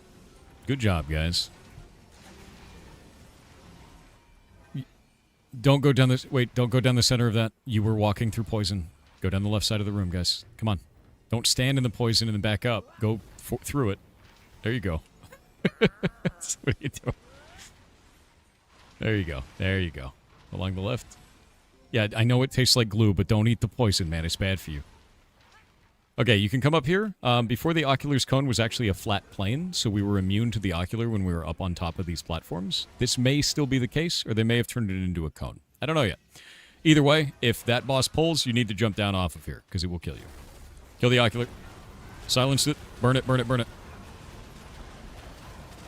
Nice. Easy kill.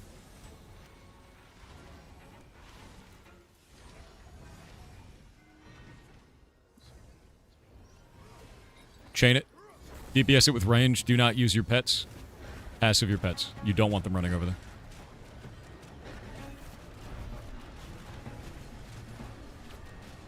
Did you just tab target? Is that what happened? My man.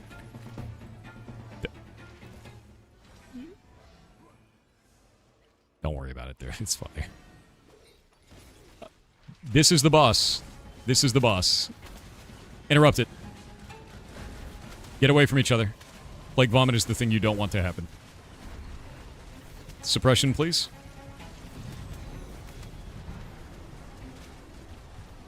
Good.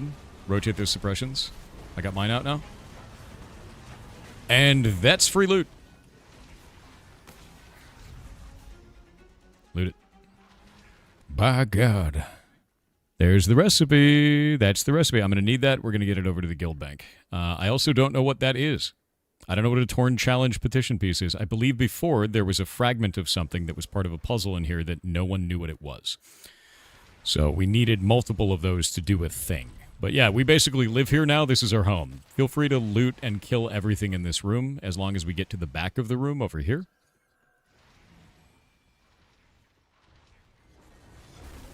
Yep.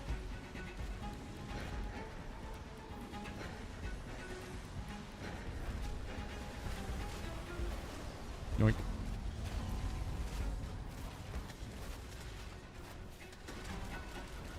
Yeah, the Ocular will spawn. We need to move over to this side of the room, guys. You're all clumped up. Remember, these are zombies. They vomit. Get over here. Towards the sun.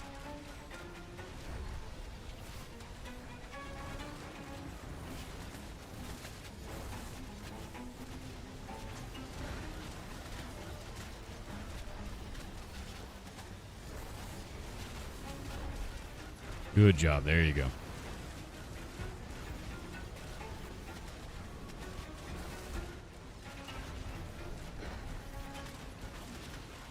If we want to pull the sided fanatics in the middle, you can do that, but we need to be in this back wall.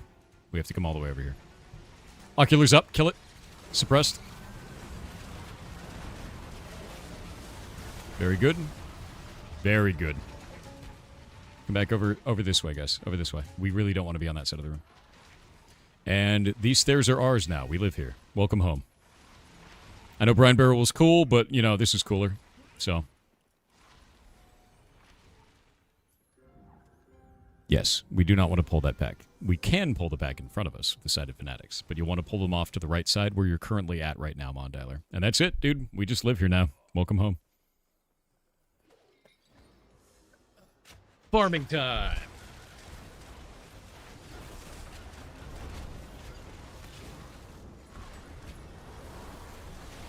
Ooh, more of these. Yeah, it actually has an expiration on those items. I don't know what this shit does. I'm going to stack them up until we have enough of them to click them together, because it looks like we formed them into something. So please pass on those. I need 4. I have 3 so far.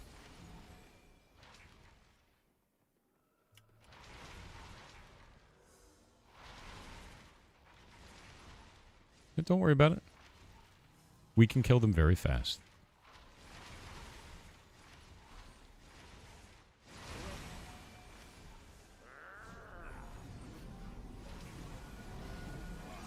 Yeah, do it. Oh, there's another one on us.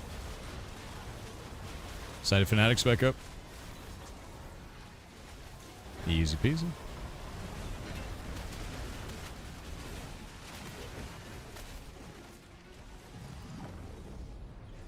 Yeah, honestly, dude, we outmode all of this content. Just pull shit. Just call oculars and we'll be fine.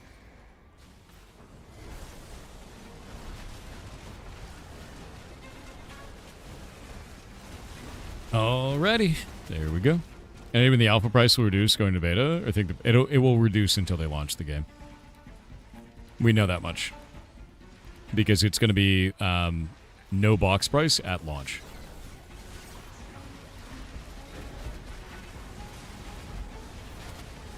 Very good job.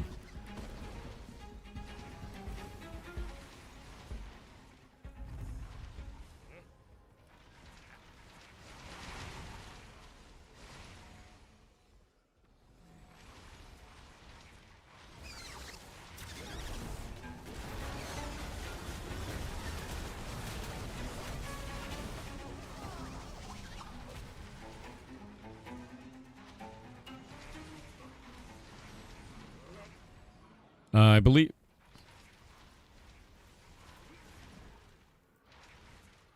The respawn timer on the boss is 1,200 seconds. So you've got 20 minutes, basically.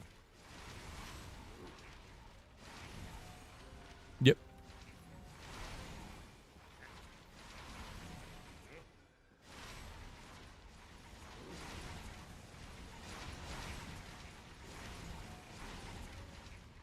What are C6 through C8 on your hotbar? Bullshit. And basically, if you got C6 right here, that's node magical power, node vitality, and node defense. These only work during node activities. I can only do them in town. And they basically buff the shit out of all my citizens. So this gives 20% increased defense, last 5 minutes. This one here gives 20% increased max HP. And this one gives 20% increased magical boost. So in raid combat, when we're defending our home, I buff everyone's defense by 20%. It's very, very strong. Like, incredibly strong, dude. But I can't use them out here, so. Oh, and then this one, C9 is my transpose, where I can teleport to my pet. But I don't have it on right now. It's my PvP spec. Buffing shouts? Yeah, it's a mayoral buffing shout. Only mayors can do this. And it is a bonus to everybody in, like, node-to-node combat.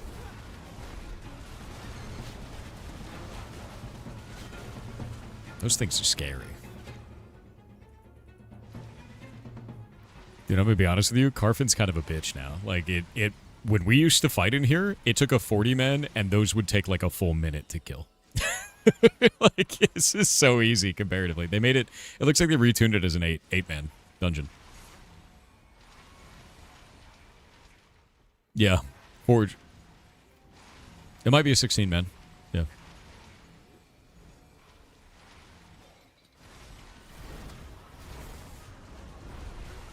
I am. Why? Oh, XAV, go for it. Yeah, that's fine, dude. Don't worry about it at all. Yeah, don't worry about it whatsoever. If you're a JM jeweler and you can use it, please do. We need those crafted, man. I don't even know how difficult those are to craft, but it's not like it's going to be the only one we get, you know.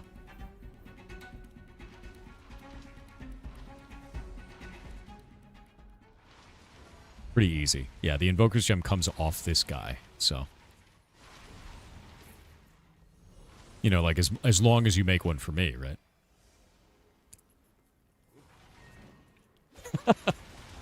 Okay. Add to the list. All right, I'll put you at the top of the queue. I mean, the list. Don't worry about it. I mean, I've got to get embezzlement somehow. None of the mayoral systems work anymore.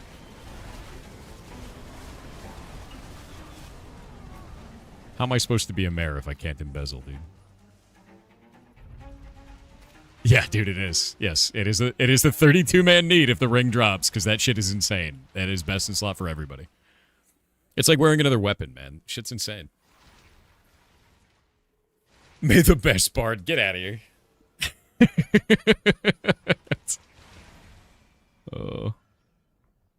What are we doing here? There's a boss that spawns right here that drops the best ring in the entire game. It gives 510 spell power. Let me show it to you. It's insane. So we go to Jeweler, and we say Invocation. If I could type. Invoke. There we go. Ring of Invocation. 501 magic power. 334 crit power. 42 int, and 64 or 63 wisdom. You can wear 2 of them. They're bullshit. Like, that is the strongest ring that exists in the game. And it's easy to make. It's zinc, steel, rubies, and emeralds. Like, who gives a shit about that? So yeah, very, very easy to make. Fantastic. Oh, that is the 4th piece. Please ignore the petition piece. I need to see what this does. We'll have the 4th one. Gentlemen, pass on it, goddammit. God damn you, pass. There we go. It doesn't do anything. Congratulations, everyone. It says a piece of torn parchment. It looks to be roughly a quarter of the whole, and when I right-click on it, nothing happens. Hell yeah. Yeah, there are, but this is the one that you can just farm and have fun forever, and you can just keep doing other polls in this room. There's an ocular behind us. Behind. Silenced it.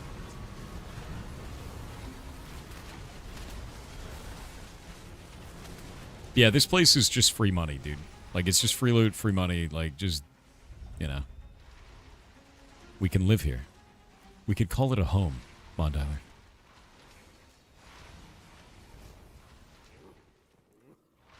It is. It's free real estate, and it's got the meats, you know?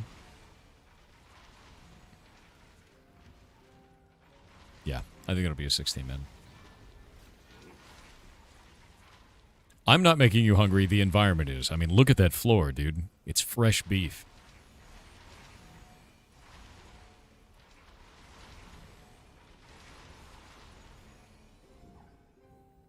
It's the beef, dude. 4 different pieces. Yeah, there's 4 different pieces, and they stack to 4, and it doesn't do anything, so... It only lasts 2 hours. I got nothing. Yeah.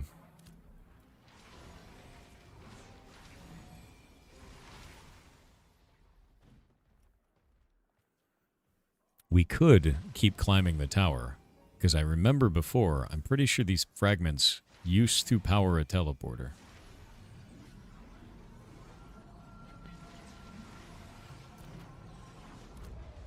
Okay, well, let's wait and kill this guy one last time, just in case.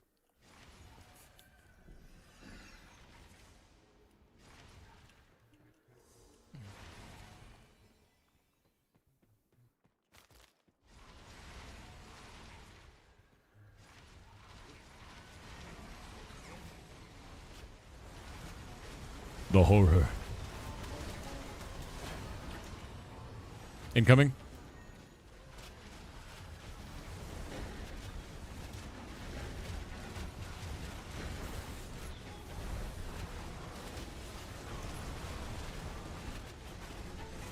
Zombies left side.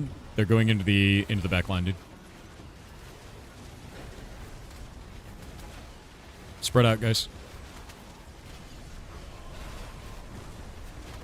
Imagine you have the fattest ass imaginable.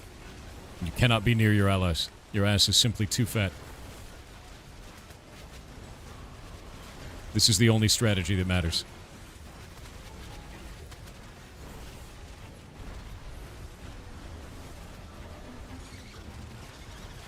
Ocular behind.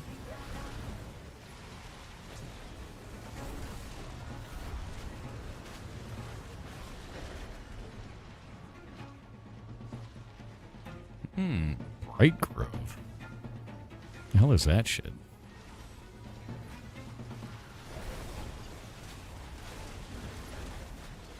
See, look, dude, it's free real estate. Look at all the real estate in here that's free. Another fanatic. Oh. Wow, it's ugly and bad. Nice. Finesse gear. Gross.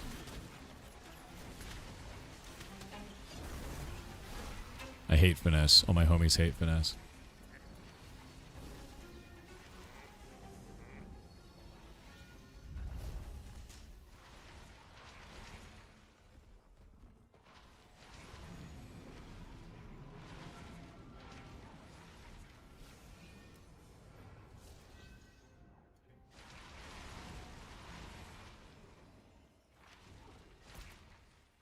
True that.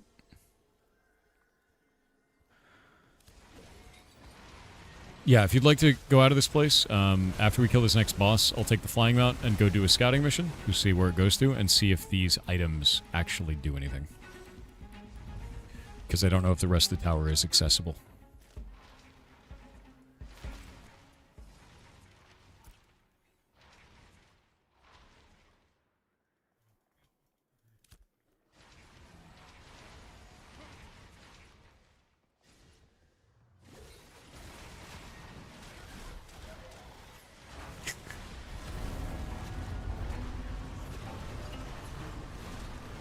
Zylander, if you want to be the shot caller, please do so. Yeah.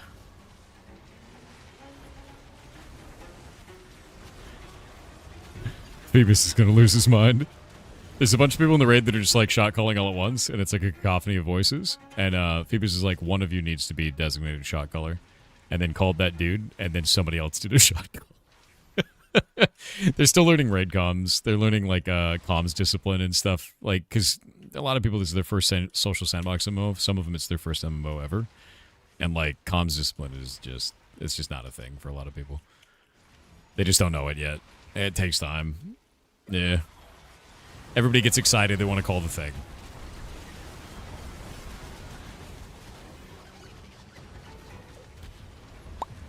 Look at that gross little dude. Look at him.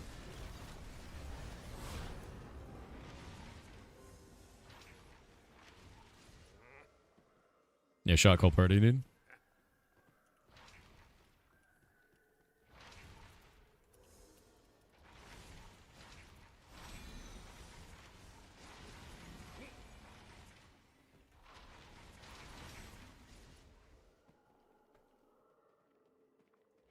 FC said jump.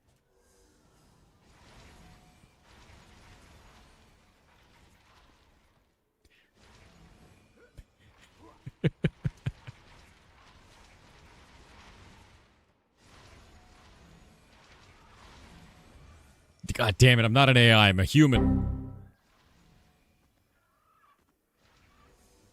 Wait, why didn't that work? Wait, the crash crashed. God damn it.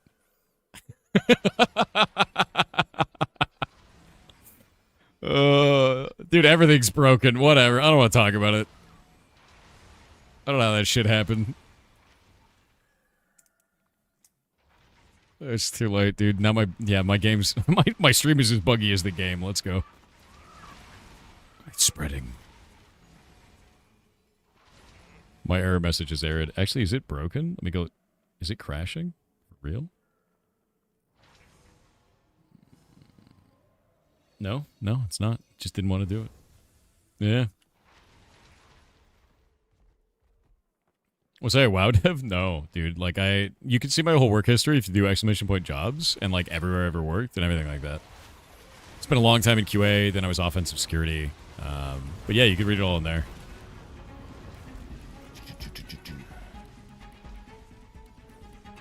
I know a lot of stuff about how the development was done, but that's because I worked there, right?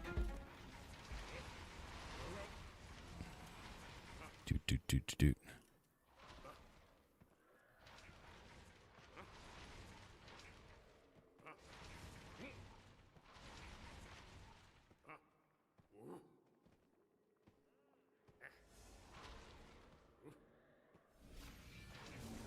Yeah, you'll need a LinkedIn account for it, but you can see everywhere I ever worked, man. That was a bunch of different places. You find the game is lacking DPS players? No, I find that it's got way too many summoners because it's new, you know. Summoners are new, so like everyone wants to play the new shiny. Yeah. It really lacks fighters, I'd have to say, over anything else.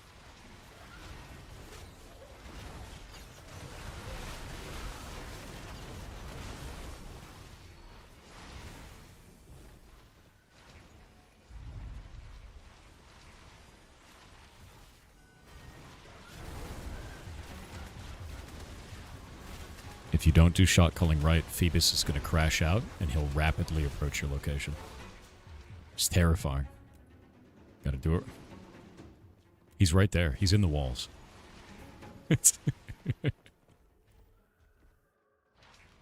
He's very good at ganking, so it's terrifying. Yeah, I'm actually going to pay Phoebus 5 gold for every raider he kills. It's true. But I'm taking it on a Mondheiler's wallet, so thank you, Mondheiler, for, you know, supporting this action. It's great. Sponsoring Phoebus like this is just really nice of you. Yeah, you can't say eyeball in the game. That's... yeah. You can't say that. Yeah, it won't let you say fireball either.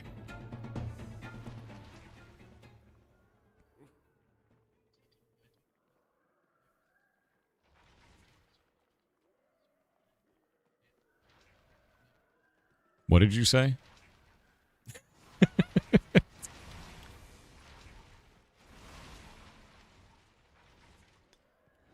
Sorry, what was that? Say that again, Mondailer.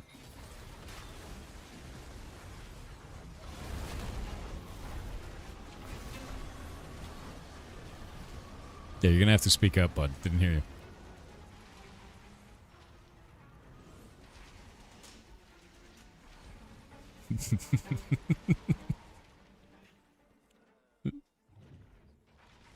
Trolling Mondailer is a good day. And you think this boss is going to show back up?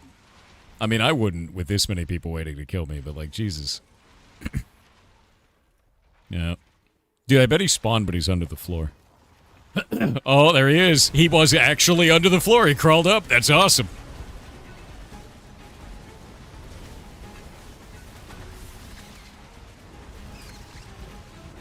Suppressing left. Right ocular needs to be suppressed.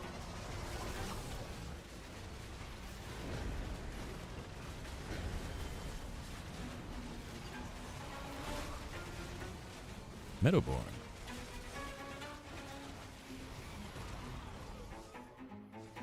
There's the gem. Who was the person who had the... Wait, who was the person who had the recipe? XIV? I need you to roll need on that, please. Yeah. Did you roll need on it or no? Okay. I'm going to pass. We need to make sure that that gets ferried to them because they have the recipe. They can build that item. Okay, I'm going to go fly out of this room, and I'll let you guys know where the next route is. We'll see if it still works.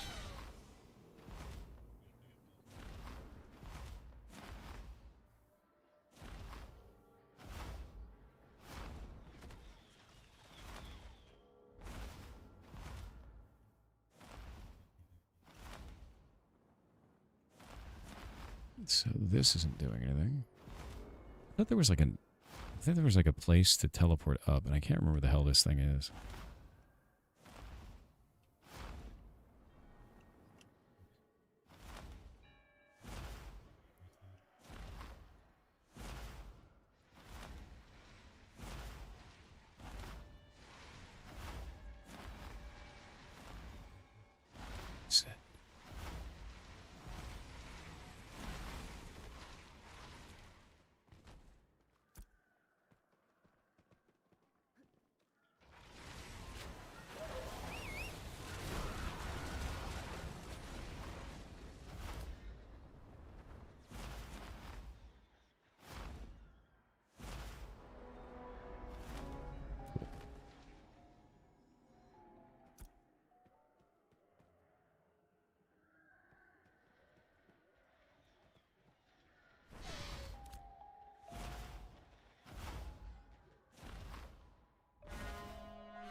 Yeah, I don't know where the next teleporter is. I'm going to fly up and then find the damn thing.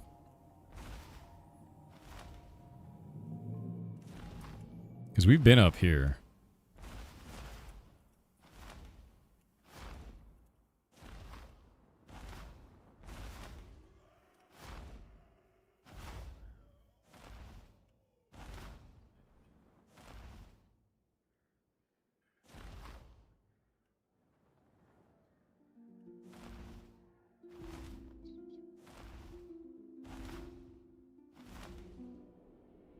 Where the hell is the teleporter in this shit? Where are you, goddammit? I don't remember. It's been too long. It's not like outside the tower. No, not in this case. And this place is laggy as shit. I'm trying to find where the teleporter is in this, and I legit cannot remember.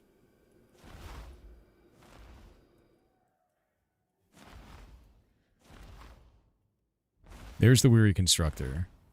But we teleport in here somewhere. I'm gonna look along the edge here. We're looking for something like bluish.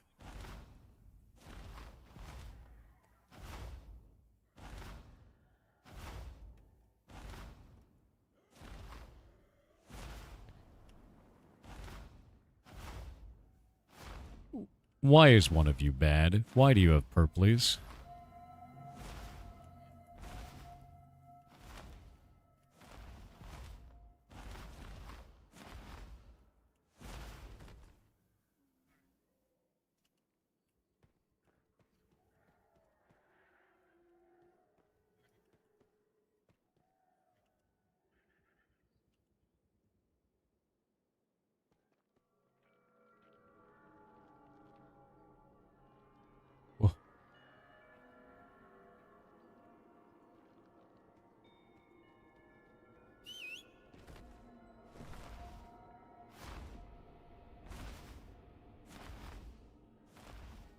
I'm going to be on it. Also, for you guys, I'm going to be real with you. If you wait the full 5 seconds, looting someone else's corpse, see that their name is on it, and then still hit F and get PvP'd, flagged, you might need to uninstall the game. I'm just going to be real. Like, that's a level of dumb that is fascinating. Yeah, doesn't matter. You've flagged yourself for PvP, and now all of your healers get flagged for PvP. Do not be dumb. Come on. Like, You don't need the the measly glint that comes out of it. You endanger the whole raid. Don't do it.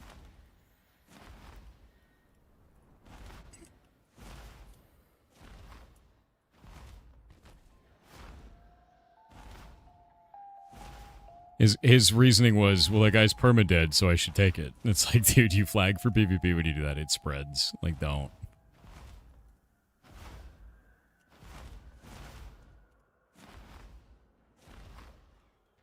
I am not seeing a way to go higher up, by the way, anywhere. There is a exit portal in the place up above, but there is nothing else.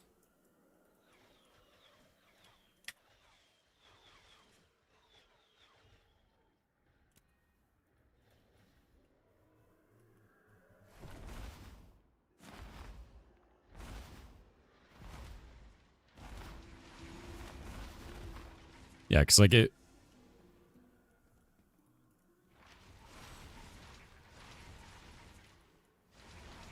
Yeah, so, like, if XIV dies and they have the token on it, we have to wait for an entirely another boss kill. Again, do not loot something that is not yours. That should be basic etiquette. Yeah. Yeah. And now you guys have seen what happens with it. Yeah. You'll install the game, find them, and corrupt killing them, I swear. I know, it's so stupid, Golomancer. I cannot find it. The only teleporter I could find that was up there was one that teleported back to the bottom of Carfin. So this seems to be the content for right now. I may just be mistaken, but I cannot find it wherever it is. I need to bio, so I'll be right back. I will be right back. Give me just a minute.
And I am back. Yeah, so you said someone was stealing loot. Basically, yeah. So when you die, you drop an ash pile on the ground. If that ash pile is picked up by another player, they get flagged for PvP, even if they're an ally. And in order to pick up your own loot when you die, you just tap it and you're done. It's instant. If you loot somebody else's loot, you have to fully stop your character, do a long pickup animation that's about 4 or 5 seconds, and then hit confirm. A guy walked up to another member, team member's body and did that. It flagged them for PvP, and then everybody who healed them, it spread that PvP flag to all of them. This is very stupid and unnecessary. So whenever that happens, I immediately call it out and I say, don't ever do that again, because it's going to get the whole raid killed eventually. It's not a smart thing to do. Yeah. Yep.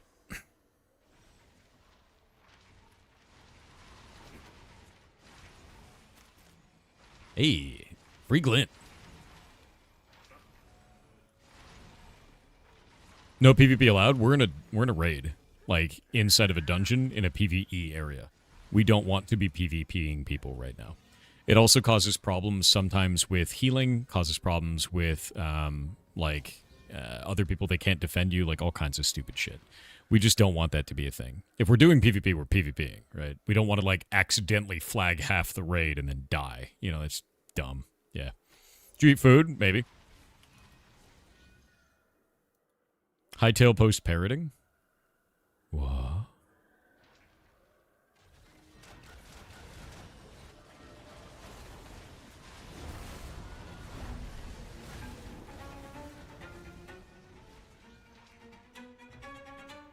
And I am back.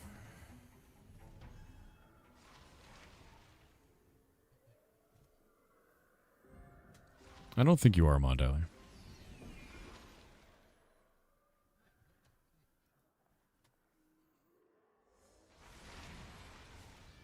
God, why is this so laggy? What are you seeing that's laggy in this? Because everything on my end looks just fine. If you're talking about the animations on people, when there are a lot of people in there, they actually lower the frame rate of players. So that's kind of their performance handling thing. If that makes sense. They lower the frame rate of players, that's all. Are you Hightail software? Dude, I'm gonna be tomorrow. Well, 2 days from now. God damn it.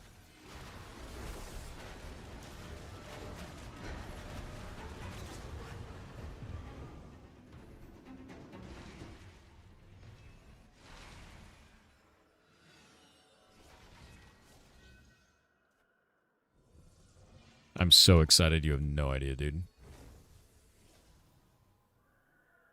Yeah, it does look sick. Summoner class is going to be really good. I really can't wait to build one in Block A, to be honest. 24-hour Hightail stream? Maybe. We'll see. We'll see. Maybe.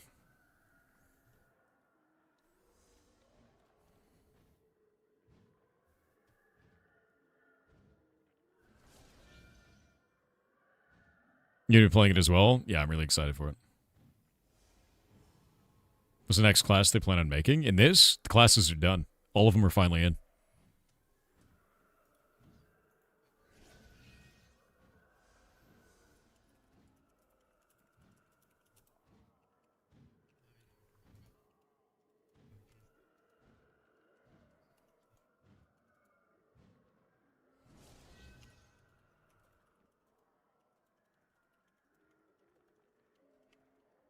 What do you want to try, bud? With this red? We could do that. We'll have to go all the way back out to Brinebarrel, but we could do it.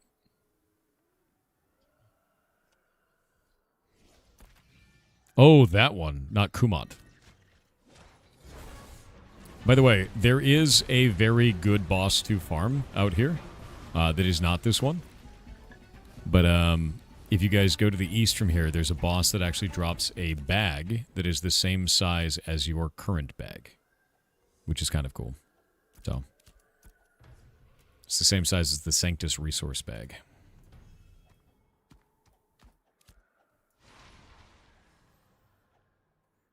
This game good or no good? Yes. That's the problem. Some of it's really good, some of it's kind of shitty. they've come a long way, but they also have a lot more way to go on some areas where they've like basically devolved part of the features, progressed some of the features. It's kind of a mixed bag. I'm waiting for it to really come into its own, and I think that they put it on Steam too early. Personally, yeah. Why should a teammate be able to flag another for PvP? So, the way that this works is if you are flagged for PvP and another person heals you, they also get flagged for PvP. That's all, you know. No, I'm quite happy, Trent, but, you know, I hope you have a good day, man. Yeah.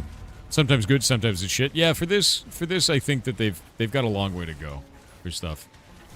I put all my thoughts into a review on Steam. That is a sick one. Yeah, it's a really sick one. Who was it that was actually the Arcane Engineer that can use that?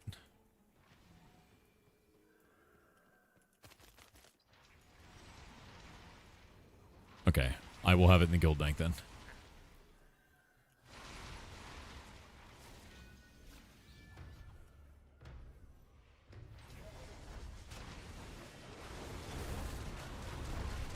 They don't exist in here anymore. Yeah. They changed the spawns in here quite a bit.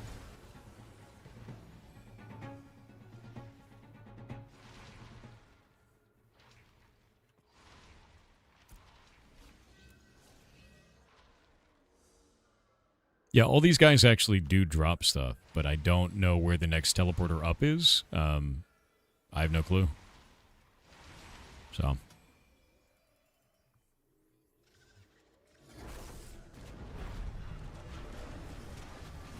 Zombie got pulled.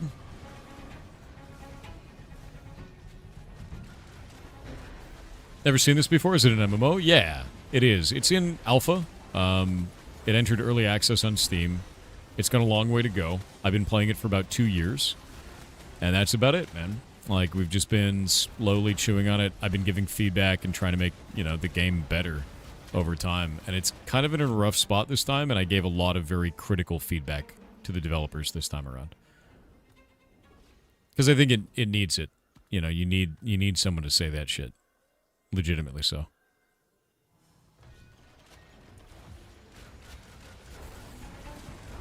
Yeah. Core name? What do you mean core name? What are you talking about, bud? Yeah. The water. If you want to ask me stuff, ask away, bud. I'm talking to people over on Twitch side, too, so... Sure it's not outside a window? What are you talking about? What's not outside a window? Oh, yeah, no, Faye actually survived Mirror somehow. Is the game good? Mixed bag. There are some aspects of it that I absolutely love. Some pieces that feel amazing. And then some pieces just feel like shit. And they've got a long way to go for that, you know? Oh yeah, no. If you're wondering how many people are over on YouTube side, YouTube is the much smaller side of the community. On Twitch right now we have 3,100. It is very, very different disparity between the two community sizes. Most people hang out on Twitch. Most people do. But the much smaller amount of the community is over on YouTube. Yeah. Yeah, YouTube's the tiny side. Always have been. You know, it's just more people like the Twitch interface and kind of interaction there. There's most of the community's over here. I'm going to do TTS, by the way. Lord Kev 740 said Mothman reproductive behaviors. From an Ohio resident, once upon a time in the dark and forlorn recesses of southern Ohio something very odd happens. Every few generations or thereabouts an offspring of the trailer folk is born special. He or she develops as any normal holler folk does, and only upon late adolescence or early adulthood does their identity begin to surface. You see, once every Fey generations, how do I say this politely, an amphetamine enthusiast of unimaginable magnitude comes. They collect so much scrap metal and consume so much methamphetamine that the current Mothman is roused from slumber. No. Upon being awoken they say, well I'll be dag burned and mollywopped. A new chosen one is emerging. After making contact with each other through the crystalline dream network, the current entity teaches all they know to the new chosen one. Then they transform back into a mortal trailer folk form and retire to sunny, lovely Jacksonville, trailer folk heaven. Finney. That's not how Mothman happens. God damn it. Lord Kev 740 with 500 bits said part 2 halves they collect so much scrap metal and consume so much meth that the current Mothman is roused from slumber. No, you're saying it again. Upon being awoken, they say, well, I'll be dag-burned and mollywopped. A new chosen one is emerging. After making contact with each other through the crystalline dream network, the current entity teaches all they know to the new chosen one. Then they transform back into a mortal trailer folk form and retire to sunny, lovely Jacksonville, trailer folk heaven. Finney. This is not true Appalachian lore. God damn it.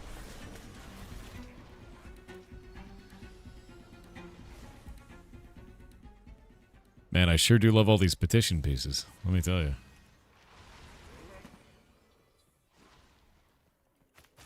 That is in an area that you cannot access.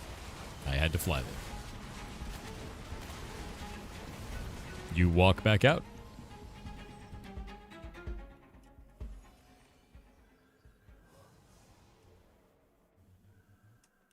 There is maybe a window to jump out. Come with me. We're going to have to leave, but let's get that recipe first, please. Okay. Okay.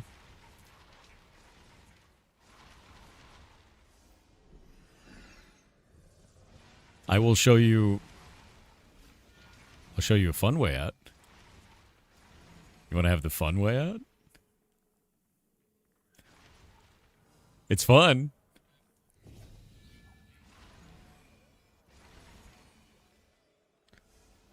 It'll be safe. It'll be safe. You know, within reason.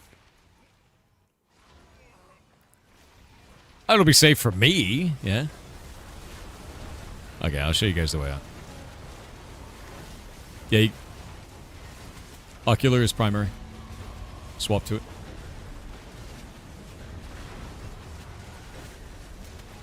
Very good. Back on the evoker. Ooh. What did he drop? Another gem! XIV, please need on that, if you would. Perfect. If you could start crafting those, let me know what you need from the guild. We need to get those. Those are incredibly powerful things. Thanks, man.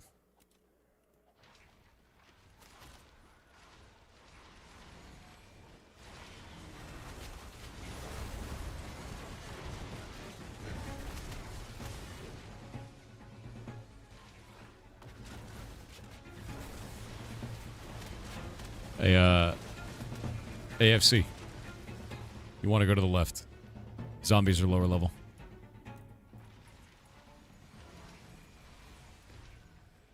There you go. Boop. Zombies.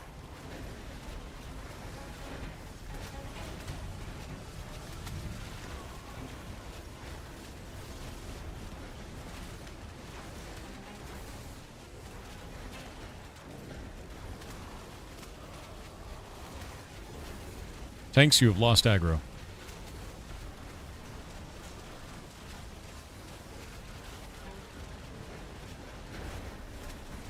Yeah, we can only craft 2 of those at a time. They're quite good. That is a healer piece, but still finesse. Gross. By the way, I'm going to put some guides together for your guys' gearing, because a lot of people seem to be very confused as to what they should be rolling on. So... Okay, out we go. One enemy in front of us. Sighted Fanatic. Rox has won that. Go pick it up, bud. Do not stand in the glue. That is a bad idea.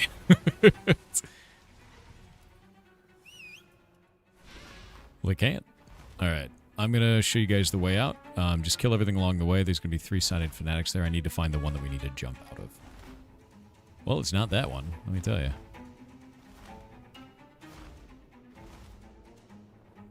Is it even possible to jump anymore?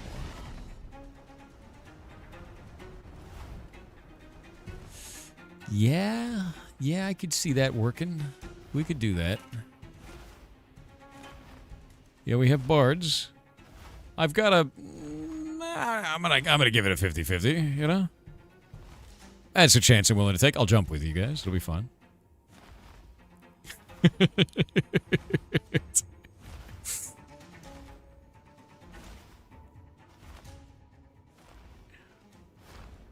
Yeah, I'll bet my life on it, you know? All right, hold up. Yeah, do it one group. Let's send one group down. That's a good idea. Okay. Well, fine. Let's rock.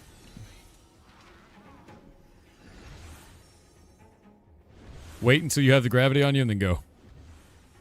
Oh, that doesn't last very long, does it? Oh, no, you still get fall damage, gentlemen. When you're anti-graved, you still do. Do not jump a second time. It's probably fine. Oh, there's a lot of dead people. Hey, I'm really glad that Mondaller died there. That's You should have waited. I was trying to set up for you guys. Hey, Mont.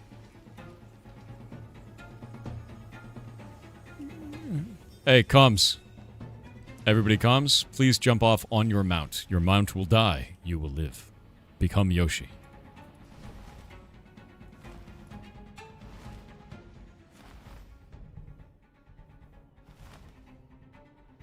I don't know if anyone can get you.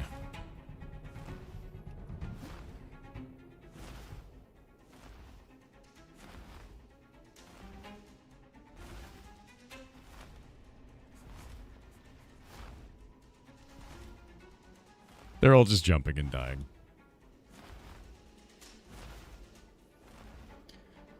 XIV, all of you guys, if you're up here, get on your mounts. Jump off on your mounts. Your mount will die. You will live. You will take fall damage with anti-grav. To be clear.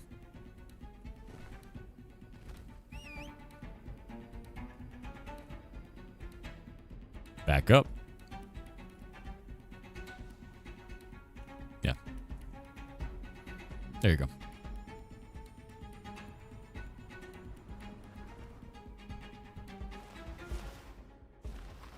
Congratulations.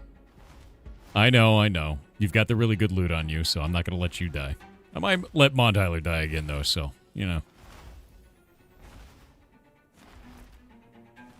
Yeah, we can get those rings extracted.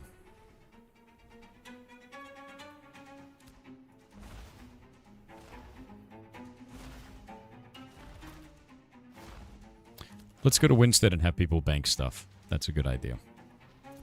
Yeah.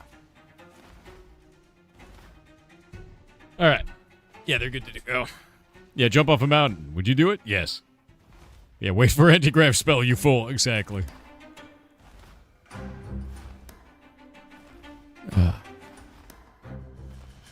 It's very funny. Pulled a Rambo jumping off the cliff into a tree? Yeah. I was like, just use your mount, man. Always have a second mount, just in case you need to jump off a cliff. You're goddamn right. By the way, look how brown everything is now. We're in full effective fall now. So, like, over the next few days, it's going to start snowing. And you guys will see this actually fill up with snow, and the whole environment changes again. It's one of the things that I think is a very stellar example of something good in this game, is that the world changes over time. Yeah.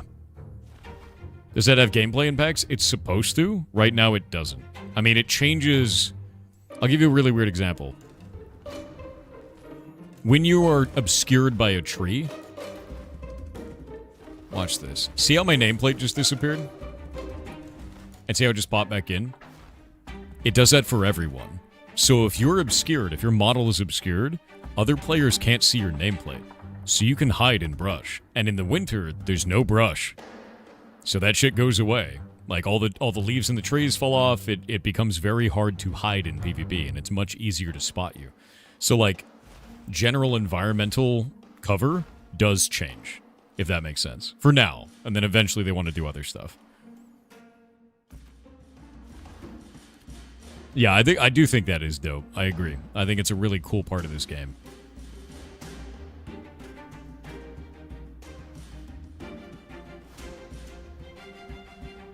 Yeah, environmental cover is a big part of it, but like even if we like look at other players, like see how that guy's nameplate is gone?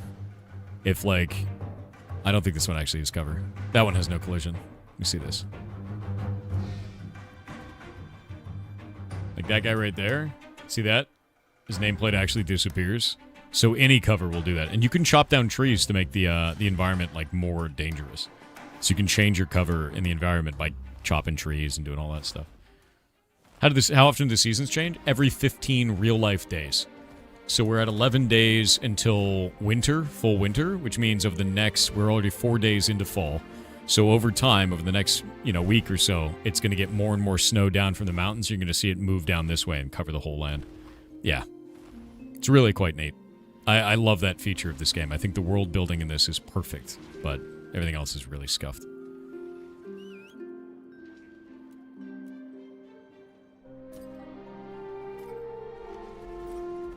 Keep those. Made like half a gold doing that. Not bad. Are there season-only mats? Not currently, but I wish there were. To be clear, I kind of want to add stuff like that to Block Game. Because I love the idea of that, personally.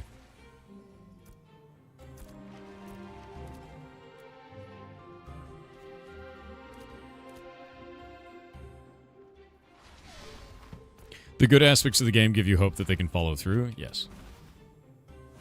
Now we're going to go fight a raid boss. And probably all die doing it.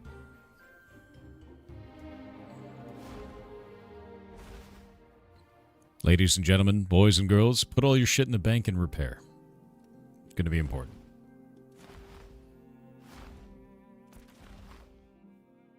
You will die during this. We are unlikely to one-shot it.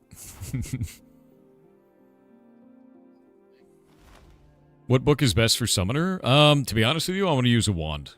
I would say a wand, because wands give magic speed, and magic speed is incredibly powerful on a Summoner. Yeah. Rainbow Sprinkles with 500 bits said, are you afraid of AI and the future of things? T is easy now to doctor videos. I'm a bit scared of our future. I'm less afraid of AI. And I'm more afraid of people's unwillingness to use critical thinking when viewing AI-generated content. The AI itself is just a gun. Someone picking it up and using it is the problem. That's the issue to me. It is just a tool, and people are misusing that tool. More often than not right now, I see videos that have 100 million views on things like YouTube that are just completely AI-generated slop, used only to give an emotional reaction from a person, so that they generate ad revenue off of it. It's really not good. And it's being used more and more to trick normal people into thinking stuff like that is real. And on the kind of lame side of that, they may trick people into thinking that, I don't know, a certain kind of animal is very safe to be around. Like a moose. That will kill them. And on the other side of it, you have the very dangerous side of, making up something that a politician has said. Or saying that World War III has begun. These are the types of things that I see on social media already. And there are already people that believe these things out of hand, thinking that it's real because it has an emotional impact on them. And you're more likely to be deceived when you have an emotional response. I have to deal with it all the time for my grandma. I call her every Thursday. Thursday is my grandma's day. And because of that, every week I call her and she's got another AI-generated video or image to show me. Every single time I have to teach her that it's not real. And that doesn't just go for the elderly.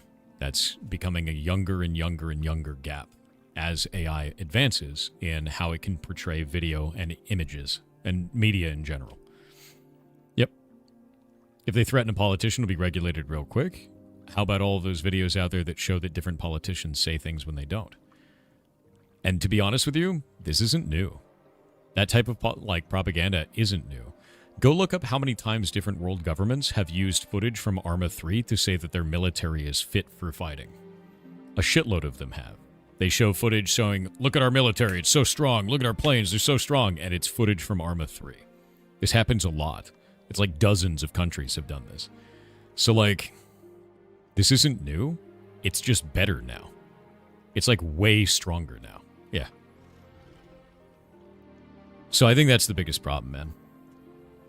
Yep. Fools should have used War Thunder? No, that's where you get government secrets. It's different. Yeah.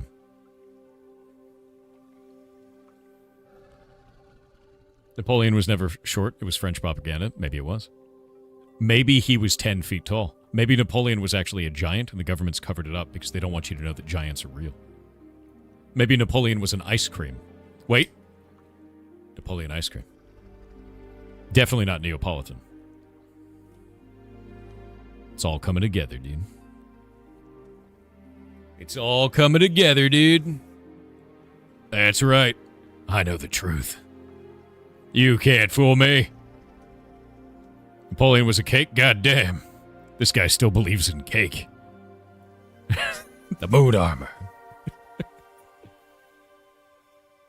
But no, dude, before the ad break cut in, I do find that generative AI and AI in general in social media, in the creation of any type of media, is being used to deceive people en masse. And it's getting harder and harder to discern that between that and reality. And most of the videos you see right now are just emotional reaction videos, usually centered around animals. So they're like, oh, look at the cute animal. Look at the cute thing it's doing. Isn't that lovely? Oh my God, it's so sweet. And it's because people latch onto that stuff. So these videos rise to the top. There's a shitload of other videos, but these videos rise to the top as things that people are engaging with, and so they get the most number of views, and then they spread the farthest.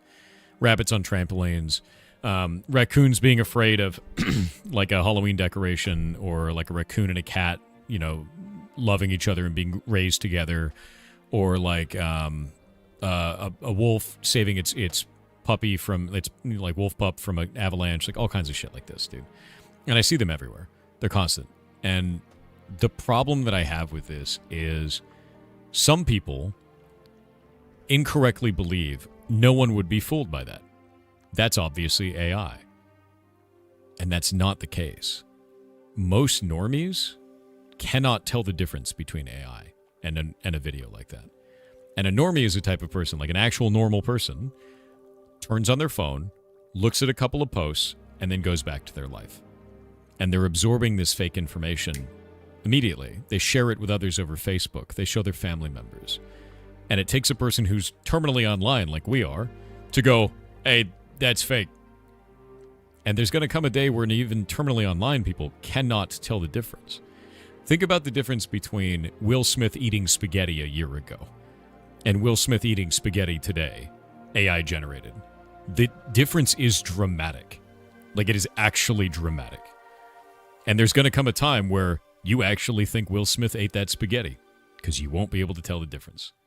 And that right there is the scariest thing to me, because you will have an entire generation of people that won't be able to tell what is real based on their eyes anymore at all, or their ears whatsoever. Unless they have it directly in front of them in real life, they will not be able to tell if it's real. And that is very scary shit, dude. Legitimately so. That is grim to me. It is. And like, back in the day when I was growing up, the worst thing you had to worry about was some dude trying to trim your armor in RuneScape, right? We grew up, like millennials grew up in a time of skepticism. We didn't believe shit. None of us did. Because you would try to get scammed in video games. Everything was a scam in a video game. But they were easily discernible. The moment you looked beyond the cover, it was easy to tell. And you have a whole generation of people now that are growing up in a time where it's like, that's getting hard to tell for people.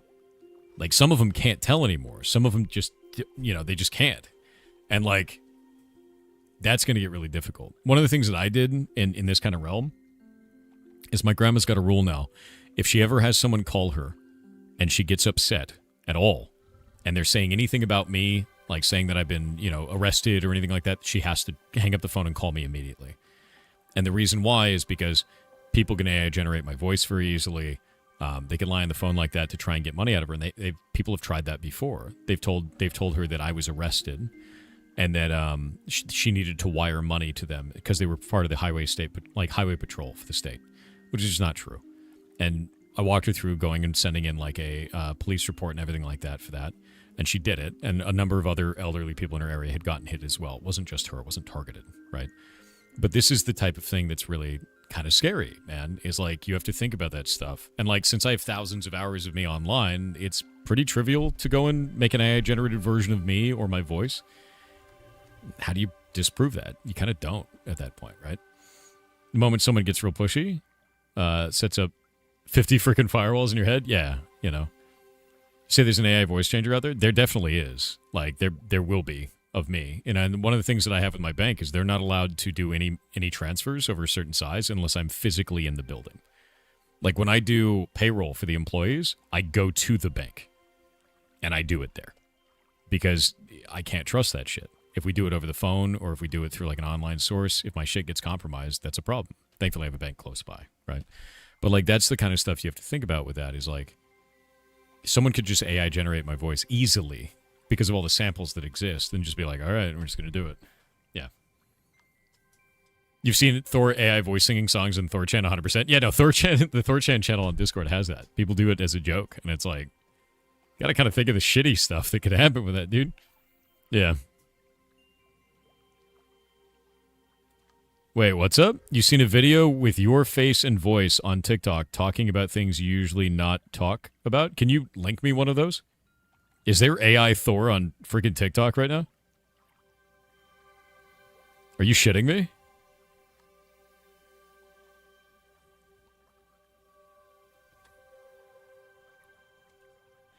I need to see this. Yeah, no, if you have an AI video of me on TikTok, I need to see that. That's crazy. There's a ton of channels that are just me but fake on there. Yeah. You don't have it? I just stumbled upon it? I want to see it. If you can find it, I want to see it. What are your thoughts on copyright regarding stuff like this? I don't like generative AI in any type of cultural media or in video games or anything at all. And the reason why is you are using somebody else's work to generate that, whether you believe it or not. That is how training data functions. And a lot of that training data was stolen from those artists and those other people who do that without compensating them. If there is a time where you use generative AI and the artists or voice actors or whatever are paid and part of that system and they have agreed to a contract for that, then I'm all for it and I have no problems. But that is generally not how that works. And I think that's the problem I have. I also think that if you use generative AI to create media, you are robbing yourself of the experience of creating that media. And that is the human aspect of living. To rob your own self of being creative, to shortcut that, is to deny your humanity quite directly. Like, that is part of what living is. And if you remove that, it's very difficult to understand what the point is. I think that's a foolish thing. Legitimately so. Capitalism doesn't care about that. It's not about capitalism. It's about creation. If you remove yourself from the equation in creating things in your life, in being creative, and you delegate that away to something else, not collaboratively, but directly delegated away, you are no longer experiencing that. That is the scariest shame I've ever heard of, dude. Like, that's just not good. Creativity is your point of view on the world, yes. And you are removing your voice. You're removing your ability to tell a story through your art form, whatever that art form is. Whether it's art, music, voice acting, writing, whatever. You are taking that away and delegating it to a machine. It's not good, dude. Don't be a slopperator. Yeah.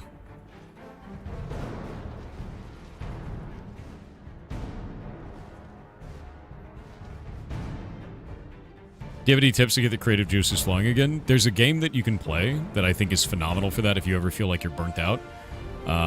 Go and play The Beginner's Guide. It's made by Doug's brother, as funny as that is, and it got me through the worst writer's block I've ever had in my life. Yeah, phenomenal game. When did the boss music start? We're in an area where there's a boss. I don't know where he is. Oh, there he is. See that guy? That guy's a huge piece of shit.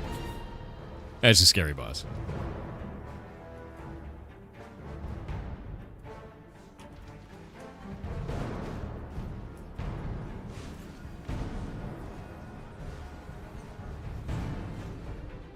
Any boss intro I could do? Never done this one? Nope. I don't remember this shit. There was a whole group of people inside of our guild called the Boss Kill Enjoyers, or like Boss Enjoyers, whatever it was, and they... World Boss Enjoyers. Yeah, they just killed this thing every day. I just showed up and shot it. Oh, wait. I remember something. There's like a thing that it summons and you have to kill it. You have to swap immediately. It's like a tree. I can't remember. Kill the tree. It's a tree, kill the tree.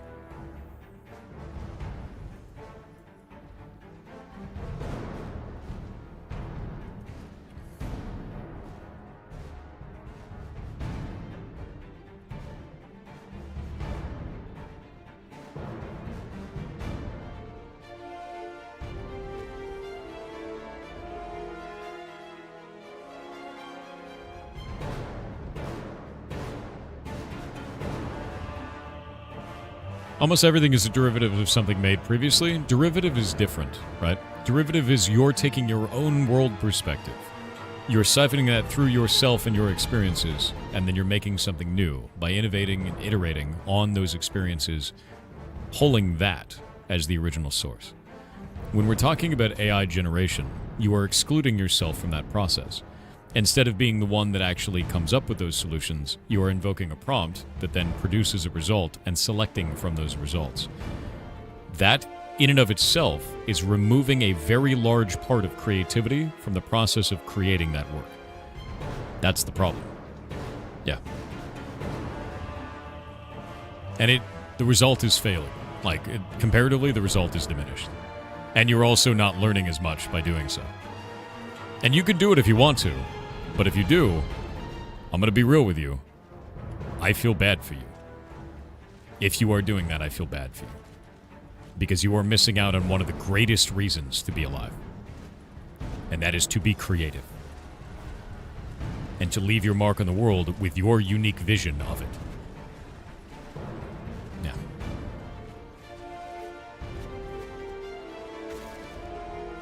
Ow.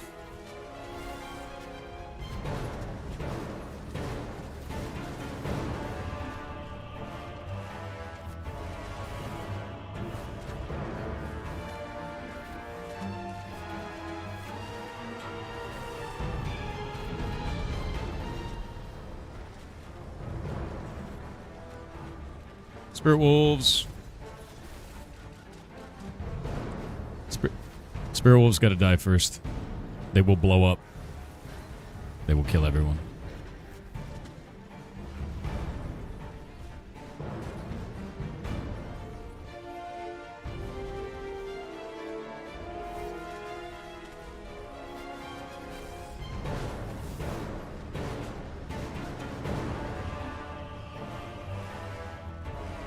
All the wipe, dude.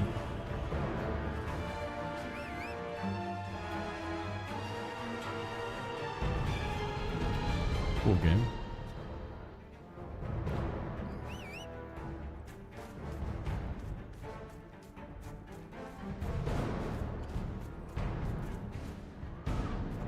Yeah, you got to remember when it's a bail, you got to call bail immediately. Don't wait, because some people will get less, you have less deaths.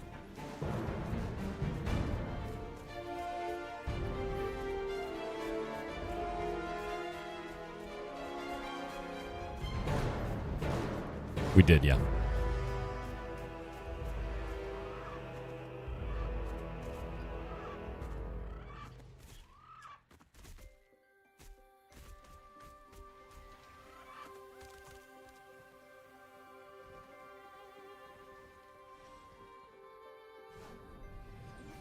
They're calling it. We don't have a full raid for that. And that thing is kind of buggy and is blown up. World bosses are turned back on, yeah, workshop. I guess they were off for a while. The Terror Bird is way faster than my Flying Mount. Like, way, way faster. But my Flying Mount is now dead for 10 minutes, so. Yeah. Like, my flying mount is the speed of me running without a mount.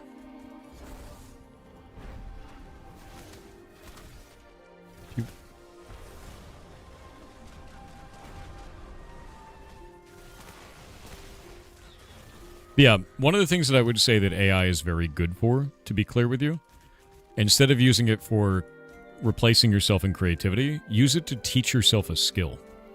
I think it's fantastic for that, man.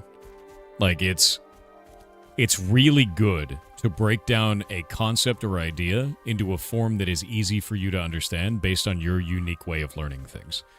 And you should use it for that. And I think that is probably the best thing to do with it. But there are many people right now that are replacing their own creativity and their own viewpoint of the world wholesale because it's faster. That's not beneficial to you. It's not like Star Trek where you walk into the holo room and then you're able to like change every single aspect of everything going on. You can't evoke creativity through it. It replaces you right now. And that's gotta advance before that can be a benefit rather than a replacement. Yeah. Yeah. Grok, is this true? Oh, god damn it, dude. You getting very, very tired of it all, boss? I know, man. People don't like it. I get it. It's not going away, though. Maybe it will. Maybe it'll implode. The world's changed pretty hard. What's the secondary with wand? A offhand. You will get a offhand that is very, very good. You need to get a focus, generally, is what they're called. Alexis said you were wrong. Nice. I'm really glad that you found out that AI was correct from an AI.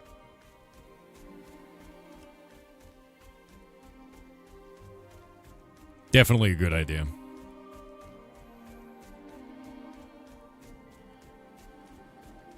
Kojima was right back in 2001. Yes, he was.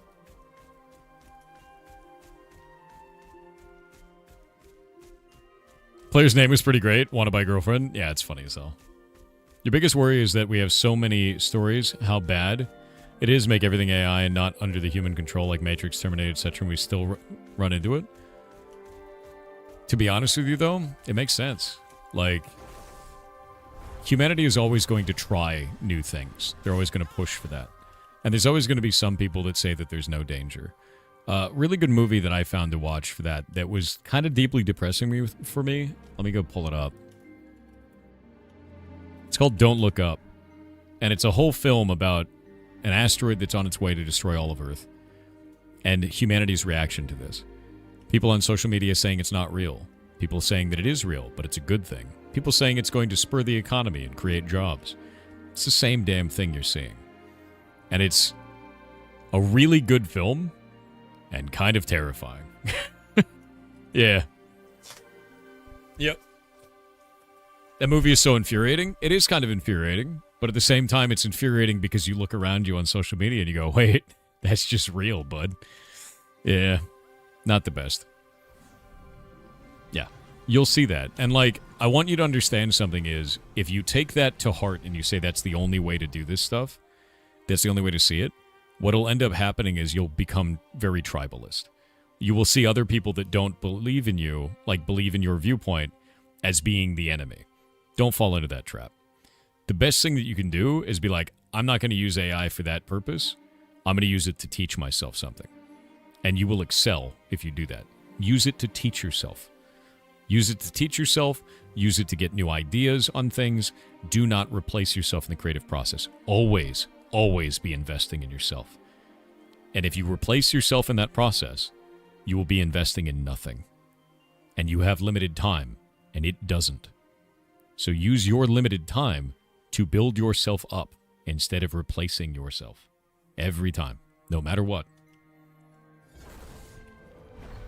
Use AI for learning game dev stuff. I use AI to do research on subjects, and I tell it to cite its sources every time so I can go and double check all of those sources. No matter what it is that's going on. That's a weird pit right there. I'm going to put a bug report for that. Yeah.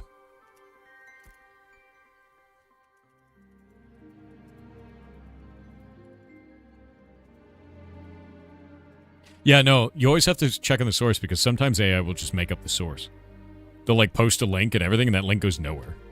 Or it has nothing to do with it. You know? I've seen that shit a lot because I use it, you know. Well, you're teaching yourself using AI. Others have finished the project and move on. Fair, but you want to know what they gain from it? Usually nothing. That kind of go fast, don't learn approach will eventually fail out. I want you to look at other types of media where that has been the standard. When you advance beyond your capability to understand, you get things like Warhammer 40k. You get people that pray to the machine spirit because they don't understand how it works. You don't want to live in that, man. You want people that are very, very much so in full understanding of the technology that they are using and masterful of the tool set in a way that builds themselves up as creators. Replacing yourself, not building yourself up as a creator, not understanding fully what you're working with, that's not going to work, man. It works for a little while. It's not going to work forever.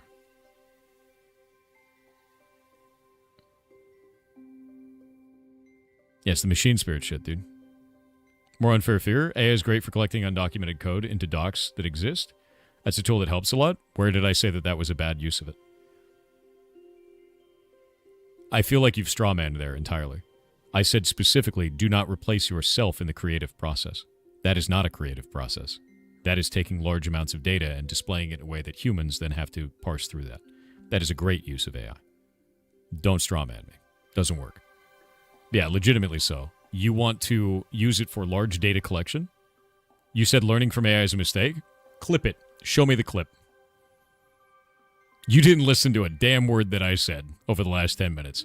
Clip it and show me the clip. Jesus Christ, man. Oh. I'm not clipping anything. You said it the other day, too. Oh, my God, dude. Look at everybody else in chat telling you that you're wrong right now. Why are you like this? No. No, you can't gaslight me. You can't gaslamp me out of my own goddamn conversation. It's a great tool for learning. You should not replace yourself in the creative process with it. What is wrong with you? Selective hearing 10,000, dude.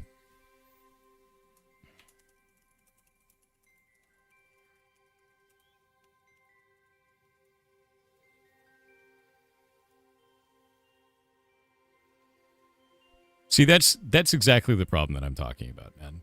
You were so interested in fighting because of, like, the tribalist kind of feeling you have about AI that you legitimately didn't even listen to what I said.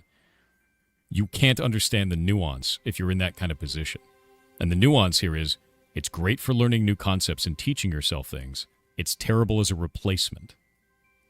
And that's the problem. If you replace the creative process with AI, you will learn nothing. Look at every single other person in chat telling you that you weren't listening. You say, it's not, I listened to it all. Everybody in chat is like, no, you didn't, no, you didn't, no, you didn't.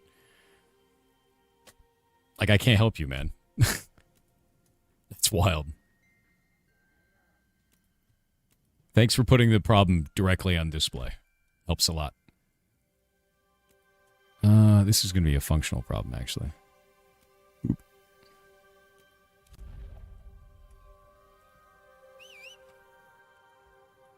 Dragon.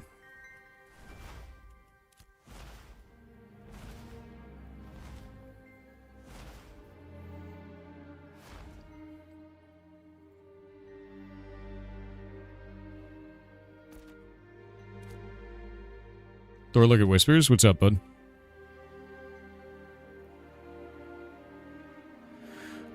So if you'd like to craft them, I'd like to do some kind of a thing where we can get them out to guildies. But yeah, definitely craft those things, man. If you need resources, talk to Tarmok, XIV. Tarmok is going to be your best bet with that because he's the Hephaestus. He's our Forge Master. Guy knows all the shit. And he can help you quite a lot with that. So if you need to source materials, we can figure it out. Yeah, I think it's really important.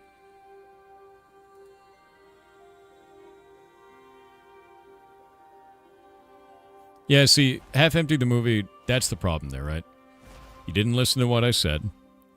You selectively heard information.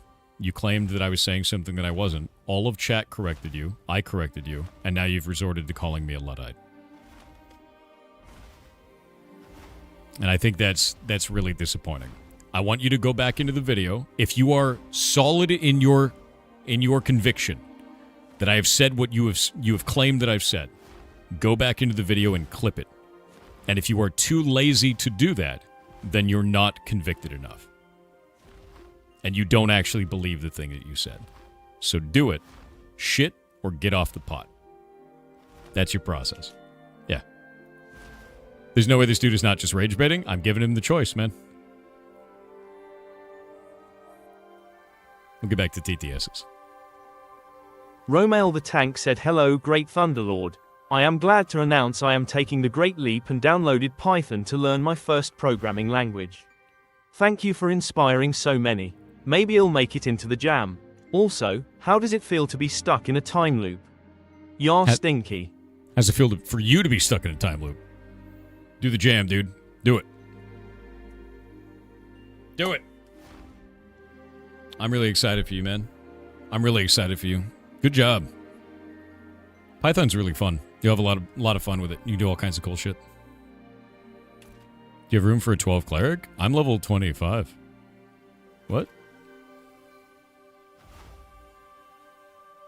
It's telling me to kill large enemies here. I don't know why. Weird.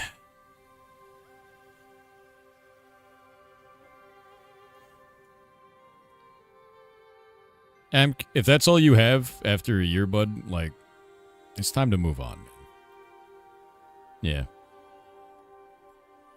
Noctis6502 with 500 bits said, "While humans thought they were domesticating wheat for food, wheat actually manipulated us into a sedentary, labor-intensive agricultural lifestyle, leading to population booms, settled communities, and the development of complex societies, essentially making humans work for wheat's evolutionary success." Oh. Humans didn't invent agriculture. Humans were domesticated by wheat. You know, that's bullshit, but I believe it. The Real Miracoon with 500 bits said, "Domain expansion, infinite friction." Is this game better than WoW Hardcore? I would say no right now, because it's not complete, right? It's also a very different kind of game. It is a social sandbox game, with more like EVE Online or Albion, things in that nature, right? So very different direction than something like World of Warcraft, which is more theme parky. I would say WoW Classic is more social sandbox, more so, but still a theme park MMO, right? Like, there's no instance dungeons in this, as an example. There's open world ones, and PvP can happen pretty much anywhere. So, like, things like that, you're fighting for resources, you're fighting for land, you're fighting for control. And, like, that is a very different sort of feeling than this. Yeah, Albion is very pay-to-win. EVE Online is also very pay-to-win. So my hope is that eventually they develop this into something that is very fun, that is not pay-to-win. And they've already said they don't want to do pay-to-win, right? They've said that they're very against that. If they ever implemented pay-to-win, I'd just leave, man. Like, that'd be the end of it. But it's got a lot of potential and a lot of problems right now. But I think that if they fix those problems, if they survive long enough to fix those problems, this game would be amazing. Can you explain social sandbox? Sure. So, like, in a theme park MMO, the game kind of provides the rides for you. You know what your daily quests are going to be, your weekly quests, shit like that, right? The game provides all that stuff. Maybe you have LFG and you just kind of, queue up and then it teleports you to the dungeon, things like this. In a social sandbox, most of your content is derived from interplayer interaction. Like, the first thing that we did on this server is we all left the central point. It took us about an hour and a half of total travel to get up here to Brinebarrel. We then settled this land. There was no NPCs there was nothing. There's no quest for it. We chose it as our own objective as a people. So we did that, and we settled the land over about 2.5 weeks of real time. Harvesting plants, killing monsters, doing all that stuff, and the town slowly built up because it gained experience from our actions. It became a crossroads. Then it became a village now, right? Like, it just slowly builds up. It's like a crossroads, then an encampment, then a village. Once it was a village, we could elect a mayor. Our people have elected me as mayor. Once I'm elected as mayor, I can start putting up mayoral commissions. I can start creating diplomacy with other cities. We can declare wars. We can build buildings that give more services to our people. We can collect tax money. That tax money goes back into doing things like buy orders. My job now is to play a 4X game. I create, tasks for people to do. They generate resources. They get experience and gold for it. And then that goes back into the city, which allows me to do expansions on that makes our city have more services, that gives more things to more people to attract more people to live in the city. Like, that is nothing you will ever get in a theme park MMO. It is a very different experience, entirely so. In EVE Online, you have this as sovereignty. You take over areas of maps, of the map in EVE Online, and then you kick everybody out, and you have that as like your home, right? And people can come in and kick your sandcastle over and blow up all your shit and take it. And that's, again, very different from, say, World of Warcraft, where your character is yours. Your bank is yours. No one can take that from you, right? Very different experience. Did you get your mount fixed? Nope, they still haven't fixed it. But yeah, the flying mount is from being a mare. Yeah, I love social Agawa sandboxes. 338 said, can you put the TTS queue overlay onto your ad screen? That way it would show in predictable intervals even when you're playing something. That's a good idea. That's a really good idea. I'll look into that. Yeah. SinR 2014 said, last night when I went to bed, I saw it was a full moon out. When I woke up in the middle of the night, I had a bunch of shelves, packages, and boxes in my garage that weren't there. What? They were gone when I woke up this morning. Guess No. my house is actually a warehouse.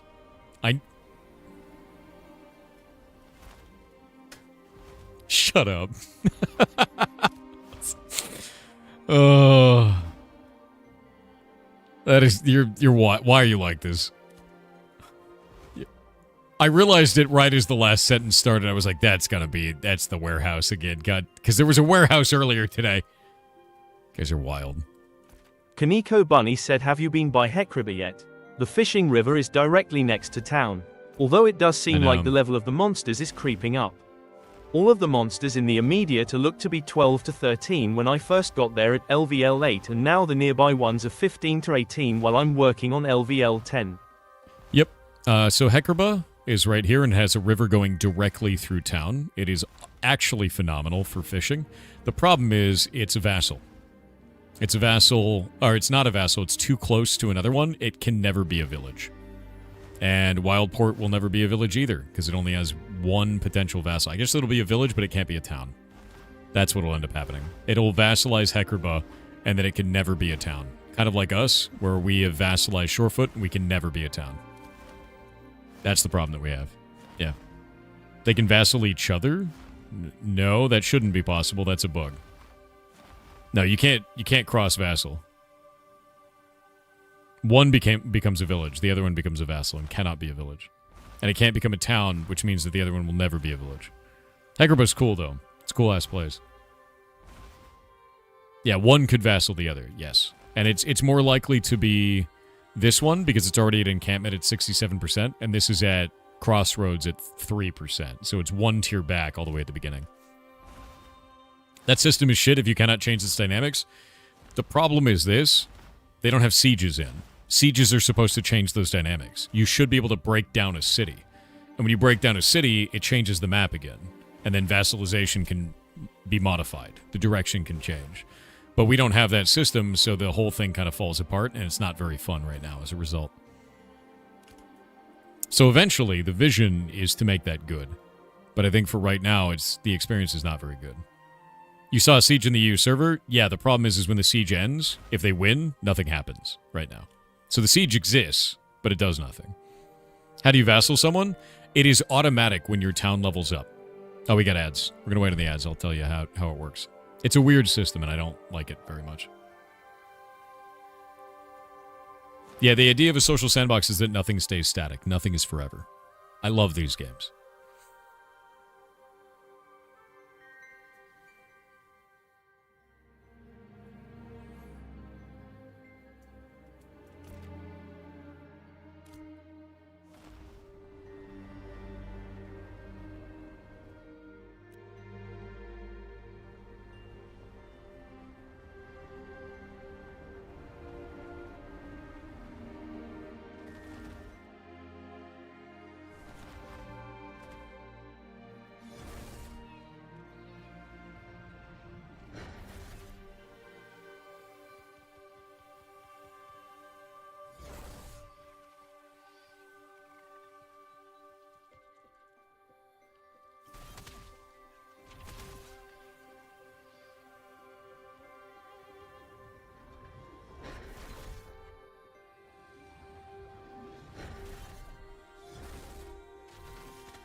These are all counting for my quest.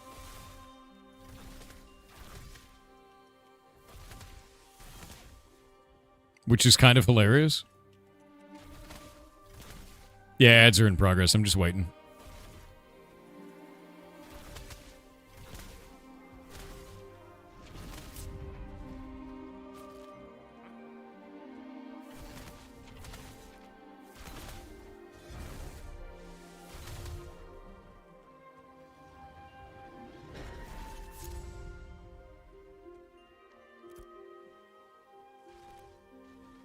Yeah, that was weird.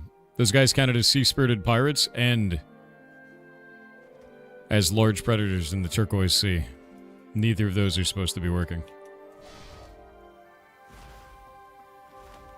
All right, ads are over.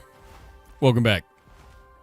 What were we talking about before that? Oh, the node system. So the way that the node system works, I paused for ads, by the way. When a node, or a settlement as they're called now, levels up, it becomes the next level up, and it vassalizes 2 nodes near it. So this one, Valgadam, vassalized this one and that one. And then it leveled up to a town, and it vassalized that one and that one. If it cannot vassalize 2 more, it cannot level up on the next one. Or if it cannot vassalize 1 more, it'll do it, which is kind of weird. So ours will never become a town. It is stuck at village forever. And if we could...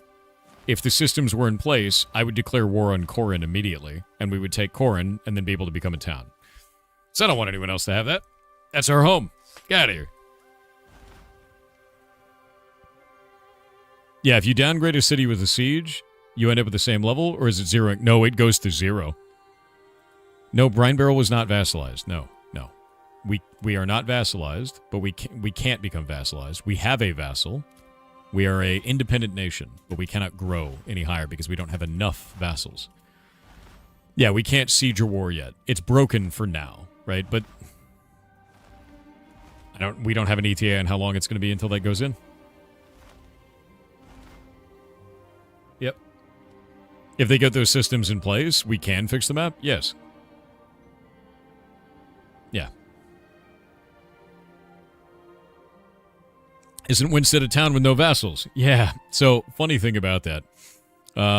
Winstead is a full town with no vassals. This was a bug at the beginning of the phase. The developers turned the game off for like 6 hours, tried to fix what was going on, fixed all the vassal systems for everything, and decided to leave in the bugged towns. So we have a town, or we have a village, we have a town, we have another town, we have another town, and we have another town. All in Riverlands. And it destroyed our map. And there's basically nothing we can do about it, and the devs are like, yep, it's just going to be that way. So, yeah. Yeah, hilariously bugged.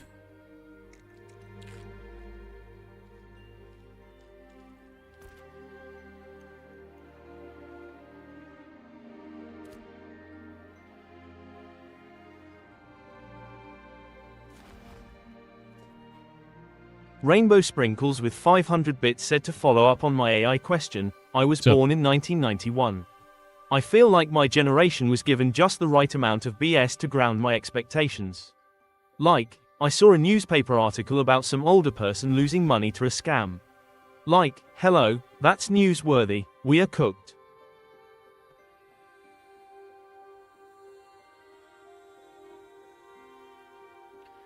Yeah, I mean... That's the problem, though, is that same thing has happened before the advent of AI. It's just gotten easier, right? And that's it. It almost happened to my grandma. It happens to lots of people every day. It's horrible. Yeah. And I think the best thing you can do is try to explain to your grandparents or your parents not to believe shit that they see on the internet, you know? Show your stuff, please? What do you mean my stuff? Like my gear?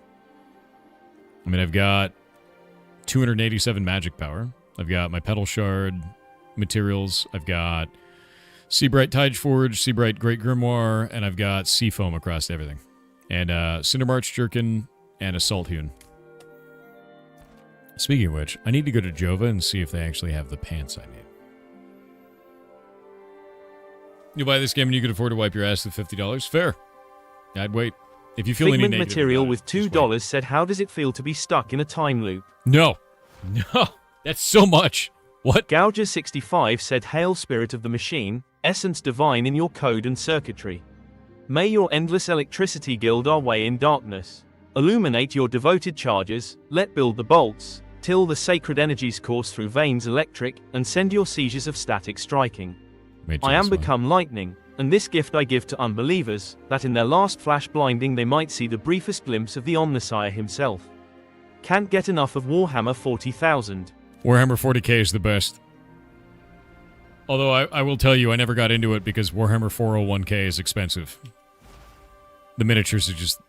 It's so much money. But I got into the video games. I like those. And I have a giant Space Marine on the other side of my room, which is quite cool. Yeah. They sent him to me. The largest of Space Marines. No, I really like it, though. I really, really do now. I think the Warhammer 40k universe has grown on me like a fungus. Books are cheap. I haven't gotten into the books, but I've gotten into all of the games. Like, I love Darktide, and I loved Vermintide, and I love playing, you know, Space Marine 2. Like, I love it, dude. Yeah, the books are amazing. He's an orc? No. No. I like Tzeentch. I mean, on the battlefield. I like fighting... I like fighting Tzeentch. Don't worry about it. I like fighting Tzeentch. It's great to fight. Tau till you die? Well, I mean, to be honest with you, probably not very long if you play Tau.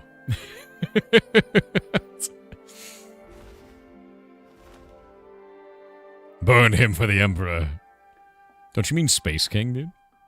I am Alfarius, yes. Tau battle slits are cool. Honestly, I really, really like... I think what I like about it is everybody's kind of in on the joke for Warhammer 40k. It's like, oh, the Emperor, for the Emperor. And it's just, like, very fun and silly for that. It kind of feels like Helldivers. Same kind of shit, right? It's a good community of people that are just into it. And they know that, like, nobody's a good guy. Everybody's bad. Yeah. Brother, help me. I am pinned. Brother, I am pinned. I always tell that to Kronos, like, every once in a while, like, brother, I am pinned. I'm a good guy, trust me. Salamanders are not the good guys. No, they're not. Salamanders waste time on petty emotions, and then more people get killed because of that. It's true. If the salamanders were more efficient, there would be less losses. Yeah.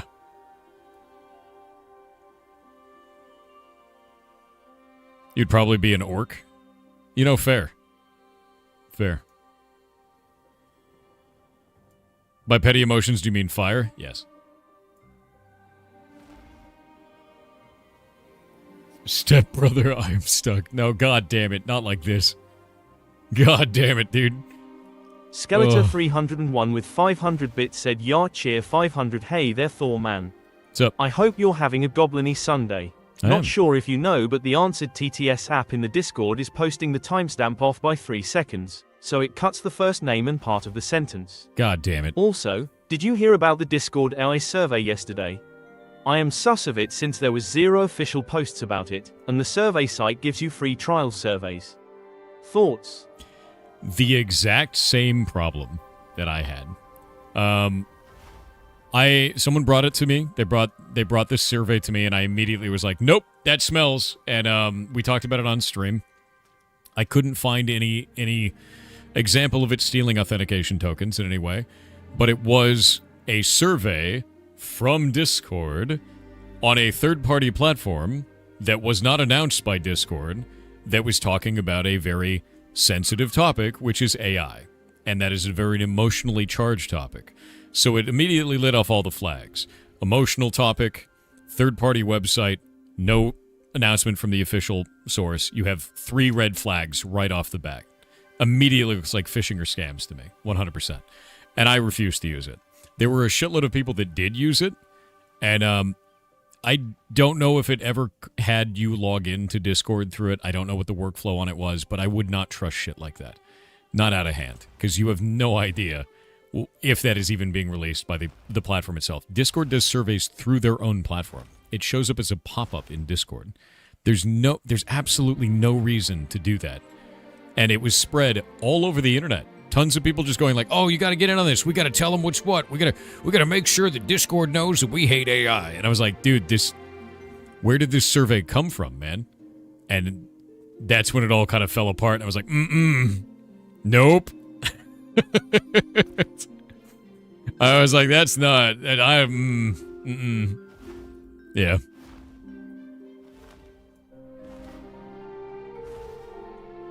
So, not something I would trust. Not at all.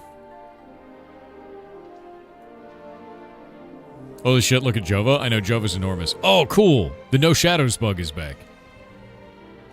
Look at them all. Shadowless and soggy. Oh, wait. I should probably do this and go into here and change that back to cinematic. Slightly better. Seafoam. Actually, what is the name of those pants? I need to get some pants. There's a special kind of pants that I need. Seafoam. Leggings. This is the one that I'm after. Does anyone have it?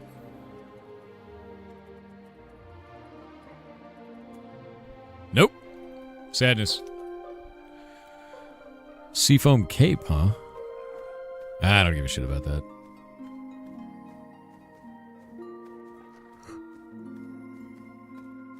I don't care about that. Brine plate. Yeah. Alright, nothing I can do there.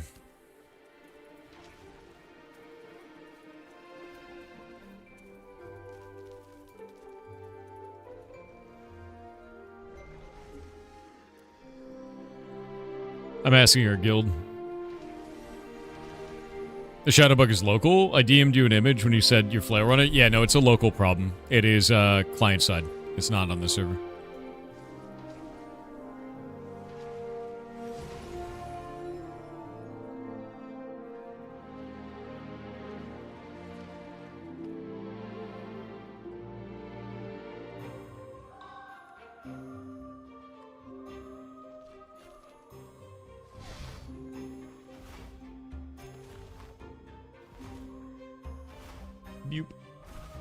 All finished. Alrighty.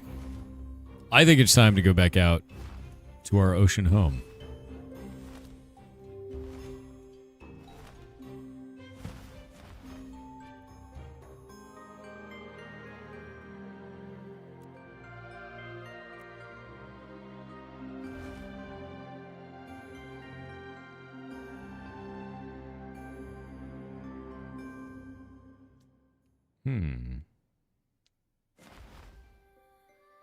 Yeah, I'm asking Zotax about this.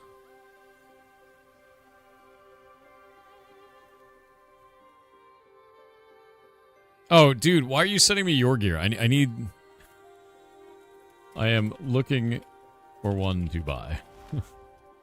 Yeah, I'm looking for one to buy. I'm wearing an Adept there. What level are you? 25. I'm trying to get a Seafoam leggings because it's my, like, the best thing I can have right now. It's this. It's 232 mentality, and, like, my current pants are heavy armor, which is not really what I want. Oh, no, these ones here. They're medium armor, but they're not very good. And mine only have 266 power on them, and these ones have 331, and I want that. Yeah.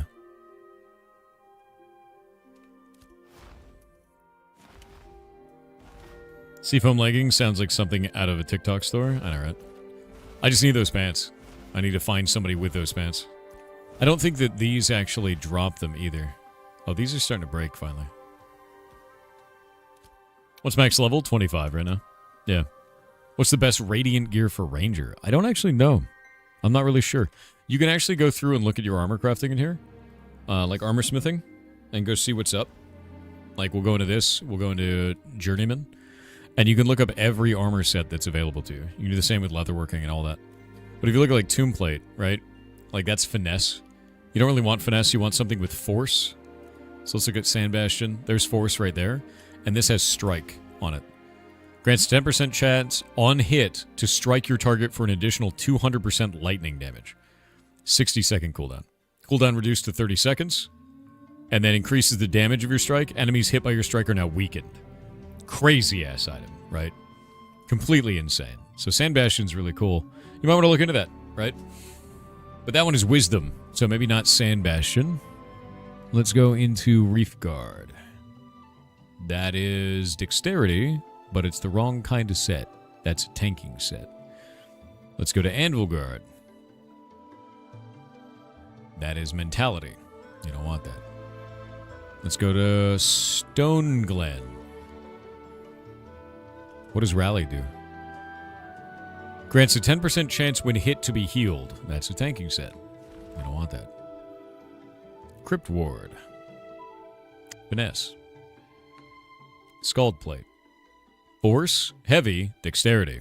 This is the one. So that one might be really good. Going to Leatherworking. We'll probably go down to the bottom of that because you want to get one that's an 8-piece set bonus.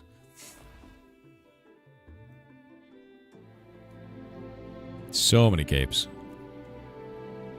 But you want it to have Force 5-piece, Dexterity, and then a set bonus that's very good.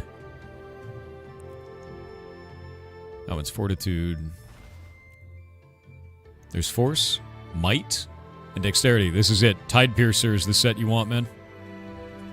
So check this out. Might grants a 10% chance of dealing damage or healing allies to trigger Might. And Might increases your magical and physical attack power by 10% for 10 seconds. So it's a 1/3 uptime. And then here, Might now stacks 2 times, and the internal cooldown does not activate until the second stack. Which is bonkers. So you can get up to 20% bonus damage. And it's got Force, so your strength and intelligence is increased by 15%. And it's medium, so you get defense by 6%. And then also up there. Tide Piercer is really good. There's Mentality on this one, but it's also got Dex. You might want to look into things like that, though. See if you can find one that's good. Force is just awesome. But Finesse is not very good. Wild March? Let's try that one. Nope. Finesse sucks. Toonfoil. Finesse. Wavebound. Wisdom. Maybe there's just no good Force choices for you. It might just be no good Force choice, man. Maybe under tailoring? It might actually be a tailor thing. Yeah. What are you trying to say, Tipseek? What do you think is a good craft? Get Magic Cloak Radiant? A good craft to get a Magic Cloak Radiant? Radiant Cloaks you're going to want to get off of your town. By getting higher... If you hit N, you can actually go into... Actually, if you hit C, you go to Affiliations, raise your settlement reputation, and eventually you can buy cloaks from your town. Like, super important. Yeah. You don't need to do a craft for it. You can buy them from a vendor in your town once you're high enough rep. Like, I've got one on right now that's a cloak for my town. It's the Brinebarrel one, which is why I have this cloak that looks like that. It's got our logo on it. And that town cloak, where is it? There we go. Gives me 167 magic power. It's phenomenally good. Yeah. What's up? Sort of A-okay? Look at the Blood Runner set. Let me check it out. Where is it under? Leatherwork. That's really good. Look at the siphon on that. That's a sick set, dude. I would probably wear that. It's got a lot of mentality, which is weird. But it's got physical crit power. Honestly, dude, that's really good. I would wear that if I was a ranger. For PvP, because it's got fortitude on it, you'd be so hard to kill. Lifesteal, shitload of physical power, siphon. Grants a 10% chance on hit to siphon your target, dealing 100% spirit damage and healing you for the same amount. And then greater siphon. It also triggers a leech effect that transfers 25% spirit damage health every second for 4 seconds. Yeah, it's gross. What's good for Summoner? The Cognizant set is what I want on Summoner. It's under Tailoring. Cognoscent. So this set right here is the one that I want. And that one is Caster Gear, a lot of magic power on it, and then also it's Siphon. So you get lifesteal and all kinds of shit from it. It's phenomenal. Nope, not planning on it, Saucy Turtle. But thanks for asking, bud. But yeah, Cognizant is just very, very, very good. It is awesome looking. And you look like a demon. Sort of cool. Yeah. For PvE, do you think Tide Piercer still or Blood Hunter just better for Ranger? Let's go check it out for PvE. And we'll look at Tide Piercer. Because if we look at Tide Piercer, right? You've got Constitution on that one. Constitution. So this is more tanking for Tide Piercer. Let me see the rest. Honestly, I would love to see a tool where I can see a full set of gear and then compare the stats. But to be real, that set bonus of Might is just very good. Also, it gets Ice Weapon, which is kind of insane. Because that means every one of your attacks slows. Which is... That's really good, dude. Like... Yeah, and it's got 130 strength in there. Like, that's just... I would probably go Tide Piercer. And, like, crafting that is a bitch. So, do keep that in mind.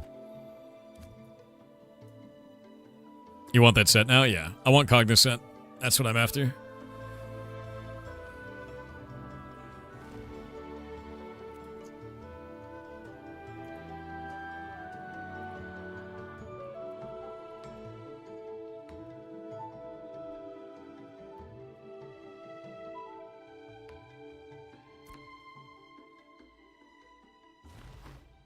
Cognizant candles? Yes. Just started this game, only level 10, but you're loving it? It's got a lot of problems, but that early game is really good, man. Really good. I kind of want to play my tank, too.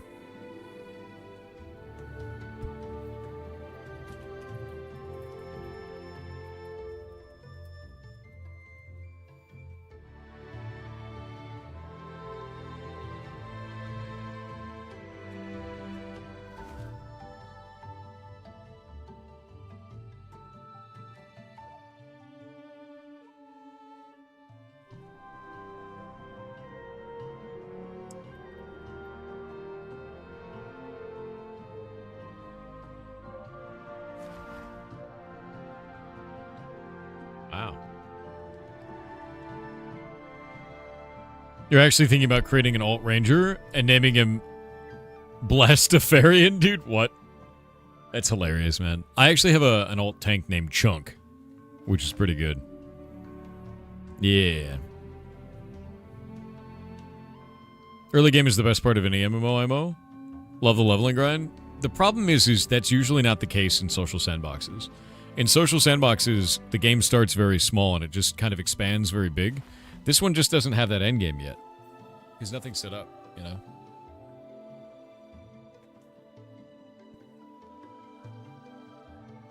Do the different towns have a separate flying mount for their mares? They do, yeah. We don't know what our flying mount is because it's broken. So...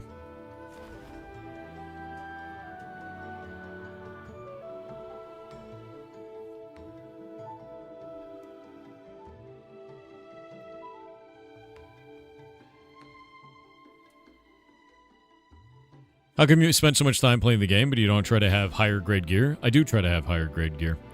The problem is there was an exploit that was going on not too long ago where basically people were having 77,000% increased quality on crafting in Jova, which is just not good. And that was really shitty. So I've spent my time getting all my gear myself by doing questing and fighting with guildies and like going and do stuff. We did Tower of Carfin today and we got some new stuff that I'm trying to negotiate for.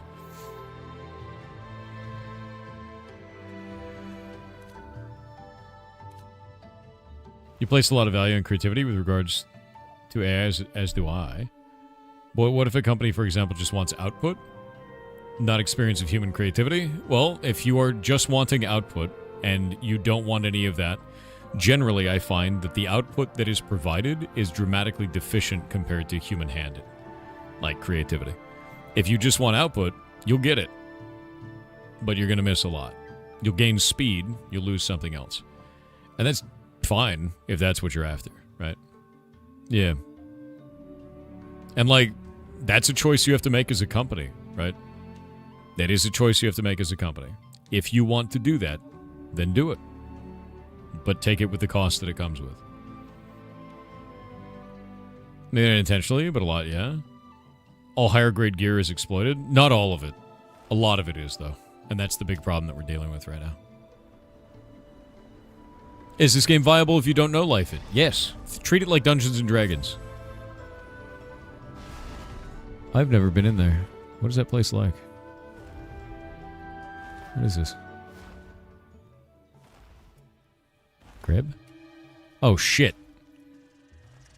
You stupid-ass mount. God damn you, game.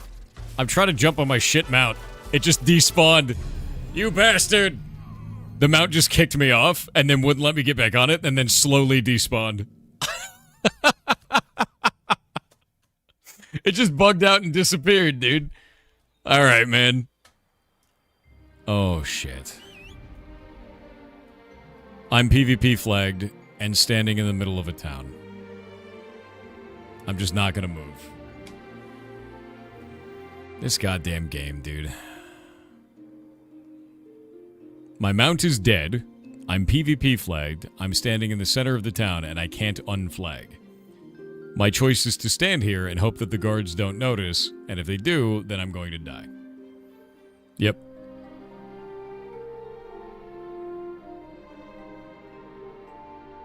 I just gotta wait. How long does this shit stick on me? Really?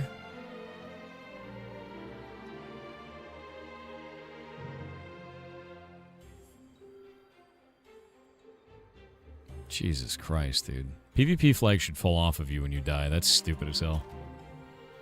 Yeah, that's really bad. I don't know why. Yep. Why not complete commissions? Is keeping them useful for a reason? Yeah, I'm going back to our town and completing them there, where it gives our town XP. Well, I was going to, but now I've got this meme of a thing going on.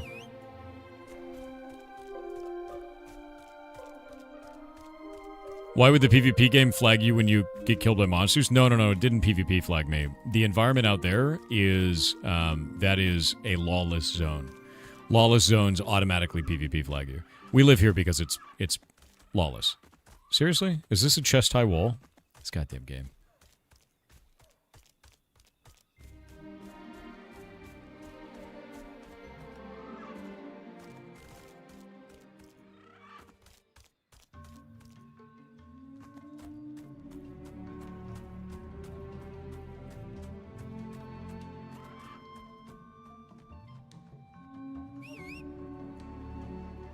And off we go.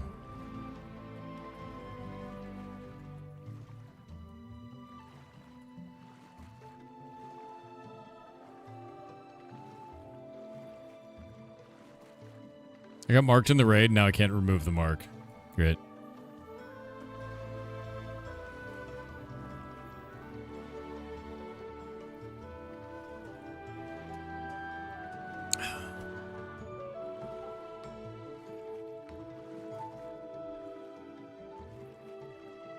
Praise the sun, I know, right?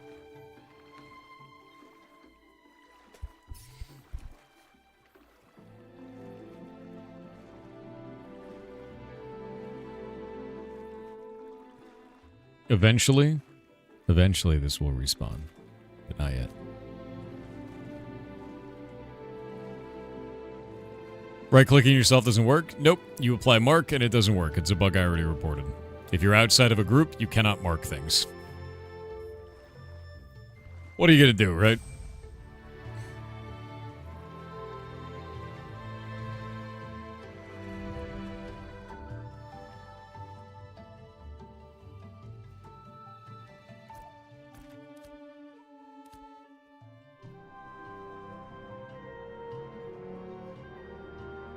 I still can't unmark it.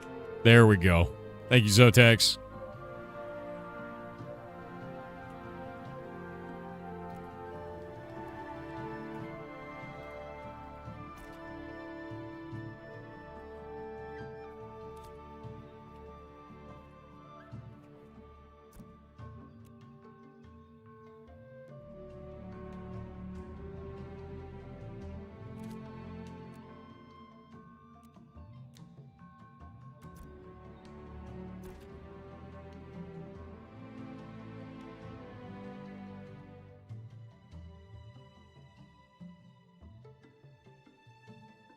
Huh.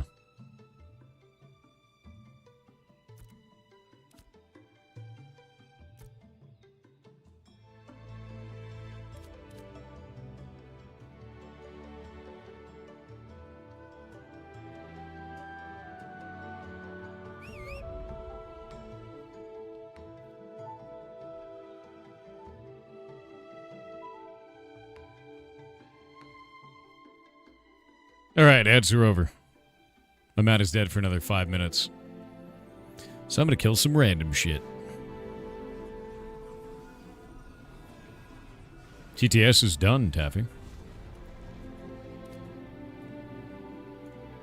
What do you lose on death? Stuff from your materials bag. You get a little bit of EXP debt, which is not that big a deal. Found a bird of paradise. Oh, shit.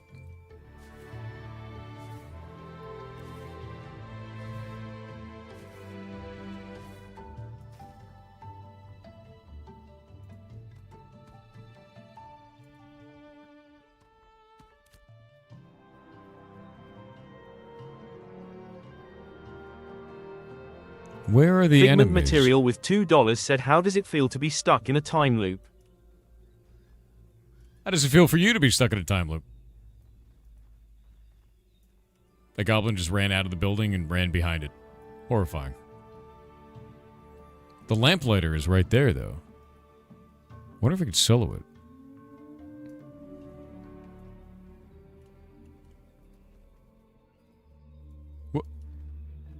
What's going on over there, man? What?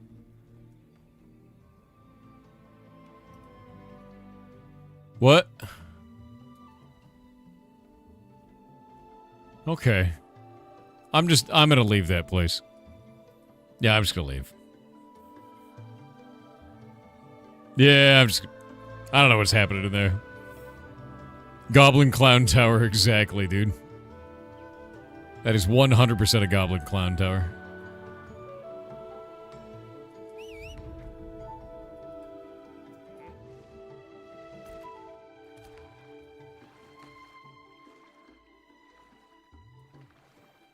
Yeah, 'tis a silly place. Exactly. Every once in a while you'll find something like that. Just like some weird shit on the map and you're like, I don't know about that place. There is a book that I want out of this place over here. I might be able to stop by and try to sell it. Is stream sniping ever a problem? Oh, absolutely. Yeah, no, absolutely. That's totally a problem. It's totally a thing that happens, but like, whatever, right? It's kind of not that big of a deal. Do you have any JM profession? Not me, no. I am an alchemist and a scribe. So I do alchemy as my primary. I'm journeyman in alchemy. And I'm a scribe outside of that. And I make elixirs and I sell them in the auction house. I had a lot more recipes for elixirs, and then one day my character just forgot them. Yeah. Who knows why?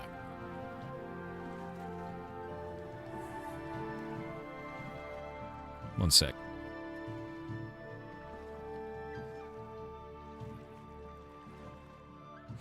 Can you have limited professions like WoW? Yes. Only 5 of them can be above apprentice.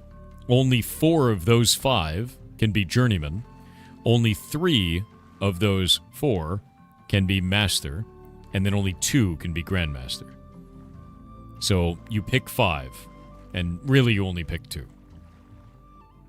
Yeah. Clearly you forgot the recipes when you forgot to upgrade your clone. I know, dude. We were making memes about that before. You need crafting alts? Well, to be honest with you, yeah. Or you interact with other people in the community. Both of those things are fine.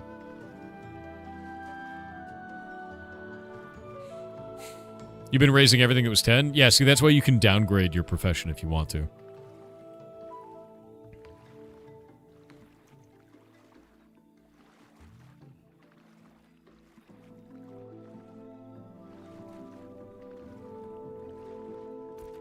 Let's see here.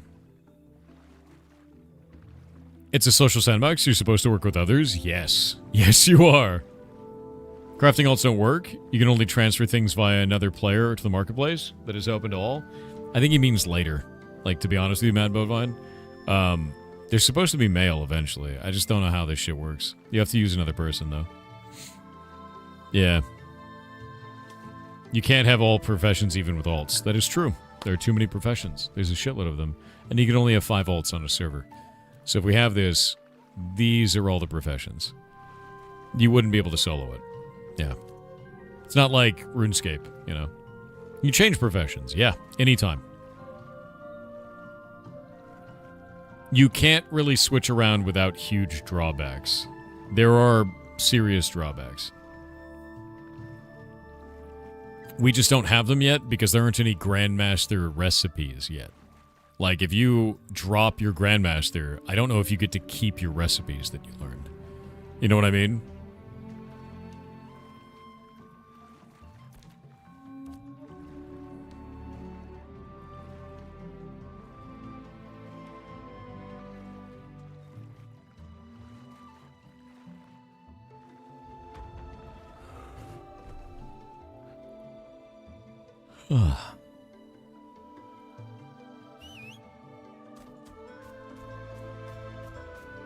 Wonder if we can go in and snipe and solo that thing.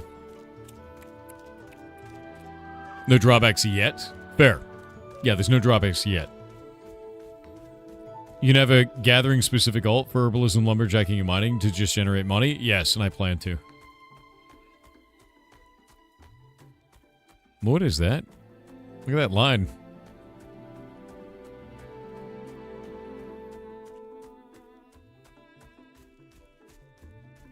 It'd be really cool if my PvP fell off. Yeah, big old texture seam. It's kind of weird. I'm going to bug report it.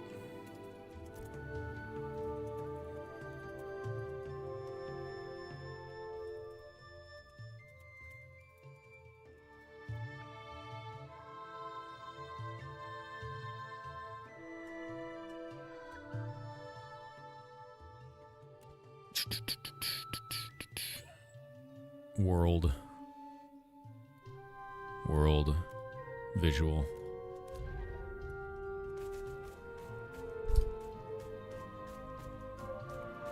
What's up? Thor is so zoomed out? What do you mean?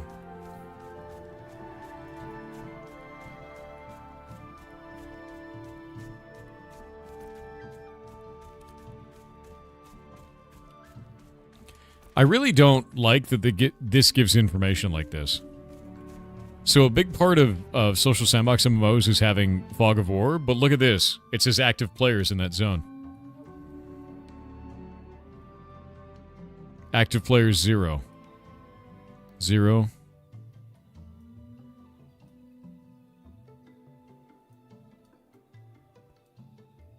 Yeah, it makes me wonder if, like, that will be a source of intel on the map. Yeah. Yeah, it shows it regardless of where you are. That's like a really bad intel source. It doesn't work anyway? Wait, what?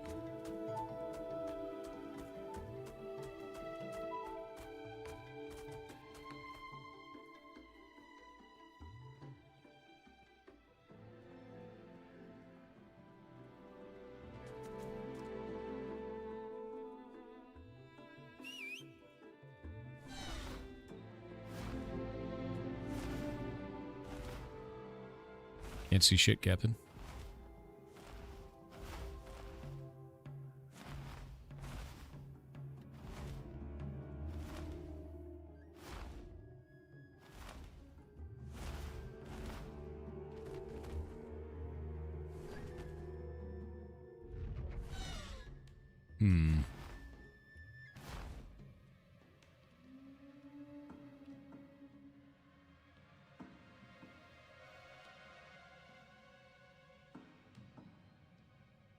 Is that thing going to path on me?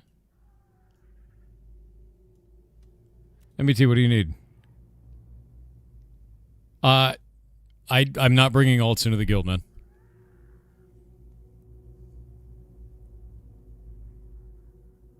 Yeah, I don't put alts in the guild. That takes up more spots. My own alt isn't even in the guild, man. Anything groundbreaking for the transfer block game announcements, or just general hype for it still? We did a massive update to block game today. That is a very big system redesign, and I'm really excited about it. Jake and I have been working on it for quite a while. So we changed how corruption works game wide. Like go look at the patch notes, man. Yeah, it's a big change. So.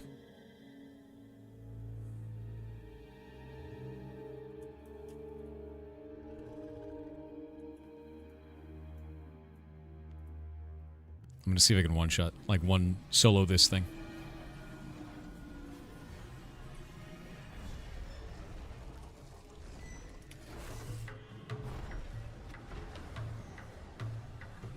What the...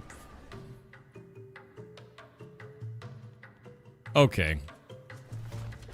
It just went inside a wall. I'm leaving.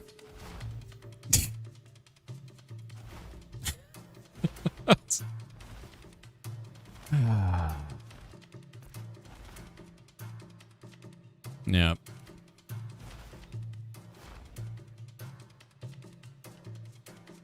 Simon from Hightail posted a side-scroller type game made in Hightail. Can you link? I would love to see that.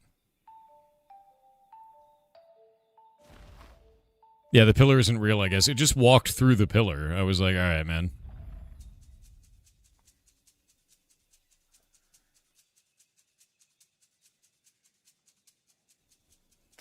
Yeah, let me see this.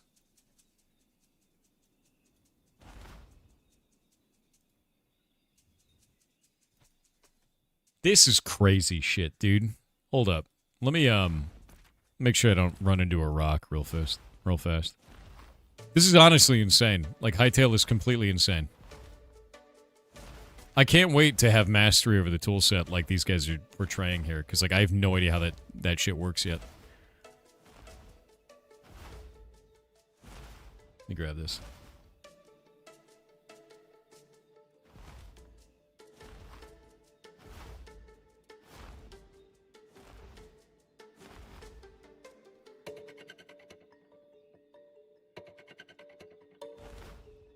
Alright, there we go. Check this shit out. They made this in Hightail. They turned the game into a side-scroller.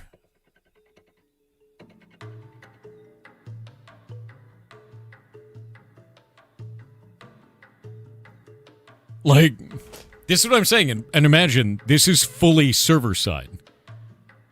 Like, it's fully server-side. So if you wanted to have that kind of an experience, we could make that happen. And, like, change the game mode. Yeah. And this wasn't even a programmer, apparently, yeah. This was done by one of our level designers, not a programmer, did a quick side-scroller for fun in Hightail. Like, it's crazy, dude. The shit that they're showing off now is just like, what the hell?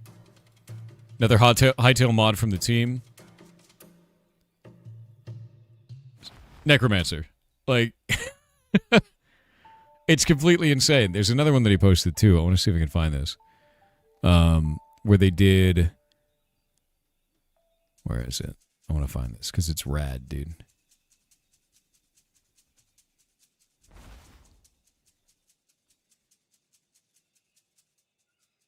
Yeah, server-side Hightail mod created by a Hightail team member in their spare time. It's intended purely as inspiration. They turned it into a freaking top-down wave-based survival game. Like, this is nuts, dude.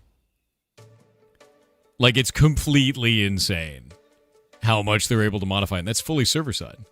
And it's even got, like, powers, man. You know, like, that's just... That's completely bonkers, man. So I'm really excited to start playing around with it in a couple of days. We're going to make some cool shit, man. We're going to just make some really cool shit. We're almost there. Yeah, it is insanity. Doing that in Minecraft would be such a bitch. Like, you know?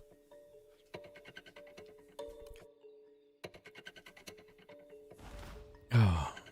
User-generated content system. Now you got it. Now you got it. How do you get on the Curse Quest thing? That is over on Twitch side, man. If you're over on YouTube, yeah, it's something that the first person gets. They use channel points to get it, which is free. You just get them by watching. And whoever gets it first, they're the one guy in the day who gets it. Doing that in Minecraft is straight up impossible. I know. I mean, you could do it, but like it would take server-side mods and client-side modification to be able to pull it off. And like that's bonkers, man. Like the fact that they've been able to get it to that point where like you can just do that fully server-side is so cool, man. I mean, but it's Minecraft? Yeah. And now we get Hightail instead, you know? Hey, Pirate, I hear you were telling Showback that the Lyneth server is pretty much set where it is. Can you explain a little bit about that to us? Yeah, sure, man. So, we wanted, like, Showback wanted to be in Shorefoot. Shorefoot cannot level up. And the reason why is we found out from the devs that our village cannot level up to a town because we don't have enough vassals. In order to level up to a town, you need to have multiple vassals. We have one. It's just Shorefoot. So we're going to get to 100%, and then nothing will happen. And because we can't get to a town, Shorefoot can't become a village, which means Showback can't be mayor. And I think that's the problem, dude. Is like, we're just stuck. Normally, if this was a server where we had siege enabled, right? If they had that feature in, we'd be able to, like, siege or try to take over Corin. And then if we took it, we'd be able to be a town, right? Or someone would siege Jova and blow it up. But none of this exists right now, so we're just kind of stuck with this map forever. And there's nothing we can do about it. Like, you think we're screwed? Take a look at the Sand Squall Desert, man. Like, Miraleth, they took all 4 of these places as vassals. That means that Squall's End will never become a village. Because it can't. And it's not just Lyneth. Every server is like this. All of them are. Because in the beginning of the server push, the devs screwed up and vassals weren't working correctly. So you have Winstead that's a level 4 alone. You have Miraleth that's a level 4 that's taken all of the Sand Squall Desert. You have New Ayla that's taken basically all of the Jundark. And then you have Jova that's taken basically all of, like, the Turquoise Sea. And then up here, you have Valgadum that's taken literally all of the Northlands. So you're like, what is the answer? We wait for them to implement sieges. That's it? Yeah. Like, that's our whole... There's no other solution. We don't have sieges. The map can't change. Risk board can't move. Everything is stuck like this forever. Until they fix that. Until they implement that feature, right? And that's it, man. What about sieges or wipe? If they wiped it, it'd do it, but I'm going to be honest with you. If they wiped the server, they're going to lose a considerable amount of this player base. People are so upset by the fact that features just keep getting turned off that if they wiped their progress at this point, it would be very over for a lot of people. I would have to deal with so many crash outs from people. We're already having people crash out. Like, that would be... No. Don't do that shit. Like, I'll give you an example, right? They made it so that commissions actually give, like, bonuses. Karamak with 500 bits said, I will not be surprised if Hightail shows up as the engine for some of the Game Jam games this month. Maybe. Which would be pretty damn cool. Kiata hype. That would be really cool. With this, we've got Brinebarrel citizen rewards. This would bonus our whole node, and some of these would bonus our citizens with bonus adventuring experience. Well, they found a bug where it was making it so that Jova had 77,000% increased quality on crafting. Shit. So, they didn't hotfix this. Instead, they just turned off all the rewards. So now as a mayor, I can put up commissions, but these commissions don't benefit my townspeople. My citizens cannot get bonuses from these. They just get money for turning them in. And then over here, we don't know what happened, but they turned off rewards from buy orders next. So now I can put up buy orders and you can turn them in, but you don't get anything for turning them in. So now as a mayor, I have a mount that doesn't work because the mount wasn't assigned to our node. One of 2 nodes in the game, Corin and Brinebarrel, apparently didn't have a mount assigned. So they gave me a loner that has movement speed of 0. I can't do commissions for people that actually give them bonuses, and now I can't do buy orders that actually give them any type of rewards. As a mayor on this server, in this zone, I have no way to generate content for people. And when we first started this phase, I had all those things to generate content besides the mount. So, like, I don't know what to do, man. Like, and people are like, I'm just not going to play the game until they figure it out. And I get it.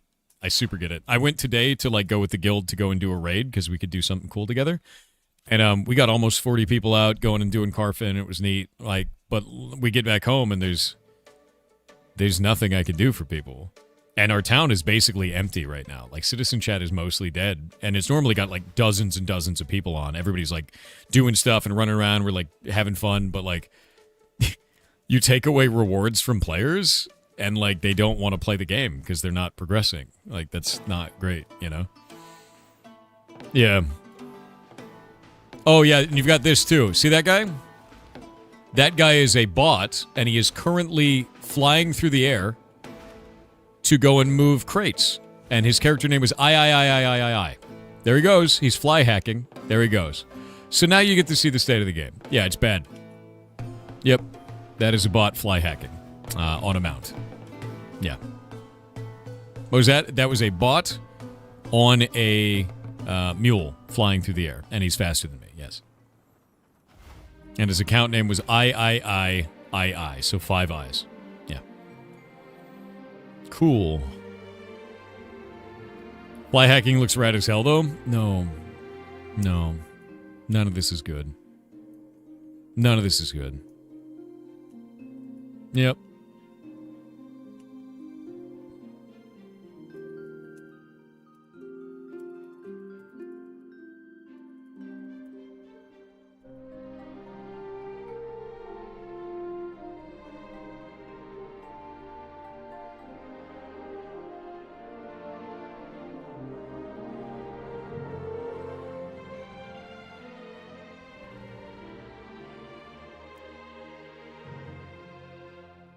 Yep. How fast should the mount be? It should have like plus 240% speed or some insane shit. It has plus 0. It moves the same speed as a man running on the ground, and that's not a joke or a meme. We tested it. It's the same speed as me running, as you can see. That's its maximum speed, unless I'm diving. So... What's up? Mellopedal, what's up? Yeah? Oh, you are awesome. Thank you, dude.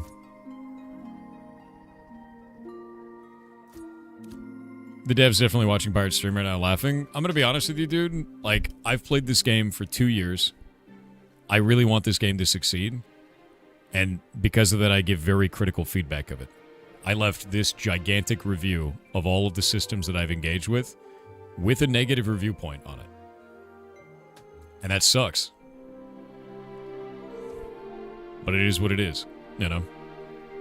And I've played for 2 years, watching them go through this whole process.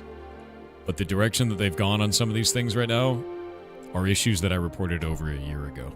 And they're still here. Can you link a review? Absolutely. There you go, man.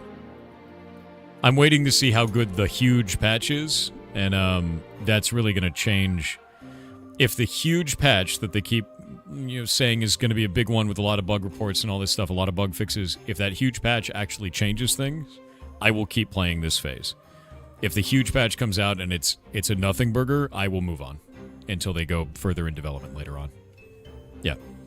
What keeps you planning to play this game at this point? Waiting for that patch. That's really it. Yeah. ETA on huge patch. No. But, like, to be real with you, there are people in this guild that really enjoy this game still, and I will keep providing content for them and doing everything that I can to run our settlement in a way that is sane and positive for them. There is no point in ruining their experience just because the devs are doing some weird shit, you know? So I'm there for them. That's my job. I'm the mayor. That's the point. This game, buy money or monthly? Right now it's buy it. When it comes out, it will be monthly only. And no purchase price. You still enjoy the game? You just want them to fix the issues? Yeah. I wouldn't say they're small, but I would agree with you. Not a single piece of seafoam gear, huh? Jesus. The hell is this shit drop off of? Yeah, small and big issues, yeah. I still say it was a huge marketing, advertising, perception mistake to release it on Steam. I agree with you entirely. I don't think releasing on Steam was an overall good thing for the game. I think that it is... People expect something different when your game comes out on Steam. And I don't think it's in a good spot for that. Personally, you know. Boop-a-doop. Those in there. And now I've got this weird... Bird of Paradise plant. What the hell is that even used for?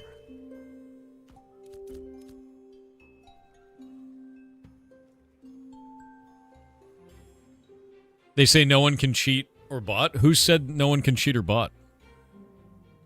Like, I've caught them live multiple times. We could go sit up there and watch them. Right? Yeah. You can tap that Bird of Paradise? That's funny. Like, we could just sit up here and wait for them to do this. I've caught them multiple times. The reason they're using Brinebarrel or home is because we're super far away. So they teleport all the way down this way, and they go all the way out there to Eithnar, where it's the most amount of money between these 2 points. Like, the bots evolved to use our city because it's the most valuable. Yeah. And they all have, like, ridiculous-ass names.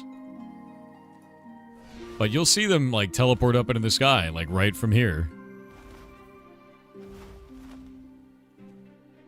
There's a bot right outside Brinebarrel harvesting trees and plants. Oh, yeah, there's bots all over the place. You going to give Highguard a shot when it comes out? I actually don't know what Highguard is. What is that?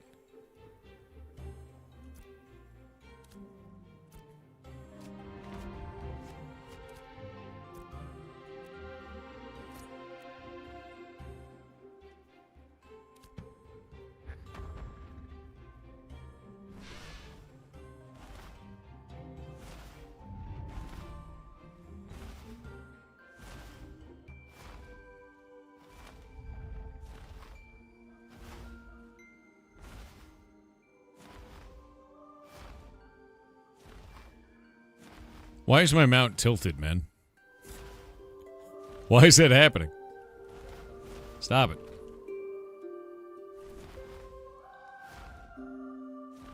Highguard is like Overwatch? I don't know anything about it, man. Yeah, it's obviously upset.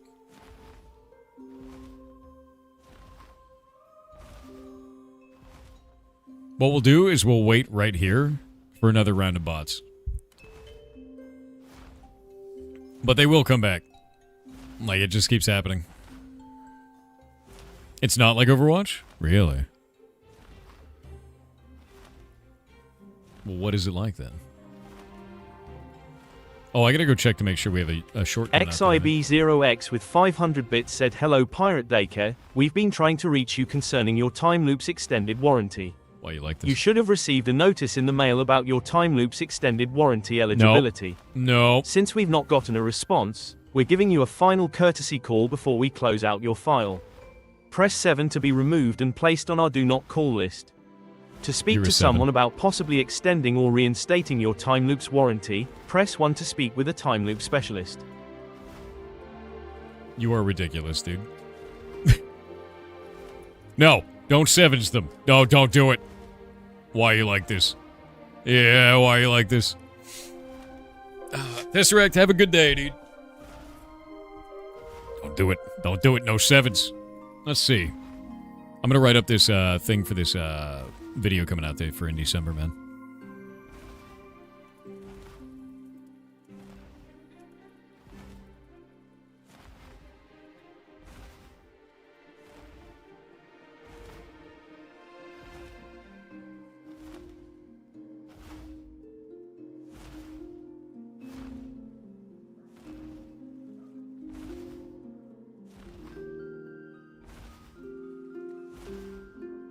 There we go. In December. Set that up.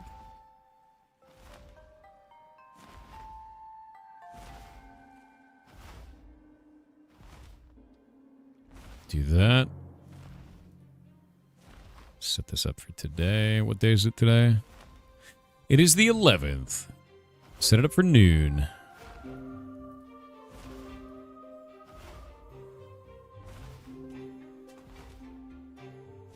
I'm like this because you Pavlov dogged me, you know? Good. Get 7, nerd.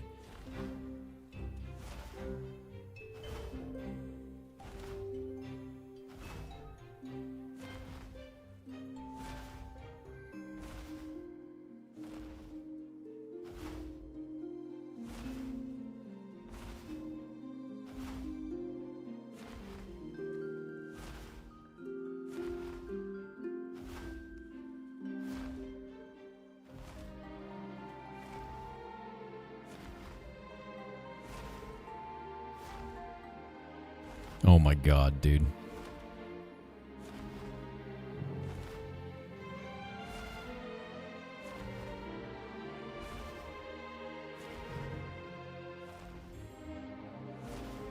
I just had to remove like a bunch of like really just nasty comments on one of the videos for Dog Witch.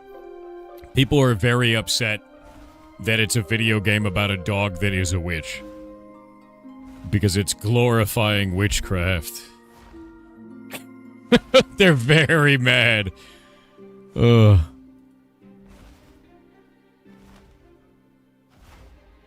Anyway, they're all banned now.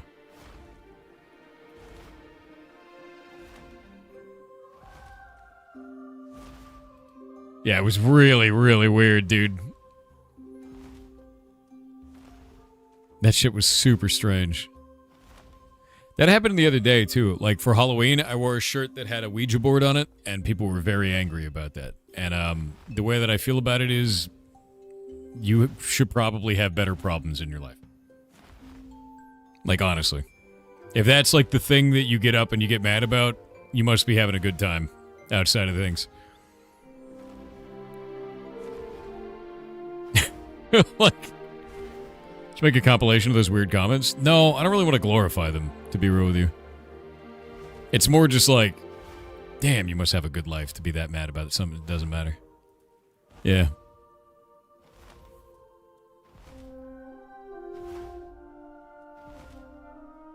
There we go.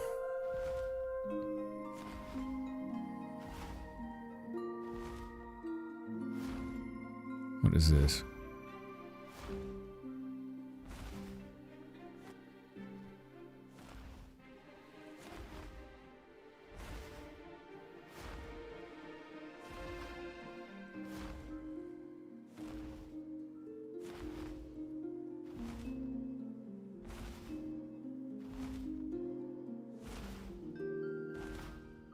Get rid of that.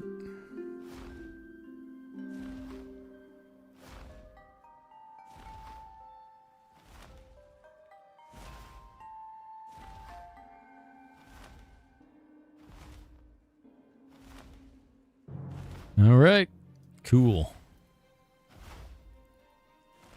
I've got most of the video stuff set up for the day.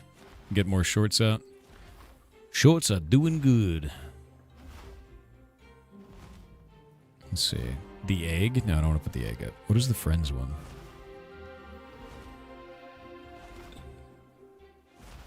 Seems there are no fly hackers. We literally watched one earlier. His name was I, and he was teleporting around on a mule.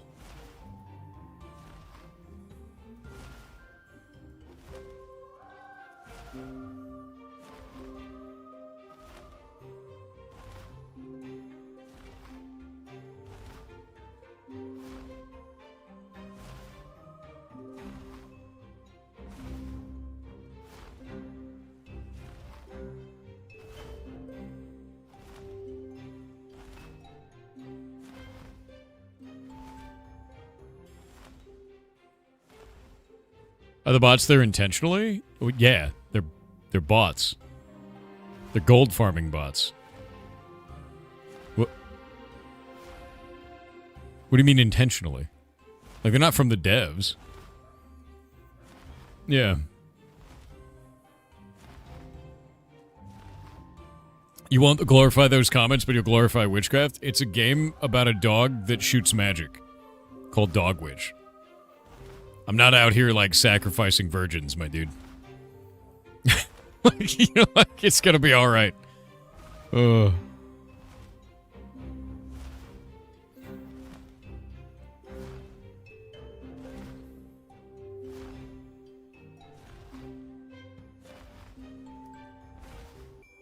Actually, maybe we can fix that. Who wants to install Arch Linux?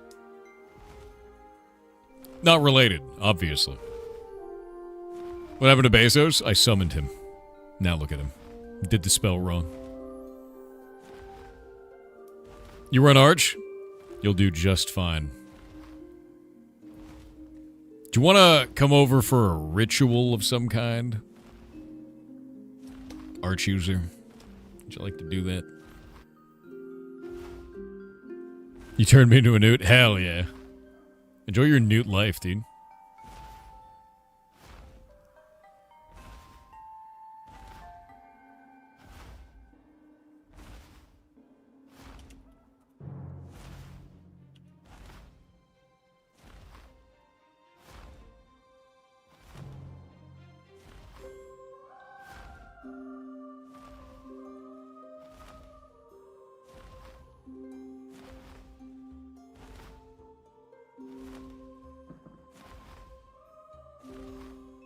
I wonder how frequent these bots are, man. Because that one was definitely botting. But I also wonder if it's watching now that I've seen it. But I've seen them here twice now.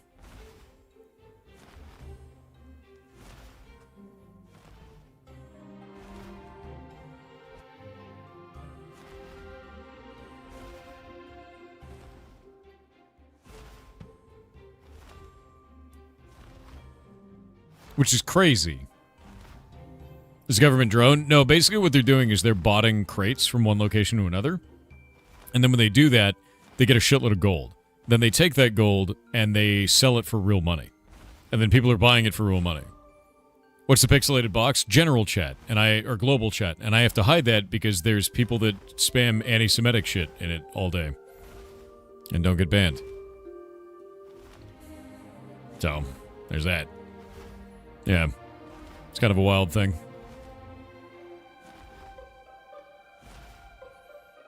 Yeah, global chat is nuts, dude. If you play the game, you know. Yeah. It's very unmoderated. Who buys gold in alpha? Dude, who buys gold in alpha that's gonna get wiped? That's the crazy part. Like, that's completely nuts. I can at least understand it if the game is fully out. I'm not gonna say that's a good thing. You shouldn't do that, but like, holy shit, man. Spending money in a game that resets is kind of crazy to me.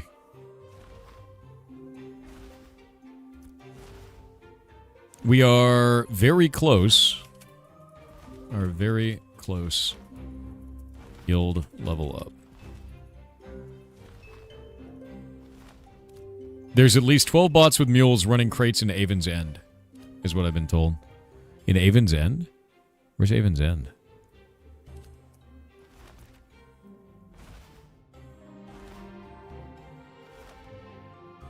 Sunhaven, Ithanar, Jinnah. I don't know where Avon's End is, man.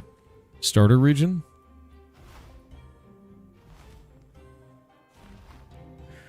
Wait.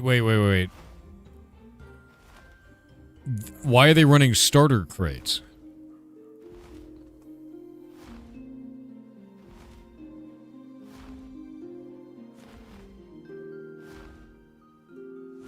I don't mean to make this political or Windows or Linux. Dude, do you want to ruin Thanksgiving? Because the answer is Linux, but it doesn't have enough support for hardware. And now you've ruined Thanksgiving. Now we're going to fight about it. Actually, we're not going to fight about it. Windows is trash. We all know it's trash. Windows 11 is a joke, my dude. We know it. I know it. You know it. It's not even a question. Do you remember the intro tutorial to the PS1 game Driver? No. I don't think I ever played Driver. No, I'd love to use Linux, but I have a bunch of hardware that just doesn't work outside of Windows right now. I would love to swap over, man. It'd make my life so much better. Yeah. Windows XP, dude, that was... Windows XP Service Pack 2, and I'm done. Run it from one starter region for 4 minutes to the other, make 75 silver each trip. Are you kidding me?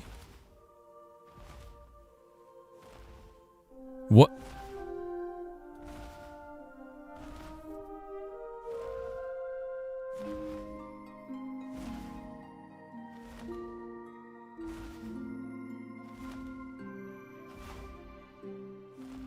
That's crazy, dude. Why?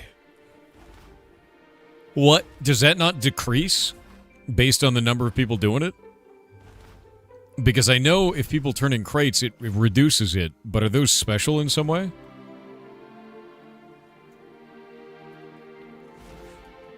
So those crates don't reduce the income because they're starter crates. Is there a limit for any reason of like how you make money off of that? Can you only do them a certain number of times or at a certain level, anything? So they just added a complete gold milling system with no repercussions.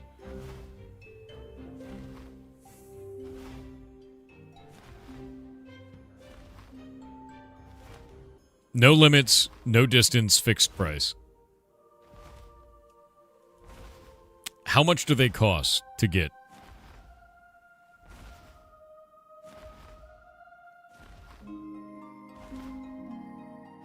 They cost 3 silver, no other materials?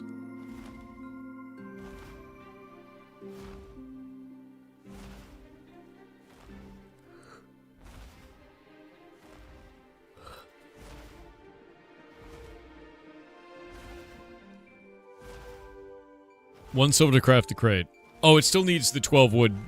Okay, so it still needs the other materials.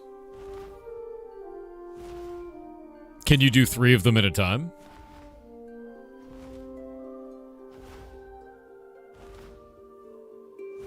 And how much do you get per turn-in, per crate?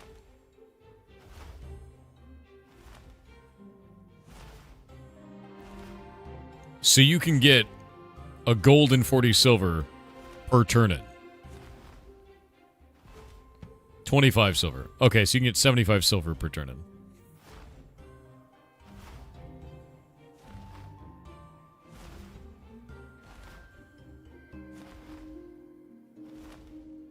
You lost a rare guild crate earlier when you and Valini got ambushed? Damn. That's rough, dude.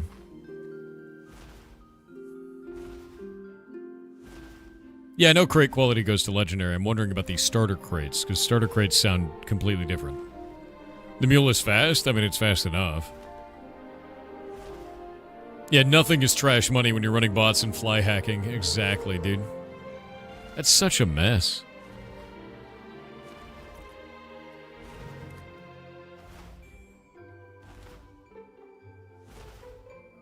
Yeah, why the heck are you running rare and heroic commodity crates when starter crates are seemingly busted? Jesus, dude.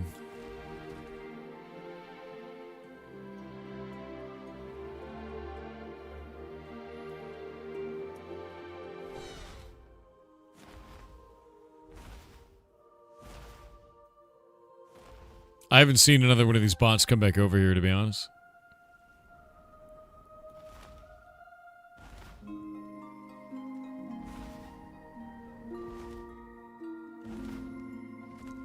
Now they'll turn off crates because of a bug? Don't say it. If they turn off crates, it's over, dude. Like, it's... What? Did you just say 75 silver times 12 is 90 gold? No. No, it's not. 100 silver is 1 gold. What? That's very not close. That's like 75 cents times 12 is $90. I'm very confused. It's like, what are you talking about? Okay.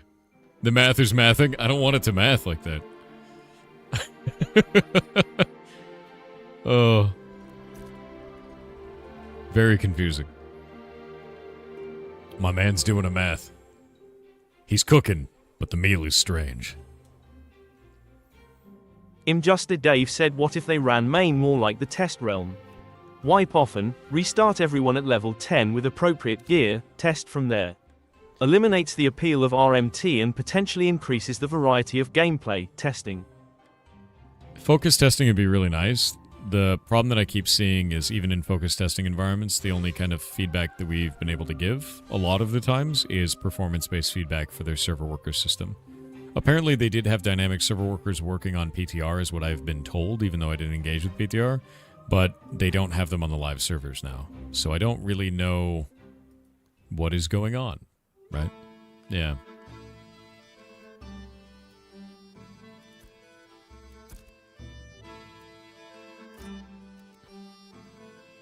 By the way, you see these yet? Caravans are actually set to be really interesting soon. They're set to be really, really interesting soon. These utility slots right here actually don't suck. And I'll show you why. You go up here, you go to Arcane Engineering, and you take a look at this. Active Mitigation Component. Healing Aura Component. Repulsor Blast Component. Trample Component. These are the components that go into the caravan. So the caravan is going to have auras and shit, dude. Which I think is actually a really cool system. Like really cool. So I don't know. I don't know what they're going to be doing, but this seems like it could be neat. Like it could be really neat. So I'm hoping that they go that direction and they try shit. Because seems cool, man. Like, seems actually cool. Yep. They should let you hire NPC guards that follow? No, they should let you hire players, which they do.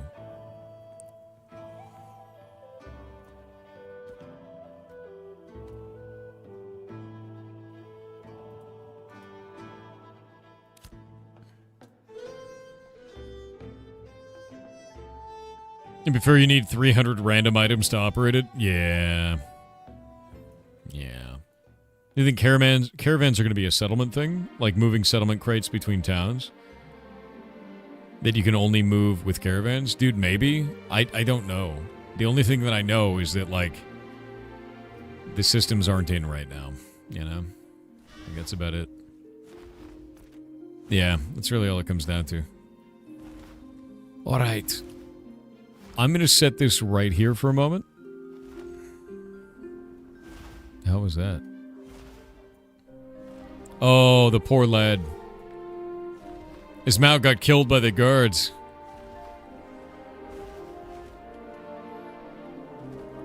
All you have to do to catch botters, by the way, is you see this commodity vendor? This is the one that earns gold. You just have to wait here. And then you will see the bot appear and do that. I'm going to go use the bathroom real quick, and I'm going to get some snackies. So give me just a minute. Also, if you're level 10 and above, you can totally run the crab solo, yes.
I have returned.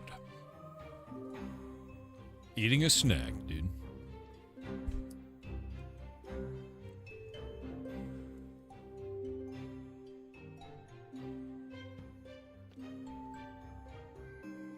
What kind of snack? Secret.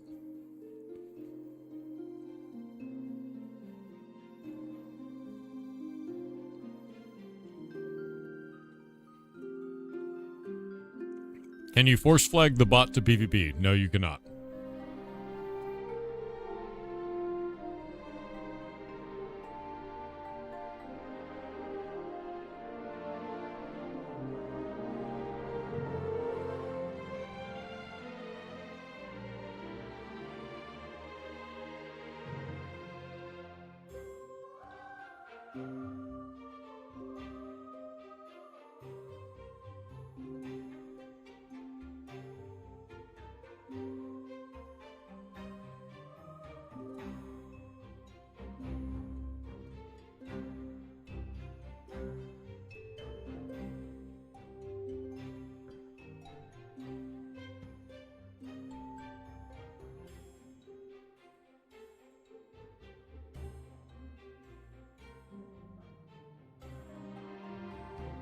You will never know the snack.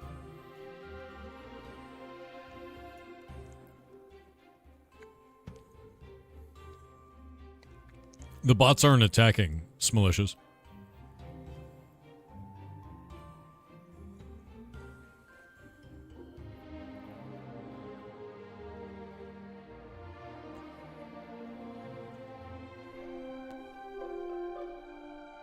Yeah, the bots that we're finding are the ones that are doing gold selling.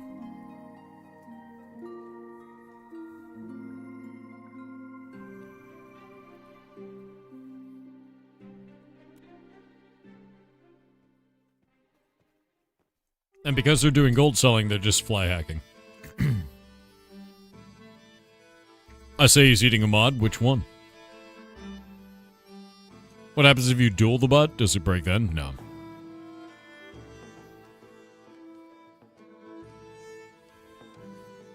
You think it's Chronos? Dude, it might be.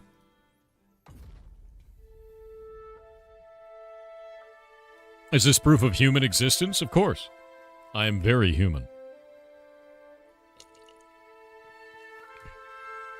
You can tell by the way that I am.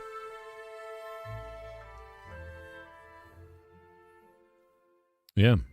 Doubt it? How dare you? How dare you doubt me? The snack is always kimchi? Dude, I wish. I need to make more kimchi.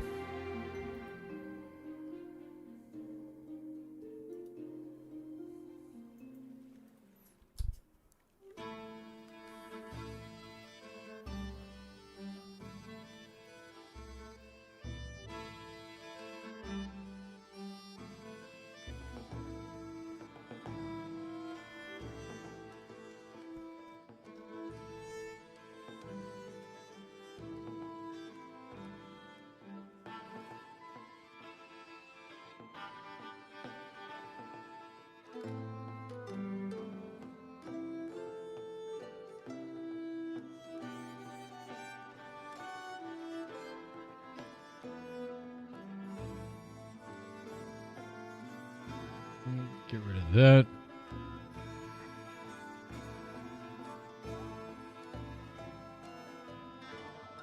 There we go. All right. Mr. Chunk. Wait, was that Mondialer? No, it was Beartooth. Oh, that's a great name. Ferrets, you say? Beartooth? Mustelidae. I see you. I see you, ferret people. Good name. Gort appearance? Gort is amazing. Chili just plays dead. What is that? What is he doing? Hold up.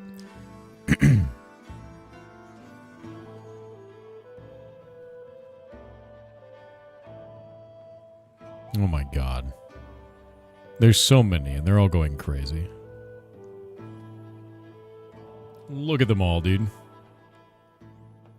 The Wigglers. Jump.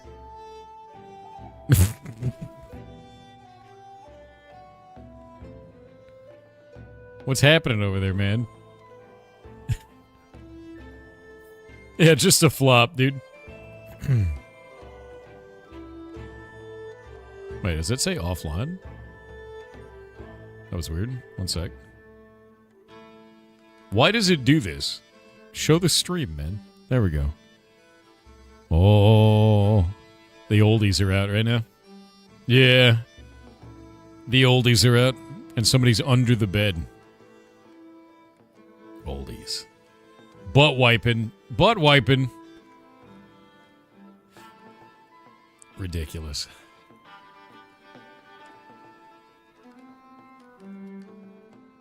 What got you into loving ferrets? I grew up in California where they were illegal, and I always wanted to have some. You know, it's kind of like the call of that. And then I moved up to Washington where they are legal pets, and I got two from University of Washington. I got one, Shay got one.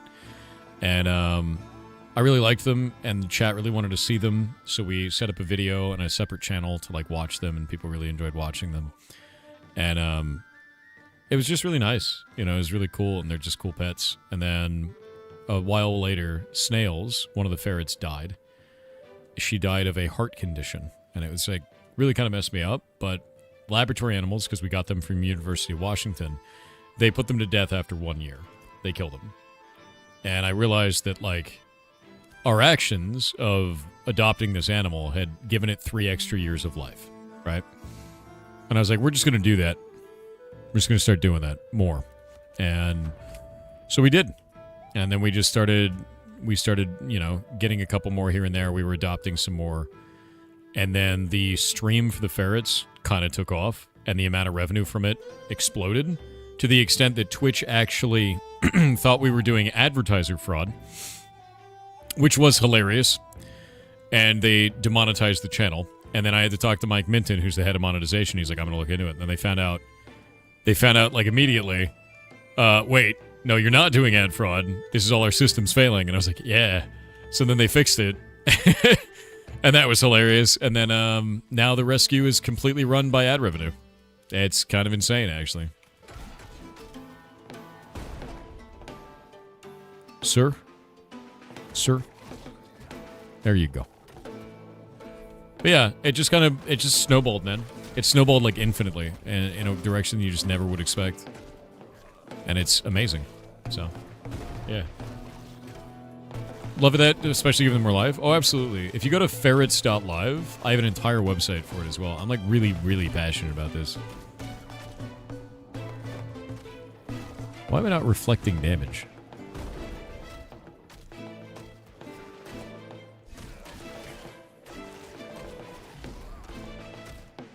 It's really weird.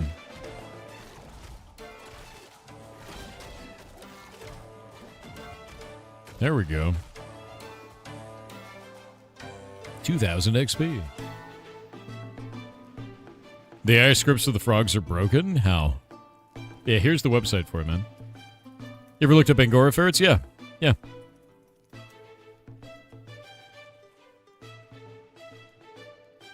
Teach me to tank? I will. Let me wait for the ad break, and then I'll talk to you about tanking. So you can understand how to be a brick. And impossible to kill.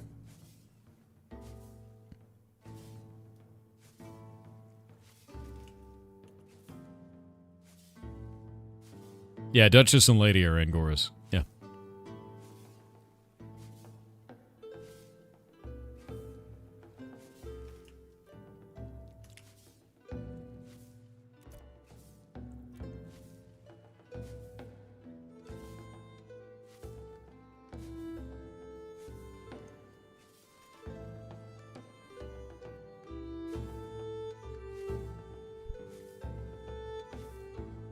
Yeah, we're building the largest ferret sanctuary in the world. It is purpose-built specifically for only ferrets.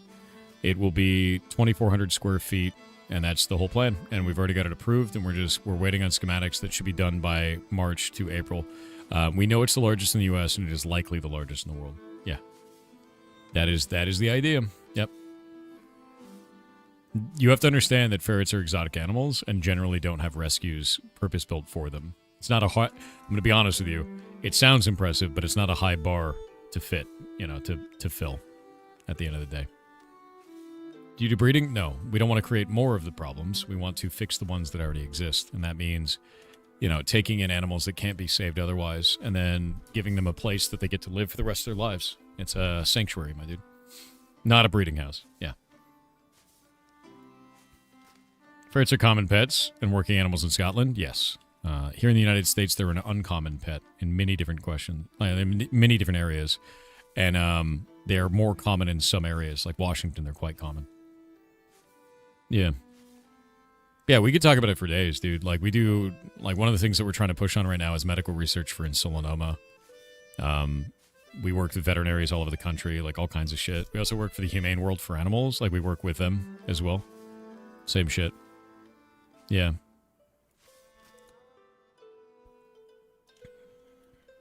It's sad that it's the largest. Yeah, no, I agree with you on that. I think that one of the biggest things about it for the ferrets themselves is they just don't, like, a lot of the other rescues are run completely by donations. Most animal rescues are. And that means that if there's ever a time where there's an economic downturn, it shits the bed. And then you have all these animals that have to be rehomed. We did it through ad revenue. So the entire thing is like, your bits and subs on that channel matter a lot, especially during months like this where ad revenue is down. But if you just watch that channel and you encourage others just to watch the channel, advertisers are paying for animal welfare. That's it. That's the whole model. And it's crazy, dude. Like, it's such a good model so far. It has allowed us to do absolutely everything.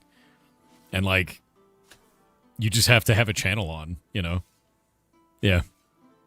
It's crazy because, like, that's not putting a financial burden on any of you, and you get to watch these animals, Yeah, it's important, and I think it works really well. And I learned that from Maya. So Alvius Sanctuary does the same stuff, and Maya Higa's stuff is, like, that was the base model. I was like, I should do that. This makes sense. Ads saved Mocha and Chili. They did. Ads have saved a lot more than just Mocha and Chili. Yeah. Does Twitch Turbo work for ad revenue? Yeah, it does. If you watch the channel with Twitch Turbo, it does count. In fact, the number of hours you watch counts directly for that. As if you were watching ads. Yeah.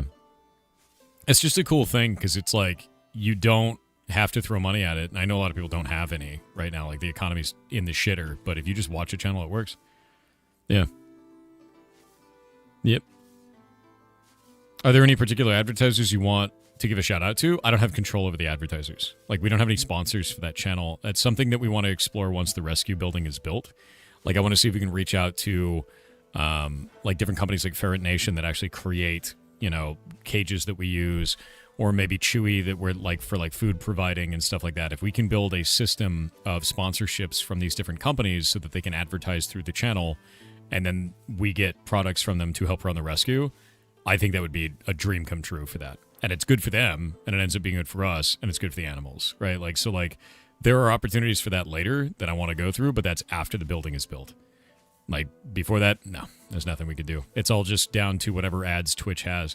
And in January, February, and March of every year, ad revenue is at its lowest. And the highest are going to be like October, November, and then most of December, So like right now, going from December to January, the ad revenue cut by about 45%. It is enormous. It is a shitload of loss, Push awareness and distribution of proper food supplies for them. Exactly. And we curate those because, like, the supplies that we use and the food that we use and the the companies that I'd like to work with in the future, that's all stuff that we already use. So we know it's good, you know. Yeah. Hence the Burrito Index. Yes. See, now you're getting it. Now you know where it came from. It's quite funny.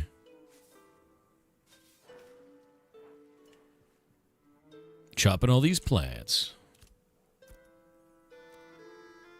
What? There we go. Mods are stealth maxing? Maybe. Chewy is awesome. Yeah, no, I really like Chewy quite a lot. We're able to get all kinds of stuff for them. Yeah. Yeah, I think in the future that's sort of the idea. And if we can get any of them to like sponsor the build or anything like that to try and reduce the cost of the build, that'd be huge. So I think I'm going to start reaching out to companies once we have the schematics and then start working on business plans for like sponsoring the build project and like doing any type of like crowdfunding stuff for the build project, because that would just help a ton, you know. Anything like that would be good. So I'll come up with something and we'll make it like an announcement to the community when we're doing that process, but I don't want to do that before like I have something to show you. Like right now, we're waiting on the contractor to deliver the schematics. And it was expensive to do that. So like once that's done and we start bidding out to contractors, we're going to go from there, you know? Yeah. I was wondering if there's anyone targeting ads at your stream. No, there's no real way to do that on Twitch. Twitch, you kind of buy ad slots for categories or more general type things. On YouTube, I don't know if you can trigger them only on a specific channel. I'm not sure, you know? Would it help if we as viewers sent emails asking Chew to reach out to you? I think at the time, like when we get there, yeah. I don't see why that wouldn't be a thing. I think that would work really well. Because like it's something that would be new for those companies, right? And I think that's important, is those companies probably have never sponsored a stream before. And knowing that there's like a community of people that like are interested in this and think that it's cool might be beneficial to that process. So yeah, I don't see why not. But not yet. Soon. Like 3 months is about where we're at before I get the schematics. And I'm actually going to be reaching out to them at the end of this month to ask them a status update, you know. Your parents have built many buildings. I've gotten a lot of second opinions on this, so don't worry. Second, third, fourth opinion. We've also run it by people who are contractors that are friends in the area, and everybody says the deal that we're getting is correct. And the reason why is we're building a medical facility, and it's expensive, right? You know, like that's really all it comes down to. But we're going to be building a medical facility for animals, and that's not a cheap build. You know, I wish it was cheaper, but that is what it is. So we will get there and do it, though.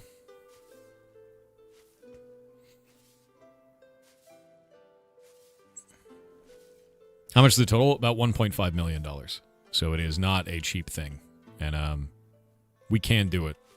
It is doable, but it's scary. It's really what it comes down to. That is a scary-ass number. Yeah. Yup. Welcome to building things. It's a scary thing to do. Yep. Do you think one day you might end up helping a horse in that building? No, it wouldn't be built for horses, so no. Will you get a loan? Don't know yet. We can do this already, and it really comes down to if I wanted to do a loan for that, a business loan, what are the rates? What are the costs of that kind of stuff? Like, there's a lot of different things. No, not 4 million, 1.5 million. How did you hear that number so differently? That'd be so wild, dude. There'd be no way. At that point, I'd be like, nope. Yeah, no, that is well outside of my ability to do that. But, you know, all the content popped off over the last year. I've saved basically everything, and we're able to do these types of things because of that. And that's what I want to spend it all on. I think it's the right thing to do, and it's the thing that I promised to the community, and I think it's the thing that I'm most passionate about. So that's the whole point. Stop streaming, bro. Is it even worth it anymore? It is. But, you know, you can have your own opinion on it. I hope you have a good day, man. Have you seen the Stone Glen set in Ashes? Would that be best in slot for tanks? Stone Glen set is really good. I'm actually wearing Stone Bark for tanks right now, and I think that's the upgrade to it. It's quite good. Yeah. 1.2 million buys you a dirty outhouse on 12 meters of land where I live. That sucks, man. Sounds like California prices. Yeah. Dude, that's a really weird comment, Amarillo. I'm going to put you in the bin, bud. One of your neighbors is doing target practice very vigorously. Jesus. Yeah. Not to mention the history, if these guys already have with building other sanctuaries for animals, that's correct. So they specifically build medical facilities for animals, like animal hospitals and animal veterinary practices is the idea. So we went with them because they have the knowledge of exactly what it is that we're building, you know? And they also had a price that made the most sense considering what we were doing.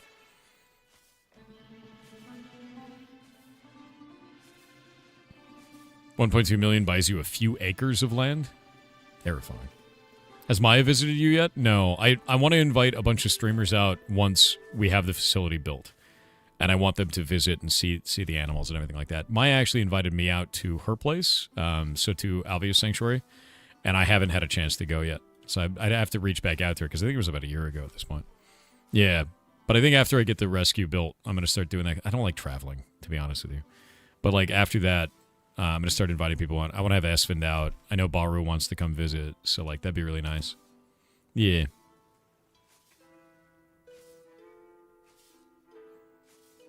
You did your first 5K this year, like running? Damn. I could never, dude. I'm a slug human. Yeah. No, Bao has already seen all the ferrets. Bao's already been here. She loves it, man. She's cool. Bao's great. Yeah, Baru's good, dude. He's a good dude. Primogen already went to Alveus. You could nudge him to visit the ferrets next. Yeah, I mean, it comes down to we want to build the rescue building first. It's going to be the whole next, like, this whole year is going to be that. Christopher Yee is already going to come over. He's having a rough time, so I'm going to have him out soon. Like, we're talking, like, in a week or two. Like, I need to talk to him about flying his ass out here. And having Winky come out as well. And just being like, we're doing a bros trip into the forest, you know? Yeah. Yeah, Christopher Yee is an awesome human being. He's great as hell. Take him to the forest. Yeah, he needs the trip, man. He does.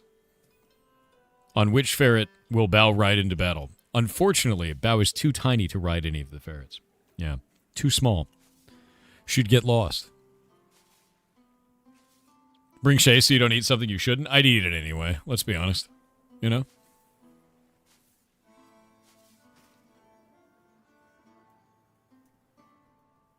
Oh, yeah, no.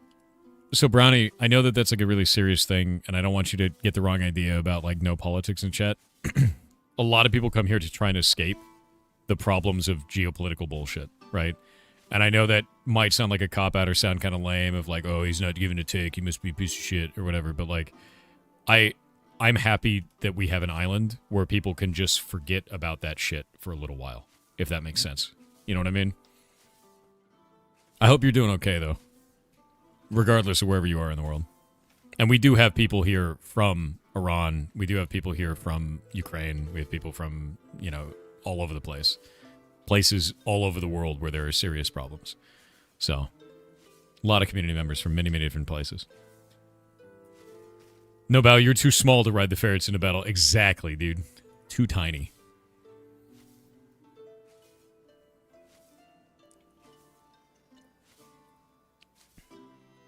How many professions can you have in AOC? You technically have all of them, but you can only make 5 of them go to apprentice or higher. And then 4 of those 5 can go to journeyman. And then 3 of those 4 can go to master. And then 2 of those 3 can go to grandmaster. So 2 technically. And then everything else is kind of scuffed. Yeah. Which is sort of weird. What are you going to do? Basically, I want to do 1 gathering profession to Grandmaster and 1 processing profession to Grandmaster. I'm probably going to be an herbalist alchemist, which I like. Yeah. What profession should I have as a summoner? It comes down to what you like, man. Like, herbalism and tailoring is really good, but you need wood cutting so that you can go and make planks, and then you can turn that into, like, yardage under, you know, under that. What GM gathering unlocks? Nothing yet. Right now, journeyman gathering is... Oh, this is a problem. Wasn't paying attention. It's a big lizard. Yeah, so right now, Journeyman is the highest plant tier, or highest gatherable tier, and they're pretty rare. So I think, really, right now, Grandmaster is a meme for gathering. Eventually, it will matter, and there will be Grandmaster obtainables out in the world, but we don't know anything about them. You gotta remember, there's so much game in this game that's not even here yet, so...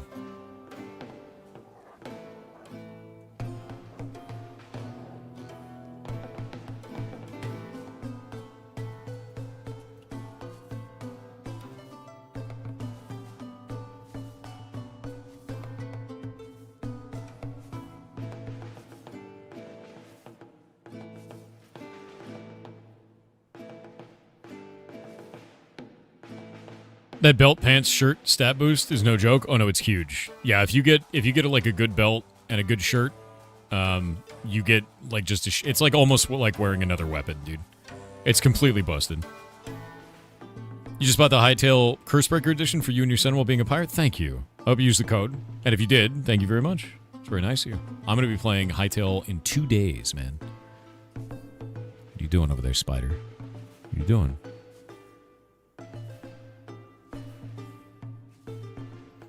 Oh.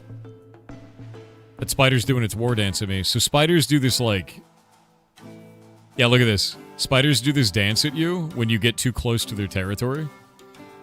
And they'll leave you alone if you just kind of like back off. But he's doing the dance. Oh no. No, I was staying in his territory too long.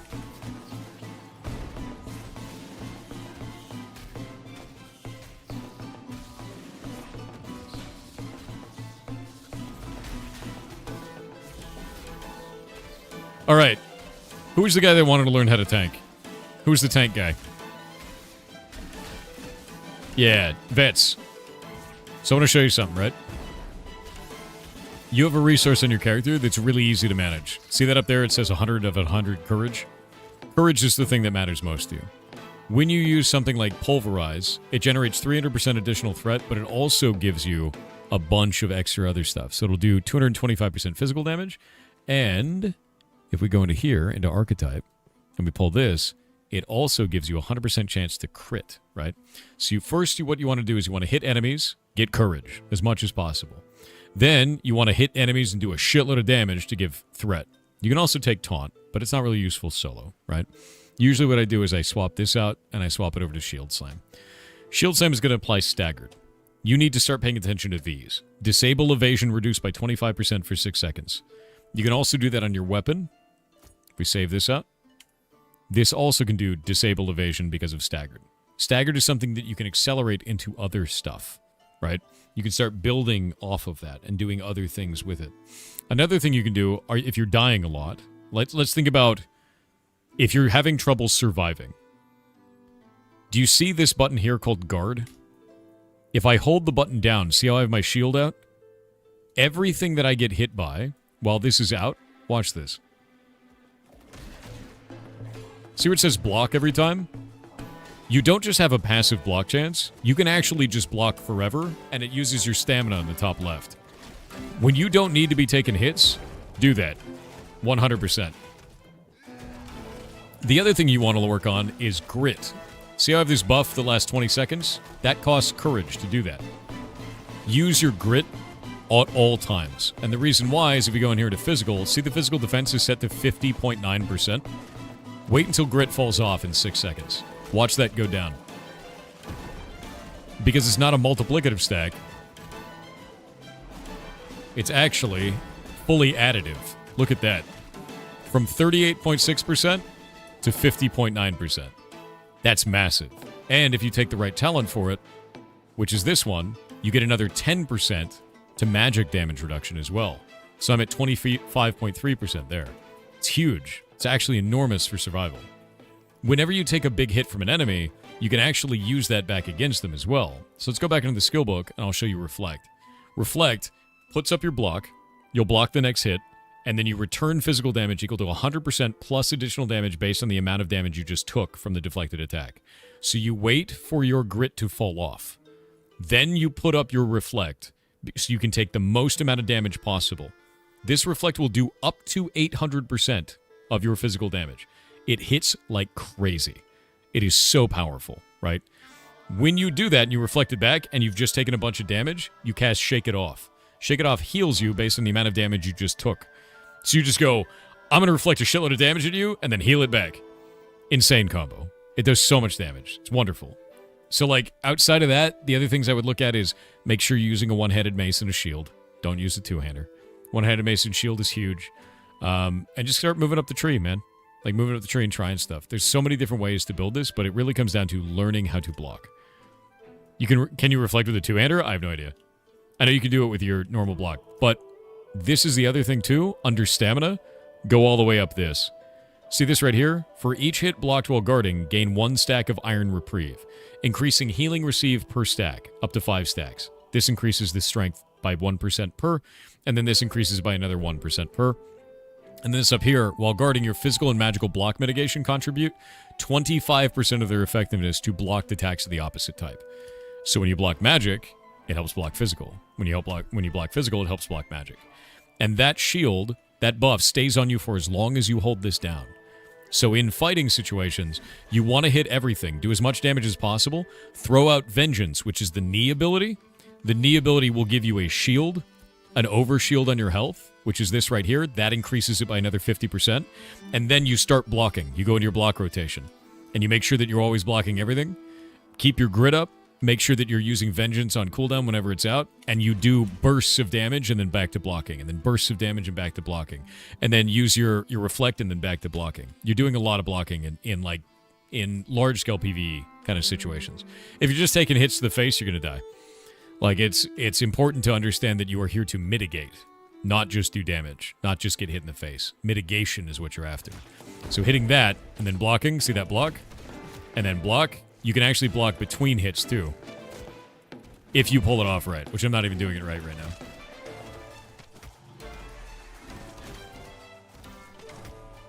Watch this. Block there, block there, block there. So you can start to practice on enemies like this. You don't need to do it on every single enemy. Like, this one isn't even, like, valuable to really do that to. But it shows you what is possible and what you can do with this. You know? But see that heal? Massive heal. Well, my face is the thing I block with? That's probably bad. See that aura that I just popped? Intimidating aura is busted good. There's that reflect. Also, another thing to learn about tanking. Take your S key, throw it away. Just take the S key, pull it off your keyboard, and throw it across the room. You are here to strafe, my dude. Always be strafing. Always be strafing. Yeah. S key, gone. But yeah, that was an enemy that's like 7 levels higher than me. I'm fighting stuff that's like, on average, 5 to 7 levels higher than me. And I'm just being fine. You know, being fine in those fights. Yeah, always be strafing, dude. But backing up, a lot of... it's something that I try to break other tanks of when I see them doing it. They do the backward shuffle all the time, and I'm like, stop it. Stop doing that. And they move out of AoEs and all kinds of shit like that, like our own team AoEs. I'm like, you need to stop. Don't ever do that again. Take it, throw it away. Strafe around in a circle around the enemy. Yeah, always be strafing. And never let them see your back. If you face your back at an enemy, you're going to die. Kaneko Bunny said, I swear the unstuck keyring is just there for the cat to step on it when you leave for the bathroom. Also, the top bar of the inventory is off the screen now and don't know how to get it back. I have no idea. That sounds awful. Well, shit.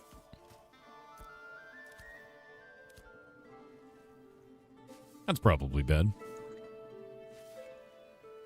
Yeah, don't strafe into your team. Yeah. Close and reopen it. Worked for you. All right. S keys are an extra keybind. Always has been. You're goddamn right.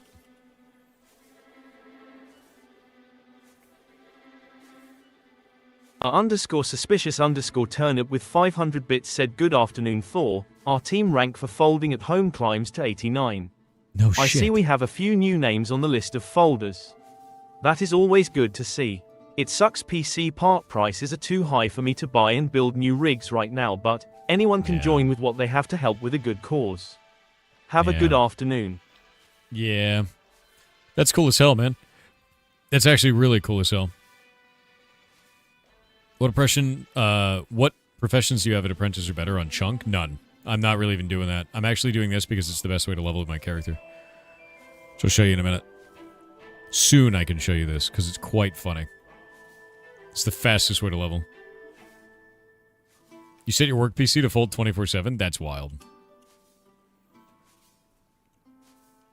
Yeah, elephant ear. It's getting all the elephant ear, my dude. What's up? Was going to make you some trinkets? What do you mean trinkets? Oh, for profession stuff? Bro, I'm going to tell you right now. If you can make me some, like, novice shit, I would love that. Because the novice shit is still good, you know? Just need pants. Is there truly a difference between the quality of gathered items? Yes. Yes, there is. Quality is a very big deal. I don't like the quality system. I've never liked the quality system, but it is a very big deal in this video game. Incredibly so.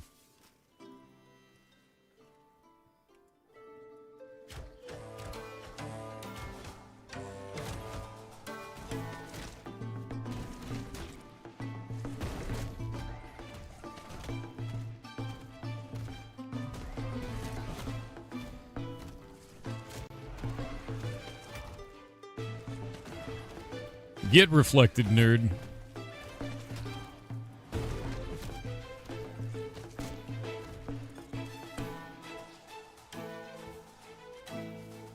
What is the max quality you can get for mining? Legendary. Yeah, so the quality system is kind of bloated. It is common, uncommon, rare, heroic, epic, legendary. In that order. There are 6 rarities for every material. I don't like it, personally. Yeah. Think you would die trying to kill anything on Brinebarrel? Gotta learn your class. It's a practice thing, to be honest with you. It's a little bit of gear, but it's a lot of bit of practice, to be real. Okay, I need to get rid of Taunt off of my bar. Probably take Ground Pound. Probably take Shield Slam. Yeah. Do that.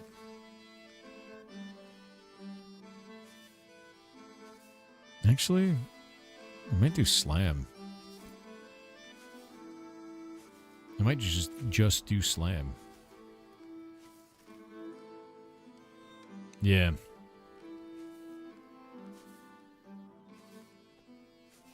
Thoughts on using medium armor as a tank? Medium armor is actually really, really good on a tank because it covers magic as well. And that can be very beneficial because you do run into diminishing returns. Something to understand is you see this heavy bonus right there?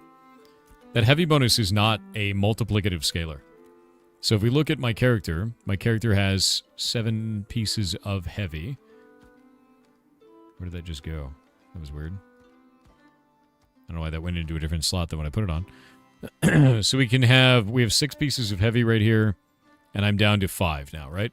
So I want you to look at my physical defense. When I take off this one item, my physical defense drops by 10%.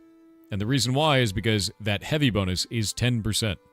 It is actually a additive scalar, just like your grit, but that means that you're hitting diminishing returns. So that diminishing return now ends up being a huge problem for this. Wait, where is my boots? I wasn't wearing storm cannons, was it? Maybe I was. Was it? I don't think it was. No, I was wearing those. There we go. Yeah, so with that, I'm at 38.5, and now I'm at 50.8. But that right there should have gone up by 20% from grit. That's also additive. So I'm starting to overcap on physical, and magical is starting to become a damage hole. So medium is really good as a filler piece as well. Yeah. Yeah, I gotta figure out what the hell I was wearing. So like this guy, that poison is hitting me for double effectively than it should.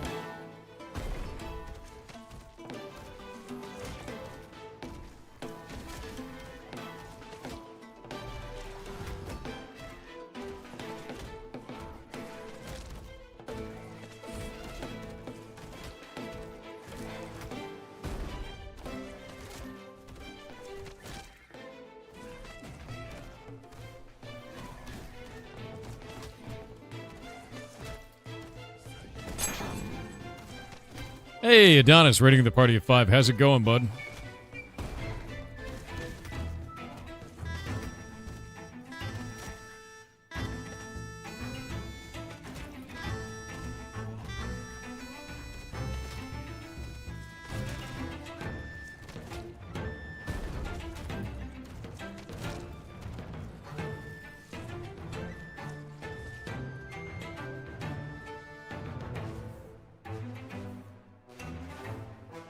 Just gonna hit a new hype train record? That's awesome, dude. You're having a good day, man.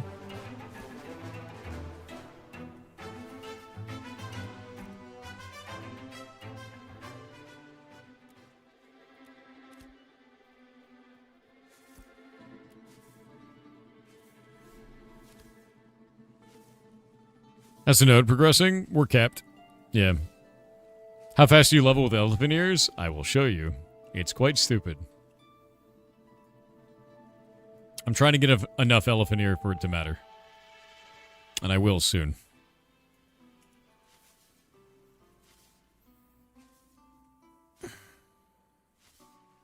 S key is an extra keybind, though. I still agree with that, man.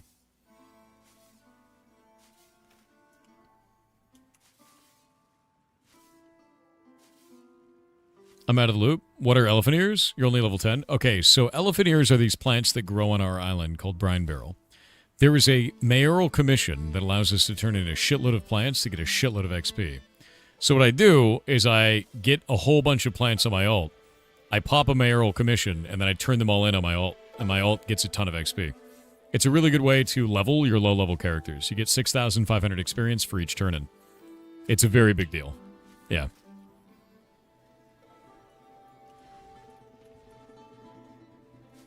Yeah. And everybody benefits from it, so I'm getting as many of these as I can right now. Elephant ear are deep-fried food commonly found at country state fairs. Oh no, this is a plant called elephant ear. It's a very different thing. That's funny though. Can you turn on the wood one too? I will, yes. I will turn on the wood one as well. Yeah. JRL, I don't know when that has ever been considered tough, but I hope you have a good day, my dude. Also baked pastry? Nice, dude. So state fair food called elephant ear. Yeah, I don't know anything about it. I've never heard of that. I don't really go to state fairs, though, to be honest. I haven't gone to a carnival in a long time.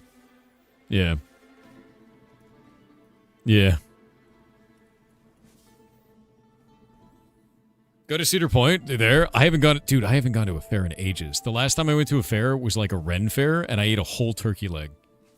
And it was great, dude. Is elephant ear like schnitzel? I don't know. I've never had it. Let me look it up. Let's see what it looks like.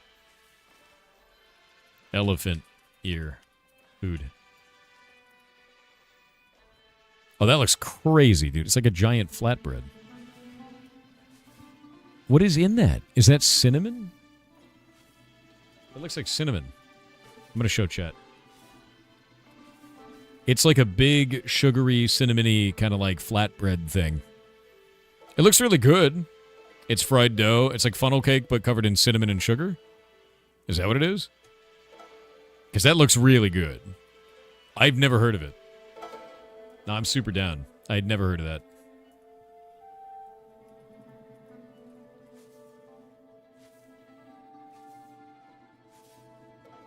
More like a flat churro? Okay. Yeah, I know a churro. I love churros. I'm super down for that. I haven't had a, I don't like sweet stuff generally, but I haven't had a churro in ages.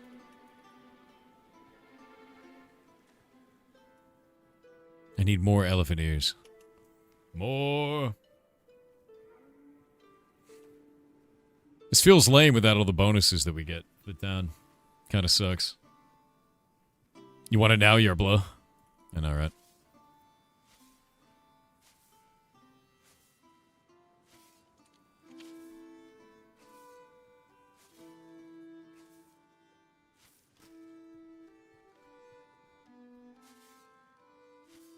I am so excited for the game jam, dude. We got 6 days left. A lot of US people call it a beaver's tail. I've heard of that.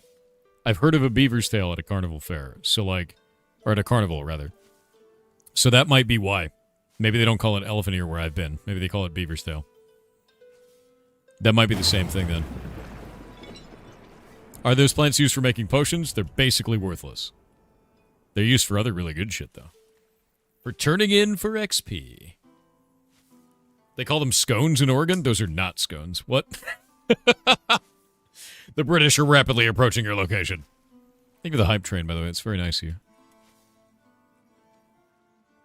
Heard people call it a ram's ear. I love all the, like, weird local names for food, right? So weird. To be honest, fried dough is popular everywhere. I mean, yeah. You know? Hello, Mad Bovine. How's it going?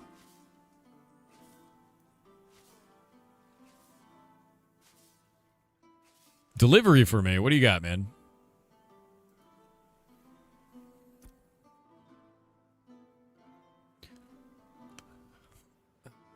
What is that? Weaver's shirt. You are amazing. You are incredible. Thank you. That is a lot of it. That is a lot of defense for me. Magic defense. Nez_Malaysia said, Mr. Pirate, how do you respond to several people saying that Brinebarrel isn't a Chainsaw Man head, but instead a Pompadour wig island as you are a purveyor of fine wigs? I feel like they should go to the Brig, which is Chainsaw Man's Spitwad. So if you feel that, I'm sending you to the Brig. Enjoy. There it is. Yeah. I may also send you to Amogus Island. Or the Flying Fish.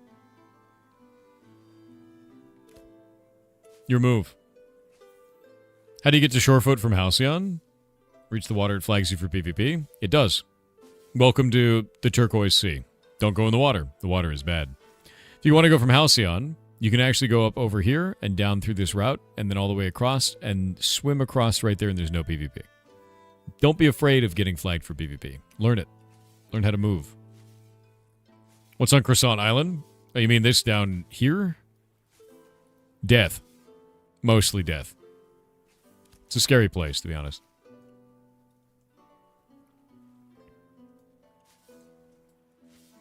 Yeah. We also call it the bean, or liver. Death and butter, yeah. It's a lot of butter.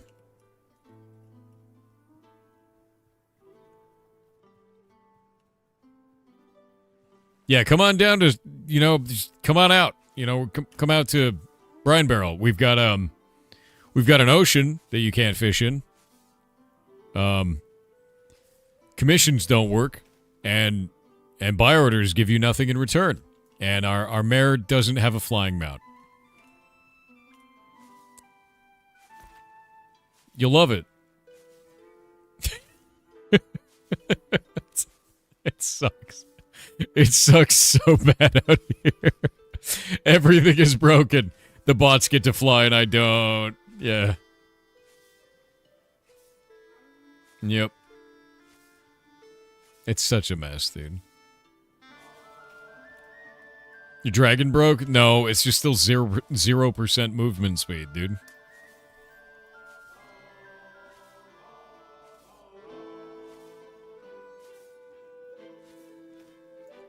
You think it's a fat cat on his back. No, dude, this is totally a man's head. Look, there's the nose, there's the mouth, the chin, the neck, and then the hair, and then Chainsaw Man head. Maybe it's Furikuri, right? Maybe it's that. I think it's Chainsaw Man's head. I think it looks like a cat. Nah. Furikuri. It's a manicorn? Okay. You're right. I got one more stack of this to go, and then we're going to go turn them all in. It's a tiefling grandmother. Jesus. Horrifying, but true. Yeah.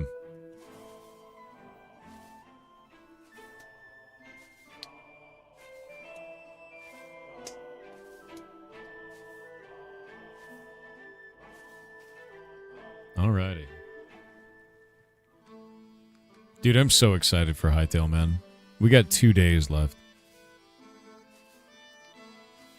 Sorry to sound like EVE Online Part 2. Yeah. Faxoran with 500 bits said Thor on the screen for everyone to see. I Faxoran lurking behind a screen for no one to see.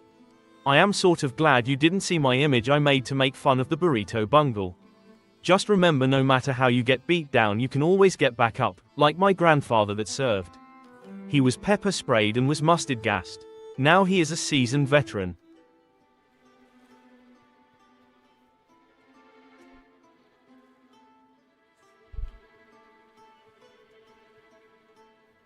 You're a monster. Did you know that?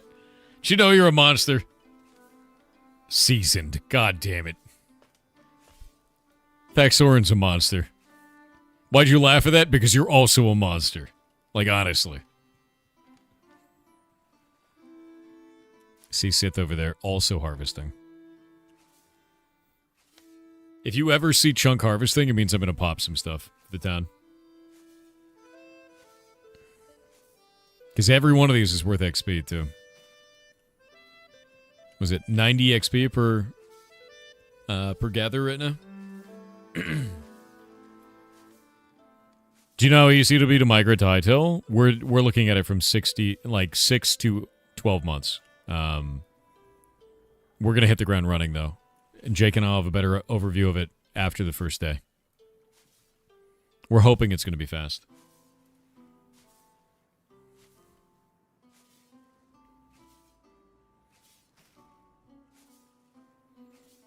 You get a Sprite can and a chicken cake? What is this? What is a chicken cake? Oh?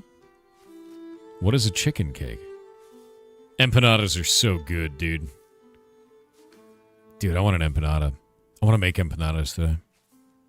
Chechen cake? Oh, I don't know what it is. Yeah, but I want an empanada, though. I want an empanada filled with deviled eggs. And I won't accept less. That's what I'm doing. I'm making some weird shit today. I'm on that weird food arc. I want to make deviled eggs and I want to put them inside of an empanada. Why deviled eggs? Why not? Deviled eggs are the superior food form. You know what I had yesterday? A pickled egg. You know what I want to do now? I want to make a pickled egg and turn it into a deviled pickled egg. Why put little pieces of pickle in the deviled egg when you can just pickle the egg and then devil it? Right? Right? And then imagine if you took that and put it inside of an empanada with bacon.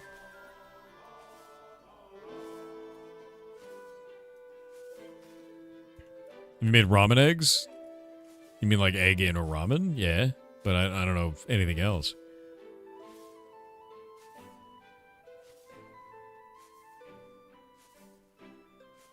What about a deviled egg with mini empanadas inside? Now you're thinking.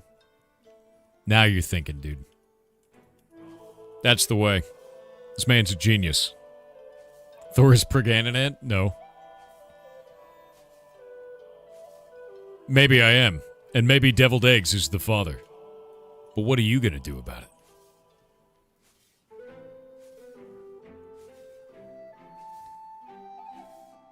I argue that hot spring egg in udon is the best egg. Hot spring egg? That was a hot spring egg. Have you heard of Korean drug eggs? No? You guys are unlocking a whole new world of eggs for me, alright? Pregnant? God damn it. Korean? I'm gonna type this and I'm going on a list, aren't I? Why did that autocomplete?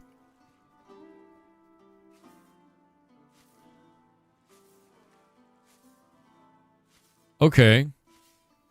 Mayak Giran, which I'm probably mispronouncing, is a Korean name of this dish. Translate to drug eggs to signify the incredibly delicious and addictive taste of these eggs. Okay. Insane, actually.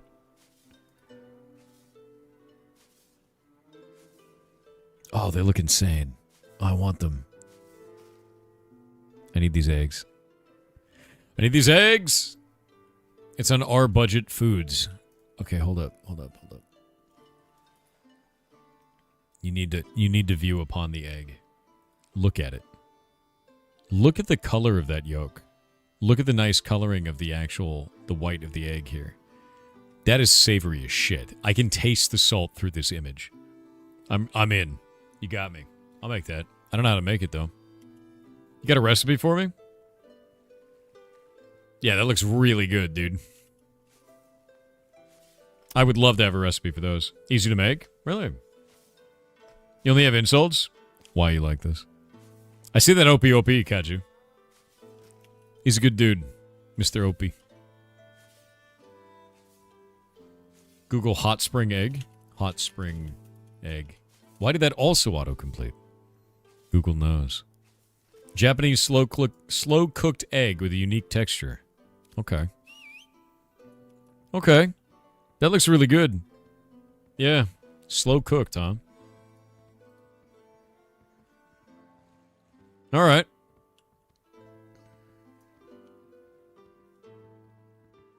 Onsen tamago. Onsen tamago. Hot spring egg. Dude, you're making me hungry? Good. Become fat with power, my dude. Yeah, Google knows my egg addiction. That's true. It's not even wrong. Look at this guy. Look at him. Now watch this. I'll show you why this is deeply powerful. No, you're losing weight? Gain it back in eggs. This is an excellent idea, sir. Any Node Wars coming up? Nope. A lot of people are kind of upset that the devs are fumbling some stuff.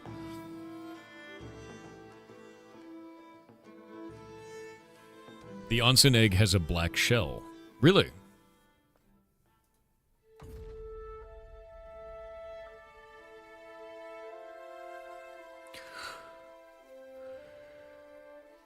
Beans on toast and eggs. Thor is becoming British? No, I can't become British. Do you know why? Because I season my food. What's wrong with you? Season your food. Do it. Shots fired? I'm not wrong. British unironically have the best breakfast. I mean, it's just sausages, man. It's like...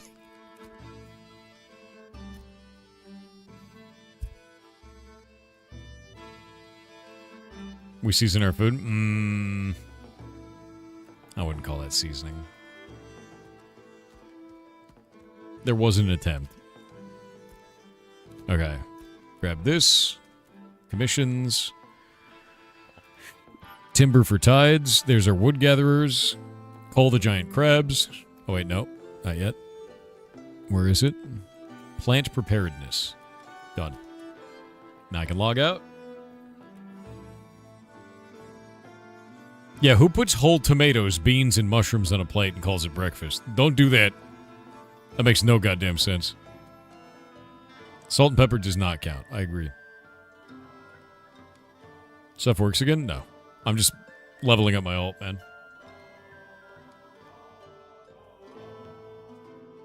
The beauty is that you can eat any food at breakfast. I'm going to tell you this right now. Part of becoming an adult is realizing that you can eat anything you want at any time that you want. If you want to eat pudding at 3 a.m. in the darkness of your kitchen, you can. You can be Stu Pickles. And that's fine. Just be Stu Pickles, dude. You grew up in South Mississippi? We season everything? Hell yeah. I want Cajun food today, man. Make some Cajun stuff. I want some, like, spicy-ass chicken. That's what I want today. Okay, so now plant preparedness, and this is how it goes. We just do this. And every time I do this, watch my XP bar. Boop.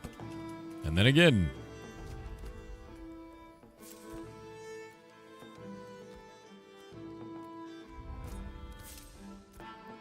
And then again.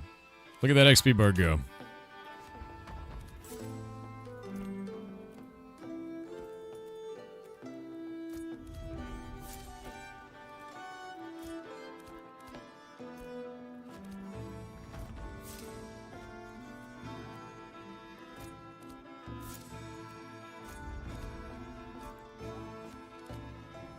Yeah, well, that's wild. Exactly.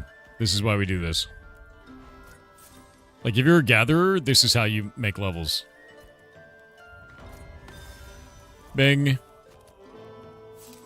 Every one of these turn-ins is 6,568 XP. It's like killing a couple of elites.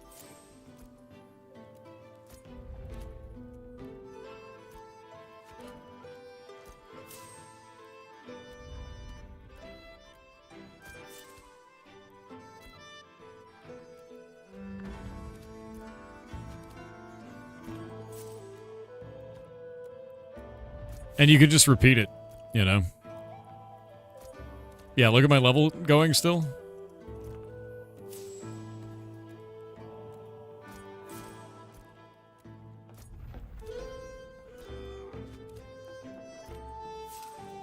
And plant preparedness only uses 25 of them. So it's like...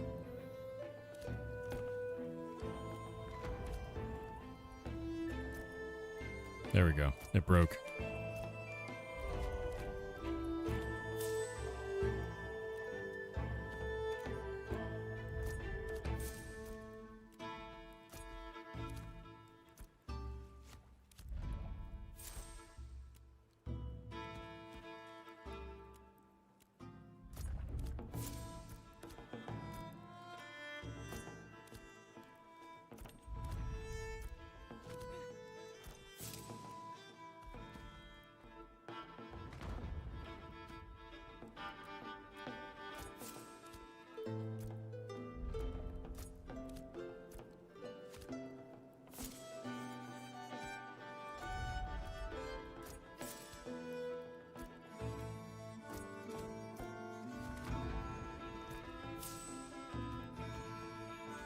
One of those, and now we're good to go. You can see that I gained all of that last 20% of a level, and I gained another 70,000 experience into this level. And that's it, man. And you can just keep doing that, and keep running these commission quests, and any of the ones that are like timber, you can just go do it, you know? So, it's one of the things where you can just grab a shitload of a material and turn it in for lots of rewards. And look at all the glint that I have now. You know? So, like, I got 50 silver worth of glint from turning all that stuff in. Instead of selling it on the market, just turn it into an NPC for XP. Shitload of XP. That's how I got from level 9 to level 10 to break that, like, that level gap there, which was really annoying. But I beat it just by doing that.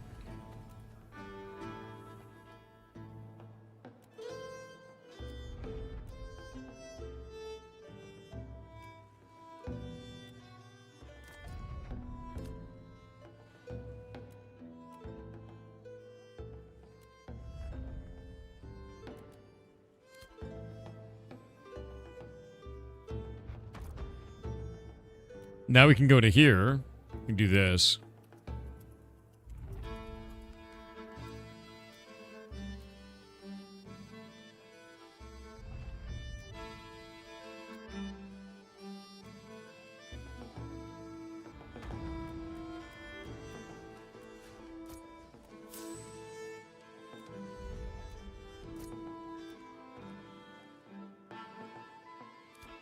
And now I've got all that extra wood that I just got from the market, right? Using the money that I just made. Not even all the money that I just made. Yep. So I could just run the market out, buying all the cheapo ones, and then run back up here and turn it in.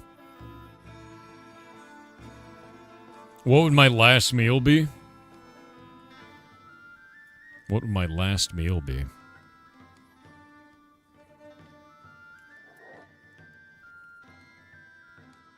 One pound of Pop Rocks, 2 liters of soda.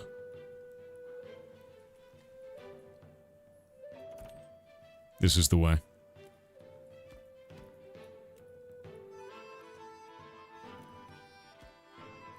If I'm going out with a bang.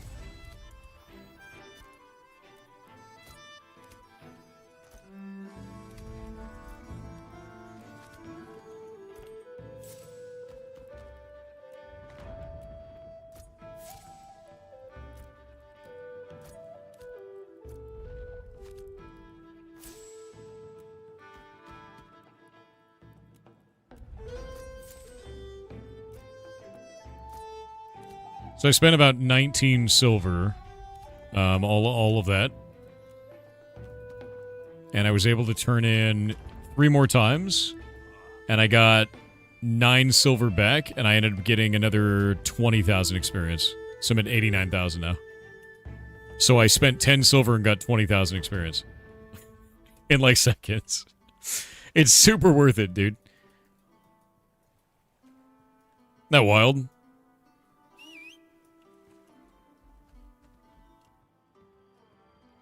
Wish you could do this in real life. Yeah. You're spending so little money doing this, too.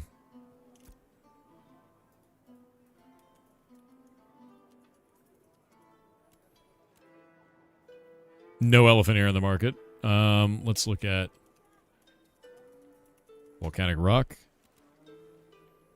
1 silver each. People are catching on. People are catching on.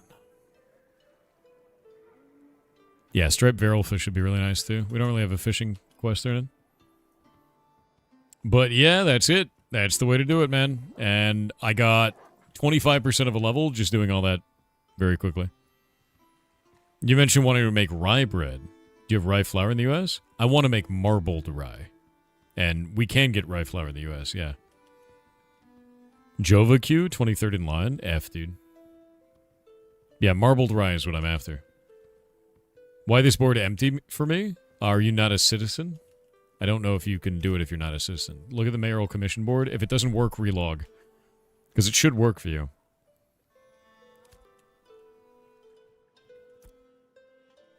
Yeah. You also have to be on our server, right? I'm going to swap characters now. Not every... Even non-citizens can get them? Then I have no idea. No, you don't need to be a citizen then. I thought maybe it would be, but try relogging. You're not a citizen, you can do the quest? Yeah, I have no idea then. It's very strange.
Every day I gotta turn this back off. Doot. Alright. Now let's go look to see what I can do for the city. The Great Bounty.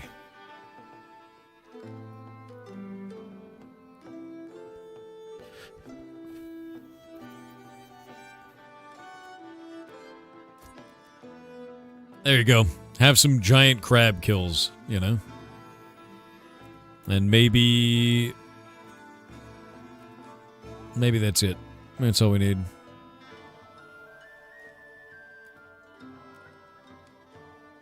Nice. The last one we need to do is going to be the laboratory. Let's go check out the lab. We need 60 books and then we can make the lab. And then we're done. Did it all. What do the books take? Dragon Tree Wood and Moonbell. We need 60. And then we finally get a laboratory, dude. I'll make book. You need to take Dragon Tree Wood and Moonbells and bring them to the acquisition vendor down here and just turn them in. That's it.